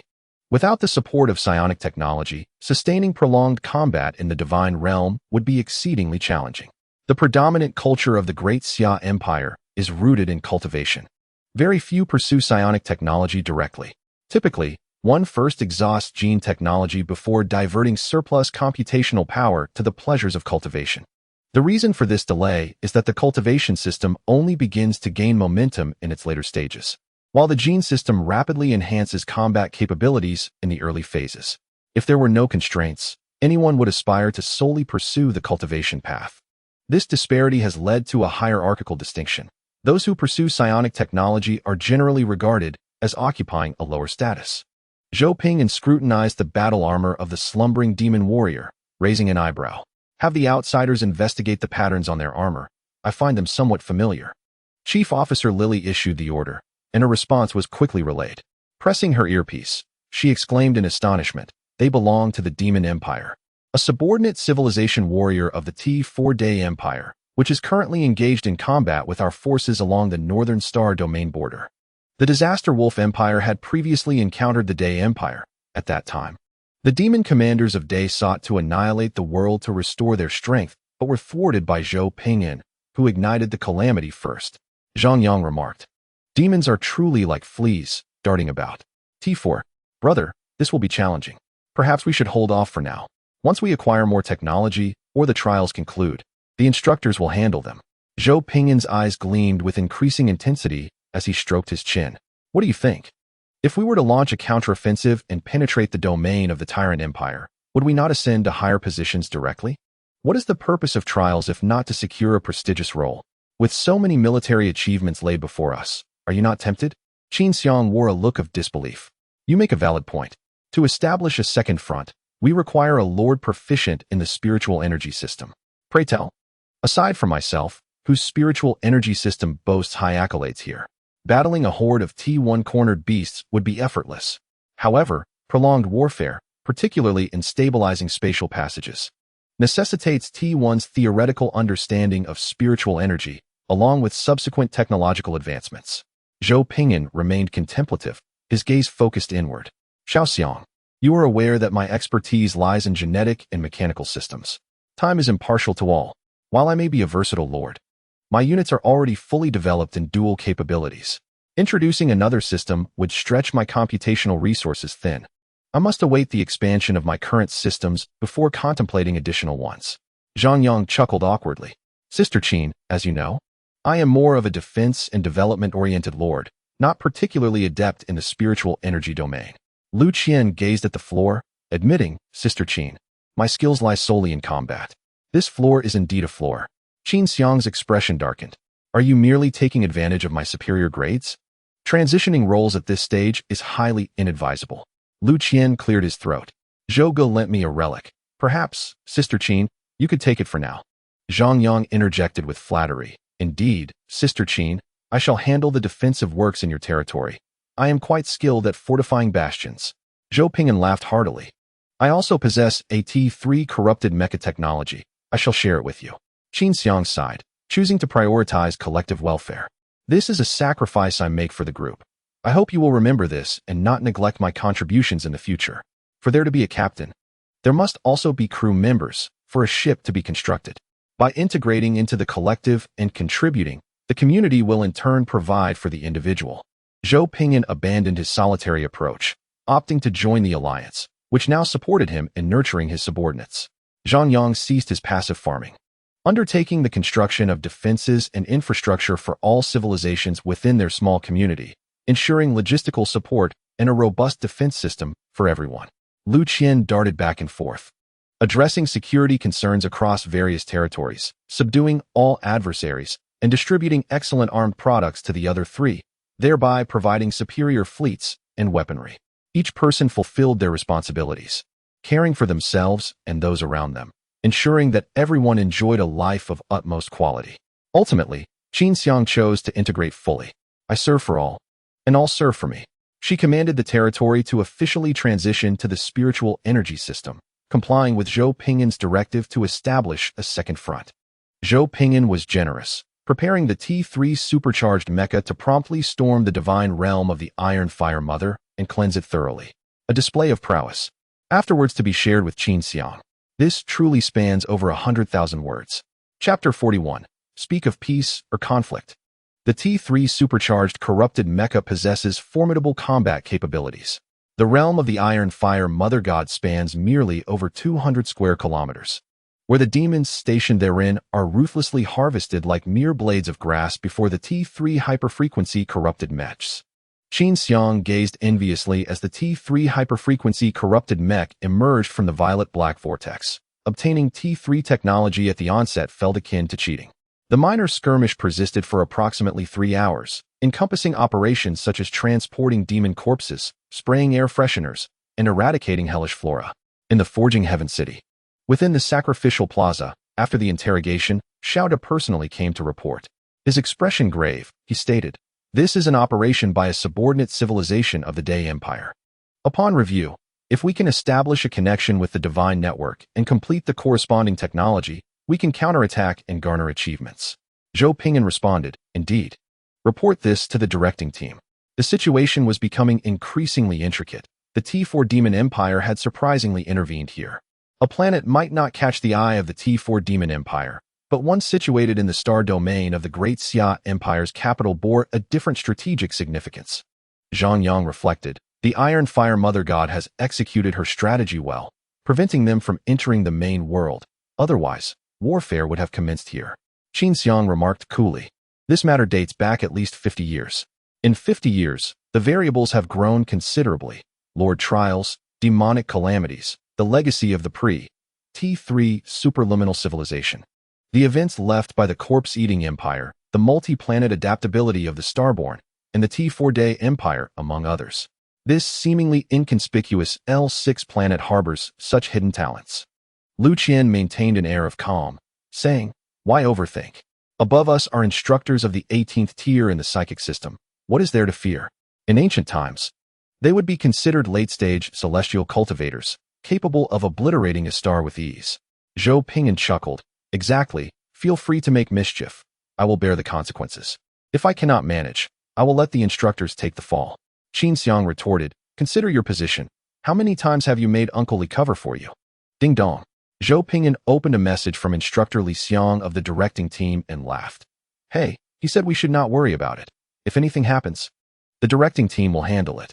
Qin Xiang sighed, feeling that Zhou Ping'an had become a war criminal lord nurtured by the Great Xia Empire. Look, if any other civilization of average strength were in his position, they would not dare to allow their lord such liberties. With the safety net provided by the directing team, Zhou Ping'an intended to unleash his ambitions. Meanwhile, Qin Xiang, in disbelief, synchronized intelligence with the Great Xia Lord Alliance and embarked on diplomatic efforts to secure benefits for their faction. The issue of the Divine Network was half resolved. The Divine Realm had been located, yet the deity remained elusive. In the Central Continent, among the indigenous civilizations, the place with the most profound experience in divine matters and the most robust divine network was the Holy Church State. Should the Iron Fire Mother God seek assistance, The capital of the Luo kingdom housed the Holy Church. Theoretically, there was no need to seek far when a powerful ally was nearby. Qin Xiang commanded the temporarily assembled psychic forces and Zhou Ping'an's elite guard to proceed to the capital of the Luo kingdom, where they similarly conducted a grand ceremony to open the divine realm passage. The outcome left everyone astonished. Zhang Yang gaped in disbelief. What? Are you suggesting that the Holy Church in the capital of the kingdom of Luo venerates an empty divine realm? The royal guards, equally perplexed, continued their report. Indeed, Your Majesty, the divine realm of the Holy Church has not been invaded, yet it lacks any divine beings, reduced to a desolate void. It appears to have been abandoned for centuries. Zhou Ping'an was taken aback. Theoretically, the most robust divine network of the Holy Church should not be an empty shell. This was indeed an even greater irony. A divine realm occupied by dark entities, a hollow shell of a divine kingdom, and the disappearance of deities. Qin Xiang's expression shifted slightly. Have there been any natural gods or animal deities over a century old encountered thus far? Zhang Yang's face changed dramatically as he hastily searched for keywords in the Daxiao Lord Alliance. No, not a single lord has encountered a deity over 100 years old. Lu Qian conducted a similar search, gasping in disbelief. All encountered deities are under 100 years of age. This was an even more significant revelation. Something monumental must have transpired on planet L6 a century ago, affecting the entire pantheon. An event capable of influencing the entire planet had stirred the gods. Zhou Ping'an sat upright, scrutinizing the projected intelligence, stroking his chin. We must journey to the Holy Kingdom to ascertain what has transpired within the pantheon. The divine realm generally restrains demonic calamities. Without the support of the deities, combating demonic disasters would become increasingly arduous. Surely, victory was within reach. One could not possibly traverse this challenge alone. This was a team trial, not a solitary endeavor. Qin Xiang agreed. Zhang Yang and Lu Qian agreed. Zhou Ping'an, very well. Prepare yourselves. We depart for the Holy Kingdom tomorrow. The Holy Kingdom is a human empire renowned alongside the Kaisha Empire. It is a theocratic state that annually dispatches numerous church patrols across the nation to eliminate dissent, eradicate demons, and deliver justice. On the surface, it appears benevolent, coexisting harmoniously with humans. However, relations with non-human entities are far from amicable. All non-human races within the kingdom face equal discrimination, while outright aggression is rare. Verbal provocations are inevitable. In summary, the Holy Kingdom treats human races with equality, while equally discriminating against others. Zhou Ping'an and the others boarded a protective ship, arriving near the capital of the Holy Kingdom. Upon landing, they disguised themselves as a 100-member adventuring party. The official roads were spacious and easy to navigate, occasionally encountering passing merchant caravans, escort teams, and patrols. Compared to the impoverished rural areas of the Kingdom of Luo, the Holy Kingdom was evidently more prosperous, affluent, and generous. Within just half a day's travel, every team encountered responded with joy upon hearing the greeting. May the Holy Spirit bless you, exchanging local specialties or offering small gifts. Zhang Yang, gleefully clutching a pile of snacks while seated in the cart, remarked, saying auspicious words works wonders. I can forego lunch. These snacks will suffice. Whenever he encountered a team, Zhang Yang would eagerly rush over, delivering a flurry of blessings, charming them into delight, and receiving an array of treats and local specialties in return. Zhou Ping'an silently shook his head and turned to Shaoli, instructing her to establish a base within the borders of the Holy Nation for future preparations. Should any issues arise, it would facilitate support. Chief Officer Shaoli responded, understood. Arrangements have been made. The leader then inquired, currently, there is an issue. The Empire's scale is about to exceed the limit of 100. Should we address this? The standard limit is 100. However, the Disaster Wolf Empire defaults to 200, and in a state of war, the limit extends to 2,000. It is important to note that this is merely a convention. Presently, there exists one core base, a frontline base, along with the subordinate territory of the Kingdom of Luo, resulting in the Empire's scale exceeding 100.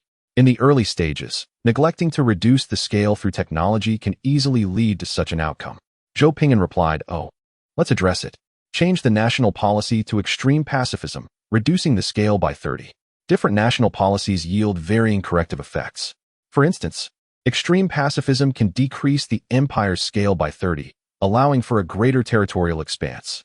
Furthermore, It contributes to a stability of 10, promoting a harmonious society that enhances production and scientific development. Understood. I am making the adjustments now. Suddenly, the atmosphere grew quiet. Zhang Yang looked puzzled and asked, Brother, when did we align ourselves with pacifism? It has been a month since we landed, and the fighting has not ceased. Lu Qian scratched his head and questioned, Are you certain you want this policy instead of extreme militarism? Qin Xiang gazed at Zhou Ping'an in shock, utterly bewildered by his thoughts. Just yesterday, they had opened a second battlefield, and today he spoke of adopting extreme pacifism. Zhou Ping'an replied, Am I not peaceful enough? Is the kingdom of Luo not peaceful enough? Zhang Yang facepalmed and quipped, You advocate for extreme pacifism? When we see two groups fighting, we should not hesitate to eliminate them both to enjoy peace. Regardless of the means, just state whether it is peaceful or not. Suddenly, he felt sympathy for the holy nation. The arrival of such an extremist was no different from the descent of a demon king. Leader, we have spotted a church patrol team stationed ahead. It appears they are encountering difficulties. Should we send someone to investigate? Zhou Ping'an smiled and said, Let us take a look and see if we can gather any intelligence. The patrol team consisted of more than 20 individuals, some of whom were clearly injured, with a few lying on makeshift stretchers.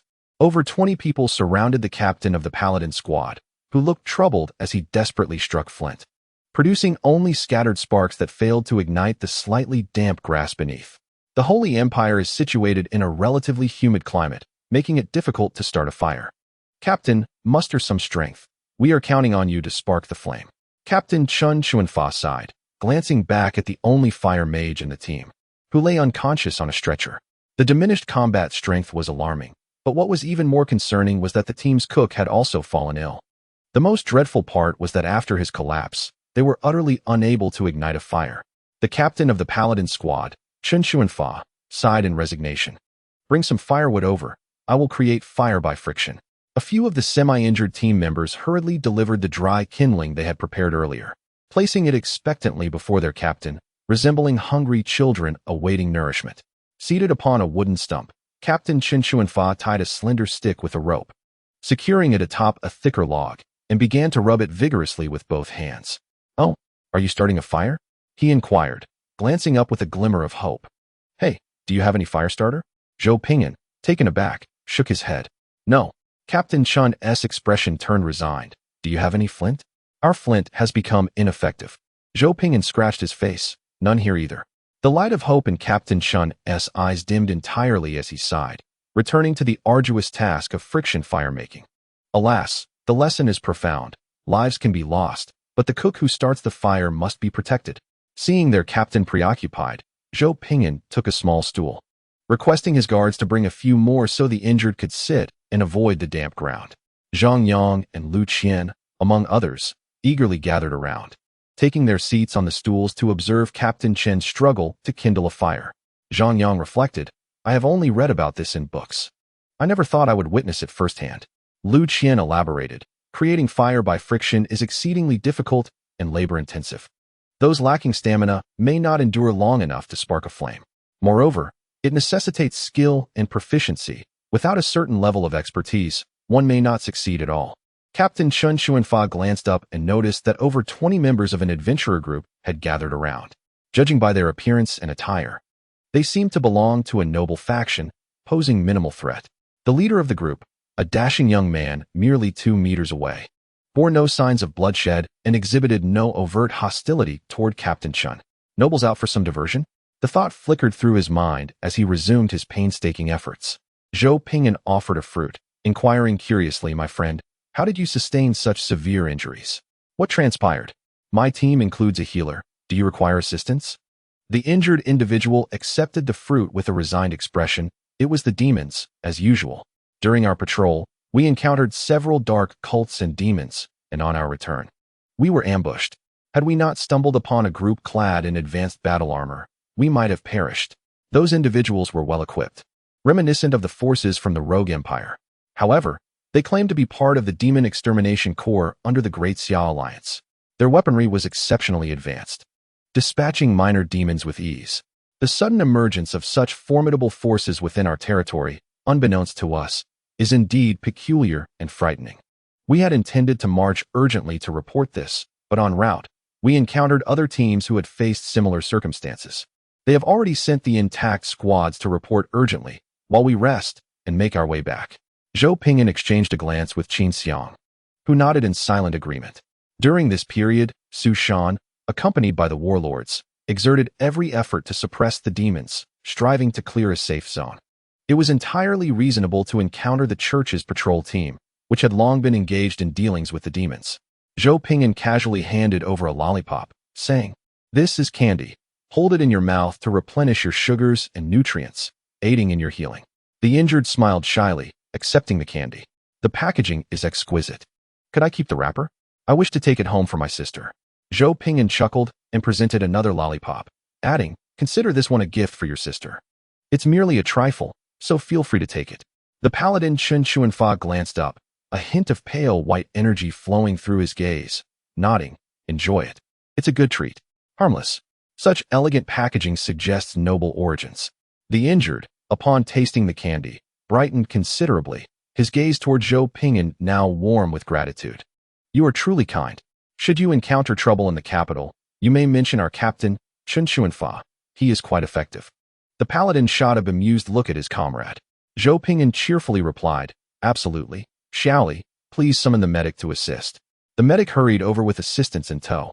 Carrying a medical kit, they disinfected and bandaged the grievous wounds, applying medical spray and even locating a steel plate to stabilize the fractures. The injured were astonished to feel a cessation of sharp pain, even experiencing a tingling sensation. The medic firmly slapped the hand of one eager to lift the medical cloth. His expression serious. "Do not remove it, otherwise you'll require a second disinfection. For the next few days, keep the wound dry and avoid spicy foods. Stick to light, liquid meals. In 15 days, it should improve significantly. Should an infection occur, it could lead to dire consequences." The injured nodded, embarrassed, abandoning any reckless thoughts. Clearly, this was quality care. The bandaging cloth was whiter than the sacred cloth in the church. The medic's hands were cleaner than river water, gentler than a breeze, evidence of true professionalism. Observing this, Paladin Chen Xuanfa, aware of the value of these supplies, expressed heartfelt gratitude. "Thank you. If it's convenient. Once I manage to start a fire, I would love to share a meal with you. You are from the Holy City as well, right? I'll take you along." Zhou Ping'an replied with a smile, "That sounds wonderful. Captain Sparks." Chen Xuanfa quickly lowered his head, realizing that the hard-earned sparks had extinguished in that fleeting moment. A sigh escaped him. He resumed his efforts to create sparks, reassuringly saying, "No worries, it will be soon. I'll have fire in no time." "You don't have any fire, do you? Once I succeed, I'll share some with you." Chen Xuanfa's eyes remained fixed on the tip of the wooden stick as he vigorously rubbed it, eagerly awaiting the reappearance of sparks. The end of the stick and the wooden base had turned black, the temperature rising. With a bit more effort, fire would emerge. Everyone held their breath, intently watching him drill the wood for fire. A bead of sweat glistened on Chen Xuanfa's forehead as he persisted in his task. After a lengthy struggle, he finally saw smoke rising from the base, igniting a small flame. By the grace of the divine, a cheer erupted, yet the tiny flame flickered and vanished in the wind. The paladin, Chen Xuanfa, was drenched in sweat, his smile frozen upon his face, overwhelmed by the harshness of life. The atmosphere was thick and silent.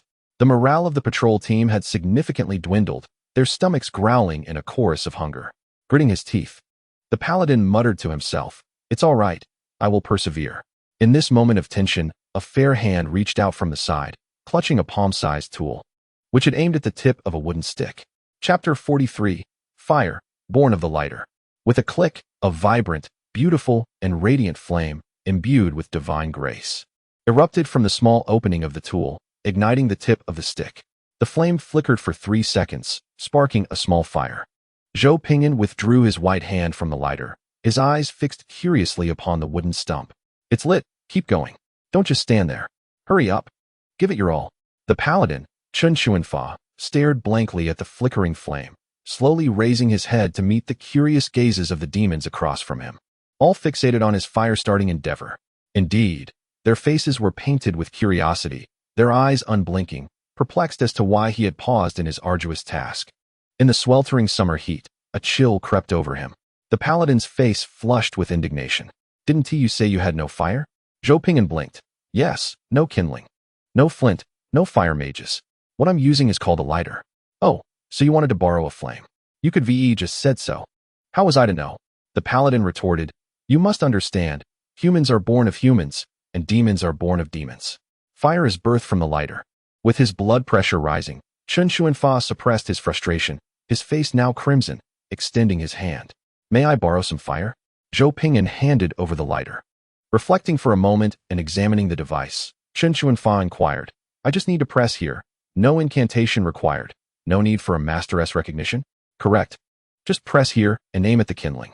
Following the instructions, the paladin witnessed the dancing fire spirit obediently responding, and the joy on his face eclipsed his earlier discontent.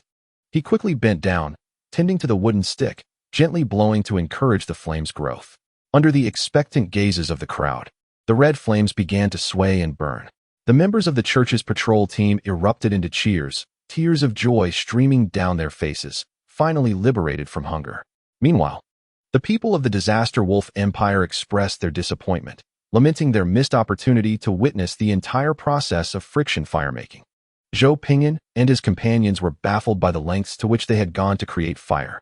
The church members, too eager to explain, hurriedly set up a pot to boil water, their anticipation palpable, as if conducting some sacred ritual.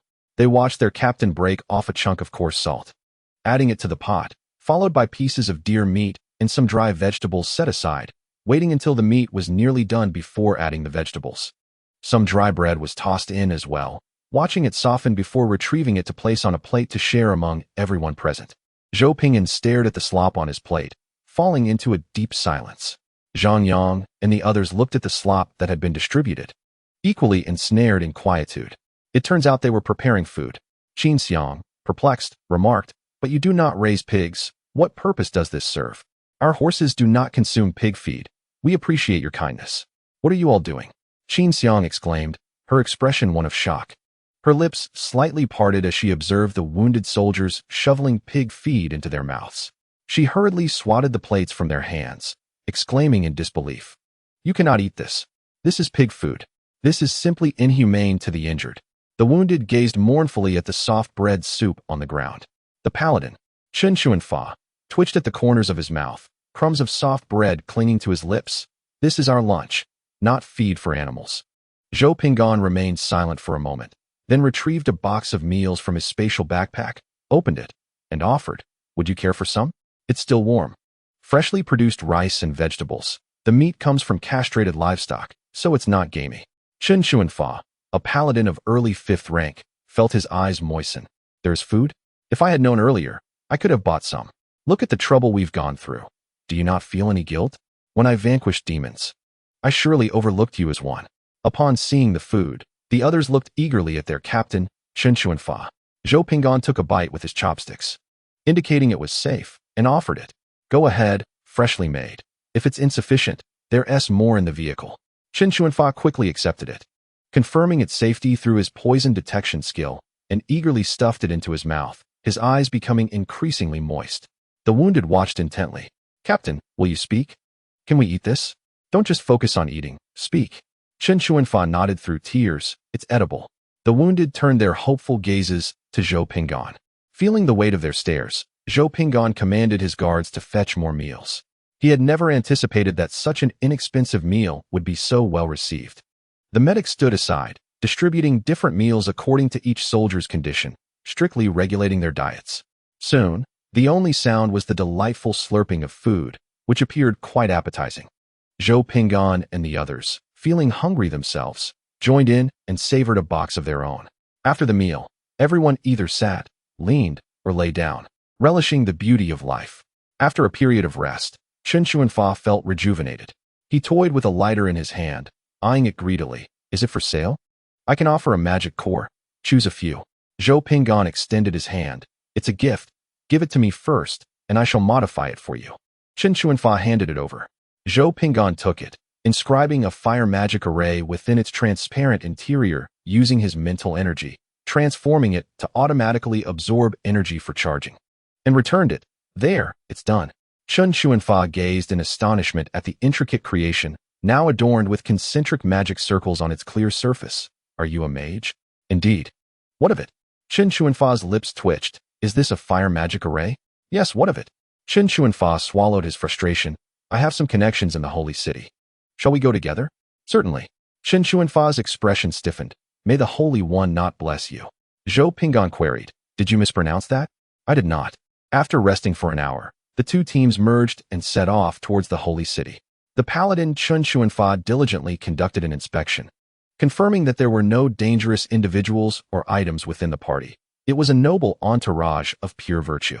He learned that this group had embarked on their journey with the intent of exploring the religious history of the holy nation and documenting their findings.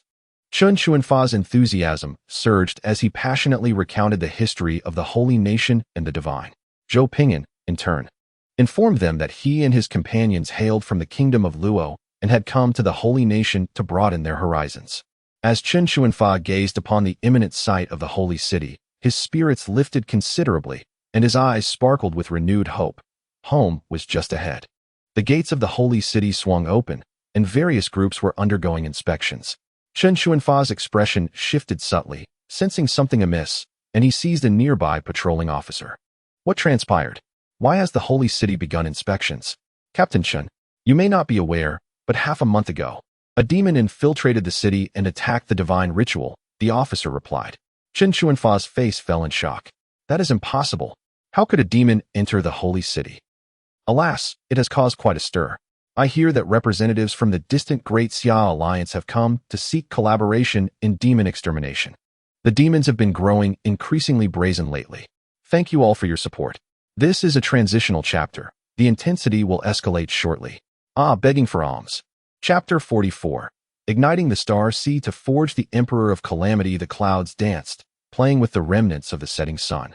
While the holy city thrived in a bustling atmosphere, undeterred by the minor demonic incursion, the streets teemed with people, all joyously celebrating the upcoming divine selection ceremony.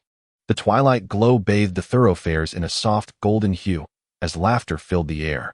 Stalls lined the streets, adorned with the sacred fabric of the holy church and petite angelic statues, offering delectable snacks and exquisite handcrafted trinkets for free. Local residents and visitors were easily distinguishable, their spirit and demeanor starkly contrasted. Locals exuded vitality, their eyes shining with fervor, often uttering blessings of divine protection. Conversely, outsiders typically lacked this vigor, their gazes fixated on profit. As Zhou Ping'an strolled through the streets, he was showered with petals thrown by a group of enchanting maidens, which scattered through the air like delicate confetti, much to the delight of onlookers. Another figure attracting attention was Qin Xiang, whose noble aura deterred anyone from approaching. They could only stand nearby, joyfully observing, wondering who this saintly maiden in disguise was.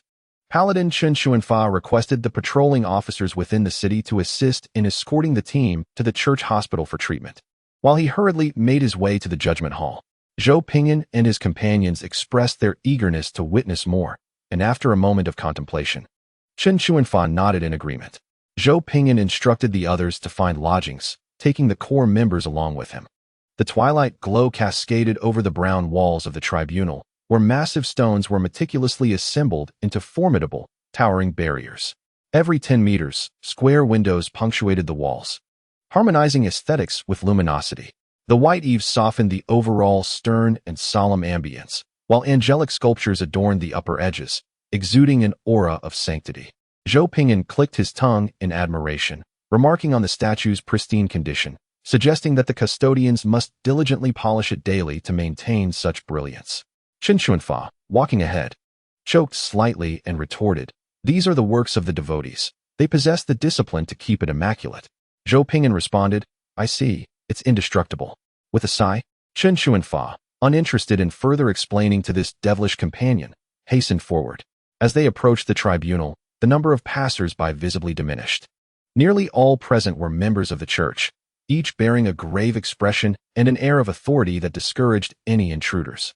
It was evident that these individuals were deeply engrossed in their duties, their visages reflecting the burdens of their roles. At the entrance of the tribunal, two groups were engaged in conversation.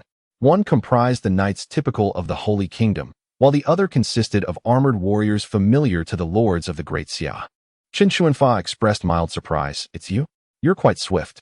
The leader of the War Alliance's deputy captain turned, exclaiming, It's you, little Chun. Zhou Ping'an interjected in confusion. What? That's not even my nickname. The deputy captain quickly adopted a sycophantic smile, correcting himself. Ah, Emperor Zhou, what brings you here? Why are you two dawdling? Hurry and inform Brother Su. Chen Chuanfa looked at Zhou Ping'an in astonishment, not realizing he held such a title, but quickly turned his attention back to the pressing situation. What is happening inside? The guard replied gravely. It's serious. You should go in. Chen Chuanfa, his demeanor serious, advanced swiftly, with Zhou Ping'an following naturally behind him, seamlessly blending in. Zhang Yang and others mimicked their actions. The knights at the entrance glanced towards the deputy captain, who urgently shook his head, signaling them not to impede, while silently mouthing, Imperial Princess. The knights, casting a quick glance at the elegantly dressed Qin Xiang, obediently withdrew their outstretched hands. It was wise to discern whom to allow passage. Navigating with familiarity, Chen Chuanfa approached the morgue of the demons. Noticing a change in the guards, on the left stood the knights of their own faith, while on the right were the demon-slaying warriors from the Great Xia Alliance. Chen Chuanfa furrowed his brow, sensing something amiss, and inquired, "What is going on?" The guard saluted and lowered his voice to report. Warriors from the Great Xia Empire are assisting with the suppression and have delivered several special models of demon corpses. The elders of the tribunal have urgently ordered a joint investigation. This is a unique collaboration. Suppressing the rising agitation within his gaze, Chen Chuanfa realized that the situation had exceeded the Holy Kingdom's control. He proceeded to push the door open, with Zhou Ping'an following closely. However, they were halted. Zhou Ping'an, maintaining a calm demeanor, looked toward the tribunal guards, placed a hand on his chest, and his imposing black and red military uniform of the Destruction Demon Wolf faction materialized, radiating an aura of authority. The guard of the Great Xia Alliance promptly stood at attention and saluted, "Your Majesty Zhou." It was evident that those below might not recognize him. This attire and the aura of a war criminal belonged solely to one individual. The guards of the Judgment Hall chuckled awkwardly, retracting their arms to assist in opening the door. Upon entering, Zhou Ping'an discovered that Guanmeng was also present. Guanmeng, the female deputy leader of the Great Xia Alliance, stood at the pinnacle of the fourth tier of psychic energy, a prodigy in magical cultivation. She had single-handedly completed a thesis that further refined the theories of psychic networks. She was strikingly beautiful and exuded an air of confidence, possessing formidable strength capable of reducing her peers in physical cultivation to tears with a single punch. Sensing a somewhat familiar presence, Guanmeng turned around, exclaiming in exasperation, "What brings you here?" Zhou Ping'an replied, "I can't help but notice your group's exclusivity. It's one thing for those below to harbor misunderstandings from the rumors they've heard. But as a leader, your demeanor towards me, what will they think? Am I to have no pride?" Guanmeng, at a loss for words, responded. Old Su was injured severely halfway home after his boat was blown up. The safety system consisted merely of a helmet and a parachute. Fortunately, it was Su Shan. Had it been someone weaker, they would have been eliminated on the spot. Zhou Ping'an, irritated, retorted, "So, did I not make old Su reimburse me 6 alloys? Isn't that the end of it? Why must you be so petty? I have already let it go." Guanmeng then interjected. Chen Chuanfa activated his holy battle chi and approached the demon's corpse, accepting a mask from the nearby priest. Frowning as he observed, did the demon seize the imperial battle armor? The demon on the dissection table was clad in intelligent battle armor, its goat head drooping over the table, tongue lolling out, eyes hollow and staring ahead, with a gaping wound in its chest, the demon blood at the injury site already congealed, while it still clutched a cursed alloy battle knife. Chen Chuanfa's expression turned grave. Since ancient times, precious artifacts had been lost in the annals of history. Only the theocratic nation had preserved a relatively intact belief system, while the empire maintained a comprehensive production system for war divine armors. Now, these disorganized and undisciplined demons had donned the war divine armors. Had the empire abandoned the war armor factories? Guanmeng, covering her mouth and nose with a handkerchief, remarked solemnly, "It's worse than you think. These were produced by the demons themselves. Just look at the joints." Upon closer inspection, Chen Chuanfa's countenance darkened. The demons' joints differed from those of humans, and indeed, the joints of this war armor were perfectly suited to the demon anatomy. Zhou Ping'an leaned closer, intrigued. T1 demon technology? This is quite fascinating. Guanmeng enveloped her palm with psychic energy, tapping the chest of the demon's intelligent battle armor, causing a shattered energy block to levitate. Her tone was subtle. Look at this. It's on the verge of becoming a T2 energy engine. Zhou Ping'an raised an eyebrow, calling out, Xiang, come over here and examine this. Does it bear any resemblance to our batch in the Divine Kingdom? Qin Xiang, pinching her nose, approached and scrutinized it closely, frowning. This is a downgraded product. The demons from that batch in the Divine Kingdom are more advanced. Guan Ming's expression shifted slightly. Divine Kingdom? What is the situation? Zhang Yang stepped forward to elucidate the circumstances. Guan Ming furrowed her brow, pondering the implication. Does this mean that the subservient civilizations of the T4 Demon Empire have set their sights on this place, and we may soon face an invasion from the T4 Demon Empire itself? How exhilarating! Lu Qian shrugged. Indeed, we must find a way to salvage our situation. With the trial period now lifted, we must swiftly address the impending demonic catastrophe. Zhou Ping'an silently observed the demon's corpse, extending his hand to plunge it into the wound, extracting a handful of demonic blood. In the depths of his gaze reflected the turbulent shadows of the illusory realm, a series of distorted scenes materializing in his mind. Silence enveloped the surroundings. Suddenly, a flurry of movement. Everyone scattered, seizing their weapons and aiming them at Zhou Ping'an, who had made direct contact with the demon's heart's blood. Unprotected, in his pale palm, the dark demonic blood roared and writhed, violently attempting to breach the surface and infect the living. Zhou Ping'an narrowed his eyes slightly, releasing a wisp of purple ethereal energy from his palm. The black demonic blood was immediately corroded and transformed into purple ethereal energy, quietly lying in his palm, gently rising and falling, awaiting its master's command. He dripped the assimilated demonic blood into the chest wound of the demon's corpse, his expression somber. The wound on the demon's chest slowly began to heal, its eyes gradually illuminating with a purple hue, gazing at the Cataclysm Emperor, Zhou Ping'an, with an expression of indifference. Zhou Ping'an inquired, "From whence do you hail?" "Eternal Throne." The newly resurrected demon let out a piercing scream as its body rapidly disintegrated, leaving behind only a heap of tattered armor on the surface. Information on the Star Sea Demon Cataclysm has been acquired. Congratulations on receiving a new phase reward, Etheric Resonance Engine. Cataclysm Emperor. You have acquired the technology of the Etheric Resonance Engine. Congratulations on officially embarking on the path of Cataclysm. The entire universe shall succumb to your everlasting glory. Ignite the engine and become the sole supreme deity. The cost is but a trifling universe. Henceforth, you and your kin shall be free from the myriad constraints of the mortal realm, transcending time and space. Every thread of the universe will be dictated by your will. Zhou Ping'an twirled his fingers, a slight smile gracing his lips. I have both good news and bad news. Which would you prefer to hear?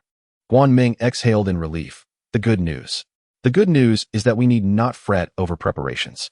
Guan Ming's face lit up with joy. And the bad news? Zhou Ping'an shrugged. The demons have already invaded. According to the intelligence gathered, the demons, in pursuit of the Eternal Throne, have sent their vanguard into the Star Sea, preparing for the arrival of their main forces in years to come. These demons are merely test subjects. Guan Ming's smile froze instantly. Zhou Ping'an chuckled softly.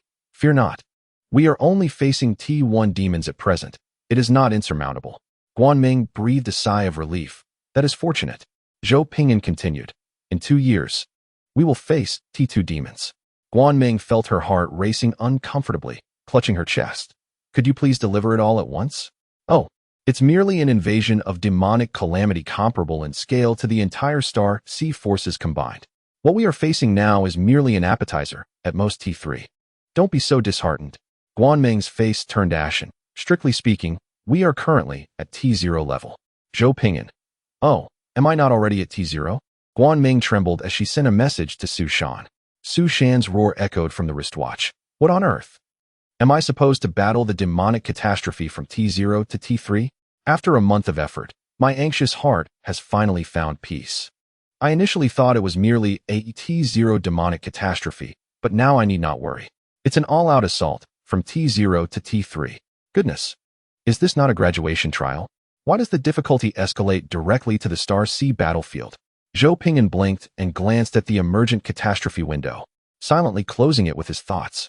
Current catastrophe invasion level. Demonic catastrophe 1. Zerg catastrophe 1. Mechanical catastrophe 1. Fourth catastrophe 1. Reassuringly.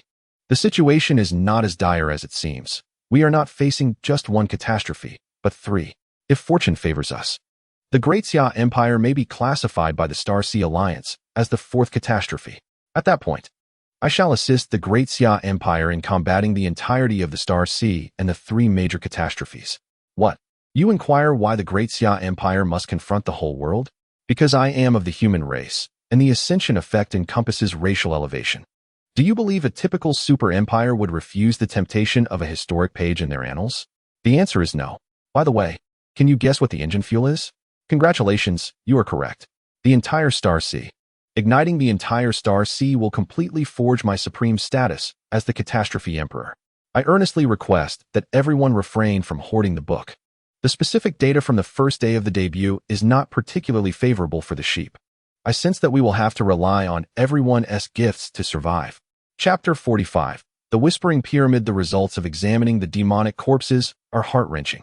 Su Shan can only muster the courage to call Zhou Ping'an over to discuss the demonic catastrophe. The meeting is set in the Grand Hall of the Sacred Church, the Pope's office. This time, Su Shan takes the initiative, arriving a week earlier than Zhou Ping'an. Under the guidance of Chen Xuanfa, Zhou Ping'an and the others reach the church hall, where they see Su Shan engaged in discussions with the Pope regarding collaboration. Su Shan, sensing the heart-wrenching aura, turns to Zhou Ping'an with a look of helplessness. The situation is urgent. Do you have a plan for healing a ninth-tier psychic? Zhou Ping'an looks to the foremost figure. An elderly man with silver hair, a kind visage, grasping a scepter, clad in papal robes, seated gracefully in his chair, a presence that exudes warmth and elegance. It is evident that this venerable man has returned to simplicity after enduring the vicissitudes of life.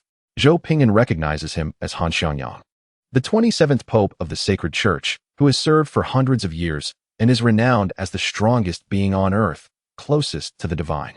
According to the power hierarchy of the Great Xia Empire, this old man is a ninth-tier psychic, indeed a formidable figure. Zhou Ping'an raises an eyebrow. What is the matter? Is this old gentleman injured? It is not apparent from his appearance. Of course, that is normal. Being only at the 6th tier, unless one opens the heavenly eye, it is typical not to see through the disguise of a 9th-tier powerhouse. Su Shan explains, the target of the demonic assault was actually the selection instrument. The Pope personally intercepted the critical attacks of the demons to avoid disrupting the sacred selection ceremony. Now, he bears grave injuries. This represents a pinnacle of combat prowess. You would do well to devise a strategy for salvation, as relying solely on us will not suffice to overcome this challenge. With the demonic calamity now encroaching, even a mere T0 or T1 level threat has become a formidable challenge for most leaders. Without external assistance, victory is utterly unattainable. Zhou Ping'an rummaged through his pocket and fortuitously retrieved a useful item, casually tossing a palm-sized black object to Su Shan. Return it after the trial. This is my universal charger. Su Shan caught the universal charger, momentarily taken aback. In this age of countless tiers, you actually possess such a device. The universal charger, a tool capable of energizing any energy source from anywhere, is portable, adaptable to various charging specifications, and boasts exceptional efficiency. Sometimes, progress does not equate to improvement. The designs of ancients are often far more practical than the contrivances of the present day. Zhou Ping'an chuckled. I crafted it myself. Its quality is reliable and will not explode. Su Shan sighed in relief, demonstrating the palm-sized universal charger against his chest. Old Master Han, this is how it works. It can heal your injuries, but it requires your trust. Han Xiangyang stroked his beard, smiling. Child, bring it here. A warrior who embodies the belief of sacrifice to protect others deserves my trust. Were it not for this conviction, the boy would not have traversed 1,000 miles to deliver those special model demon corpses. The Pope, having eradicated demons for nearly a millennium, understood the immense cost this righteous youth bore in slaying those unique demons and bringing them to alert the holy nation of the changes among the demons. Su Shan's expression softened as he removed the universal charger from his chest, stepping forward, hands clutching the device as he approached Pope Han Xiangyang. Upon nearing, a mechanical eye emerged on the surface of the universal charger, emitting light as it scanned Han Xiangyang. The device transformed into multiple mechanical chains, swiftly morphing into a black wristwatch that floated in front of the Pope. Han Xiangyang was taken aback, extending his hand as the wristwatch automatically clasped onto his wrist. The surface of the wristwatch began to emit gentle blue waves of light, alleviating the injuries sealed within Han Xiangyang's body. The wristwatch emitted unusual sounds, diagnosing some anomalous data. Zhou Ping'an's wristwatch projected a diagnostic report, raising an eyebrow. Cyborg technology? You are a modified human, not a natural one. Although surprised, it was not entirely unexpected. The humans of the Kingdom of Luo were descendants of pre-light-speed civilization, and the Holy Nation was also a lineage of such. However, the Holy Nation had adopted cybernetic technology. According to the data, this elder had sustained a direct hit from a near T2 class dark energy cannon to his chest. A natural human of the 9th tier would have perished instantly from such an injury. Yet, as a modified human, his organs surpassed those of ordinary individuals, allowing him to withstand the blow. A remarkable talent indeed, willing to risk his life for a mere instrument. Su Shan's face flushed with embarrassment as he shot Zhou Ping'an a glare, explaining, "The Pope was injured to protect the chosen instrument, which is held once every 10 years and allows 100,000 people to receive divine grace. It is the very foundation of the Holy Church. Due to its paramount importance, it was publicly declared that only a minor demonic incursion had occurred." Zhou Ping'an remarked, "Speak plainly." Su Shan responded with whispering pyramid. Zhou Ping'an leaned back tactically, realizing, "I see, but I recall that contraption is quite robust. Does it require a life to withstand?" The whispering pyramid, an artifact designed to counteract demonic civilizations, is not specific to one singular object, but rather refers to any device capable of nullifying energy shields. It does not merely penetrate shields, it renders energy shields completely ineffective. Demons, due to their physiological structure, are innately capable of energy release and, upon developing their civilization, became fervently devoted to enhancing energy shield technology. The Whispering Pyramid series of artifacts serves as a formidable counter to this advancement. However, possessing this characteristic alone does not qualify one as a Whispering Pyramid artifact. An additional function is required: the enhancement of a species' spiritual traits. This ability permits the augmentation of spiritual characteristics for 100,000 individuals every decade, a remarkable feat indeed. Such an artifact, which consistently produces various spiritual talents, is a rare national treasure. Zhou Ping'an expressed his astonishment. Isn't the transformation of spiritual traits reliant on Zeroth? I pondered that there seems to be little Zeroth resource on this planet. Relying solely on the meager Zeroth output of the Whispering Pyramid to sustain a decadal transformation would be utterly insufficient. As for determining the presence of Zeroth resources on planet L6, the task is simpler. Having landed for a month, he felt no spiritual tide whatsoever. Su Shan sighed. They incinerate the fallen or aged spiritual beings into ashes for reuse. Witnessing this every year is the key to activating the Whispering Pyramid. Thus, Zeroth becomes adequate. This is precisely the reason the Holy Teaching State has been able to endure.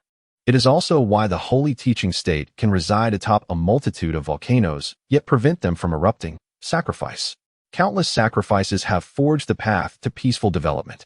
Han Xiangyang smiled gently, gripping his cane. It is our honor.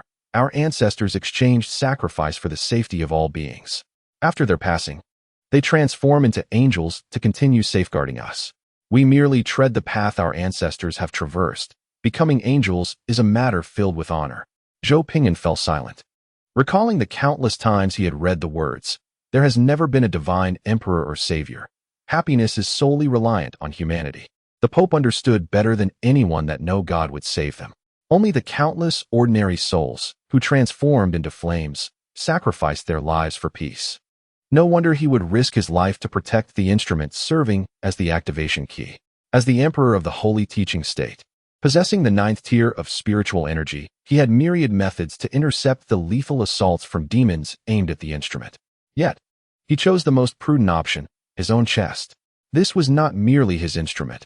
It was one stained with the blood of countless compatriots. Chapter 46. Bestow a thunder cannon upon Zhou Ping'an. With a mutual understanding firmly established, collaboration progressed smoothly. However, Zhou Ping'an and Su Shan found themselves at odds regarding the specifics of implementation. Su Shan, experiencing tooth pain, queried, "Haven't you consistently championed the eradication of demons?" Zhou Ping'an replied, "Indeed." Su Shan continued, "Then why do you not deploy troops to support the demon-slaying efforts?" Zhou Ping'an, "Oh, it is because I wish to confront all forces in turn, thus achieving a higher score." Su Shan gazed at this chaotic demon king before him, utterly speechless. After a moment of headache, Su Shan could only inquire once more. Speak truthfully. Zhou Ping'an, with an air of indifference, replied, I do not believe in your so-called salvation plan. These races cannot unite to form a salvation alliance against the demon calamity. Su Shan's plan was rather straightforward, to rally all the forces on the central continent that could be united in order to protect their homeland. A beautiful dream, indeed. Su Shan inhaled deeply.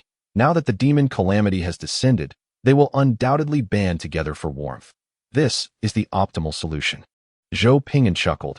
The optimal solution for a superliminal civilization is to gather all resources and swiftly return to the cosmos to expand their colonies.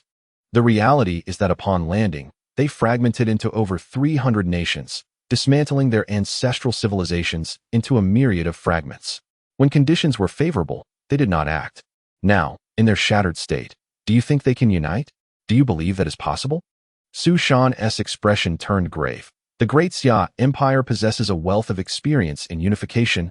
We can certainly. Zhou Ping'an ruthlessly interrupted. Do they also have the Qin Emperor? The disintegration of civilization is the norm. Not all civilizations will yearn for unification as we do. You have dwelt in your ivory tower for far too long. It was the achievements of the Qin Emperor and the Great Xia that engraved the ideology of unification into the souls of the Great Xia people. Those who have witnessed the wonders of civilization, with every drop of blood and wisdom, yearn to once again savor such a delectable experience of civilization. The people living in the light of miracles cannot endure the mundane and the dark. They inherently aspire to achieve unification.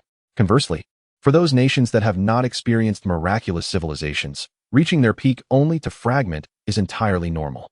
Furthermore, the former superliminal civilization of planet L6 not only lacks civilizational achievements and wonders, but even the protective embrace of these invisible laws.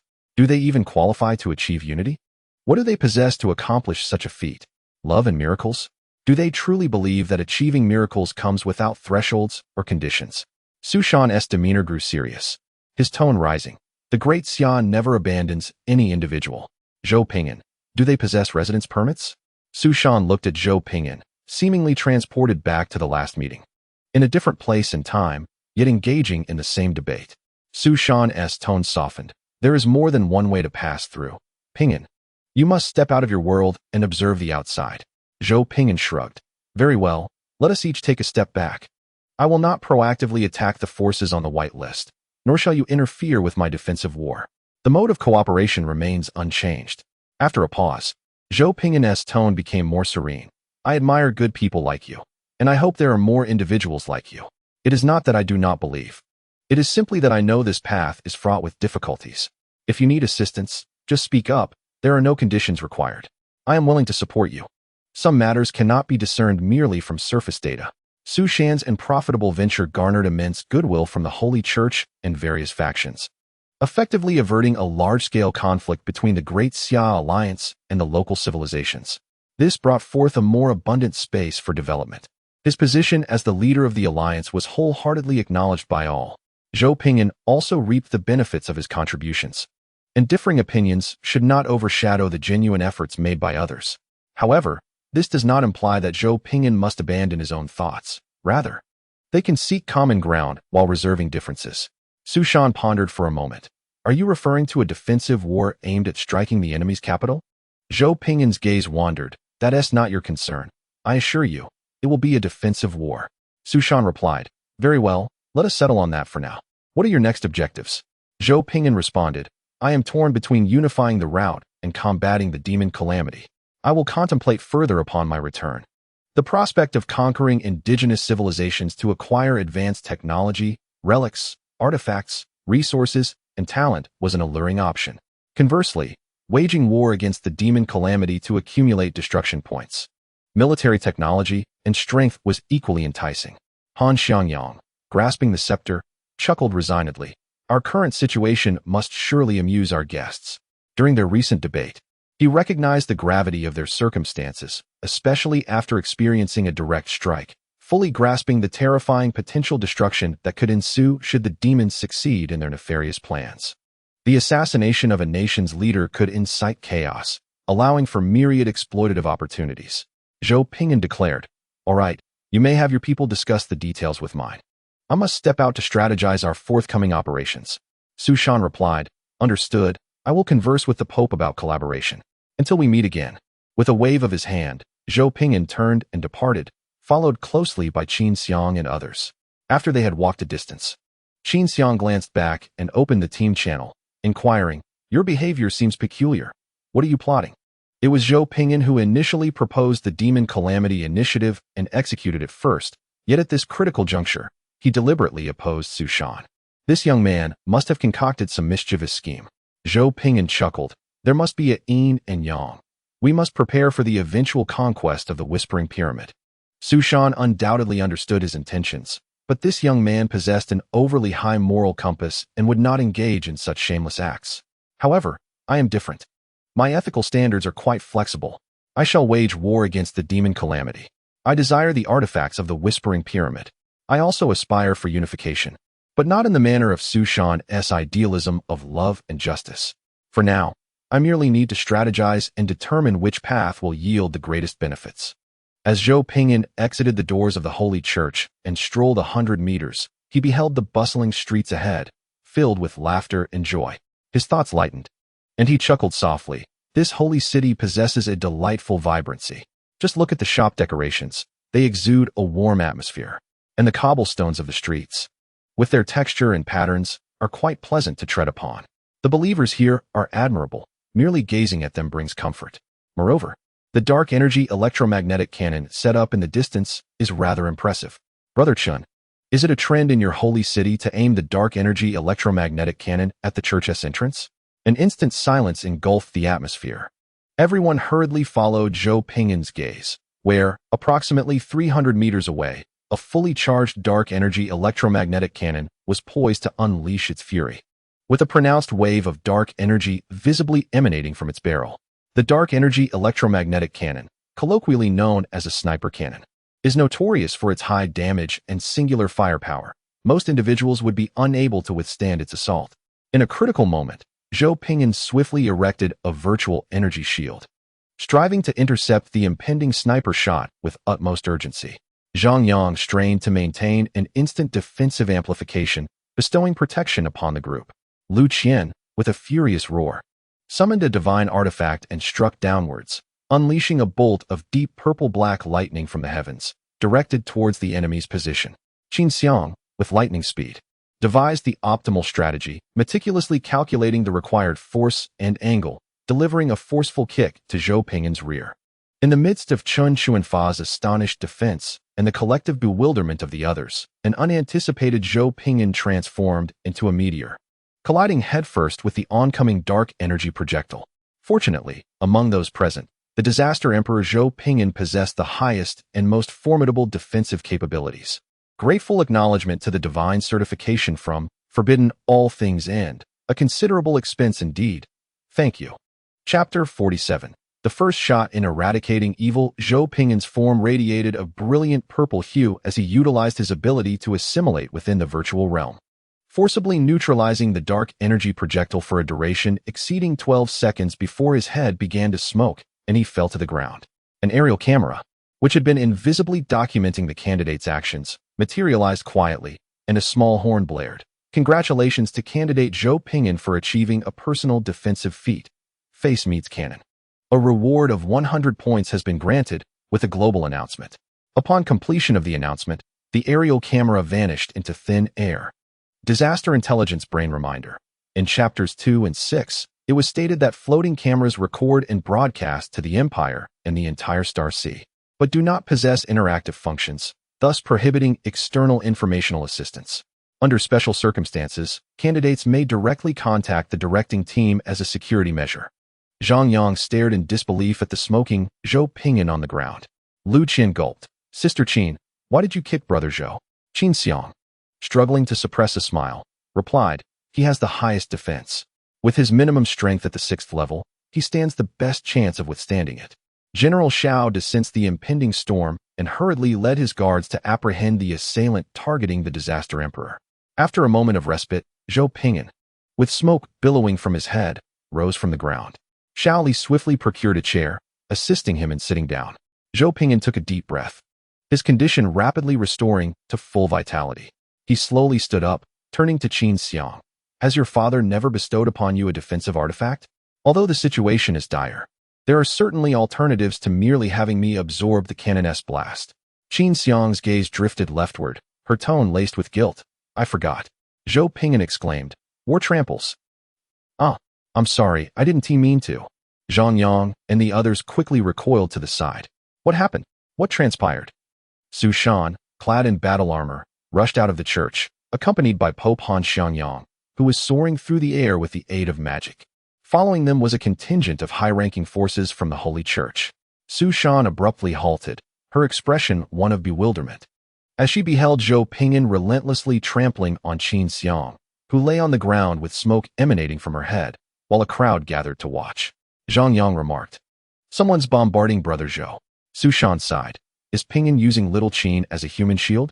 Qin has endured the damage and is protesting while smoldering? This is quintessential Zhou Ping'an. Lu Qian interjected. Oh no, it was Sister Qin who kicked Brother Zhou out to block the cannon fire. Su Shan inquired. Who launched the attack? General Xiao De, bloodied and armored, returned, landing before Zhou Ping'an. His helmet retracted automatically. Your Majesty, it was the demon cultists. They attempted to assault the church. Zhou Ping'an grimaced. Why target me? General Xiao De struggled to suppress a laugh. Because your appearance and attire are the most striking. It is evident you hold significant power.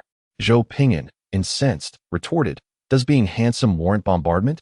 Give me the order. From this day forth, we shall eradicate the demons. He exclaimed, Damn it! Is being handsome a crime? The Empire of Calamity enters a state of war. Restrictions on the Empire's scale are lifted. Effect 1.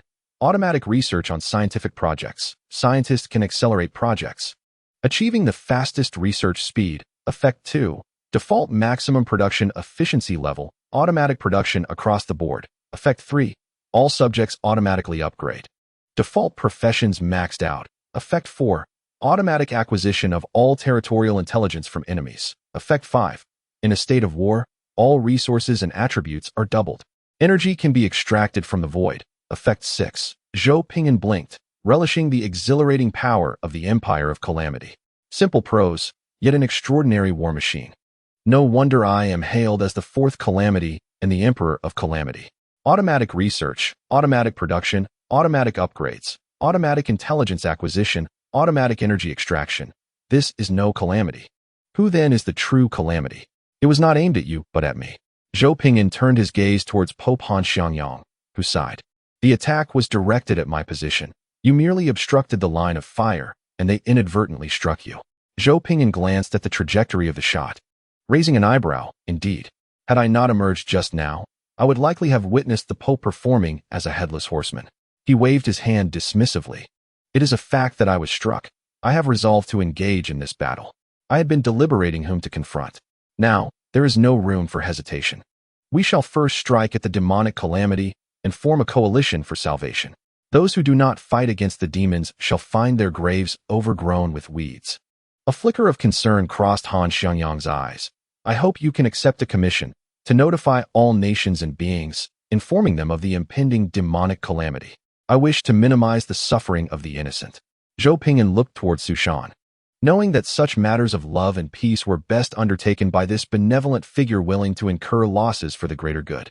Su Shan pondered briefly, gritting her teeth. Very well. Thus, a simple yet unadorned attack by the demon cultists was thwarted, their attempts to create turmoil regrettably failing. Under the protection of his guards, Zhou Ping'an and his companions arrived at the court arranged by the church for their stay. General Xiao De glanced outside, prompting several guards to step out and stand vigilant nearby. Chief Officer Xiao Li cast a spell to shield the area from external surveillance. Qin Xiang placed her father's toy walnut on the table, as the divine essence of the supreme god of the star sea naturally formed a barrier, isolating them from any mystical probing. General Xiao De's expression turned slightly peculiar. Your Majesty, while it is indeed the case that the Emperor is a demonic cultist, it is evident that there are traitors within the Holy Church. The Pope's real-time location and the list of key figures involved in this collaboration have been compromised. The enemy is well prepared. Pope Han Xiangyang was clearly aware of this issue, which is why he took the initiative to express his indebtedness to Zhou Ping'an and the Daxiao Alliance. Zhou Ping'an smiled knowingly. This adds another bargaining chip. It is fortuitous. Qin Xiang, holding her head in pain, remarked, yes, after all, it was at the cost of my face. Bang! Tears welled in Qin Xiang's eyes as she pressed her hands against her forehead. Zhou Ping'an calmly shook his hand and turned to Chief Officer Xiao Li. Chief Officer Xiao Li operated her tablet and adjusted her glasses. Your Majesty, I have devised a battle plan, but I require a decision from you. Please look here. In the northern region of the Holy Church, there is a strategically crucial location currently occupied by demons. The Holy Church has dispatched a judgment army to reclaim it, but they are still en route. If we set sail, we could arrive 3 hours earlier than they will. Zhou Ping'an stroked his chin. Is it merely due to the terrain? Terrain can be altered physically. Chief Officer Xiao Li smiled sweetly. This land is fertile and suitable for cultivating crops that enhance genetic growth attributes. Moreover, it is ideal for livestock, allowing us to raise nutrient-rich animals that can significantly promote the growth of our genetic populace. Zhou Ping'an's DNA stirred, his eyes brightening as he sat up straight. Excellent. We must seize this place. If you say it is suitable for farming, I shall take it by all means to see for myself. The farming DNA of the Daxia people. I love farming, greedy JPG. Not enough land, worried JPG. You are treading on my land, smiling JPG. Discontent? I shall plant you in my field, calm JPG. If this land is suitable for agriculture, we must secure a piece of it. Zhou Ping'an took the tablet from Xiao Li's hands and saw that she had already completed the planning. They could capture this area, establish a connection with the kingdom of Luo, and use it as a core for development, expanding outward, building upon the existing foundation. They would employ strategic maneuvers to vanquish the demons. Very well, let us commence here and sound the first shot against the demonic disaster. Indeed, the results were not particularly commendable. He was writing with fervor. The usual custom applies. Let us all contribute to the cause of love, shall we? Free gifts abound. Ahem.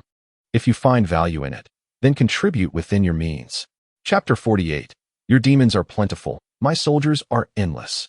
Just as Zhou Ping'an boarded the guard ship for the return journey, he received a communication request from Su Shan. The connection was established.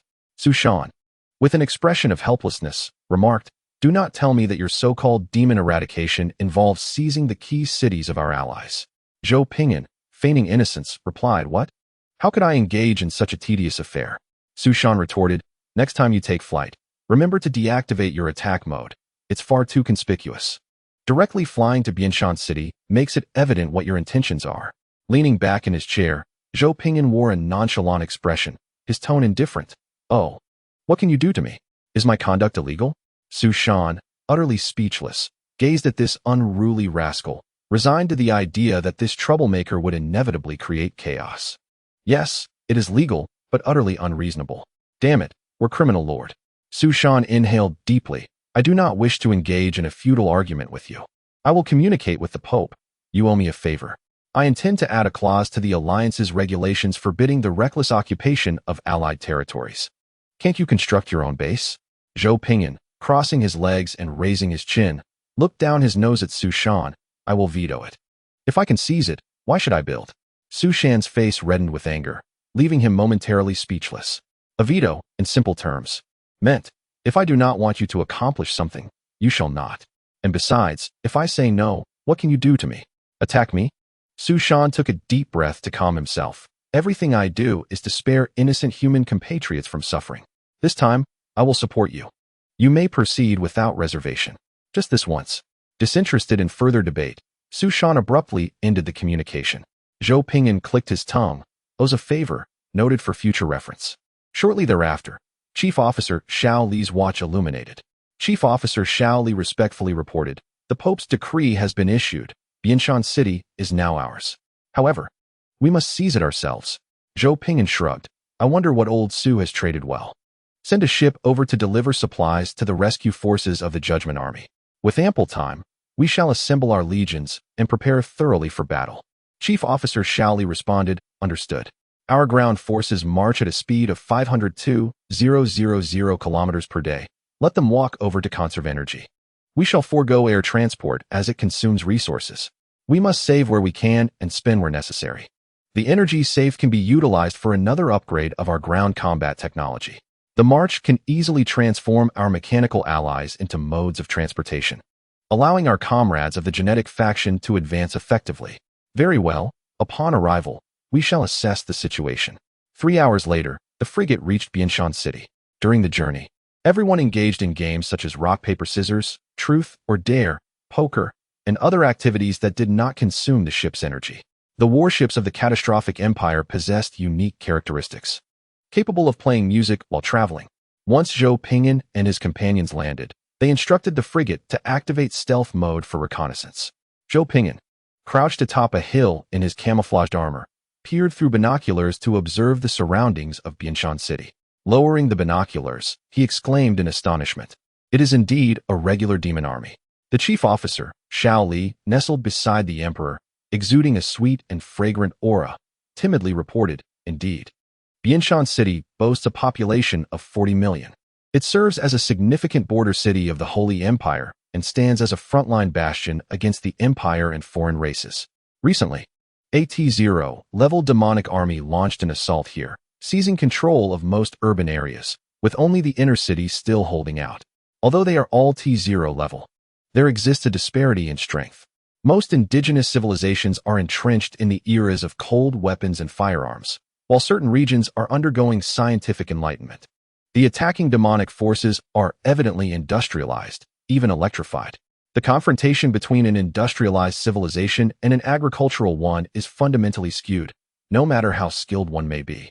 One cannot withstand the onslaught of machine gun fire.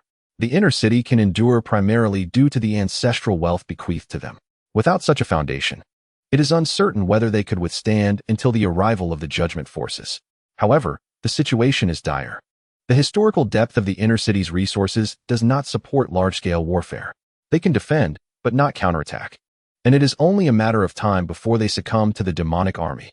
Zhang Yang glanced at the reconnaissance images displayed on his watch, feeling somewhat resigned. The enemy's quality is inferior to ours, yet they outnumber us significantly. Their system is well established, so a cautious approach is advisable. The army, war supplies, weapons, scientific research, and logistics. All these elements are critical in large-scale warfare, which heavily relies on the overall quality of a civilization. This differs from our engagement with the Kingdom of Luo, which had a smaller territory and a less formidable force. Lu Qian maintained a calm demeanor. Currently, we can mobilize 200,000 troops for an expedition. Perhaps we should establish a base here and directly implement a fortress strategy. General Xiao De interjected, "We are currently racing against time against the demonic disaster. The invasion has already commenced, albeit without large-scale eruption.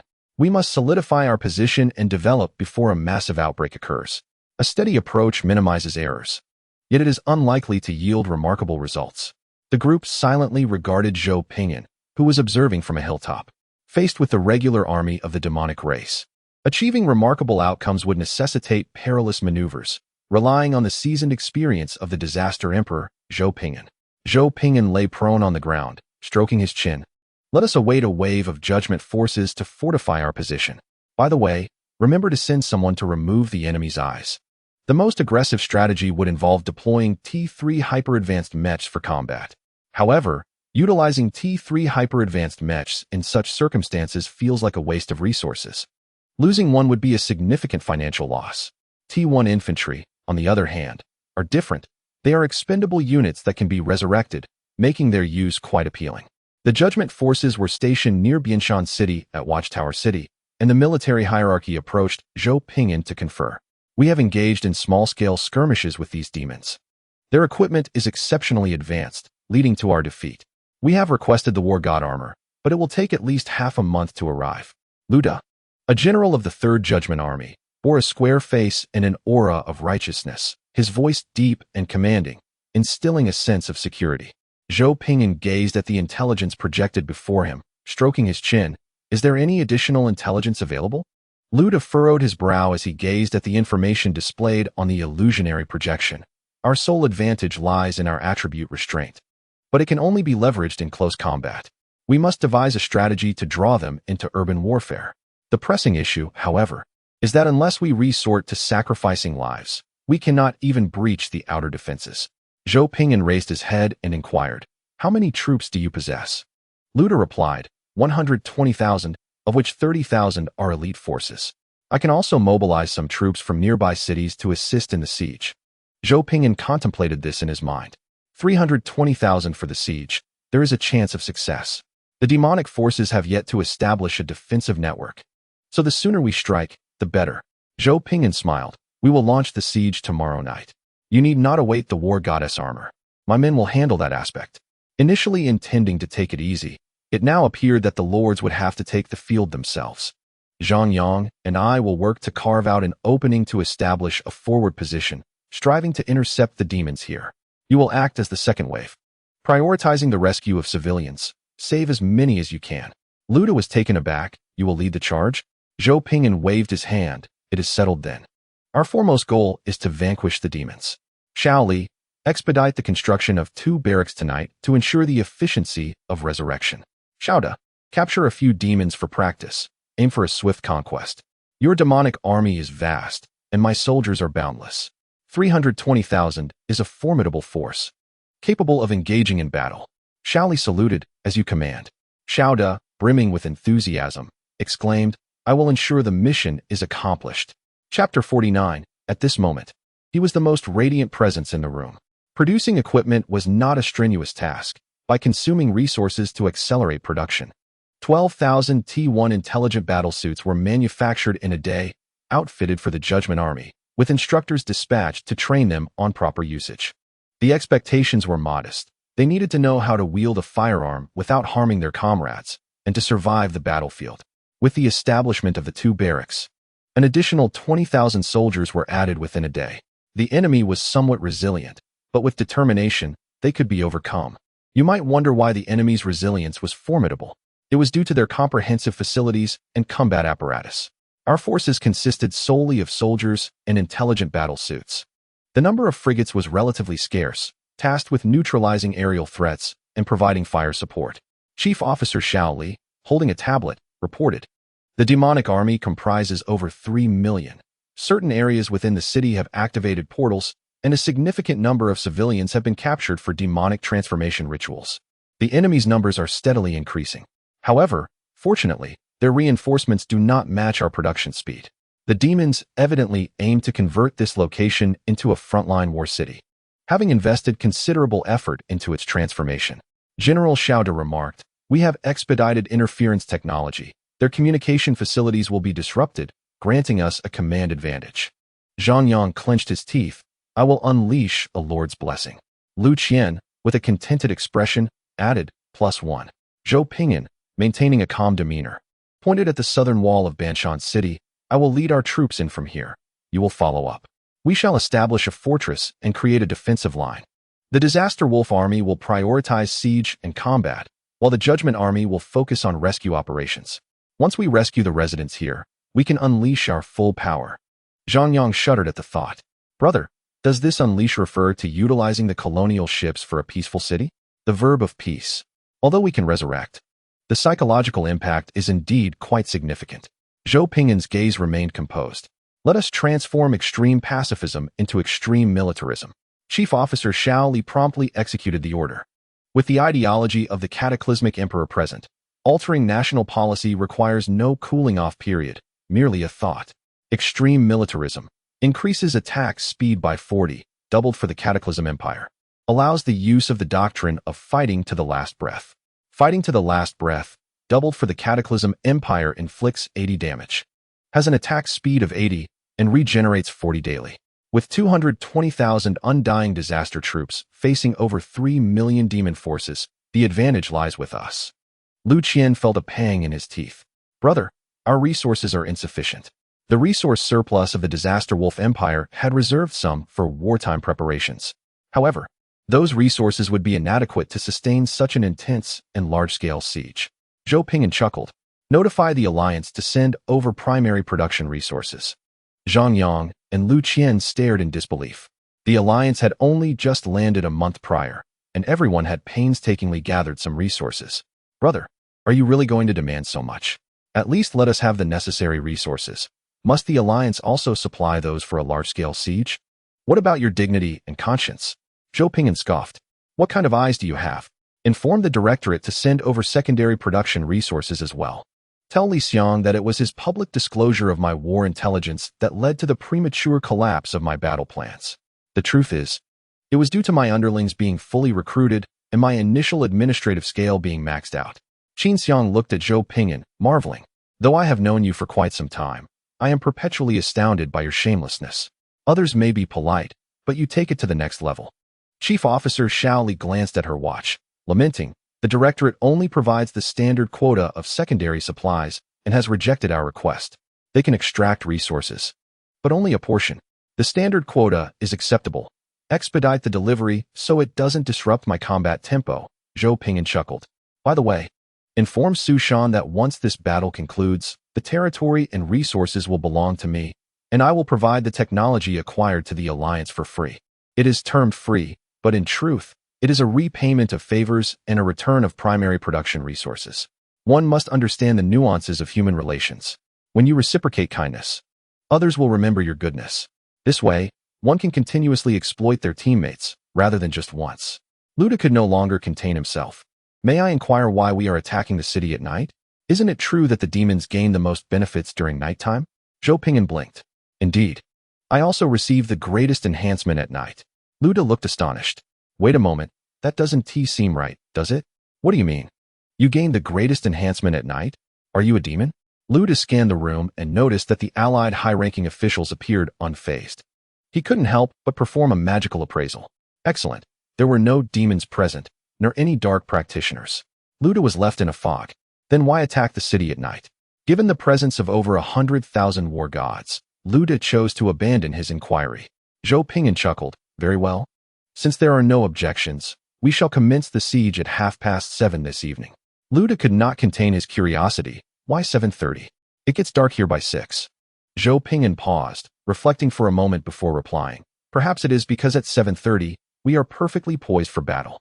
It is the time when we collectively tune in to the Great Xi'an news broadcast to stay informed about current affairs and military developments, thus achieving optimal readiness. Over time, it has become an unspoken norm that nighttime operations commence at this hour. Luda, perplexed, responded, What are you saying? I can hardly comprehend you. Meeting adjourned. Prepare for battle. At the stroke of 7:30, the army arrived near Banshan City, gazing at the city walls 10 kilometers away. The four lords unleashed their lordly skills, bestowing blessings upon their faction. World-destroying demon god, Zhou Ping'an negative energy resistance increased by 50, negative energy, shield 100, automatically regenerates. Emperor of Calamity, Zhou Ping'an attack 50.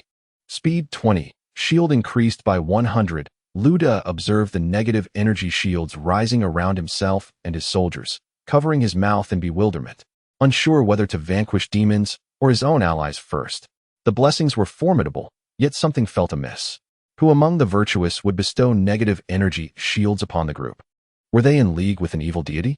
A stir rippled through the soldiers as they stared in shock at the negative energy shields manifesting around them. Glancing fearfully at General Luda, their leader. Boss, have we allied ourselves with an evil god?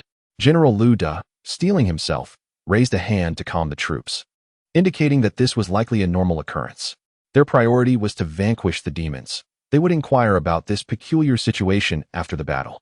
Psychic Empress, Qin Xiang Energy Attack 40, Energy 200, Dark Resistance 20.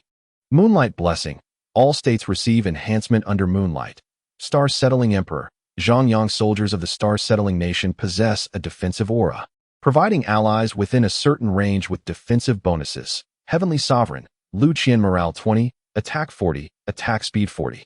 All Berserk skills maintain intelligence. Calamity Chief Officer, Su Li Rain Summoning Ritual in effect. Allies gain water-based blessings. Enemy visibility reduced. The four esteemed lords of civilization radiated various colorful energy pulses, bestowing their blessings upon the warriors of their faction. Clad in a striking black and red military uniform, Zhou Ping'an stepped to the forefront of the battlefield, a subtle smile gracing his lips as he raised his right hand towards the resplendent night sky. Moonlight, heed my call, fight for me. A gentle hum resonated through the night sky as the moon ascended to the zenith, the stars shimmering brilliantly. Streams of moonlight coalesced into a sea of luminescence.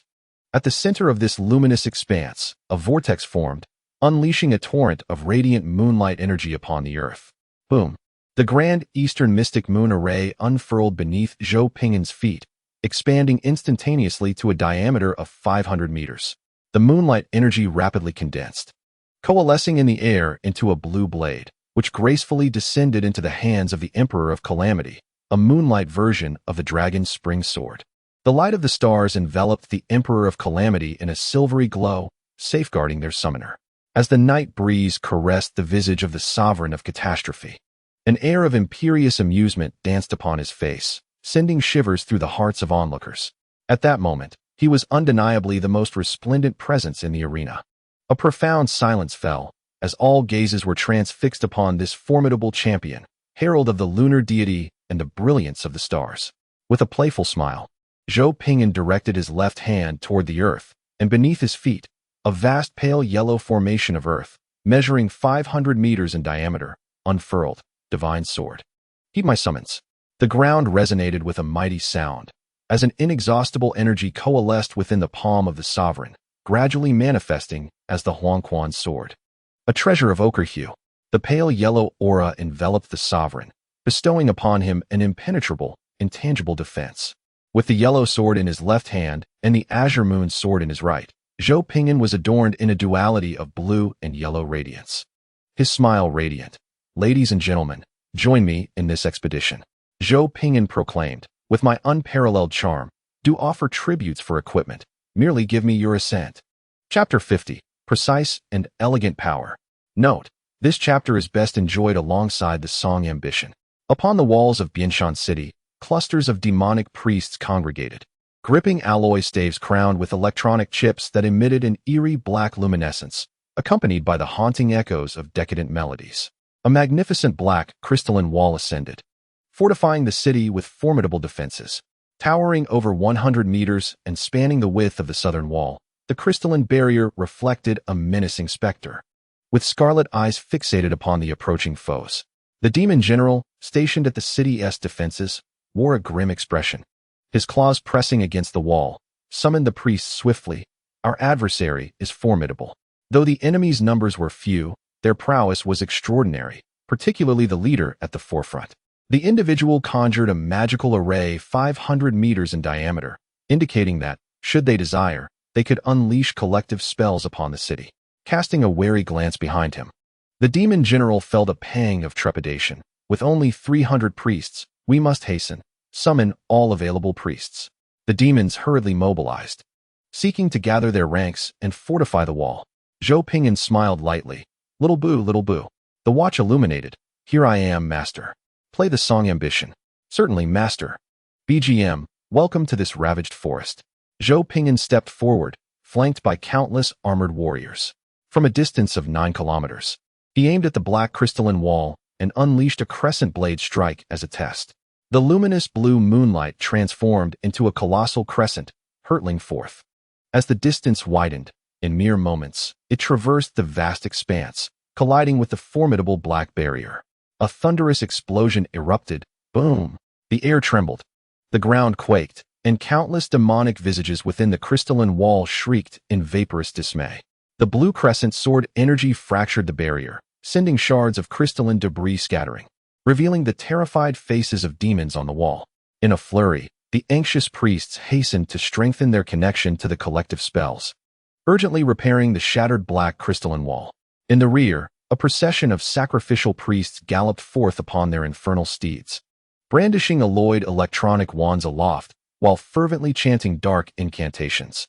They seamlessly integrated themselves into a collective spellcasting network, swiftly augmenting the defensive prowess of the obsidian crystal wall. In mere moments, their ranks swelled to over 500. Observing their response, Zhou Ping'an measured the situation with a radiant smile. "Are they gathering priests to oppose me? How intriguing." To provoke his adversaries, Zhou Ping'an advanced step by step, his right hand wielding the moonlight sword, which gradually coalesced the lunar radiance from the air. Ethereal blue moonlight entwined into strands, encircling the blade and offering its purest energy. The brilliance of countless stars flickered within this ocean of moonlight, dazzling in its splendor. Disregarding the encroaching darkness, the emperor's gaze remained fixed upon the enemy, who had amassed over 800 priests, causing the subsequent priests to slow their chanting. With 800 or 900 demonic priests arriving, how could they fail to hold the city? The Emperor's light laughter echoed. The rules exist to fight for this sacred land. The empowered blue crescent slash was unleashed once more. Boom! The moonlight cascaded through the skies, and the black crystal wall erupted, revealing a narrow fissure 20 meters long and 7 meters wide. Shadows of magic near the breach were obliterated into swirling remnants of ink, hurled in all directions, while several demons were blasted into a crimson mist, falling into the city below. The demon general, filled with dread, shouted, "Cast spells. Strengthen the crystal wall. We cannot allow the enemy to breach our defenses. Should such a formidable foe penetrate their defensive system, it would lead to a one-sided massacre, utterly crushing the battlefield." On the city walls, countless priests were compelled to reinforce their connection with the black crystal wall. Their alloyed wands shimmered with an ethereal glow, and their synchronized, urgent chants summoned the dark energies of the earth to rapidly mend the crystalline barrier. As the enemy approached within 5 kilometers, the optimal range for fire suppression was nearly at hand. What does your strength matter now? Fire suppression? I refuse to believe you can remain so arrogant.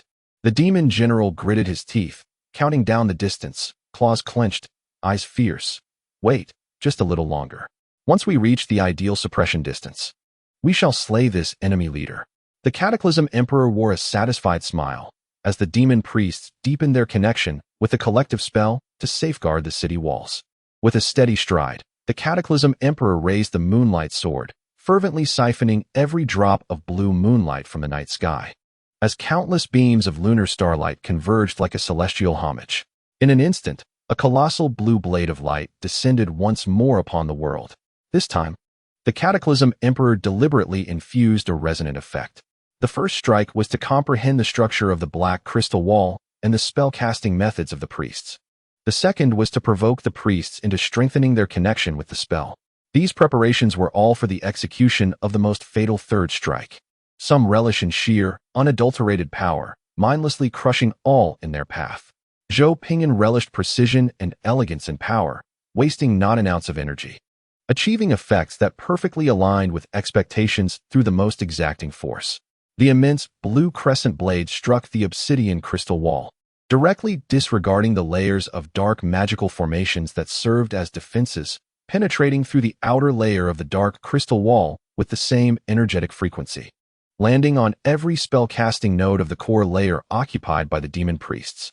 The Disaster Emperor smiled. 1,006 demon priests, 1,006 spell-casting nodes. The demon general turned in shock to gaze at the demon priests not far away.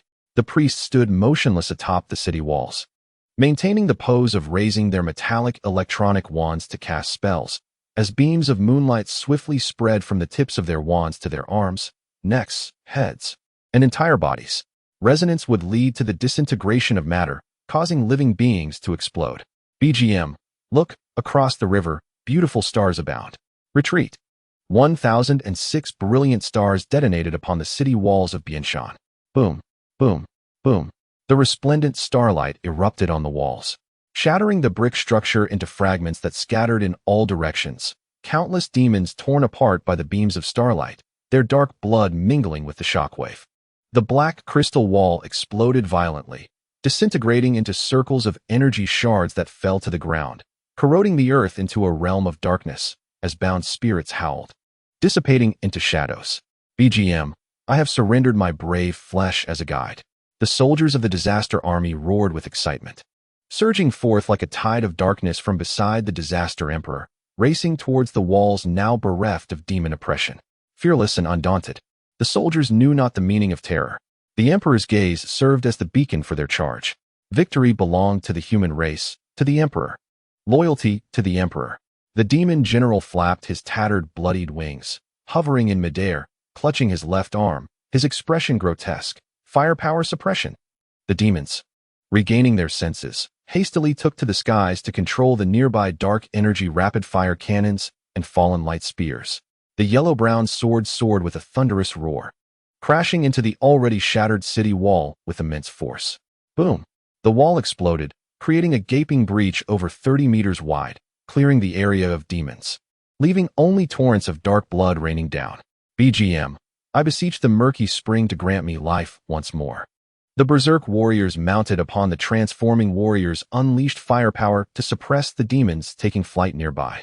The transforming disaster soldiers erupted with energy flames from their feet, carrying their comrades as they laughed heartily, charging towards the breached wall, their arm-mounted cannons further blasting at the opening to enlarge it.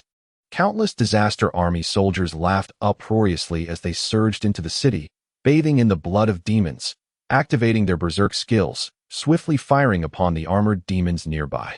In their berserk mode, the disaster soldiers, endowed with exceptional combat prowess, dominated the battlefield, rendering countless demons incapable of lifting their heads. As all exposed to their line of attack faced relentless firepower, being torn into innumerable fragments in an instant. In merely 3 minutes, the southern wall of Bianshan City was breached, as the vanguard of the disaster army successfully captured the area, establishing a firepower stronghold to suppress the surrounding demonic tide. The background music resonated. At least we have squandered our conscience in a clean manner. The Emperor of Calamity, stepping through a pool of blood, advanced slowly, the crimson liquid rippling outward, reflecting the flickering laser beams nearby. Zhou Ping'an extended his hand, withdrawing the yellow-brown earth sword embedded in the ground, allowing the pitch-black demonic blood from the sky to rain down upon his face and body, dropping steadily, his expression serene. With a thunderous roar, the rain invocation of Chief Officer Shaoli took effect. The dark clouds over Bianshan City unleashed a torrential downpour, obscuring the vision of the demons, while the disaster army gained the blessings of the water element, enhancing their sight. Zhou Ping'an raised his gaze to the defiant demon general hovering midair, who, with a fierce grimace, tore apart a transformer and glared back, his eyes ablaze with frenzied rage.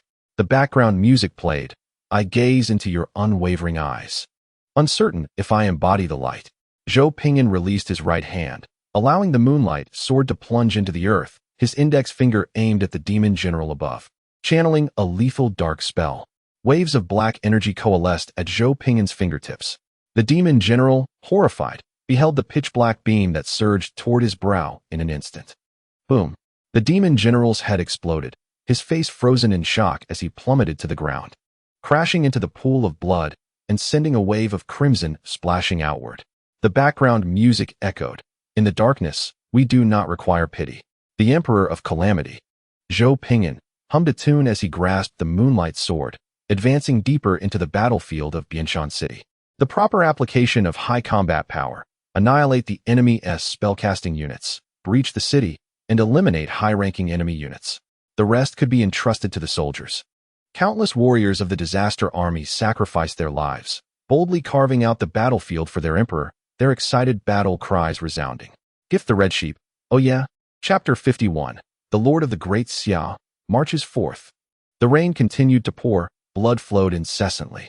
The Emperor of Calamity moved at a deliberate pace, surrounded by the soldiers of the disaster army, who constructed the front line, repeatedly sweeping away the advancing demons. Faced with the relentless tide of demons, the soldiers of the disaster army maintained their utmost readiness to protect their emperor. The Emperor of Calamity observed from afar as towering hell beasts, standing over 10 meters tall, charged toward them, clad in crafted hellish composite armor, their bodies ablaze with crimson hellfire, causing the ground to tremble beneath them.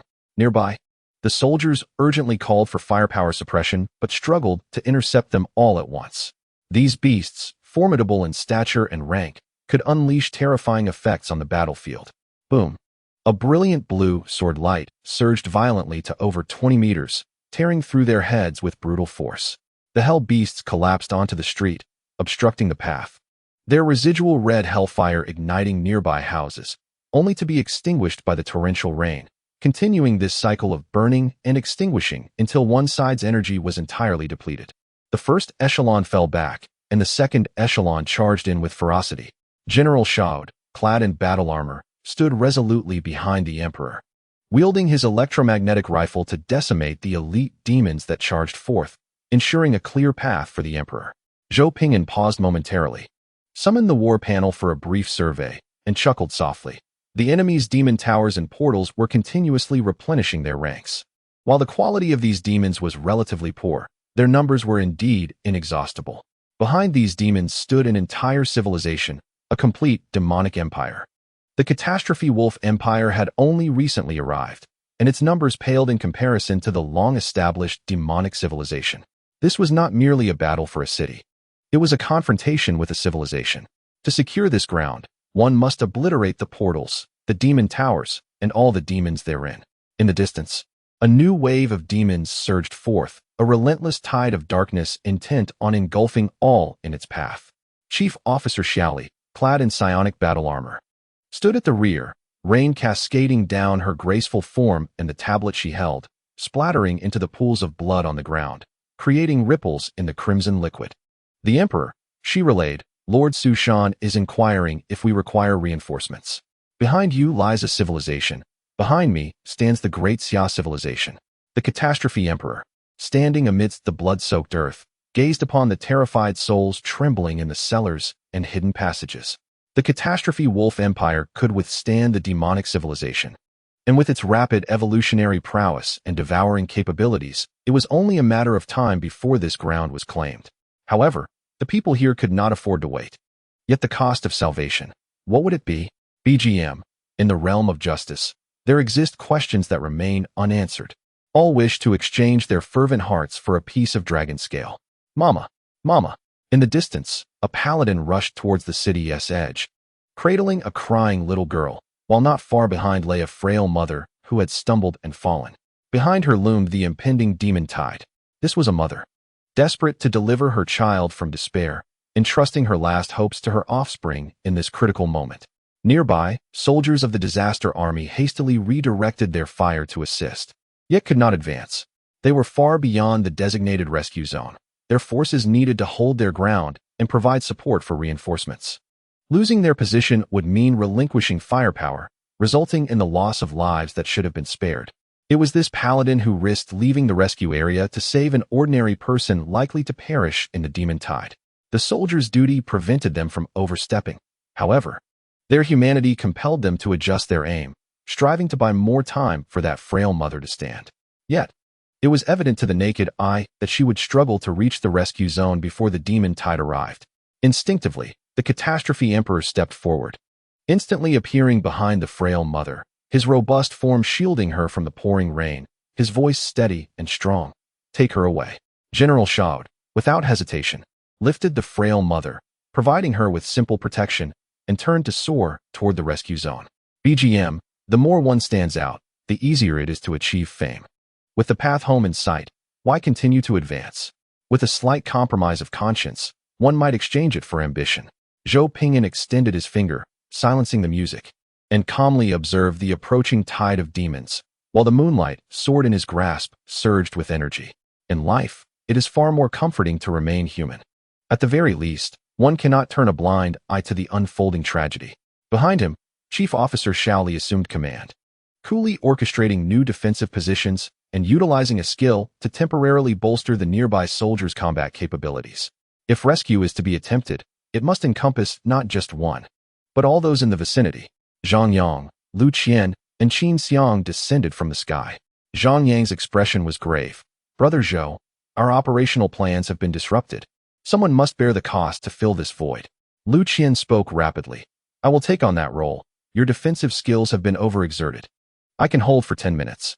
Qin Xiang, her face etched with urgency, insisted. Let me. I am the second strongest. Allow Ping'an to conserve his strength to suppress the city. Zhou Ping'an smiled faintly. Notify Su Shan, request reinforcements. A moment of silence enveloped the scene. The three warriors, taken aback, gazed incredulously at the war criminal who had forsaken humanity. You wage war at the expense of the Alliance's resources, and yet you would drag them into your turmoil? Zhou Ping'an maintained his serene demeanor. Why do you look at me like that? If he does not relish being the Good Samaritan, then this task falls to him. Chief Officer Xiaoli spoke cheerfully. The emergency transmission coordinates have been sent. The War Alliance is in transit. The signal was dispatched. The sky illuminated with circles of transport light as numerous standard frigates and transport ships, each 100 meters in length, swiftly materialized. The brilliance of the great Xia warships dispelled the dark clouds overhead, casting a radiant white light upon the battlefield, facilitating bombardments and the deployment of soldiers. This light equally graced every individual present. Su Shan's sigh resonated. though I am aware of your disregard for humanity. Witnessing it firsthand still renders me astounded. He inquired politely, albeit with an edge, "Are you not going to extend courtesy?" They commenced by assaulting a city occupied by T0-level demonic civilization. Realizing the gravity of the situation, they accelerated their defense alongside the Alliance. Moreover, they were consuming the Alliance's production resources for battle. Zhou Ping'an, clad in intelligent armor, descended from the heavens and landed before Zhou Ping'an, who was dressed in military attire. A quick glance revealed the truth. It was not a matter of being unable to fight. It was the people here who needed rescue. Zhou Ping'an chuckled softly, extending his hand. "Am I not a citizen of Great Xia?" Zhou Ping'an grasped it, smiling. "Indeed, Great Xia has the duty to protect every citizen in peril." Zhou Ping'an turned, pointing towards the charging demonic tide in the distance, smiling. "Look, someone is bullying this citizen of Great Xia." Zhou Ping'an erupted into hearty laughter. Exhilarated, "Behind you stands the Great Xia Empire. We shall eternally safeguard your safety. Great Xia Lord, march forth." To utter such words in Zhou Ping'an's presence was truly exhilarating. Chapter 52. It is impossible to save them for nothing.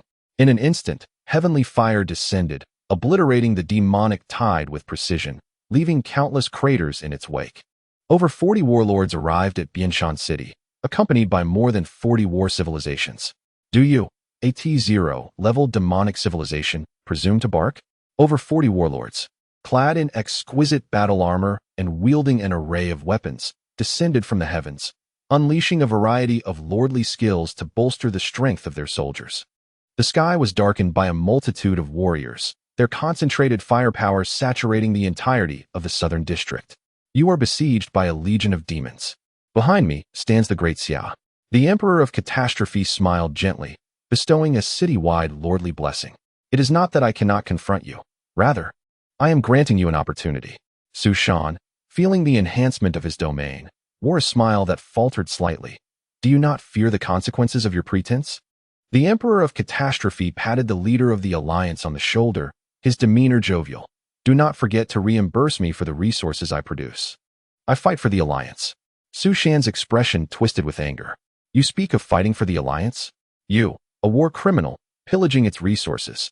You consume from the bowl while seeking to pack away what remains in the pot. Zhou Ping'an interjected. I still have a few technologies to sell. Automated research. You can always rely on it. Zhou Ping'an grasped his brother's hand tightly. Brother Zhou, you are being too formal. We are brothers. Everyone, let us hurry. Did you not hear Brother Zhou mention rewards? The last time, the hydroponic farm had salvaged the morale of the War Alliance, yielding immense profit. This time, who knows what treasures might be gleaned from my brother's fingers. On planet L6, in the second month of the year 0 of the Lord's era, the War Alliance and the Disaster Wolf Empire captured the first great city, Bianshan City, which had been overtaken by T0 demon civilization, the noble faction within the inner city.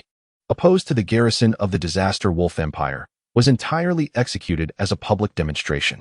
In the now cleansed hall of the Bianshan City Lord's residence, Zhou Ping'an sat at the head, observing General Lu Da, who knelt on the ground, hands clasped, lost in contemplation. General Lu wore an expression of profound guilt, accompanied by the paladin who had recklessly dashed into the rescue zone. General Lu Da spoke. I sincerely apologize. My management was inadequate, leading to a grave misjudgment in battlefield command. Due to the error of a mere soldier, our allied leader faced the demon tide directly, altering the defensive layout, an egregious breach of battlefield protocol. Moreover, this compelled our allied leader to summon additional troops to the fray. The battlefield is ever shifting. Any mistake that jeopardizes the hard-won advantage demands greater efforts to fill the resultant void. While the outcome was favorable, we cannot overlook the fact that our allied leader was forced to alter the layout and confront the demon tide. Zhou Ping'an tapped his fingers lightly on the table, smiling. Good deeds deserve recognition. I shall make this exception. I hope you will present our battlefield recorder to the church upon your return, allowing the holy nation to appreciate our remarkable achievement of capturing Bianshan City overnight. Kindness should be rewarded, and the power that annihilates all deserves admiration. I can direct artillery upon the demons, just as easily as I can turn it upon you. The Great Xia Alliance is not to be trifled with, nor am I a mere pushover. This is a successful exhibition of strength. General Lu Da accepted the projector, his countenance bittersweet. and ultimately bowed in gratitude before departing the hall with the chastened paladin. Su Shan rubbed his temples, astonished by the pervasive errors within this civilization that somehow managed to function normally. Zhou Ping'an leaned back in his chair and tossed an apple his way, inquiring, "Can you guess why the Great Xia Empire is a superpower?" Su Shan caught the apple, exclaiming with resignation, "All right, fine. The Great Xia cultivates us to alleviate suffering, not to belittle their ignorance. The War Alliance primarily aims to vanquish demonic calamities, which falls within the realm of established rules. There's no need to overthink it. Many warlords yearn for a thrilling conflict, With a little maneuvering, this could serve as a substantial political capital. It also presents a splendid opportunity to showcase the strength of the Great Xia Alliance to indigenous civilizations. Through this occasion, members of the War Alliance can officially connect with the Emperor of Calamities, paving the way for smoother developments ahead. It's a mutually beneficial arrangement. You possess technology. I hold resources and wealth." Zhou Ping'an nodded in agreement. "That makes sense. Just remember to reserve a slice of the pie for me." Su Shan's expression darkened. "Don't be greedy. Leave me some broth to savor." Zhou Ping'an retorted, "Oh, are you implying that I won't receive any profits from my leadership? The name was mine, the vanguard was led by me, and I called for the alliance. Am I also expected to finance it?" Su Shan, now visibly agitated, remained silent, calculating in his mind the gains and losses of this venture. This fellow had truly mastered the rules, expertly milking the system. Su Shan took a deep breath. 30% of the profits. I'll have the teaching nation cover the losses. The coordinates for obliterating T0 level demonic civilization are yours." Zhou Ping'an's face brightened. "Excellent. Suli, please tally the accounts." Chief Officer Xiao Li adjusted her glasses. "The Alliance has secured production rights, but the secondary resources from the Directorate have yet to be utilized. With the T0 level demonic civilization obliteration coordinates, a 30% profit, alongside a war evolution baptism, and numerous T3 mining technologies. The T3 mining extraction technology is the core asset of the prominent noble families in Bianshan City. Now, only Bianshan City's resources remain unaccounted for." Zhou Ping'an sipped his tea. "I possess T1's level 25 mech technology. Those willing to forego claiming resource spoils may exchange it for T1's level 2 mech technology based on performance. If one is willing to spend, level 3 mech technology can be purchased. Level 4 will be available next month, while level 5 mech technology will be released only after I develop level 6. By the way, I have some use for Bianshan City's resources. For most warlords, especially in the early stages, warfare technology is far more crucial than war resources. They can engage in legitimate plundering, exploring various strategies. However, this approach undeniably compels the warlords to spend their own funds, while Zhou Ping'an monopolizes the coveted resources and takes the mech technology home. Technically, everyone benefits. Resource-wise, everyone suffers losses." Su Shan's lips twitched. "Why don't you just go and plunder?" Zhou Ping'an blinked. "Isn't this faster than plundering? Can't you ask the teaching nation for compensation?" Su Shan scoffed. "They're so impoverished they're burning their ancestors. What resources could I possibly demand? I can't just integrate them into the power grid for electricity." "Certainly. It is possible, albeit only to a limited extent." The Emperor of Natural Disasters chuckled. "You see, your conscience hinders you. Unlike me, I have compelled these indigenous people to sign repayment contracts, and now they toil in the mines. By day, they labor like beasts of burden, and by night, they contribute to the power grid. Only upon the completion of their debts shall they regain their former privileges. It is inconceivable for me to rescue them without recompense. I possess a modicum of kindness, but it is not abundant. In times of war, leniency cannot be afforded. A 2-day weekend? Nonsense. All holidays are abolished. Each day shall consist of 8 hours of sleep contributing to the grid, 8 hours devoted to learning and entertainment to enhance combat readiness, and 8 hours spent in productive resource generation. The highest standards of labor in the Great Xia must be strictly adhered to, with no respite throughout the year, fully realizing individual potential to supply energy for the vast military apparatus. Normal standards will only be reinstated once the conflict concludes. The indigenous are already lacking in capability. Without making significant sacrifices, do they truly believe they can prevail against these malevolent civilizations that far surpass their own? Without great sacrifice, there can be no great achievements." A dangerous glint flickered in Zhou Ping'an's eyes as he rested his chin on his hands. "Next, It will be intriguing to observe how many of these indigenous individuals will resist such stringent working conditions. In the Great Xia, a 6-hour workday is already considered arduous. An 8-hour workday is beyond the norm. A life filled to the brim for 24 hours daily is so merciless, one can hardly fathom the extent of their anger. There were unforeseen delays, and updates came later than expected. Alas, the data is lacking, dear friends. Even the urge for updates has not reached 1,000. For those who have not left a 5-star review, I kindly request you to lend a hand and provide one, so we may reach a score of 9 promptly. Friends with a moment to spare may also assist in alleviating the literary drought. Thank you. Setting the stage, seeking gifts. Chapter 53, Disaster Wolf General, this way. After a brief 3-day respite, Chief Officer Shao Li initiated a grand speech event, allowing the leaders of the Disaster Wolf Empire to address the indigenous populace directly, informing them that their days of happiness had irrevocably vanished. From now on, they would adhere strictly to the pitiable life of contractual servitude, 8 hours of work, 8 hours of study, and 8 hours of sleep dedicated to power generation. They shall lose their precious freedom, poor indigenous people. The central castle within the city of Bianshan was dismantled, as the soldiers of the disaster army tirelessly transformed the area into a massive public square, complete with fountains, grassy areas, flower beds, shrubs, and fitness equipment for leisure. Additionally, 2 intersecting thoroughfares were constructed to facilitate movement throughout the city and stimulate economic growth. The construction of a public square is ingrained in the very DNA of the Great Xia Lords. It feels incomplete without one. The walls separating the inner and outer cities were also removed as they posed an obstruction, given the anticipated large crowd for the speech. Free food and bottled water were prepared alongside the roads, with a medical team stationed every 100 meters to ensure these fragile indigenous individuals do not succumb on the streets.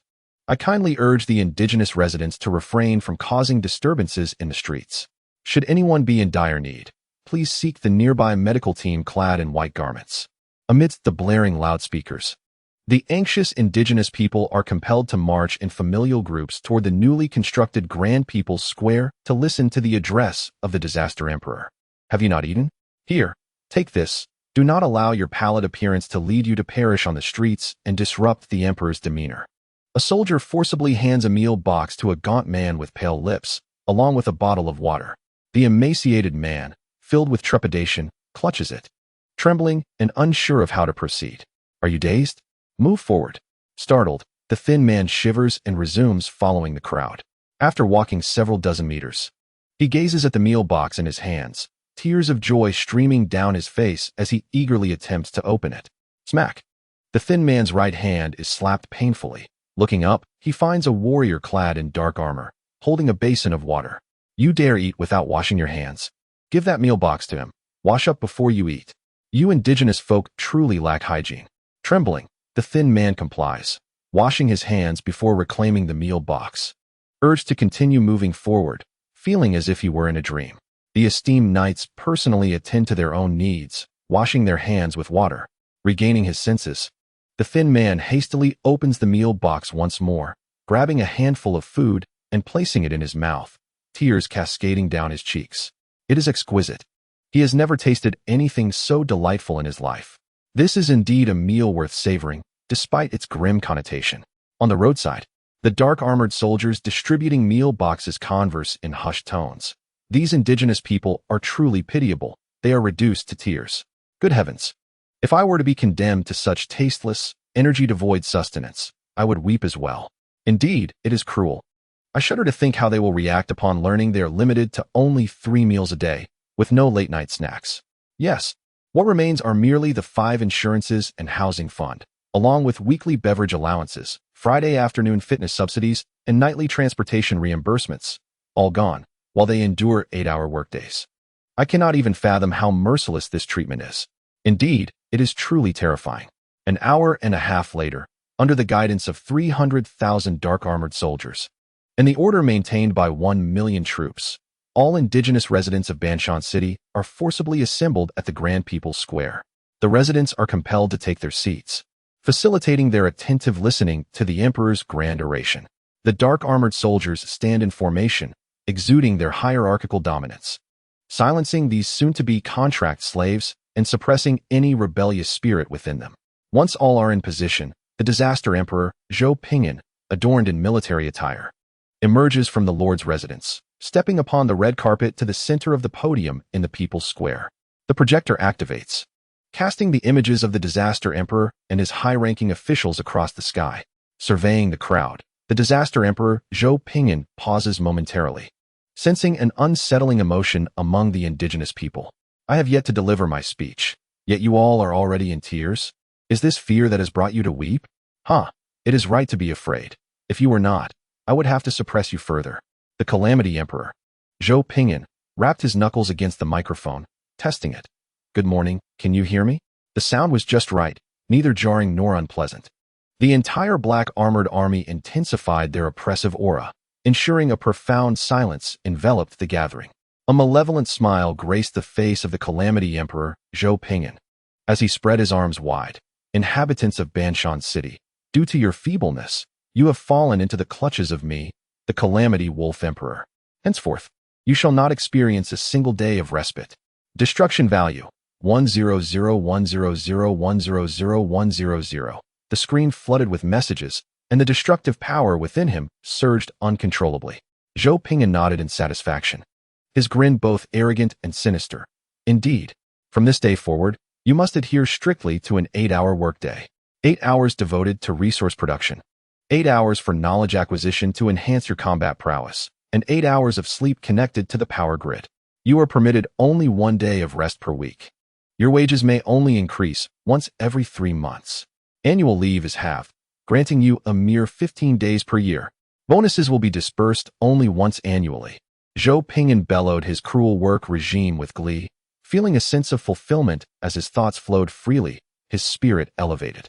This was the taste of becoming a supervillain. The exhilaration of imposing such demanding labor on these natives was intoxicating. 8 hours of work daily, with wage increases every 3 months. How utterly ruthless of me. Destruction value, 100100100. Why is my electricity meter running backwards? The Calamity Emperor, Zhou Ping'an, was taken aback, hastily ceasing to absorb the mental energies of these seemingly deranged natives. Were their minds truly deranged? Was the water here tainted with nuclear waste? I pondered. There were no nuclear power stations with a dedication to craftsmanship here. Long live! Long live! Long live! The natives erupted into fervent cheers. Su Shan looked on in shock. Old Zhou, these natives have lost their minds. Qin Xiang, filled with dread, remarked, I suddenly no longer wish to accept these native nations as subordinates. Zhang Yang and Lu Qian trembled in fear, nodding in agreement. War was arduous enough, and to manage these dim-witted natives was a fate too dreadful to contemplate. General Lu De's expression shifted from sorrow to sheer astonishment, staring agape at Zhou Ping'an's retreating figure. I thought you were a tyrannical despot, yet you present such generous benefits? Is this paradise? Is this a sanctuary blessed by the divine? The Calamity Emperor, Zhou Ping'an, undeterred by skepticism, adopted a fierce demeanor. The black armored army swiftly coordinated to unleash their oppressive force once more, restoring silence to the assembly. Zhou Ping'an resolved to unveil his ultimate decree, menacingly declaring, from this moment forth, you shall consume only 3 meals a day, consisting solely of the insipid, nutrient-deficient food hastily produced in hydroponic farms. We shall not concern ourselves with your late-night snacks. If you are hungry, you may quench your thirst with those nutrient supplements from the 8 major cuisines. Yes, the very supplements I hold. The Calamity Emperor brandished a bottle of white, cold noodle-flavored nutrient supplement, illustrating the cruelty of depriving them of culinary delights, leaving them only with such supplements to stave off hunger at night. Zhang Yang wept while consuming the nutrient supplement. The entire venue fell into an overwhelming silence, with many indigenous people staring blankly, tears streaming down their faces as they looked on. Emperor of Catastrophe, Zhou Ping'an, nodded with satisfaction, tentatively absorbing the spiritual fluctuations of the natives. Were they frightened? Have they come to understand the depth of my brutality? Destruction value, 200, 200200. Zhou Ping'an ceased his absorption, a profound self-doubt washing over him, accompanied by a surge of negative emotions. Have these natives lost their minds? Am I truly expected to take them under my wing? Have I chosen the wrong path? Provided by the Emperor of Catastrophe. Destruction value, 300, 300300. Long live! Long live! Long live. Zhou Ping'an wore a frustrated expression, lamenting, if you wish to chant long live, do so sooner rather than later. It's too late now, and my electric meter has reversed. In an instant, Zhou Ping'an's mind raced with countless thoughts, and he quickly devised a remedy. Money. Salaries. These are the unbearable conditions for any working individual. With a grand gesture, he commanded silence across the room. His expression fierce. Let me make myself clear. Overtime will only be compensated at double the wage, and holiday pay will be triple. We offer only the 5 insurances and 1 fund. No other subsidies will be provided. Our culture of overtime is exceptionally ruthless. The maximum limit for daily overtime is a terrifying 1 hour. The room fell silent. All the natives appeared dazed. Zhou Ping'an refrained from hastily absorbing their spiritual energy and patiently awaited 3 minutes, even allowing his black-armored troops to elucidate the horrors of receiving only double wages for overtime and the 5 insurances and 1 fund, with no additional subsidies. Surely, such terrifying conditions would instill fear in them. Long live, long live, long live. Zhou Ping'an remained expressionless. Emperor of Catastrophe, destruction value, 400, 400,400. It's over. I have gathered a bunch of foolish natives. These simpletons only know how to chant long live. With a mere 100 a day, and still declining, can I endure this? Do you all still wish for me to continue writing? If you want to see it, I shall continue. I shall simply create for love. Reaching the pinnacle of the power grid. Chapter 54. Let me work overtime, I beg you. Zhou Ping'an decided to skip the speech segment and directly proceed to the military merit awards. These natives seem to be beyond saving. Let them be. Chief Officer Xiao Li promptly arranged for the most outstanding genetically engineered warrior from the recent siege to take the stage. Zhou Ping'an patted the shoulder of the devouring berserker. Smiling, your performance was remarkable, second only to General Xiaoda. What reward do you seek? Wang Lei, filled with excitement, stood exceptionally straight. Your absolute loyalty is the highest reward for me. Zhou Ping'an laughed heartily. That won't do. I shall reward you with an enhancement to your virtual realm, enabling you to soar above 200 meters. Wang Lei quickly summoned his pitch-black armor, layers of dark energy cascading and intertwining across its surface, swiftly transforming into a striking suit of formidable armor. The black armor's base emitted energy flames, propelling him rapidly into the sky, where he precisely halted at a distance of 200 meters from the ground. The cataclysmic emperor, Zhou Ping'an, extended his arms towards Wang Lei, his eyes transforming into a deep violet hue. In the name of the illusory realm emperor, I bestow upon you the enhancement of the thunder attribute. In the heavens, a colossal pair of purple eyes gradually unfurled, overshadowing the entire sky, as the daylight dimmed and all radiance converged upon these immense violet orbs. Dark clouds swiftly gathered, and lightning dragons weaved through them, targeting Wang Lei and unleashing the most ferocious bolts of thunder. Boom! Countless arcs of lightning entwined around Wang Lei, rapidly augmenting his physique, which absorbed their energy repeatedly. Between the hands of the cataclysmic emperor, a vibrant beam of purple light shot forth, penetrating Wang Lei's body. Whoosh! Suspended midair, Wang Lei spread his arms wide, emitting an ecstatic roar. What a rush! His form transformed into a radiant violet, enveloped by surging blue lightning. The enhancement process endured for a minute. As he descended from the sky, his eyes glinted a brilliant blue, his hair spiked up like a hedgehog, and his body radiated a deep purple-black hue, exuding a powerful aura, with lightning dancing across his tongue. Wang Lei felt an overwhelming surge of strength, throwing his head back in a triumphant howl. Woohoo! In the sky, the thunder roared, and lightning dragons soared in tandem with his jubilant cries, enveloping the firmament in a cascade of blue light. After a moment, Wang Lei ceased his exultation, his complexion flushed, gazing up at the emperor with admiration. The cataclysmic emperor, Zhou Ping'an, beamed with delight. What else do you desire? Wang Lei stood tall, excitement coursing through him. I want a wife. Laughter erupted throughout the gathering. Embarrassed, Wang Lei scratched his head. Having fought alongside the emperor for 4 years, I've had no time for romance. Zhou Ping'an laughed until tears streamed down his cheeks. All right. Let it be known.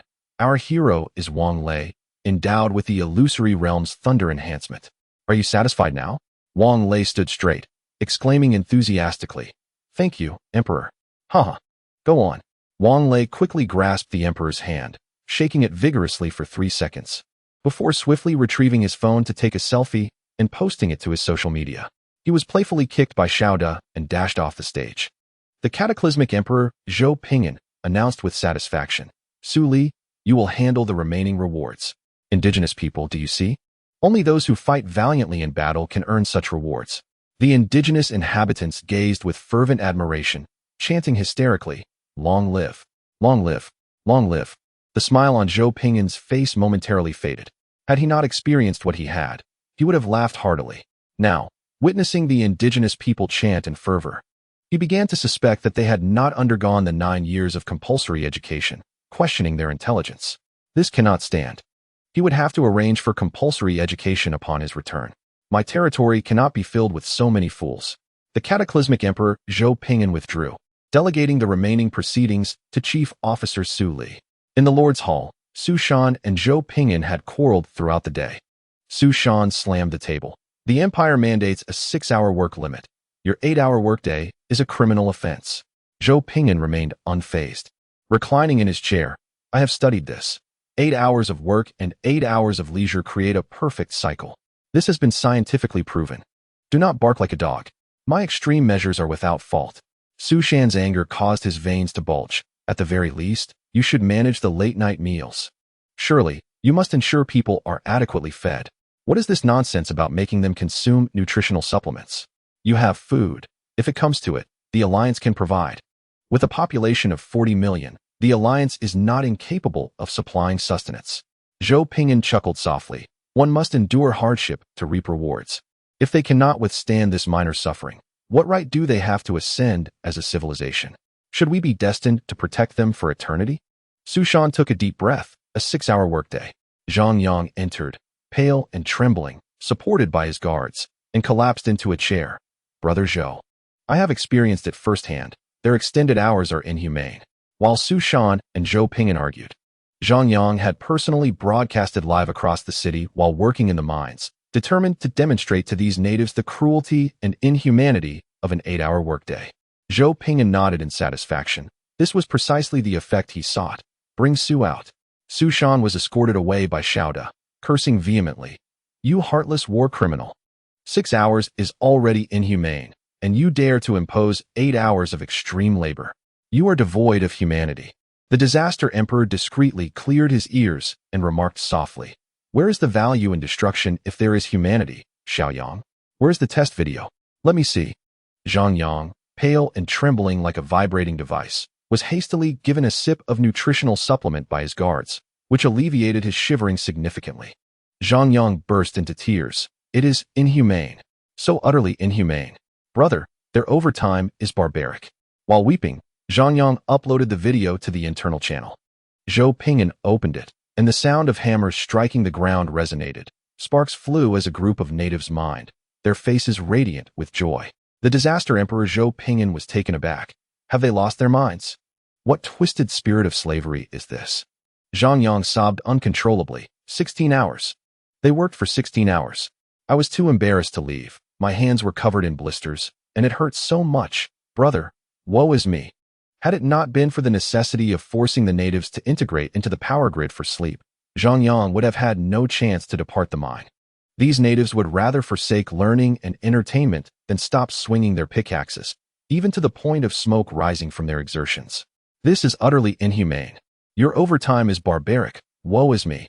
Zhang Yang was completely overwhelmed by grief.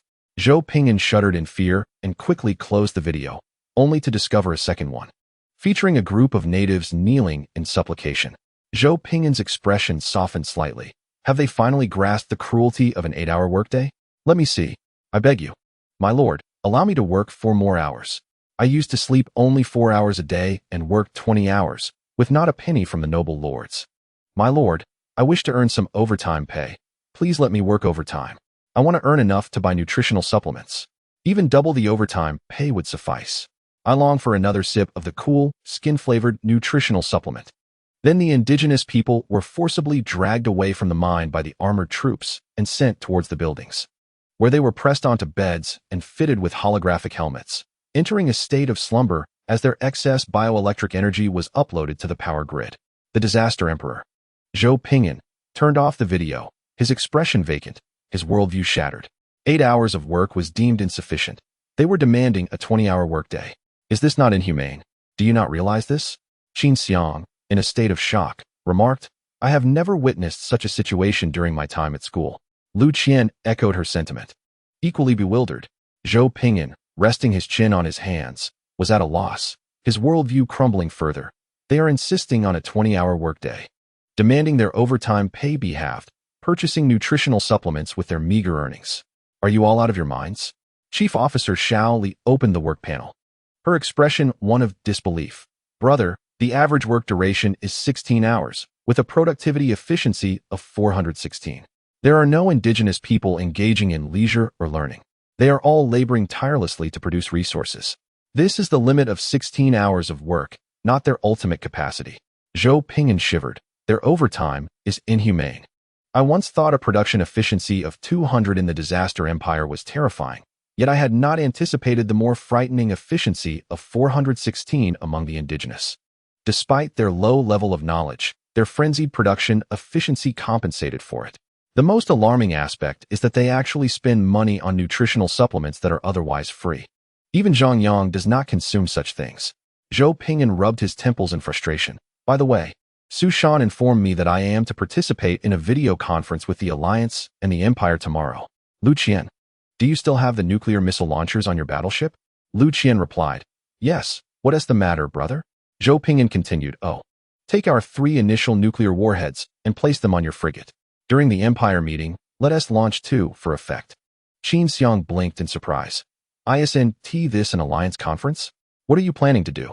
I noticed that the ambassadors from those alien empires attending my father's gatherings are quite talented in song and dance. Why would weapons be necessary? My father never brought weapons to meetings. Zhou Ping'an chuckled lightly. Do not underestimate human nature, O Princess of the Ivory Tower. This was not a critique of Qin Xiang's innocence, but rather a reflection of her status.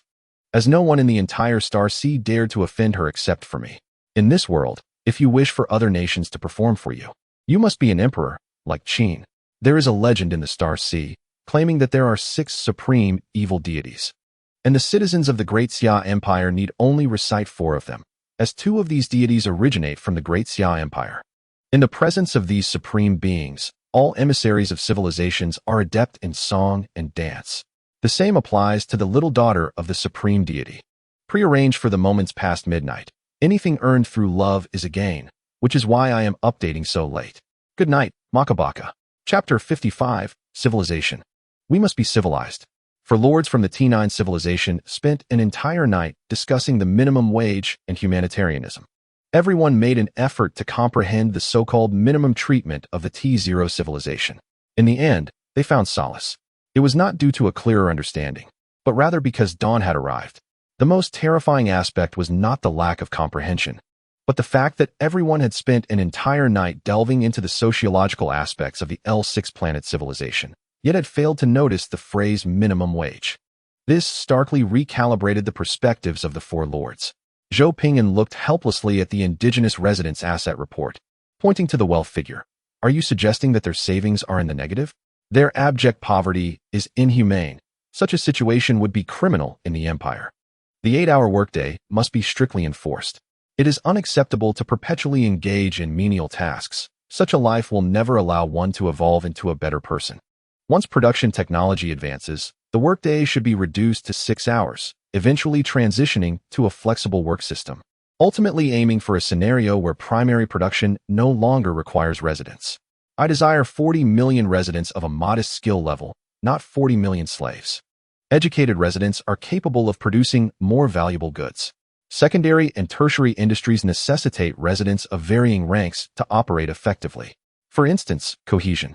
Residents of higher ranks produce superior quality and quantity of cohesion. Running a cycle of mechanical technology, is the efficiency of primary machinery not superior to that of slaves? It feels refreshing to step outside. My worldview has nearly shattered. I thought I was the epitome of a war scoundrel, only to discover that there are beings far more devoid of humanity than I. Qin Xiang appeared equally helpless. In any case, Xiaoli, you must regulate this distorted state. It must be rectified.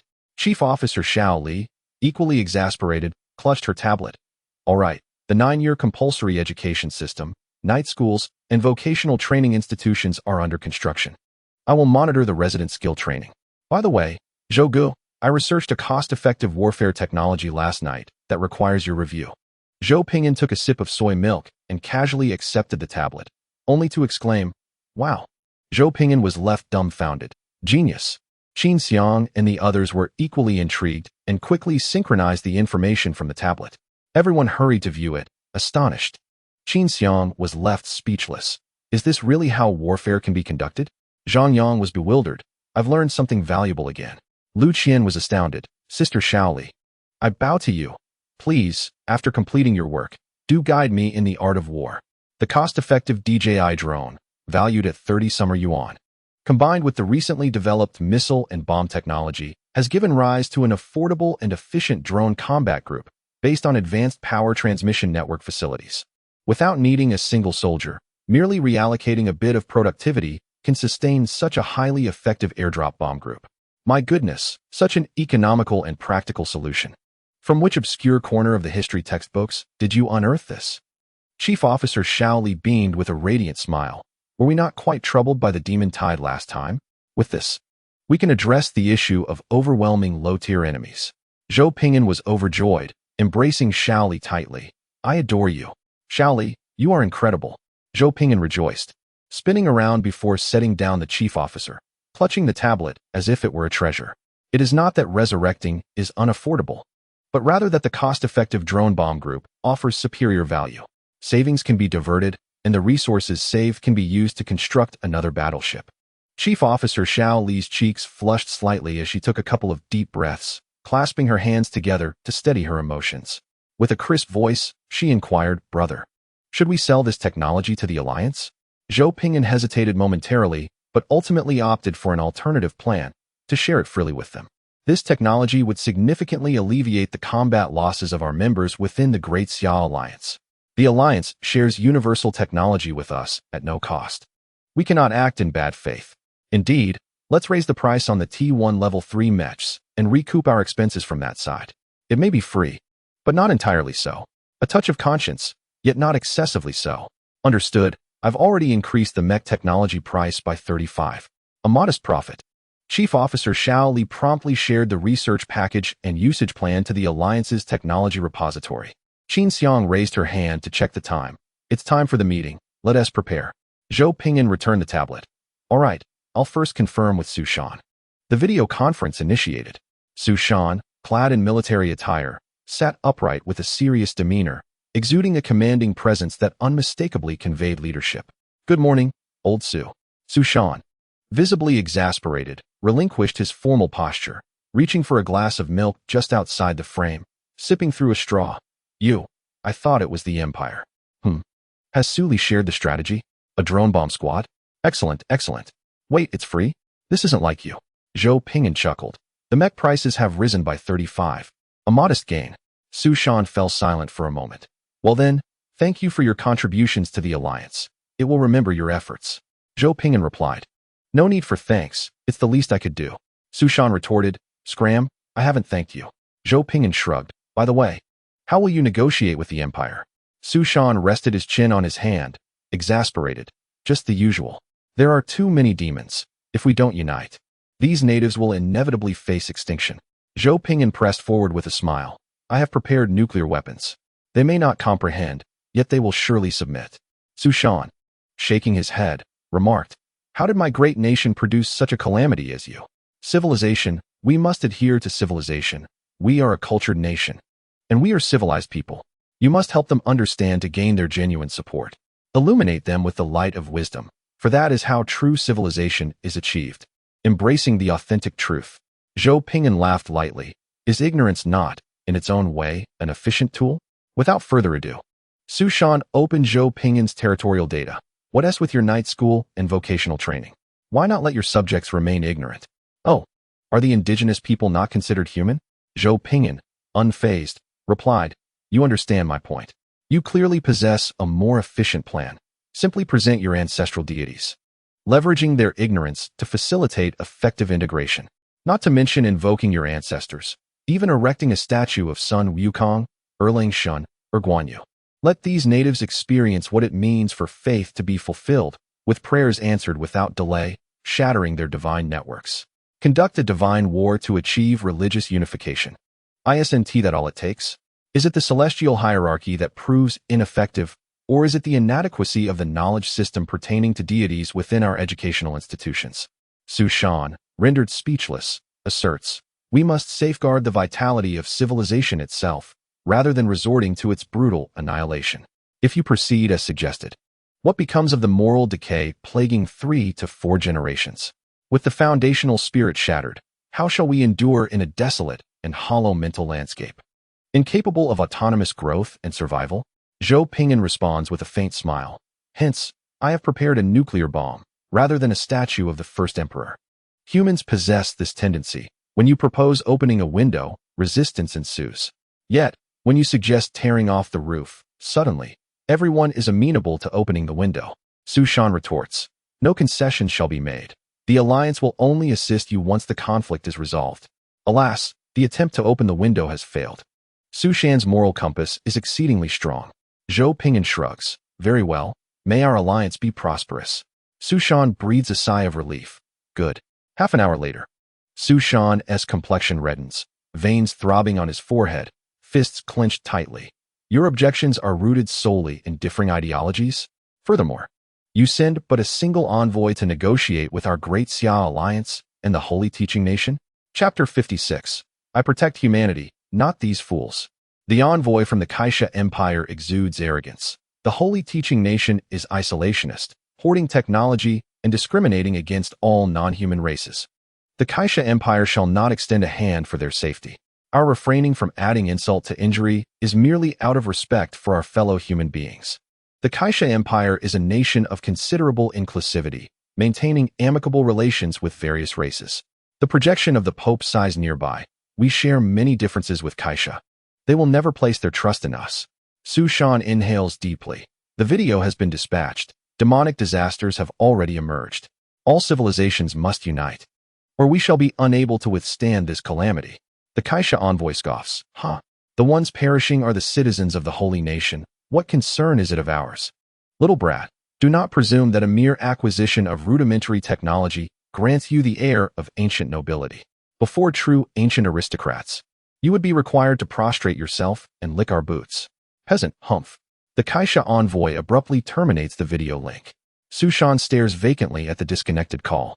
The Star Sea Super Empire, the capital of the Great Xia Empire, or Su Shan, the scion of the Su family, one of the 10 great families, son of the martial god and a general, and an inheritor of the celestial war deity lineage. Commands the war deity system across the 8-direction star region, an exemplary warlord and a paragon of the war god body. Adorned with countless honors and recognized by innumerable powerful beings and deities, finds himself belittled as a peasant by a mere indigenous individual. Furthermore, Su Shan has toiled tirelessly to protect them. As the leader of the Great Xia Alliance, this marks the first time he has endured such humiliation. Zhou Ping'an remarks softly, a race divided into 2 empires will undoubtedly harbor intense conflict. I merely did not anticipate it being this severe. Sensing an underlying tension, I prepared the nuclear bomb. Yet, I did not foresee such provocation. Su Shan gazes blankly at the position of the Kaisha envoy, his eyes glistening with red and tears. Zhou Ping'an sighs. I hope even more than you that the nuclear bomb remains unused. Like you, I yearn for a world filled with beauty. Su Shan wiped the corner of his eye and said, do not let it go. Zhou Ping'an pressed his forehead, remarking, you truly are a kind-hearted soul. Your nobility will only serve as an excuse for them to belittle you. Su Shan gritted his teeth. Infuriated by the ignorance and folly of these natives, the Great Xia protects the civilization of humanity, does it not? Zhou Ping'an replied with a hint of sarcasm, indeed. So what?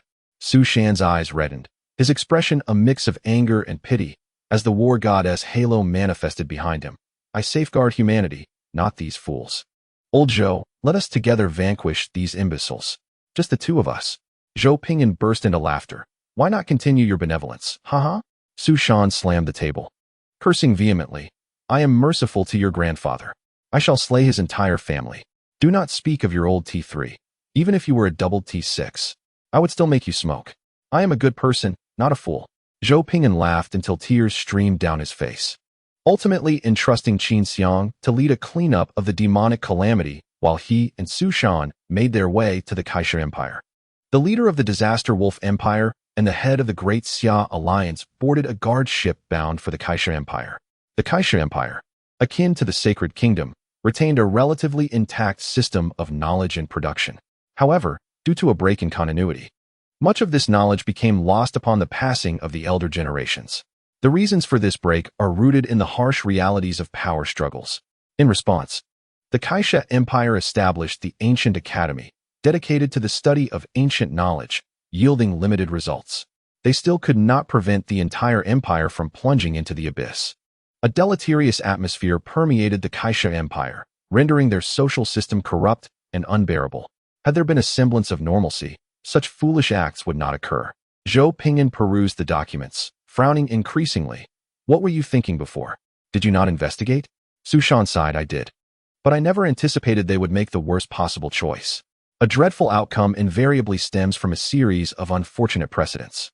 Zhou Ping'an, puzzled, inquired. Did you not clarify the value of the Great Xia Alliance? Su Shan retorted. They said I dream quite well and suggested I craft something more authentic next time. They even wanted me to assist in their ancient academy to learn genuine ancient knowledge, instead of dabbling in popular science. The esteemed graduate of the prestigious Capital Star Military Academy, Su Shan, was deemed a mere popular scientist by the natives. Zhou Ping'an reveled in his misfortune, laughing heartily. Su Shan responded with a cold smile. You find this amusing? When the promotional video was sent, they held your shabby warship in the utmost disdain. Had I known, I would not have included you. It is truly embarrassing. Zhou Ping'an, at a loss for words, remarked, that is merely their ignorance of my ability to dismantle tenfold. No need for explanation. I shall conserve my energy to deal with them. Su Shan paused and slowly said, I have calmed down now. Let us achieve our goal of humiliation. You should move that nuclear missile guard ship farther away. Zhou Ping'an blinked. What nuclear missile guard ship? What are you talking about? Su Shan, expressionless, gripped the war god's sword. I ran reconnaissance technology. Your $20 holographic projection is no longer effective. Zhou Ping'an replied. Am I truly such a brutal person? Wang Lei, shift the ship a bit. I do not wish for it to be damaged with no backup. Zhou Ping'an smiled cheerfully. So, has your mood calmed down and your mind changed? Su Shan replied with a serene expression. No, I am contemplating whether to eradicate the roots. Zhou Ping'an remarked. Oh, you have become more thoughtful. Kaixia, why did you provoke him? Now, your entire family is destined for sacrifice. Su Shan added, I do not kill out of rage, but for efficiency. Zhou Ping'an stated, you needn't explain. I will be more ruthless when the time comes. Su Shan's lips twitched. No need to be excessively harsh. I am merely upset that they hinder the alliance, not wishing for their extinction. Alliance leader, we cannot advance. There is a security network ahead. Zhou Ping'an rose, summoning his black and red military attire, and smiled. Shall we go? Su Shan stood as well, conjuring a full set of war-related artifacts, his demeanor calm. Let us proceed. This marked the first formidable collaboration between Brother Gu and Wealthy Brother.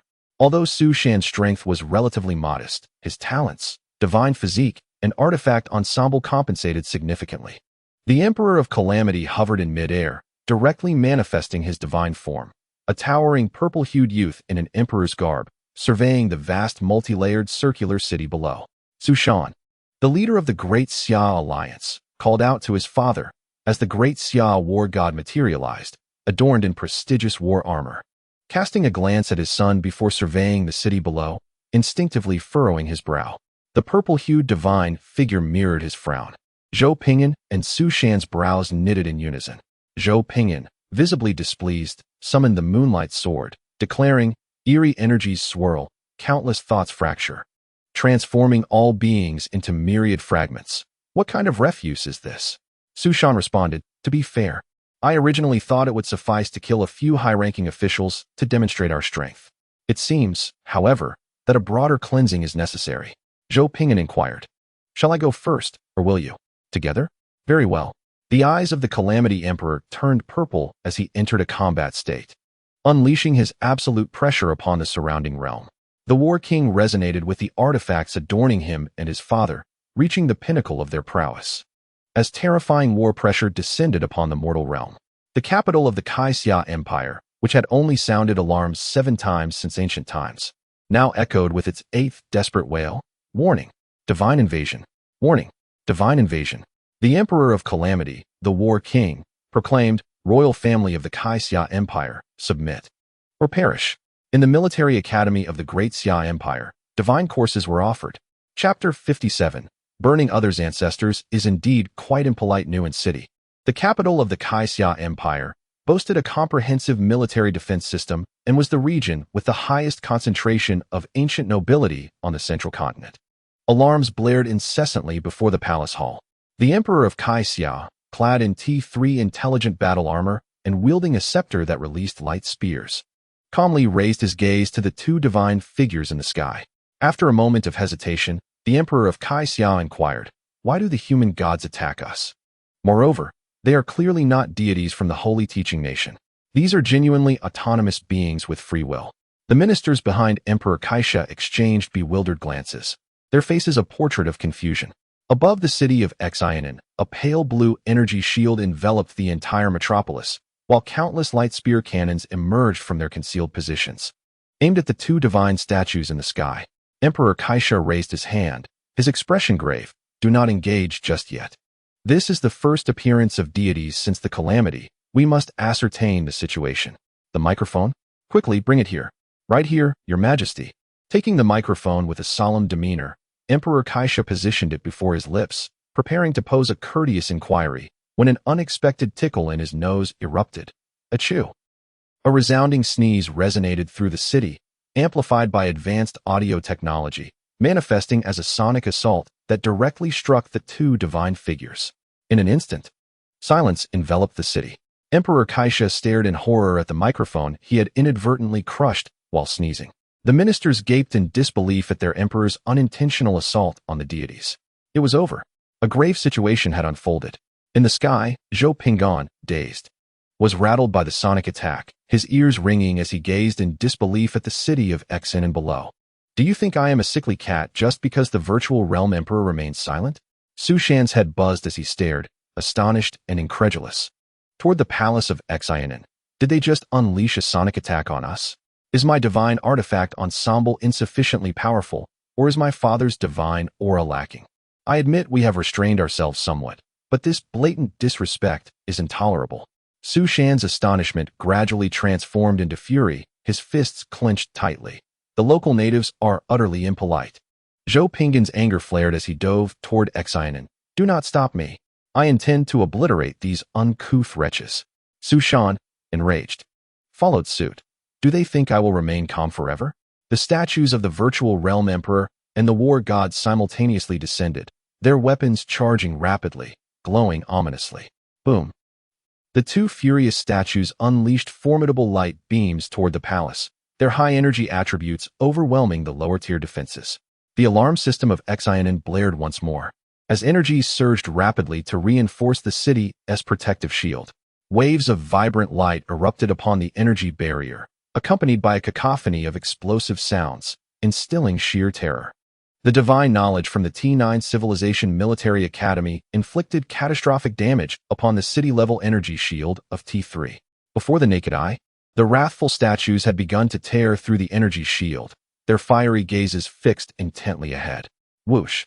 A beam shot forth from among the ministers, striking the cheek of the war god statue. Emperor Kaisha, in a state of shock and despair, turned his head in alarm while desperately searching for a backup microphone. The ministers, hastily donning their battle gear, glanced in fright at the fool who had fired the beam.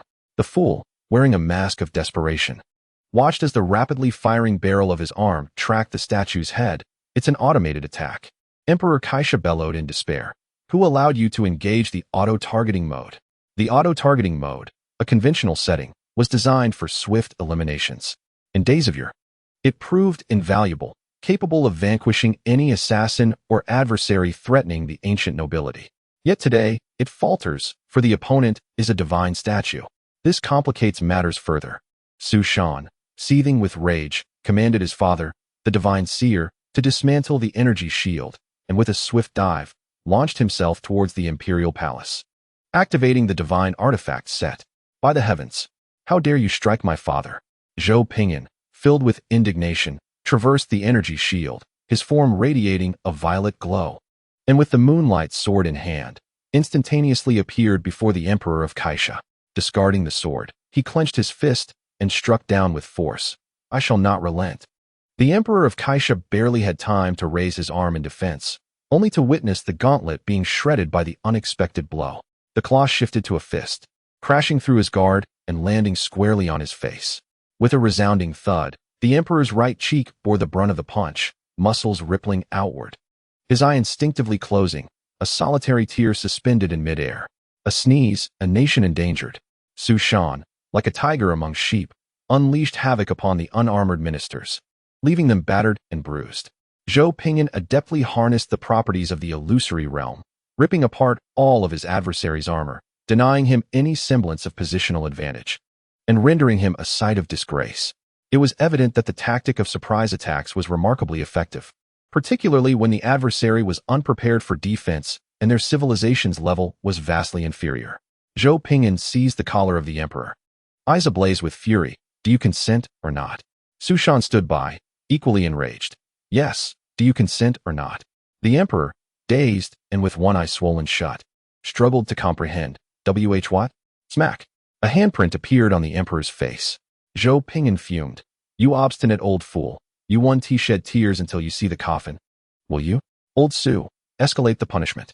Su Shan, channeling the power of thunder, pressed his hands down upon the Emperor's kidneys. Crackling sounds echoed in the air. The Emperor, illuminated by arcs of electricity, felt as though his very skeletal structure was exposed, tears cascading through the air. Zhou Ping'an gripped his neck with malice. Will you speak? Su Shan echoed. Yes, will you speak? The Emperor, tears streaming down, murmured, I do not know. The crackling continued. Within his grasp, the Emperor found himself surrounded by ministers too intimidated to voice their outrage or take action. Zhou Ping'an relinquished his hold, allowing the Emperor, now smoking, to collapse onto the floor, astonished. Is he truly so obstinate? Su Shan mirrored the astonishment. What could he possibly be so stubborn about? I cannot fathom the thought process of these natives. Even after being struck and smoldering, he still refuses to ally with us. What enmity do you harbor against the Church? Divine beings, pray tell, what do you wish for us to agree upon? The Emperor lay upon the floor, eyes wide with despair and agony, struggling to inquire. You've said nothing, yet you come forth and strike us. At least pose your questions. Do not merely focus on beating us. A heavy silence enveloped the air. Zhou Ping'an looked uncertainly at Su Shan. Did we inquire anything? Su Shan pondered earnestly. It seems we did not. We were indeed preoccupied with thrashing the fallen dog. This was the perfect opportunity, was it not? The fleeting moments on the battlefield leave no room for idle inquiries. With an expression of calmness, Zhou Ping'an clapped his hands. It wasn't entirely in vain. After all, he directed his sonic assault at us. Su Shan nodded in agreement. A minister timidly explained. The Emperor of Kaisha sneezed, causing the wheat to be crushed. As he spoke, the ministers glanced at the shattered wheat lying on the ground not far away. Zhou Ping'an and Su Shan silently observed the remnants of the crushed grain. Su Shan raised an eyebrow. Surely, the cannon targeting my divine figure cannot be a misunderstanding. The armor's defense system had activated automatically. Su Shan remarked, that cannot be controlled or modified by anyone on the spot. With a tranquil demeanor, Su Shan inquired, what about the alliance with the Church? A minister glanced at the weeping Emperor on the floor and weakly stated, this is not a misunderstanding. It is because the Church burned our ancestors. Zhou Ping'an interjected, while Su Shan lamented, in impoverished nations, sorrow abounds. The Iron Clan mourns, the Church mourns, the Empire mourns. Everyone appeared to be in mourning. Well, one must admit, burning the ancestors of others is indeed rather impolite. Chapter 58. You do not defend your home. I shall slay them all. After a bout of conflict, the group was finally able to sit down and converse in a more composed manner. Zhou Ping'an and Su Shan clarified the situation. Essentially, the Church refuses to compromise in this world, burning ancestors to ensure the purity of their lineage and cultural spirit, with the hope of one day returning to the Starry Sea. The Empire believes that one must adapt to their environment rather than waiting for the environment to adapt to them. Thus, they forged alliances with various races and adopted a more localized strategy. Strong adaptability leads to better resource accumulation and development. It is difficult to determine right from wrong. One can only say they chose different paths for survival. The root of the division between the two empires lies in the church's act of burning everyone's ancestors. Silence enveloped the evening at Conchiao. Zhou Ping'an and Su Shan exchanged glances, momentarily at a loss for words regarding the situation. One cannot deny the complexity of this matter. Su Shan stared in disbelief. Do you not possess resurrection technology? Why not use that? Zhou Ping'an replied, for the body and soul. You must leave me at least one to locate and restore the whole. It has not been long since the burning. Where am I to arrange for resurrection? I cannot conquer the world just to resurrect their ancestors, nor can I invade the local underworld to find their ancestors' souls. Is it worth the upheaval of the entire world for this stack of grievances? Even if we lower our demands, we would still need to conquer the central continent and claim the corresponding underworld territories. Su Shan rubbed his forehead, realizing that supporting either side was untenable. Zhou Ping'an positioned his sword at the neck of the Emperor of Kaixia and played a video from his wristwatch. Look, I have 6 nuclear warheads aboard my ship. A single strike would suffice to obliterate your civilization. Such warheads, there are at least several thousand more within the alliance. Do you believe me? The Emperor of Kaixia glanced at the sword at his throat and forced a smile. I believe. Zhou Ping'an produced an agreement and slapped it against the Emperor's breastplate. Will you sign? If not, I shall strike until one is found who will. The Emperor of Kaixia wore a troubled expression as he glanced at the agreement, unexpectedly realizing that it merely pertained to the demonic calamity, devoid of any oppressive clauses. After a moment's hesitation, he handed it over to the officials. The officials, upon receiving it, broke into a cold sweat as they scrutinized the document. After a thorough examination, they wiped their brows and nodded in affirmation. The Emperor commanded, sign it. Once the agreement was signed, Zhou Ping'an swiftly dispatched several demons disguised among the courtiers and remarked nonchalantly, the demonic disaster has commenced. From this day forth, you must commence the establishment of a defensive system against demons. Should the Kaixia Empire's human dominion falter, those nuclear warheads will rain down upon your core cities. Su Shan furrowed his brow, but ultimately refrained from interrupting Zhou Ping'an's brusque actions. In a mere 15 minutes, the agreement was finalized and clearly articulated. Zhou Ping'an verified its accuracy and uploaded the document to both his network and the Directorate's network. Very well, withdraw. The details will be communicated to you by representatives of the Great Xia Alliance. Su Shan followed Zhou Ping'an's lead, and before departing, he retracted the statue that loomed above the city. The Emperor of Kaixia clutched the agreement tightly, turning to behold the ministers drenched in demonic blood on the ground, his expression darkening. Who is managing the matters concerning the demon cult? The Empire was not oblivious to this issue. It simply had not anticipated the severity of the situation, serious enough for 2 formidable deities to manifest and tear through the energy shield surrounding the palace. Your Majesty, it is I, responded a minister. The Emperor declared, execute them. This matter shall be entrusted to the Chancellor personally. The ministers wept and knelt, exclaiming, thank you, Your Majesty. Long live the Emperor. Seated aboard the escort ship, Su Shan sheathed his weapons and artifacts, sighing in resignation. To be honest, I wish we could resolve this without such a brutal approach. We are all compatriots of the human race. Why must we create such discord? Zhou Ping'an crossed his arms. Your method is not without merit, but it is excessively time-consuming. It is, in fact, irresponsible to those civilians suffering under demonic oppression. Timeliness trumps perfection. As long as it is functional, what does it matter? Su Shan was left speechless. I do not wish to argue with you. We shall proceed as you suggest this time. How is the situation regarding the demonic disaster on your end? Zhou Ping'an checked his panel and raised an eyebrow. It's manageable. We are diligently clearing out the nearby demonic forces.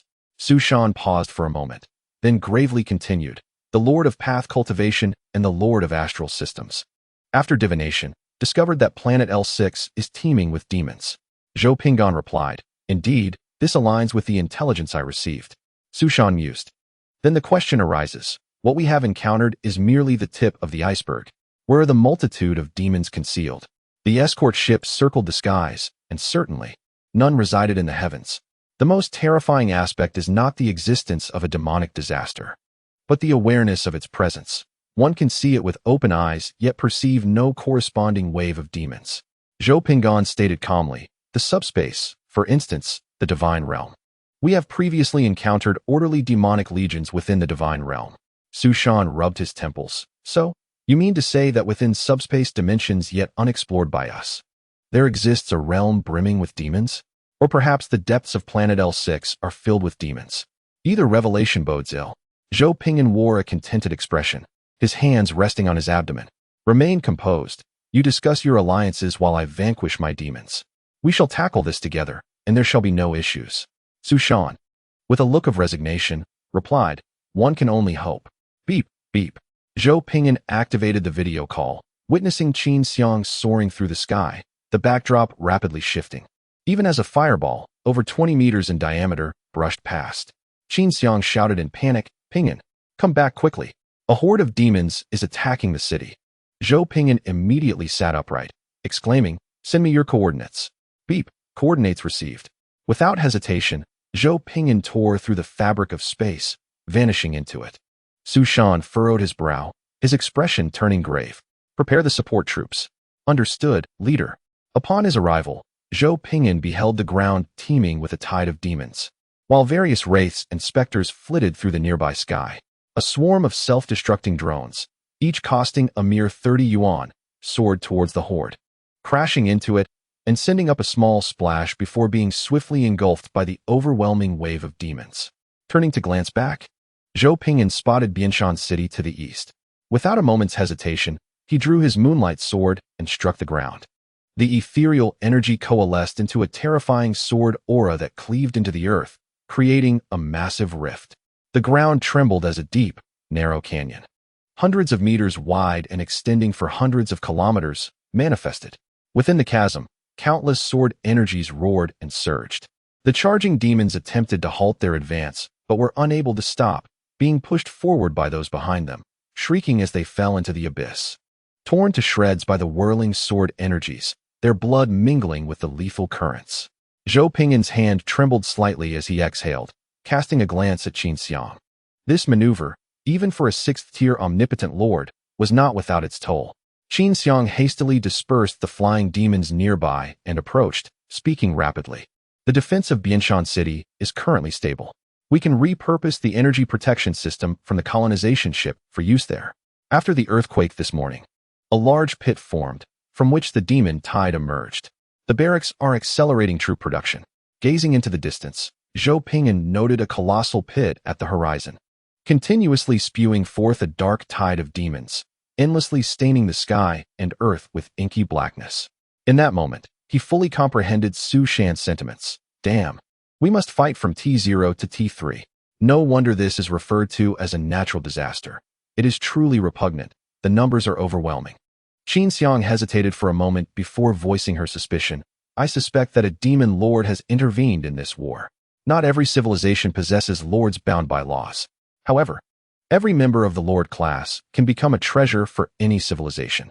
The demon race also has its own lords, most of whom are stationed at the front lines. Zhou Ping'an promptly drew a nearby demon into his grasp, his consciousness probing into its mind to examine its memories. He raised an eyebrow. Indeed, this one was produced from the barracks. Fire Demon King Barracks, a common type of demon lord barracks. In large quantities, these demons, having endured numerous battles, naturally evolve into higher-tier demon species. What we currently observe as the demon tide consists solely of the impure demons produced by the demon tribe's barracks. These lesser demons, ranking exceedingly low within the hierarchy of the demon kin, also represent the most fundamental type of soldier among them. In certain levels of demon barracks, these lesser demons are distributed freely in abundance each day. Demon lords take great pleasure in utilizing these expendable units to exhaust their enemies and gather intelligence. It has proven to be both practical and effective, often overwhelming the opposing lords. Zhou Ping'an narrowed his eyes. You defend, while I lead the charge. Qin Xiang expressed her concern. Is that feasible? Zhou Ping'an reassured her. As long as you hold the home front, I can eliminate them without issue. In battle, it is not the fear of defeat that troubles me, but the betrayal of comrades. Zhou Ping'an inhaled the essence of the void, fully restoring his state, and contacted Xiaoda. You maintain the defense. Allocate 10,000 troops to me, and I shall investigate the situation. As you command, Emperor. Gifts are welcome. Help me promote my book. It's rather dire. Chapter 59. My subjects, assimilate them. 5,000 devourers and 5,000 transformers took to the skies, clearing the vicinity of flying demons and creating a path for the Pestilence Emperor. Through automatic upgrades and the baptism of several battles, many soldiers had ascended to the second or even third tier of strength, and with T1 grade level 5 combat armor, they were capable of substantial firepower to suppress their foes. A temporary stalemate had formed against the demon tide Emperor. It has been confirmed that the lesser demons are of T3 rank. Detailed data is pending from the Research Institute. Zhou Ping'an raised an eyebrow. Interesting, without a decisive strike. This battle may drag on. The prospect of confronting a T3 demon lord was thrilling. The Pestilence Technology Panel has been activated. National Ideology. Assimilation Warriors. Unit Technology Tree Skills unlocked. Biological Assimilation. All fleshly life shall become our kin. Mechanical Assimilation. All mechanical life shall join our ranks.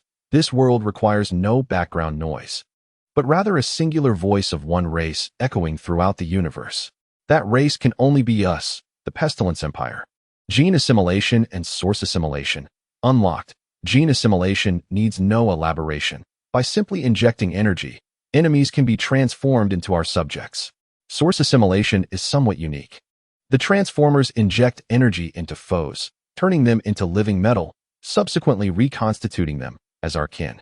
The Devourers were elated, capturing a flying lesser demon, channeling dark energy through their hands. Moments later, a T1 zero-tier Devourer, clad in adaptive armor, floated in midair, saluting the mother entity. The Transformers roared with laughter, seizing another flying lesser demon, unleashing a torrent of source energy into its being. The lesser demon screamed in resistance, only to solidify into a silvery metallic form moments later, its eyes glowing with light as it transformed into a transformer, its chest emanating a blue glow of source energy. Though the Pestilence Empire's civilization level is relatively low, it defies logic, wielding disaster technology that transcends rank limitations, compensating for its modest strength. Your demons are numerous. My assimilation is boundless. The Emperor of Calamity, Zhou Ping'an, bore a radiant smile as he pointed towards the ominous tide of dark demons ahead. My subjects assimilate them. The soldiers of the Calamity army erupted into boisterous laughter, charging forward to forcibly embrace the nearby flying inferior demons, infusing them with energy. Within mere seconds, a fresh ally had been integrated into the soul network. In just a few breaths, the tide of dark demons in the sky was enveloped by an even more formidable wave of black-armored warriors. 10,000 assimilated 10,000, resulting in a total of 20,000. 20,000 assimilated 20,000, yielding 40,000. 40,000 assimilated 40,000, culminating in 80,000. 80,000 assimilated 80,000, leading to a staggering total of 160,000. In less than a minute, the forces swelled to nearly 200,000.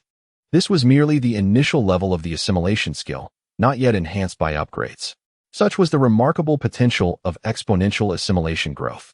Zhou Ping'an laughed heartily, seizing the opportunity while the Demon Lord remained unresponsive, bestowing a speed blessing upon his forces. Emperor of Calamity, Zhou Ping'an speed 100, resistance 20. Assimilation speed 100. The soldiers of the Calamity army grinned widely, seizing the inferior demons with fervent determination to assimilate them. Your demon tide is impressive. Now it belongs to me. In just a few minutes, the aerial demon tide was completely assimilated, and numerous new soldiers from the Calamity army dove towards the ground, forcibly grasping a group of demons for assimilation. Within 7 to 8 minutes, the Calamity Legion had assimilated a vast area, establishing an effective front line against the demon tide, with their overwhelming firepower gradually suppressing the enemy. They even redirected excess forces to continue the assimilation of the foe. Calamity Technology, you are worthy of trust.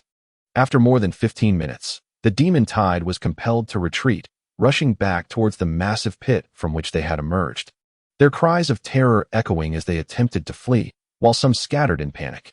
Zhou Ping'an's gaze shifted slightly. Mark the fleeing demons, capture them. We must not allow these fiends to harm the innocent. A T3 inferior demon, even a single one, could easily slaughter an entire village. War should not involve the innocent. Understood. Wang Lei responded. The Soul Network marked all fleeing demons and dispatched an appropriate number of soldiers to pursue them. One of the Calamity soldiers, having flown a distance away, seized a flying hawk that had been unable to evade, expending more energy and flesh to assimilate it into a new soldier. assigning him the task of encirclement.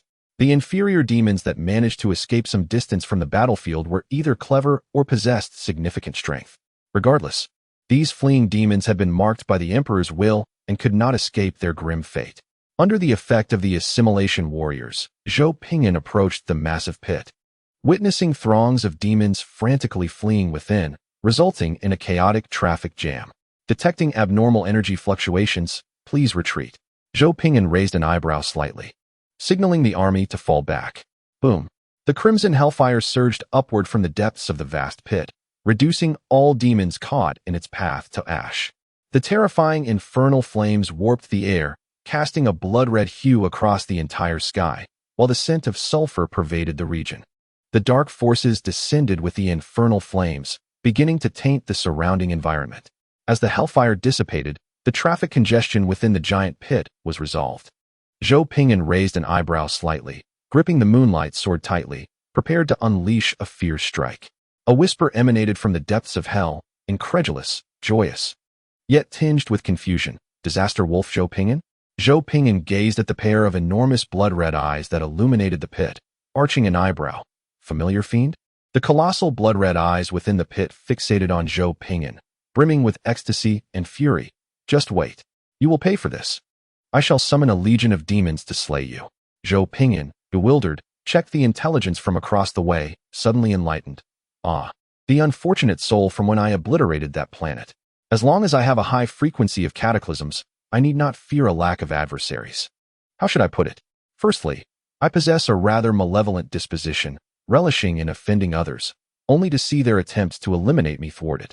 Secondly, the more enemies I have, the greater the increase in my destruction value. I would welcome an entire cosmos of foes. This was Zhou Ping'an's former mindset. However, my perspective has since shifted. I intend to fuel the cosmos with their ashes. As one matures, one's mindset indeed becomes more tranquil. Zhou Ping'an resolutely raised his hand to gather energy, ready to grant this fellow a swift end. My civilization level may be somewhat lacking, yet my strength is formidable. Just wait. I shall inevitably vanquish you. A colossal roar erupted in furious bellowing, followed by a distortion of space, as the unfathomable darkness within the pit vanished, leaving behind a chasm over 3,000 meters in diameter and 400 meters deep. A group of bewildered demons was left ensnared within. Zhou Ping'an remained speechless for a moment, dispersing the energy in his hand. Quite the swift escape. Indeed, only such beings could survive to encounter me a second time. Foreseeing the onset of the demonic cataclysm, please refer to the message, Cataclysm Emperor. Zhou Ping'an blinked, leaning back strategically. Huh? What is this, an appetizer? The world corruption ritual has commenced. Cataclysm Emperor. Endeavor to eradicate the demons and reduce the regional corruption value. A map panel emerged, displaying the world map of planet L6, dotted with crimson points, both large and small, densely packed enough to induce instant panic in those afflicted with trypophobia. Zhou Ping'an closed the panel, doubting his own wakefulness, then reopened it. By the heavens! So all that before was merely a trial period. This is the true demonic calamity. Chapter 60. I only allow you to weep for 5 minutes. The world corruption ritual possesses the power to permanently transform a planet into a dark sphere. Demons will naturally emerge from the shadows, and any life reaching the corruption threshold will be tainted into demons. Zhou Ping'an, unwilling to delay, promptly contacted Su Shan. The situation had escalated. He needed to find the justice-fueled, benevolent Su Shan to take the fall. Su Shan answered the video call, visibly relieved. Handled it? That's good. Zhou Ping'an replied. I have some intelligence to share. Do not be alarmed. Su Shan laughed heartily. Fear? What a jest. Zhou Ping'an blinked. I intend to drag planet L6 into the void for purification. Su Shan, with a furrowed brow, exclaimed, could you refrain from pursuing that apocalyptic technology? Would it not be more prudent to focus on completing the quest? Zhou Ping'an forwarded the information regarding the demonic cataclysm's world corruption ritual along with the map of the fully explored area. Su Shan gazed at the map, covering his mouth. And after a moment of internal struggle, he earnestly inquired, what is the survival rate in the purified realm? Shall we give it a try? Brother Su, I confess that I may have spoken a tad too loudly just now. Zhou Ping'an replied with a roll of his eyes. I was merely jesting. If we are truly dragged into the purified realm, planet L6 will be utterly doomed. The purified realm, also known as the virtual universe, is a subsidiary universe of the main cosmos, brimming with boundless primal energy and countless unknown powerful deities and demons.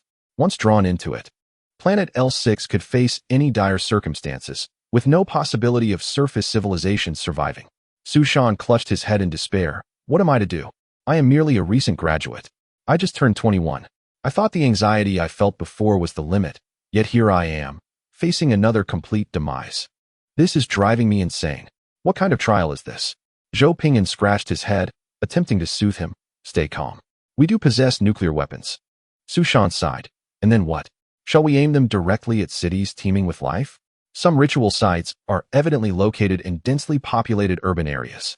It's a dilemma, as every choice leads to dire consequences. Zhou Ping'an gazed silently at the sky. Once unified, we shall conquer the underworld. Su Shan's expression twisted in agony as he grappled with the thought. His heart sank once more. Battling the demonic cataclysm, unifying the 5 continents, and assaulting the underworld. Who could remember that our initial goal was merely to run with technology to complete the quest? Zhou Ping'an reminded him. Conscience is a commodity. If you sell it, it holds little value. However, if you wish to keep it, it becomes exceedingly precious. The use of nuclear weapons to disrupt the world corruption ritual is indeed feasible. Setting aside the inhumanity of the method, it could effectively prevent the civilization of this planet from facing extinction. Su Shan might conceive a more humane and superior solution. Yet, there is no doubt that such alternatives would prove increasingly arduous and demand higher operational prowess from everyone involved. Being virtuous often proves to be significantly more challenging than embracing villainy. Su Shan took a deep breath. The purified realm. Zhou Ping'an blinked in surprise. Are you out of your mind? Do you genuinely want me to drag L6 into the purified realm? Su Shan's demeanor turned serious. The purified realm lending, also known as the 50 years of the gods, involves signing a pact with the powerful deities of the purified realm, granting immense blessings for 50 years, after which one must pay a grievous price. Even the slightest consequence could lead to the invasion of the main cosmos by creatures from the purified realm, and many civilizations have suffered dire fates as a result. Throughout the annals of stellar history, only one individual has managed to escape the price after forging a contract with the gods of the purified realm, Qin Huang. His method was quite straightforward. He simply defeated all the deities that came to collect their dues. Zhou Ping'an stroked his chin. You are even more reckless than I imagined. The cost 50 years hence is not something an ordinary civilization can bear.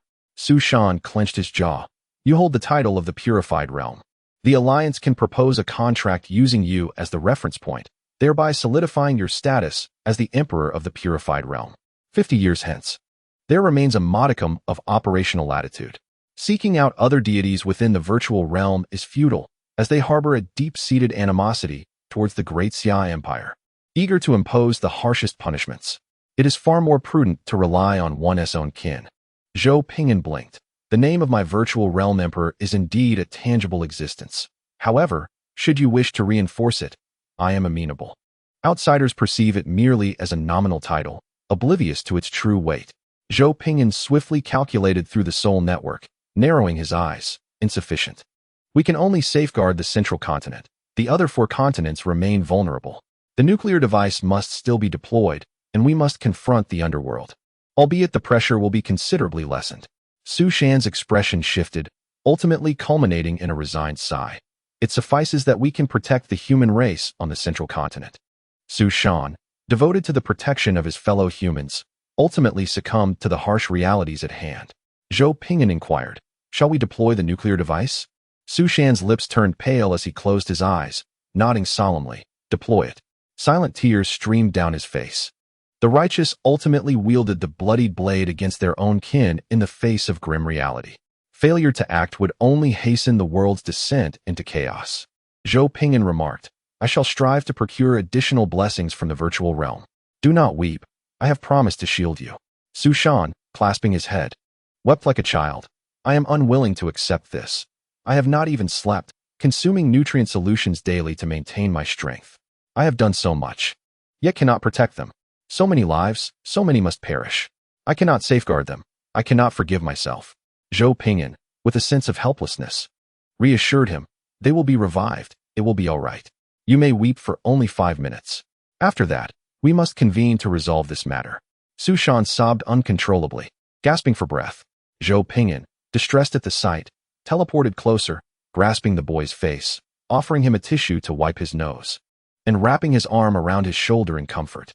As the 300 seconds elapsed, Su Shan stifled his emotions and, with reddened eyes, initiated the Alliance video conference. Upon commencement, many lords chuckled, ready to greet their esteemed leader, only to realize, upon closer inspection, that the leader bore the appearance of one who had just finished weeping.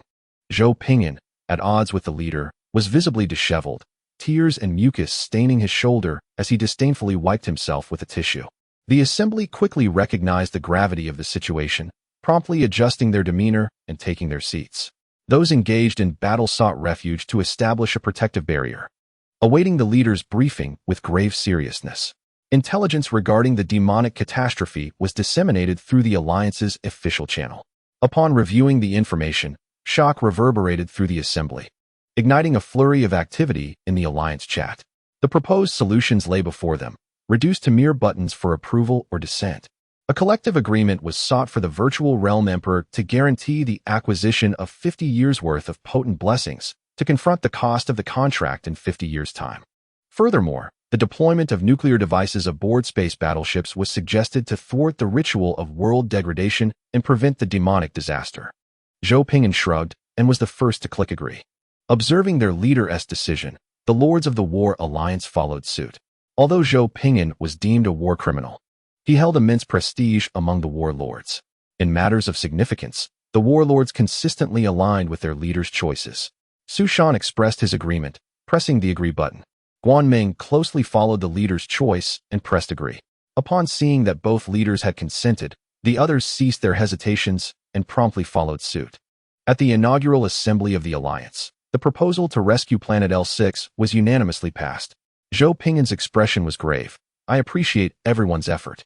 I need to gather our collective strength to beseech blessings from the virtual realm.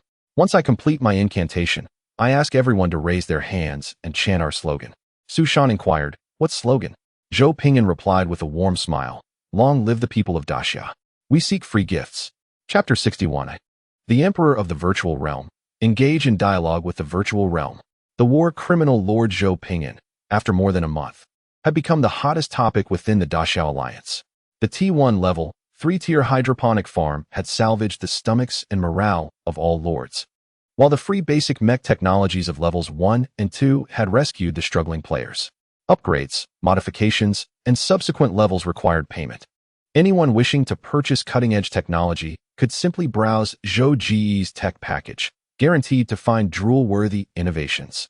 This included the recently shared technology of drone bomb clusters, which greatly enhanced the combat capabilities of lords lacking sufficient military forces, allowing them to rely on production lines for a measure of offensive strength.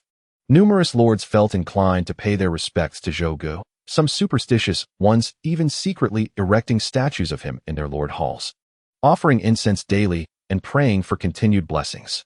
Of course, this did not conflict with their perception of Zhou Ping'an as a war criminal lord. Lords from various regions had established psychic energy altars, connecting to the temporally erected psychic network of the Alliance. This marked the first genuine united action of the Daxia Lord Alliance. Zhou Ping'an selected a site of auspicious geomancy to test the resonance between his imperial status and the virtual realm. In the past, Zhou Ping'an had freely exercised his abilities, reveling in their potency. However, after the frequency of cataclysmic disasters escalated, and the accumulated destruction value became incalculable, he had refrained from testing his limits for a long time. The last time he did so, his internal perfect microcosm exploded and rebooted infinitely, ultimately deriving the coordinates of the virtual universe through an unending cycle, only managing to stabilize by taking a deep breath of the virtual universe. It was that very test that bestowed upon Zhou Ping'an the status of Emperor of the virtual realm and the gift of immortality. Su Shan glanced back at his civilization base, merely 20 kilometers away, and grimaced. Could you not choose another location? Zhou Ping'an blinked. Isn't this a site of auspicious geomancy? Su Shan's face flushed. This is far too close to my base. Can't you find a desert or something? Zhou Ping'an replied. Look, the dragon energy gathers here. The Ziwei star twinkles. This is the land of the Emperor's star, where the effects of psychic energy studies will be most pronounced. Su Shan retorted. This reasoning applies to any lord. I implore you to select another site. Must it be here? Zhou Ping'an insisted. This is where the effects are optimal. Su Shan pressed for honesty. What is the real reason?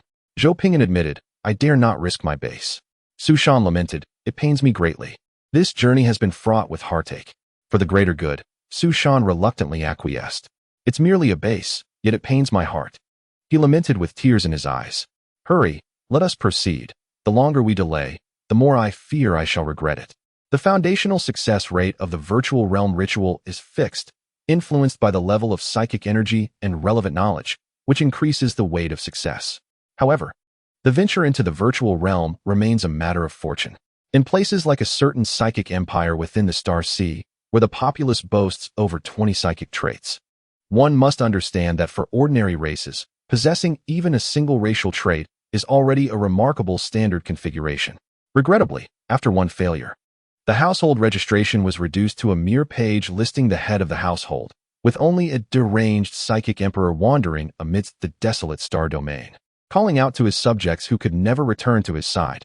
In contrast, those with a low success rate see their civilizations obliterated in a flash of ceremonial fireworks, instantly becoming part of history. Su Shan felt emboldened to speak because this planet harbored descendants of powerful figures from the capital star region, such as Qin Xiang, and again, Qin Xiang. The deities of the virtual realm show no favoritism. However, they grant a particular respect to the Qin Emperor, possibly due to their first-hand experience of his formidable might. The ritual commenced. Zhou Ping'an ascended into the celestial expanse, radiating a violet glow, as the surrounding space-time gradually warped into the cosmic environment of the virtual realm. Simultaneously, the prepared psychic network isolated all risks, safeguarding the survival conditions of planet L6. Su Shan raised his hands high, proclaiming, Long live the people of Daxia. In various regions of the central continent, Guanming followed suit, raising her hands and shouting, Long live the people of Daxia. Qin Xiang stood at the forefront, with Zhang Yang and Lu Qian behind, lifting their hands and echoing, Long live the people of Daxia. Lords from all over joined in, raising their hands and exclaiming, Long live the people of Daxia. The chorus of voices converged, resounding beside Zhou Ping'an. The sound was vast as the ocean, repeatedly washing over Zhou Ping'an's prestige, elevating him to the level of conversing with the virtual realm. Suddenly, Su Shan's complexion paled. His body weakened, and he collapsed to the ground, froth spilling from his mouth, as the world around him began to spin. Struggling to voice his thoughts, he muttered, Damn it, you didn't mention we would be drawing energy from our very beings. Although not in the same location, all the lords fell simultaneously to the ground, frothing at the mouth, their eyes swirling like incense spirals. Damn, it's perilous to associate with Zhou, the war criminal. He takes life without burying the dead. He drains us of all our energy in one fell swoop. Does he not fear overextending himself? No wonder he boasts of 100% success rate. I swear, he has turned us into mere candles, thus improving the success rate. Zhou Ping'an stood amidst the heavens, absorbing the collective energy willingly contributed by the many lords of Daxia. Infused with a resolute spirit, with a beaming smile, he declared, Beings of the world, I am the representative of the Daxia Lord Alliance, and I seek to converse with you. Pausing to allow everyone time to absorb his words, he continued, Our world, upon which we depend, is on the brink of devastation by demonic calamities. To safeguard our realm, I implore you to raise your hands and contribute your strength. Next, I shall bestow upon you the blessings of protection and unleash spells of widespread destruction. Survivors, make your way to the nearby dominion of the great Xia Lord. We shall safeguard you. To those who have passed, harbor no resentment towards us. We shall invade the realm of the underworld and, with divine power, resurrect you. O earth, sky, ocean, and all beings of spirit, grant me the strength to negotiate with the void. A multitude of magnificent energies converged, swirling behind Zhou Ping'an, forming the ring of the world. The world will of planet L6 awakened, casting its gaze upon us, willingly bestowing the power of the world. While numerous grand wills followed suit, compressing their strength, the world will was aware of the cosmic seas and the existence of the great Xia Empire. Recognizing the presence of formidable beings on this planet capable of influencing the tides of the cosmos, thus placing immense trust in Zhou Ping'an. As he sensed the energy nearly coalescing, A radiant smile graced his face as he bellowed into the gaping chasm of the void. I, Emperor of the Void, seek dialogue. The rift in the void echoed with bewildered murmurs. A grand consciousness descended to scrutinize, and the atmosphere froze. The next moment, a furious, frenzied tempest of the void swirled at the breach. Zhou Ping'an. Zhou Ping'an blinked in confusion. Huh? What is happening? Cataclysmic ascendancy, Your Majesty. A gentle reminder. You are the nemesis of the void. Your last endeavor to seize the title of Void Emperor through the infinite cosmic reset has not gone unnoticed. Ah, I see. This capricious creature of the void is reluctant to part with even a mere title of Void Emperor. Zhou Ping'an began to explore the cataclysmic technology tree, preparing to devise a formidable strategy to compel the void to honor the contract. If negotiation fails, we shall resort to force. Your Majesty, your title can be traded with the ancient malevolent deity. I recommend you engage with the abyssal demon lord. Zhou Ping'an. Oh? Why is that? Because he hails from the ancient era of the Great Xia, contemporaneous with the Qin Emperor, and bears no enmity. It is rumored he once aided the Qin Emperor in threatening the Cosmic Alliance, intending to unleash abyssal storms. After a pause, the rumors are indeed substantiated. When others suspect you of being a malevolent deity, it is wise to embrace that identity. Zhou Ping'an. Haha, splendid. A comrade indeed. In business, one must rely on connections. Chapter 62. To exist is to endure. To endure is to be immortal. However, a challenge persists. The void is vast, making contact with the abyssal demon lord arduous. Nevertheless, Zhou Ping'an opted for a prudent solution, utilizing his title as Void Emperor to directly open the everyone channel of the void, proclaiming, I, Void Emperor, a man of the Great Xia, seek to trade with the abyssal demon lord. Swiftly, a dark will descended, forcefully displacing the enraged will of the void. Many furious deities of the void turned their attention, but upon recognizing it was the abyssal demon lord, they dared not voice their anger, merely glaring from the sidelines. These deities were not incapable of confronting the abyssal demon lord. Rather, they understood that this being was a formidable incarnation of an even more powerful malevolent deity. The figure, having become immersed in the profound truths since ancient times, gradually retreated from the limelight. Their renown diminished, yet their strength surpassed even that of the first emperor of Qin. With pride even more formidable, the successors, knowing little of this, were oblivious to the history of those who had once banded together to hunt down the first emperor and the civilization of Daxia. Do not inquire why they banded together. The answer lies in their past affections and the worthiness of their pursuit. The dark will scrutinize Zhou Ping'an, revealing a sense of satisfaction. Very well, what do you desire? Zhou Ping'an promptly articulated the dilemmas faced by both the Alliance and himself. The dark will responded, I can ensure the survival of all, yet I cannot guarantee their minds will withstand such tribulations. Zhou Ping'an was taken aback. He had not anticipated such support from the formidable figure, who had essentially guaranteed the lives of all involved. The dark will transmitted specific information regarding the bestowed blessing, life evolution, eternal existence, unyielding and indomitable. Zhou Ping'an contemplated the significance of this blessing, realizing its weight and understanding that not all beings could endure such an endowment. Without an eternal spirit, one could not bear eternal life. Instances existed where decaying minds rendered eternal forms mere rotting flesh, ultimately dissolving into nothingness. There is no need for haste. You may ponder this matter while I pause time for you to consider, the dark will offered. Zhou Ping'an, startled, lifted his gaze. Huh?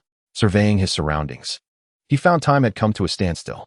In silence, the powerful figures of the directing group stood outside the ceremonial grounds, unbound by the currents of time and space, watching the ritual unfold, observing this formidable ancient malevolent deity.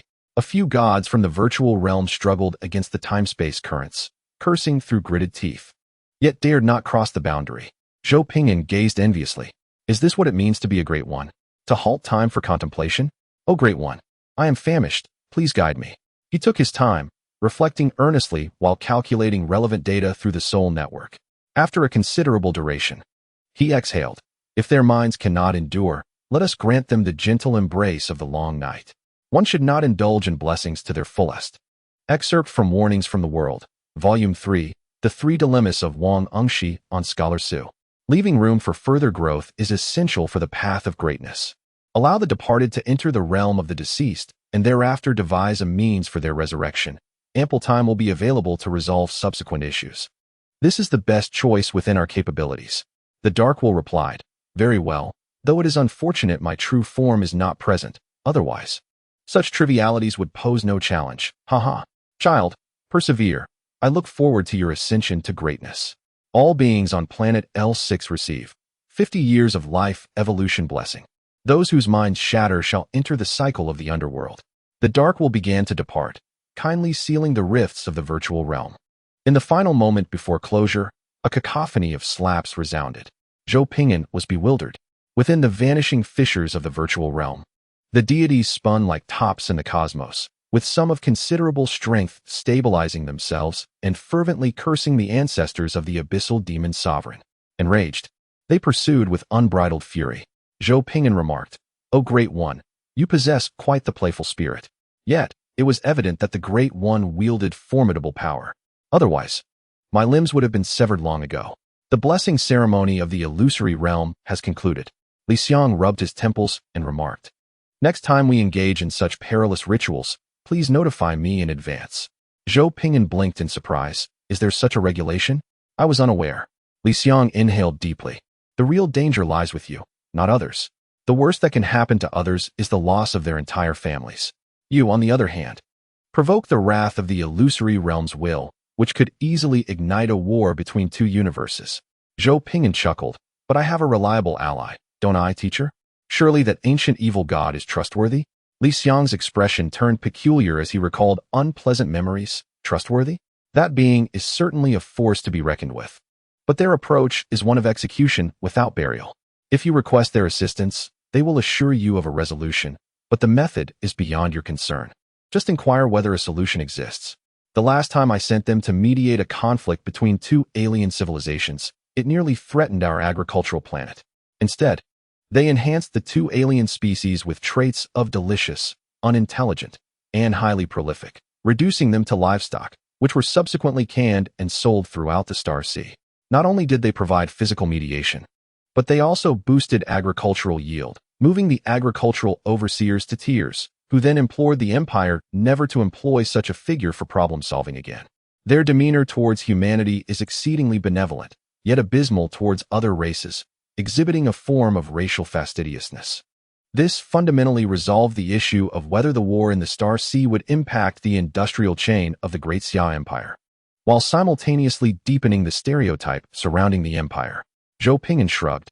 Is there anything else, teacher? If not, I shall return to my examinations. Li Xiang scanned planet L6 with a sweep of his consciousness, confirming all was well, and sighed. Go ahead, but next time you engage in illicit actions, you must inform me. Whether such actions are deemed unlawful hinges upon whether a powerful entity, who disregards the currents of time and space, stands beside you during the ritual. Zhou Ping'an blinked. If I notify you, does that absolve me of wrongdoing? No, Li Xiang retorted. It merely facilitates my pursuit of you to a military tribunal. Zhou Ping'an laughed. You truly have a sharp tongue, teacher. I lack skin, Li Xiang replied. The elite members of the directing team meticulously scanned the entire planet with their consciousness, confirming no discrepancies before withdrawing back to their floating cities to maintain vigilance. The blessings of the subspace demon ancestor resemble a weakened version of the Empire's localized resurrection mechanism, allowing these beings to survive a nuclear explosion while filtering out those unfit to enter the underworld for eternal rest and await reincarnation. Do not underestimate the subspace demon ancestor. They accomplished this feat in less than a second, installing a personalized resurrection mechanism for every living being in the civilization, complemented by an underworld transport interface. Their achievement is not a reflection of their limitations, but rather a testament to the capacity of the life forms within the civilization of planet L6. The eminent figures gradually dispersed, continuing to provide protection for the younger generation of the Great Xia Empire during their trials. Zhou Ping'an gazed at the clear sky, silently smiling, feeling the burdens on his shoulders lift considerably. It is indeed reassuring to have such powerful figures watching over him.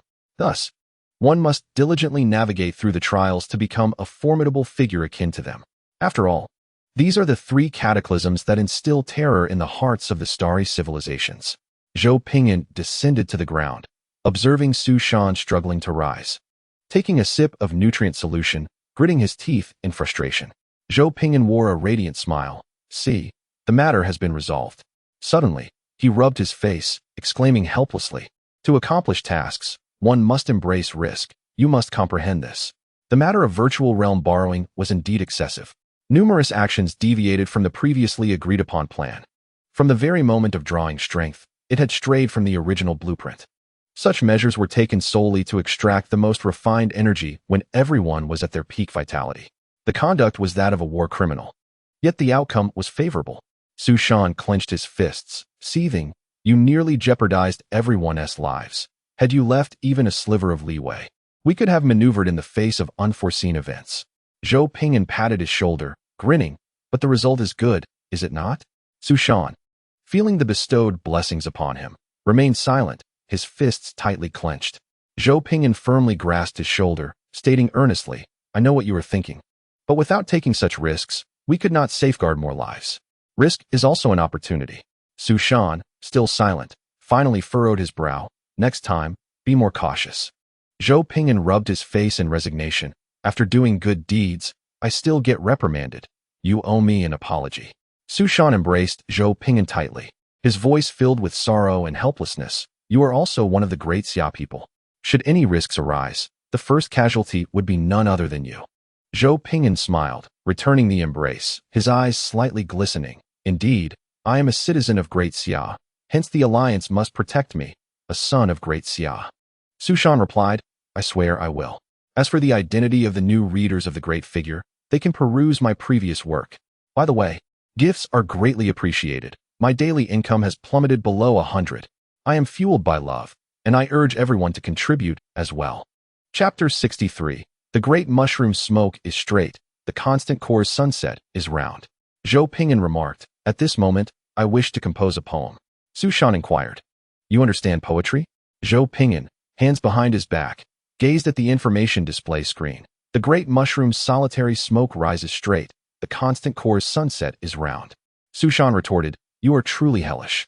After 8 hours of bestowed blessings, Zhou Ping'an expended destruction points to unlock the technology for shelters, prompting the lords to urgently construct them, fearing that delays would render them mere dust in the physical sense.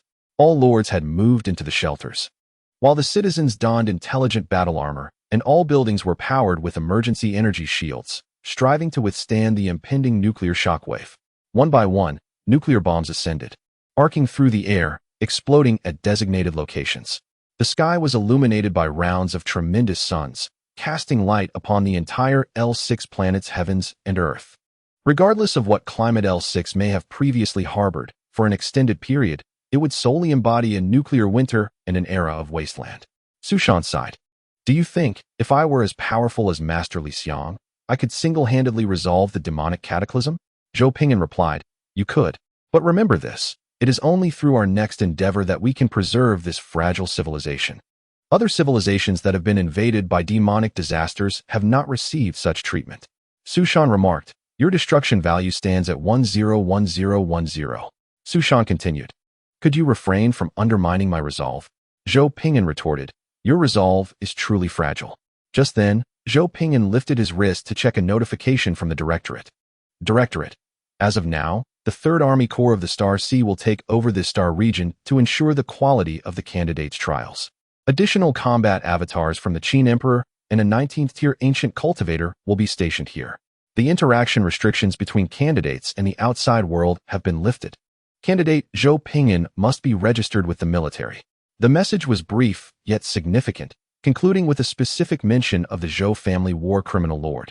Zhou Ping'an gritted his teeth. Who do you look down upon? Wasn't this a collective agreement? Why am I the only one being registered? Su Shan replied solemnly.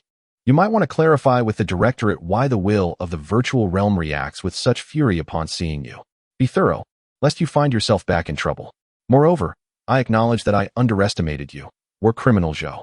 I once thought you were merely boasting about your title of Emperor of the Virtual Realm, but it appears you genuinely possess that rank. Zhou Ping'an expressed his dissatisfaction. Why should the good be threatened at gunpoint? Irrespective of the facts, my actions were undeniably safe. Do not concern yourself with how I accomplished the task. Just affirm whether I succeeded. A beam of teleportation light flickered, and Li Xiang emerged, bearing a large sword. He pulled a chair over and sat down, retrieving a notebook. "Come, sit," he instructed. Zhou Ping'an, with a playful grin, complied. "Teacher Li, why have you come personally?" Li Xiang snapped his fingers, causing several floating cameras to appear nearby. "These videos are linked to the directorate. Every word you utter henceforth will be recorded." Zhou Ping'an, feeling resigned, said, "I clarified everything last time. Why must I reiterate?" The atmosphere felt eerily familiar, akin to returning home. Li Xiang shot him a stern glance, his demeanor serious. "Now tell me, how did you come by this rank in the virtual realm?" Zhou Ping'an shrugged. "I seized it." Li Xiang inquired, "How did you seize it?" Zhou Ping'an blinked. "I discovered a loophole. By utilizing infinite dimensional restarts to obliterate other dimensional universes, I forced them to offer valuable items.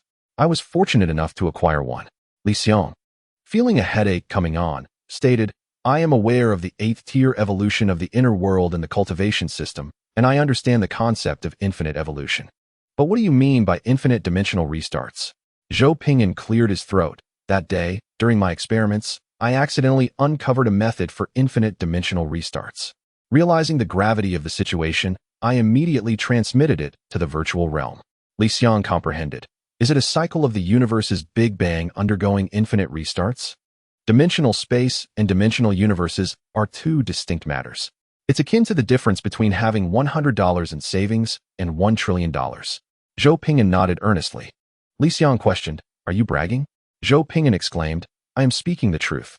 Li Xiang sighed, reluctantly taking notes. "Fine. It seems you have indeed discovered a substantial dimensional plane. However, this doesn't add up. I have also used planes to bombard the virtual realm.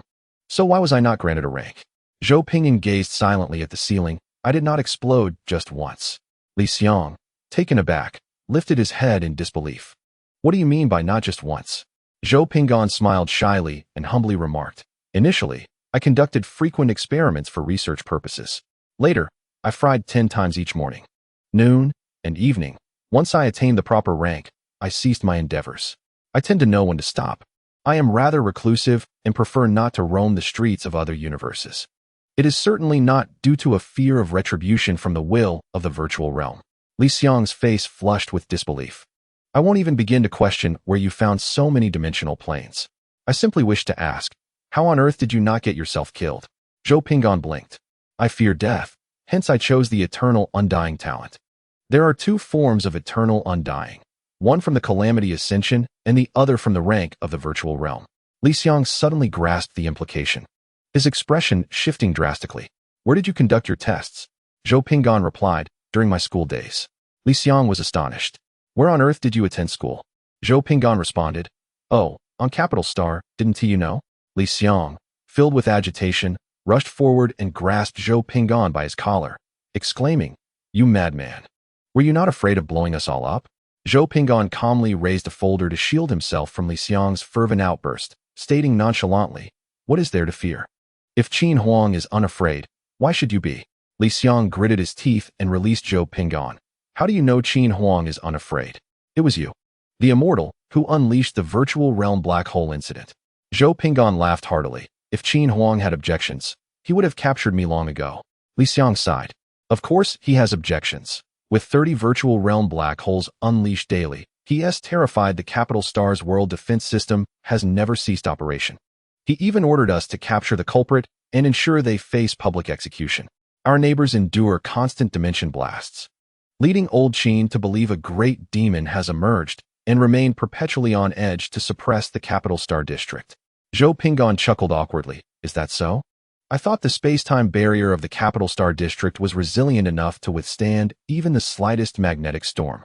The first accidental explosion terrified me, but upon realizing it posed no impact on the primary universe's space-time, I grew bolder in my experiments. Only now do I comprehend that it was indeed the robust defense system of my own Capital Star."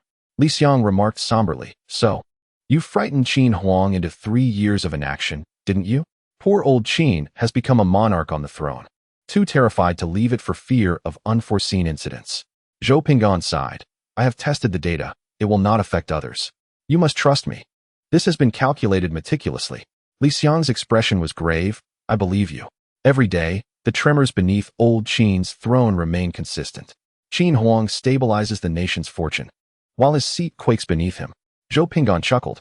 Li Xiang, resigned, noted, so, the rank of the virtual realm emperor is obtained through sheer frequency of explosions? Please provide an approximate count. Zhou Ping'an shrugged. I don't know. The last incident was an infinite-dimensional explosion, and my counter burned out. Li Xiang grimaced. I've sent the records to Qin Huang. You'll take the exam first.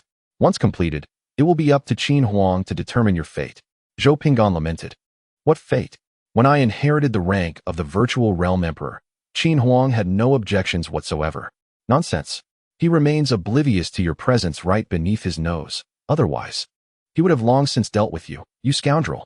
Li Xiang, filled with resentment, departed, lamenting the torment of caring for children. It truly felt like a curse. A mere century of life would be considered a light burden. Su Shan sighed. Brother, I should never have doubted the merit of your war criminal status. At other universities, students engage in credit accumulation, certification examinations, accolades, romantic pursuits, gaming, and postgraduate studies. Yet at Brother Zhou's university, it is merely a cycle of confronting Qin Xiang, playing the role of a war criminal, confronting Qin Xiang, and repeating the same. War criminal lord, come forth. Present your offerings. Chapter 64. I, Zhou Ping'an, tread through life as if on thin ice. With the onset of nuclear winter, the ecosystem of planet L6 underwent a profound transformation, leading to the untimely demise of countless beings. Those who managed to withstand the ordeal were either grateful to or resented the Great Xia Lord Alliance. Those who could not endure had their souls transported to the realm of the dead, slumbering eternally. A hand emerged from the soil, struggling against the earth, clawing desperately to excavate itself. Gradually, a man, his upper body grievously shattered, broke free from the ground. His flesh, held together by an unseen force, shimmered with a faint black luminescence, preventing him from succumbing to death. He knelt, hands pressed against the ground, expelling mouthfuls of dirt mixed with gastric fluids. Pain coursed through his body, indescribable agony, an unquenchable fury. The Great Xia Lord Alliance. He lifted his head, his eyes bloodshot, embodying a wild fury teetering between life and death. His hands clenched tightly, nails digging into his palms, blood mingling with the excruciating pain.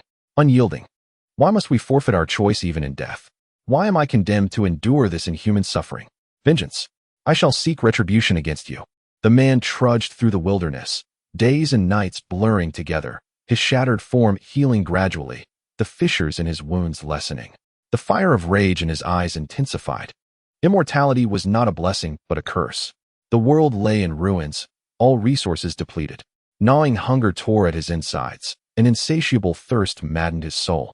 And the relentless torment from the bleak environment persisted. It is them. The fury in the man's eyes coalesced as he gripped a kitchen knife, his withered body mustering strength anew, and he advanced swiftly. Ahead lay a makeshift rescue base manned by a cadre of black-armored soldiers.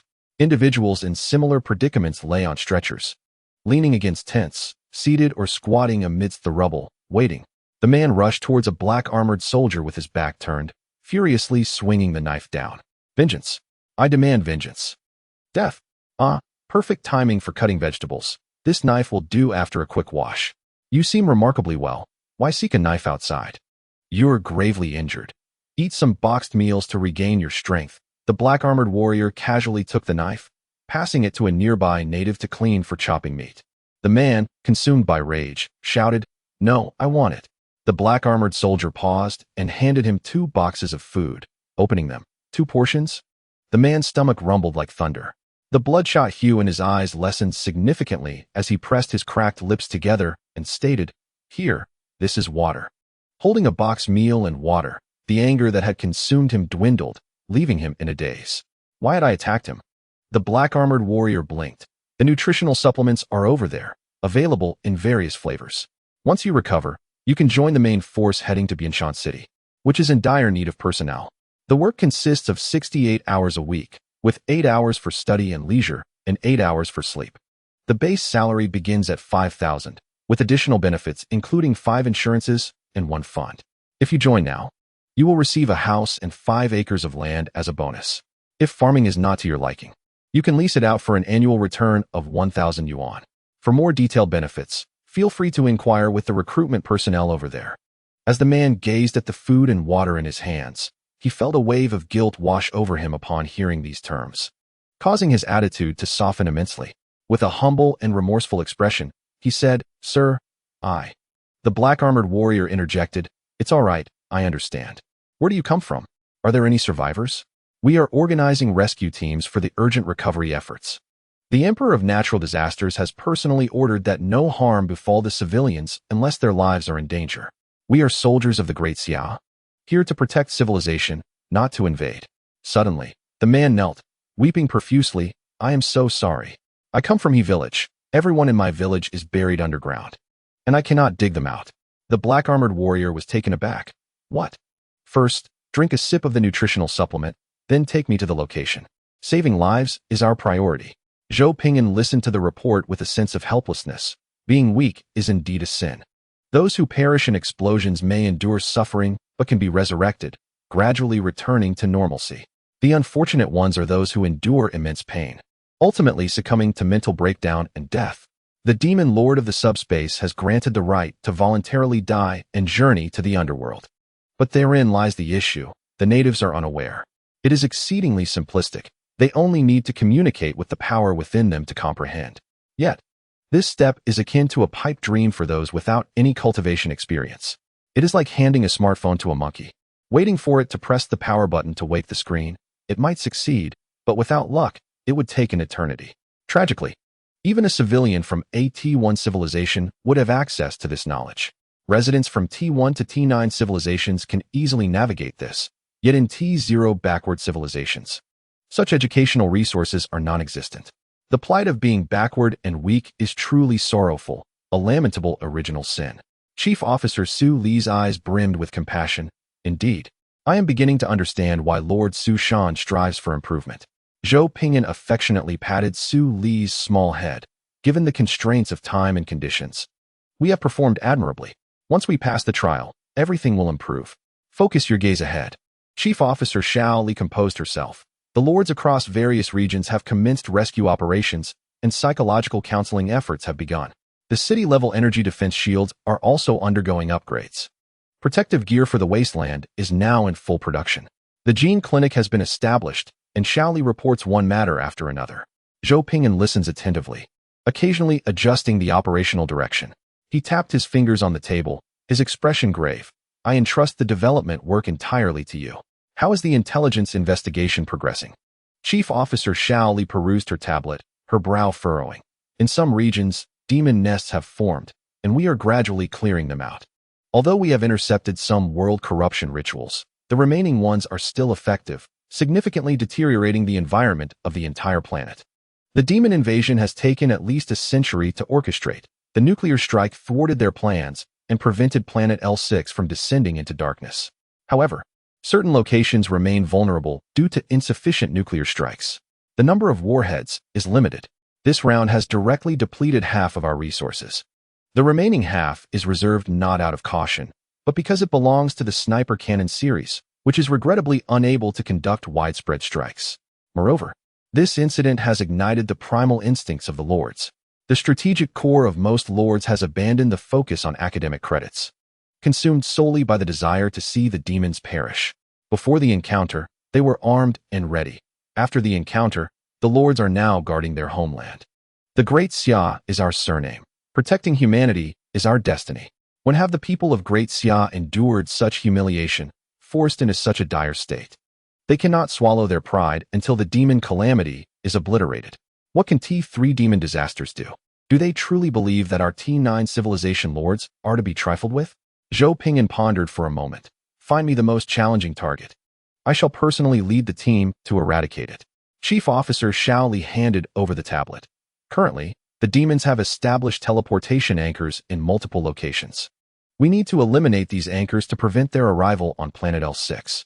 In the He Bingyu region, there is a 7th-tier demon lord from the Annihilation Demon Civilization, and this area is rich in mineral resources. We are researching troop technology, which requires a substantial amount of minerals.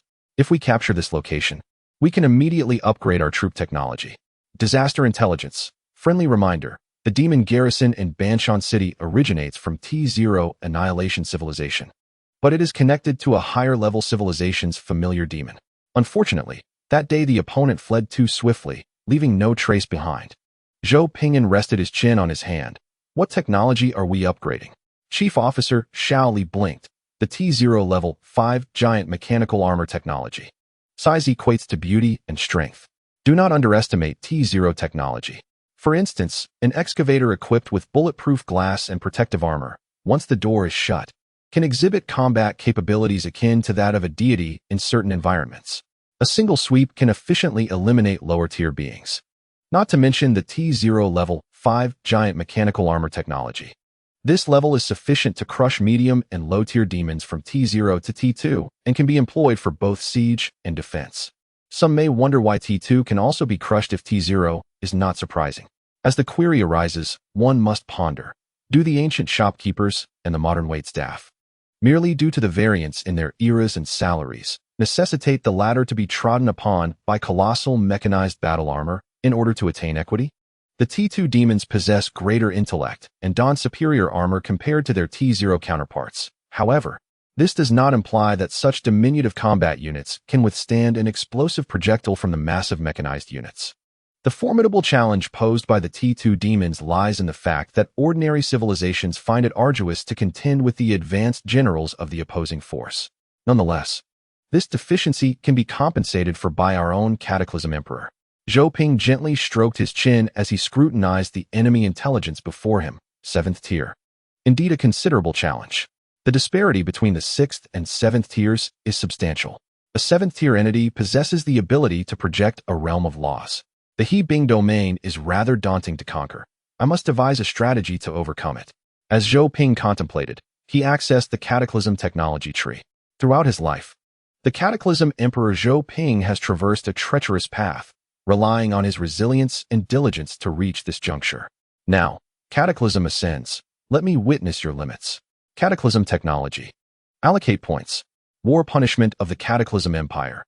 Each day, we may inflict a morale blow upon the enemy. We shall receive a random blessing daily, while the enemy will incur a random curse. In a state of war, our attributes increase by 30, while the enemy's attributes decrease by 10 and they become terrified. Zhou Ping was overjoyed and decisively selected. Excellent. This is the one. Ding. The Cataclysm Empire has declared an extermination war against the Annihilation civilization. We have received war bonuses, while the opposing civilization has incurred punishment status. We have received a blessing. All production increased by 10. The enemy has received a curse. Random ideologies of citizens have been altered to the faith of light. Zhou Ping was taken aback. Huh? He closed the window, then reopened it. Upon closer inspection, he discovered that the random demonic ideologies had shifted to the faith of light. Zhou Ping was left in utter confusion. What kind of operation is this? In the He-Bing domain, the 7th-tier demon Lord Ba Shan gazed in bewilderment at the encroaching demon populace. The demon subjects, clad in white robes, raised sacred crosses and sang fervently, for love and peace. Eradicate the tyranny of demons. The light of justice illuminates all beings. Evil demons, accept the judgment of justice. Liberate all beings. Love and justice shall triumph. The 7th-tier demon Lord Ba Shan stood dumbfounded, a chill running through him, drenched in sweat. Unable to halt his retreat. What on earth is happening? A 3,000-word chapter, powered by love, ascends to the pinnacle of the grid. Good night.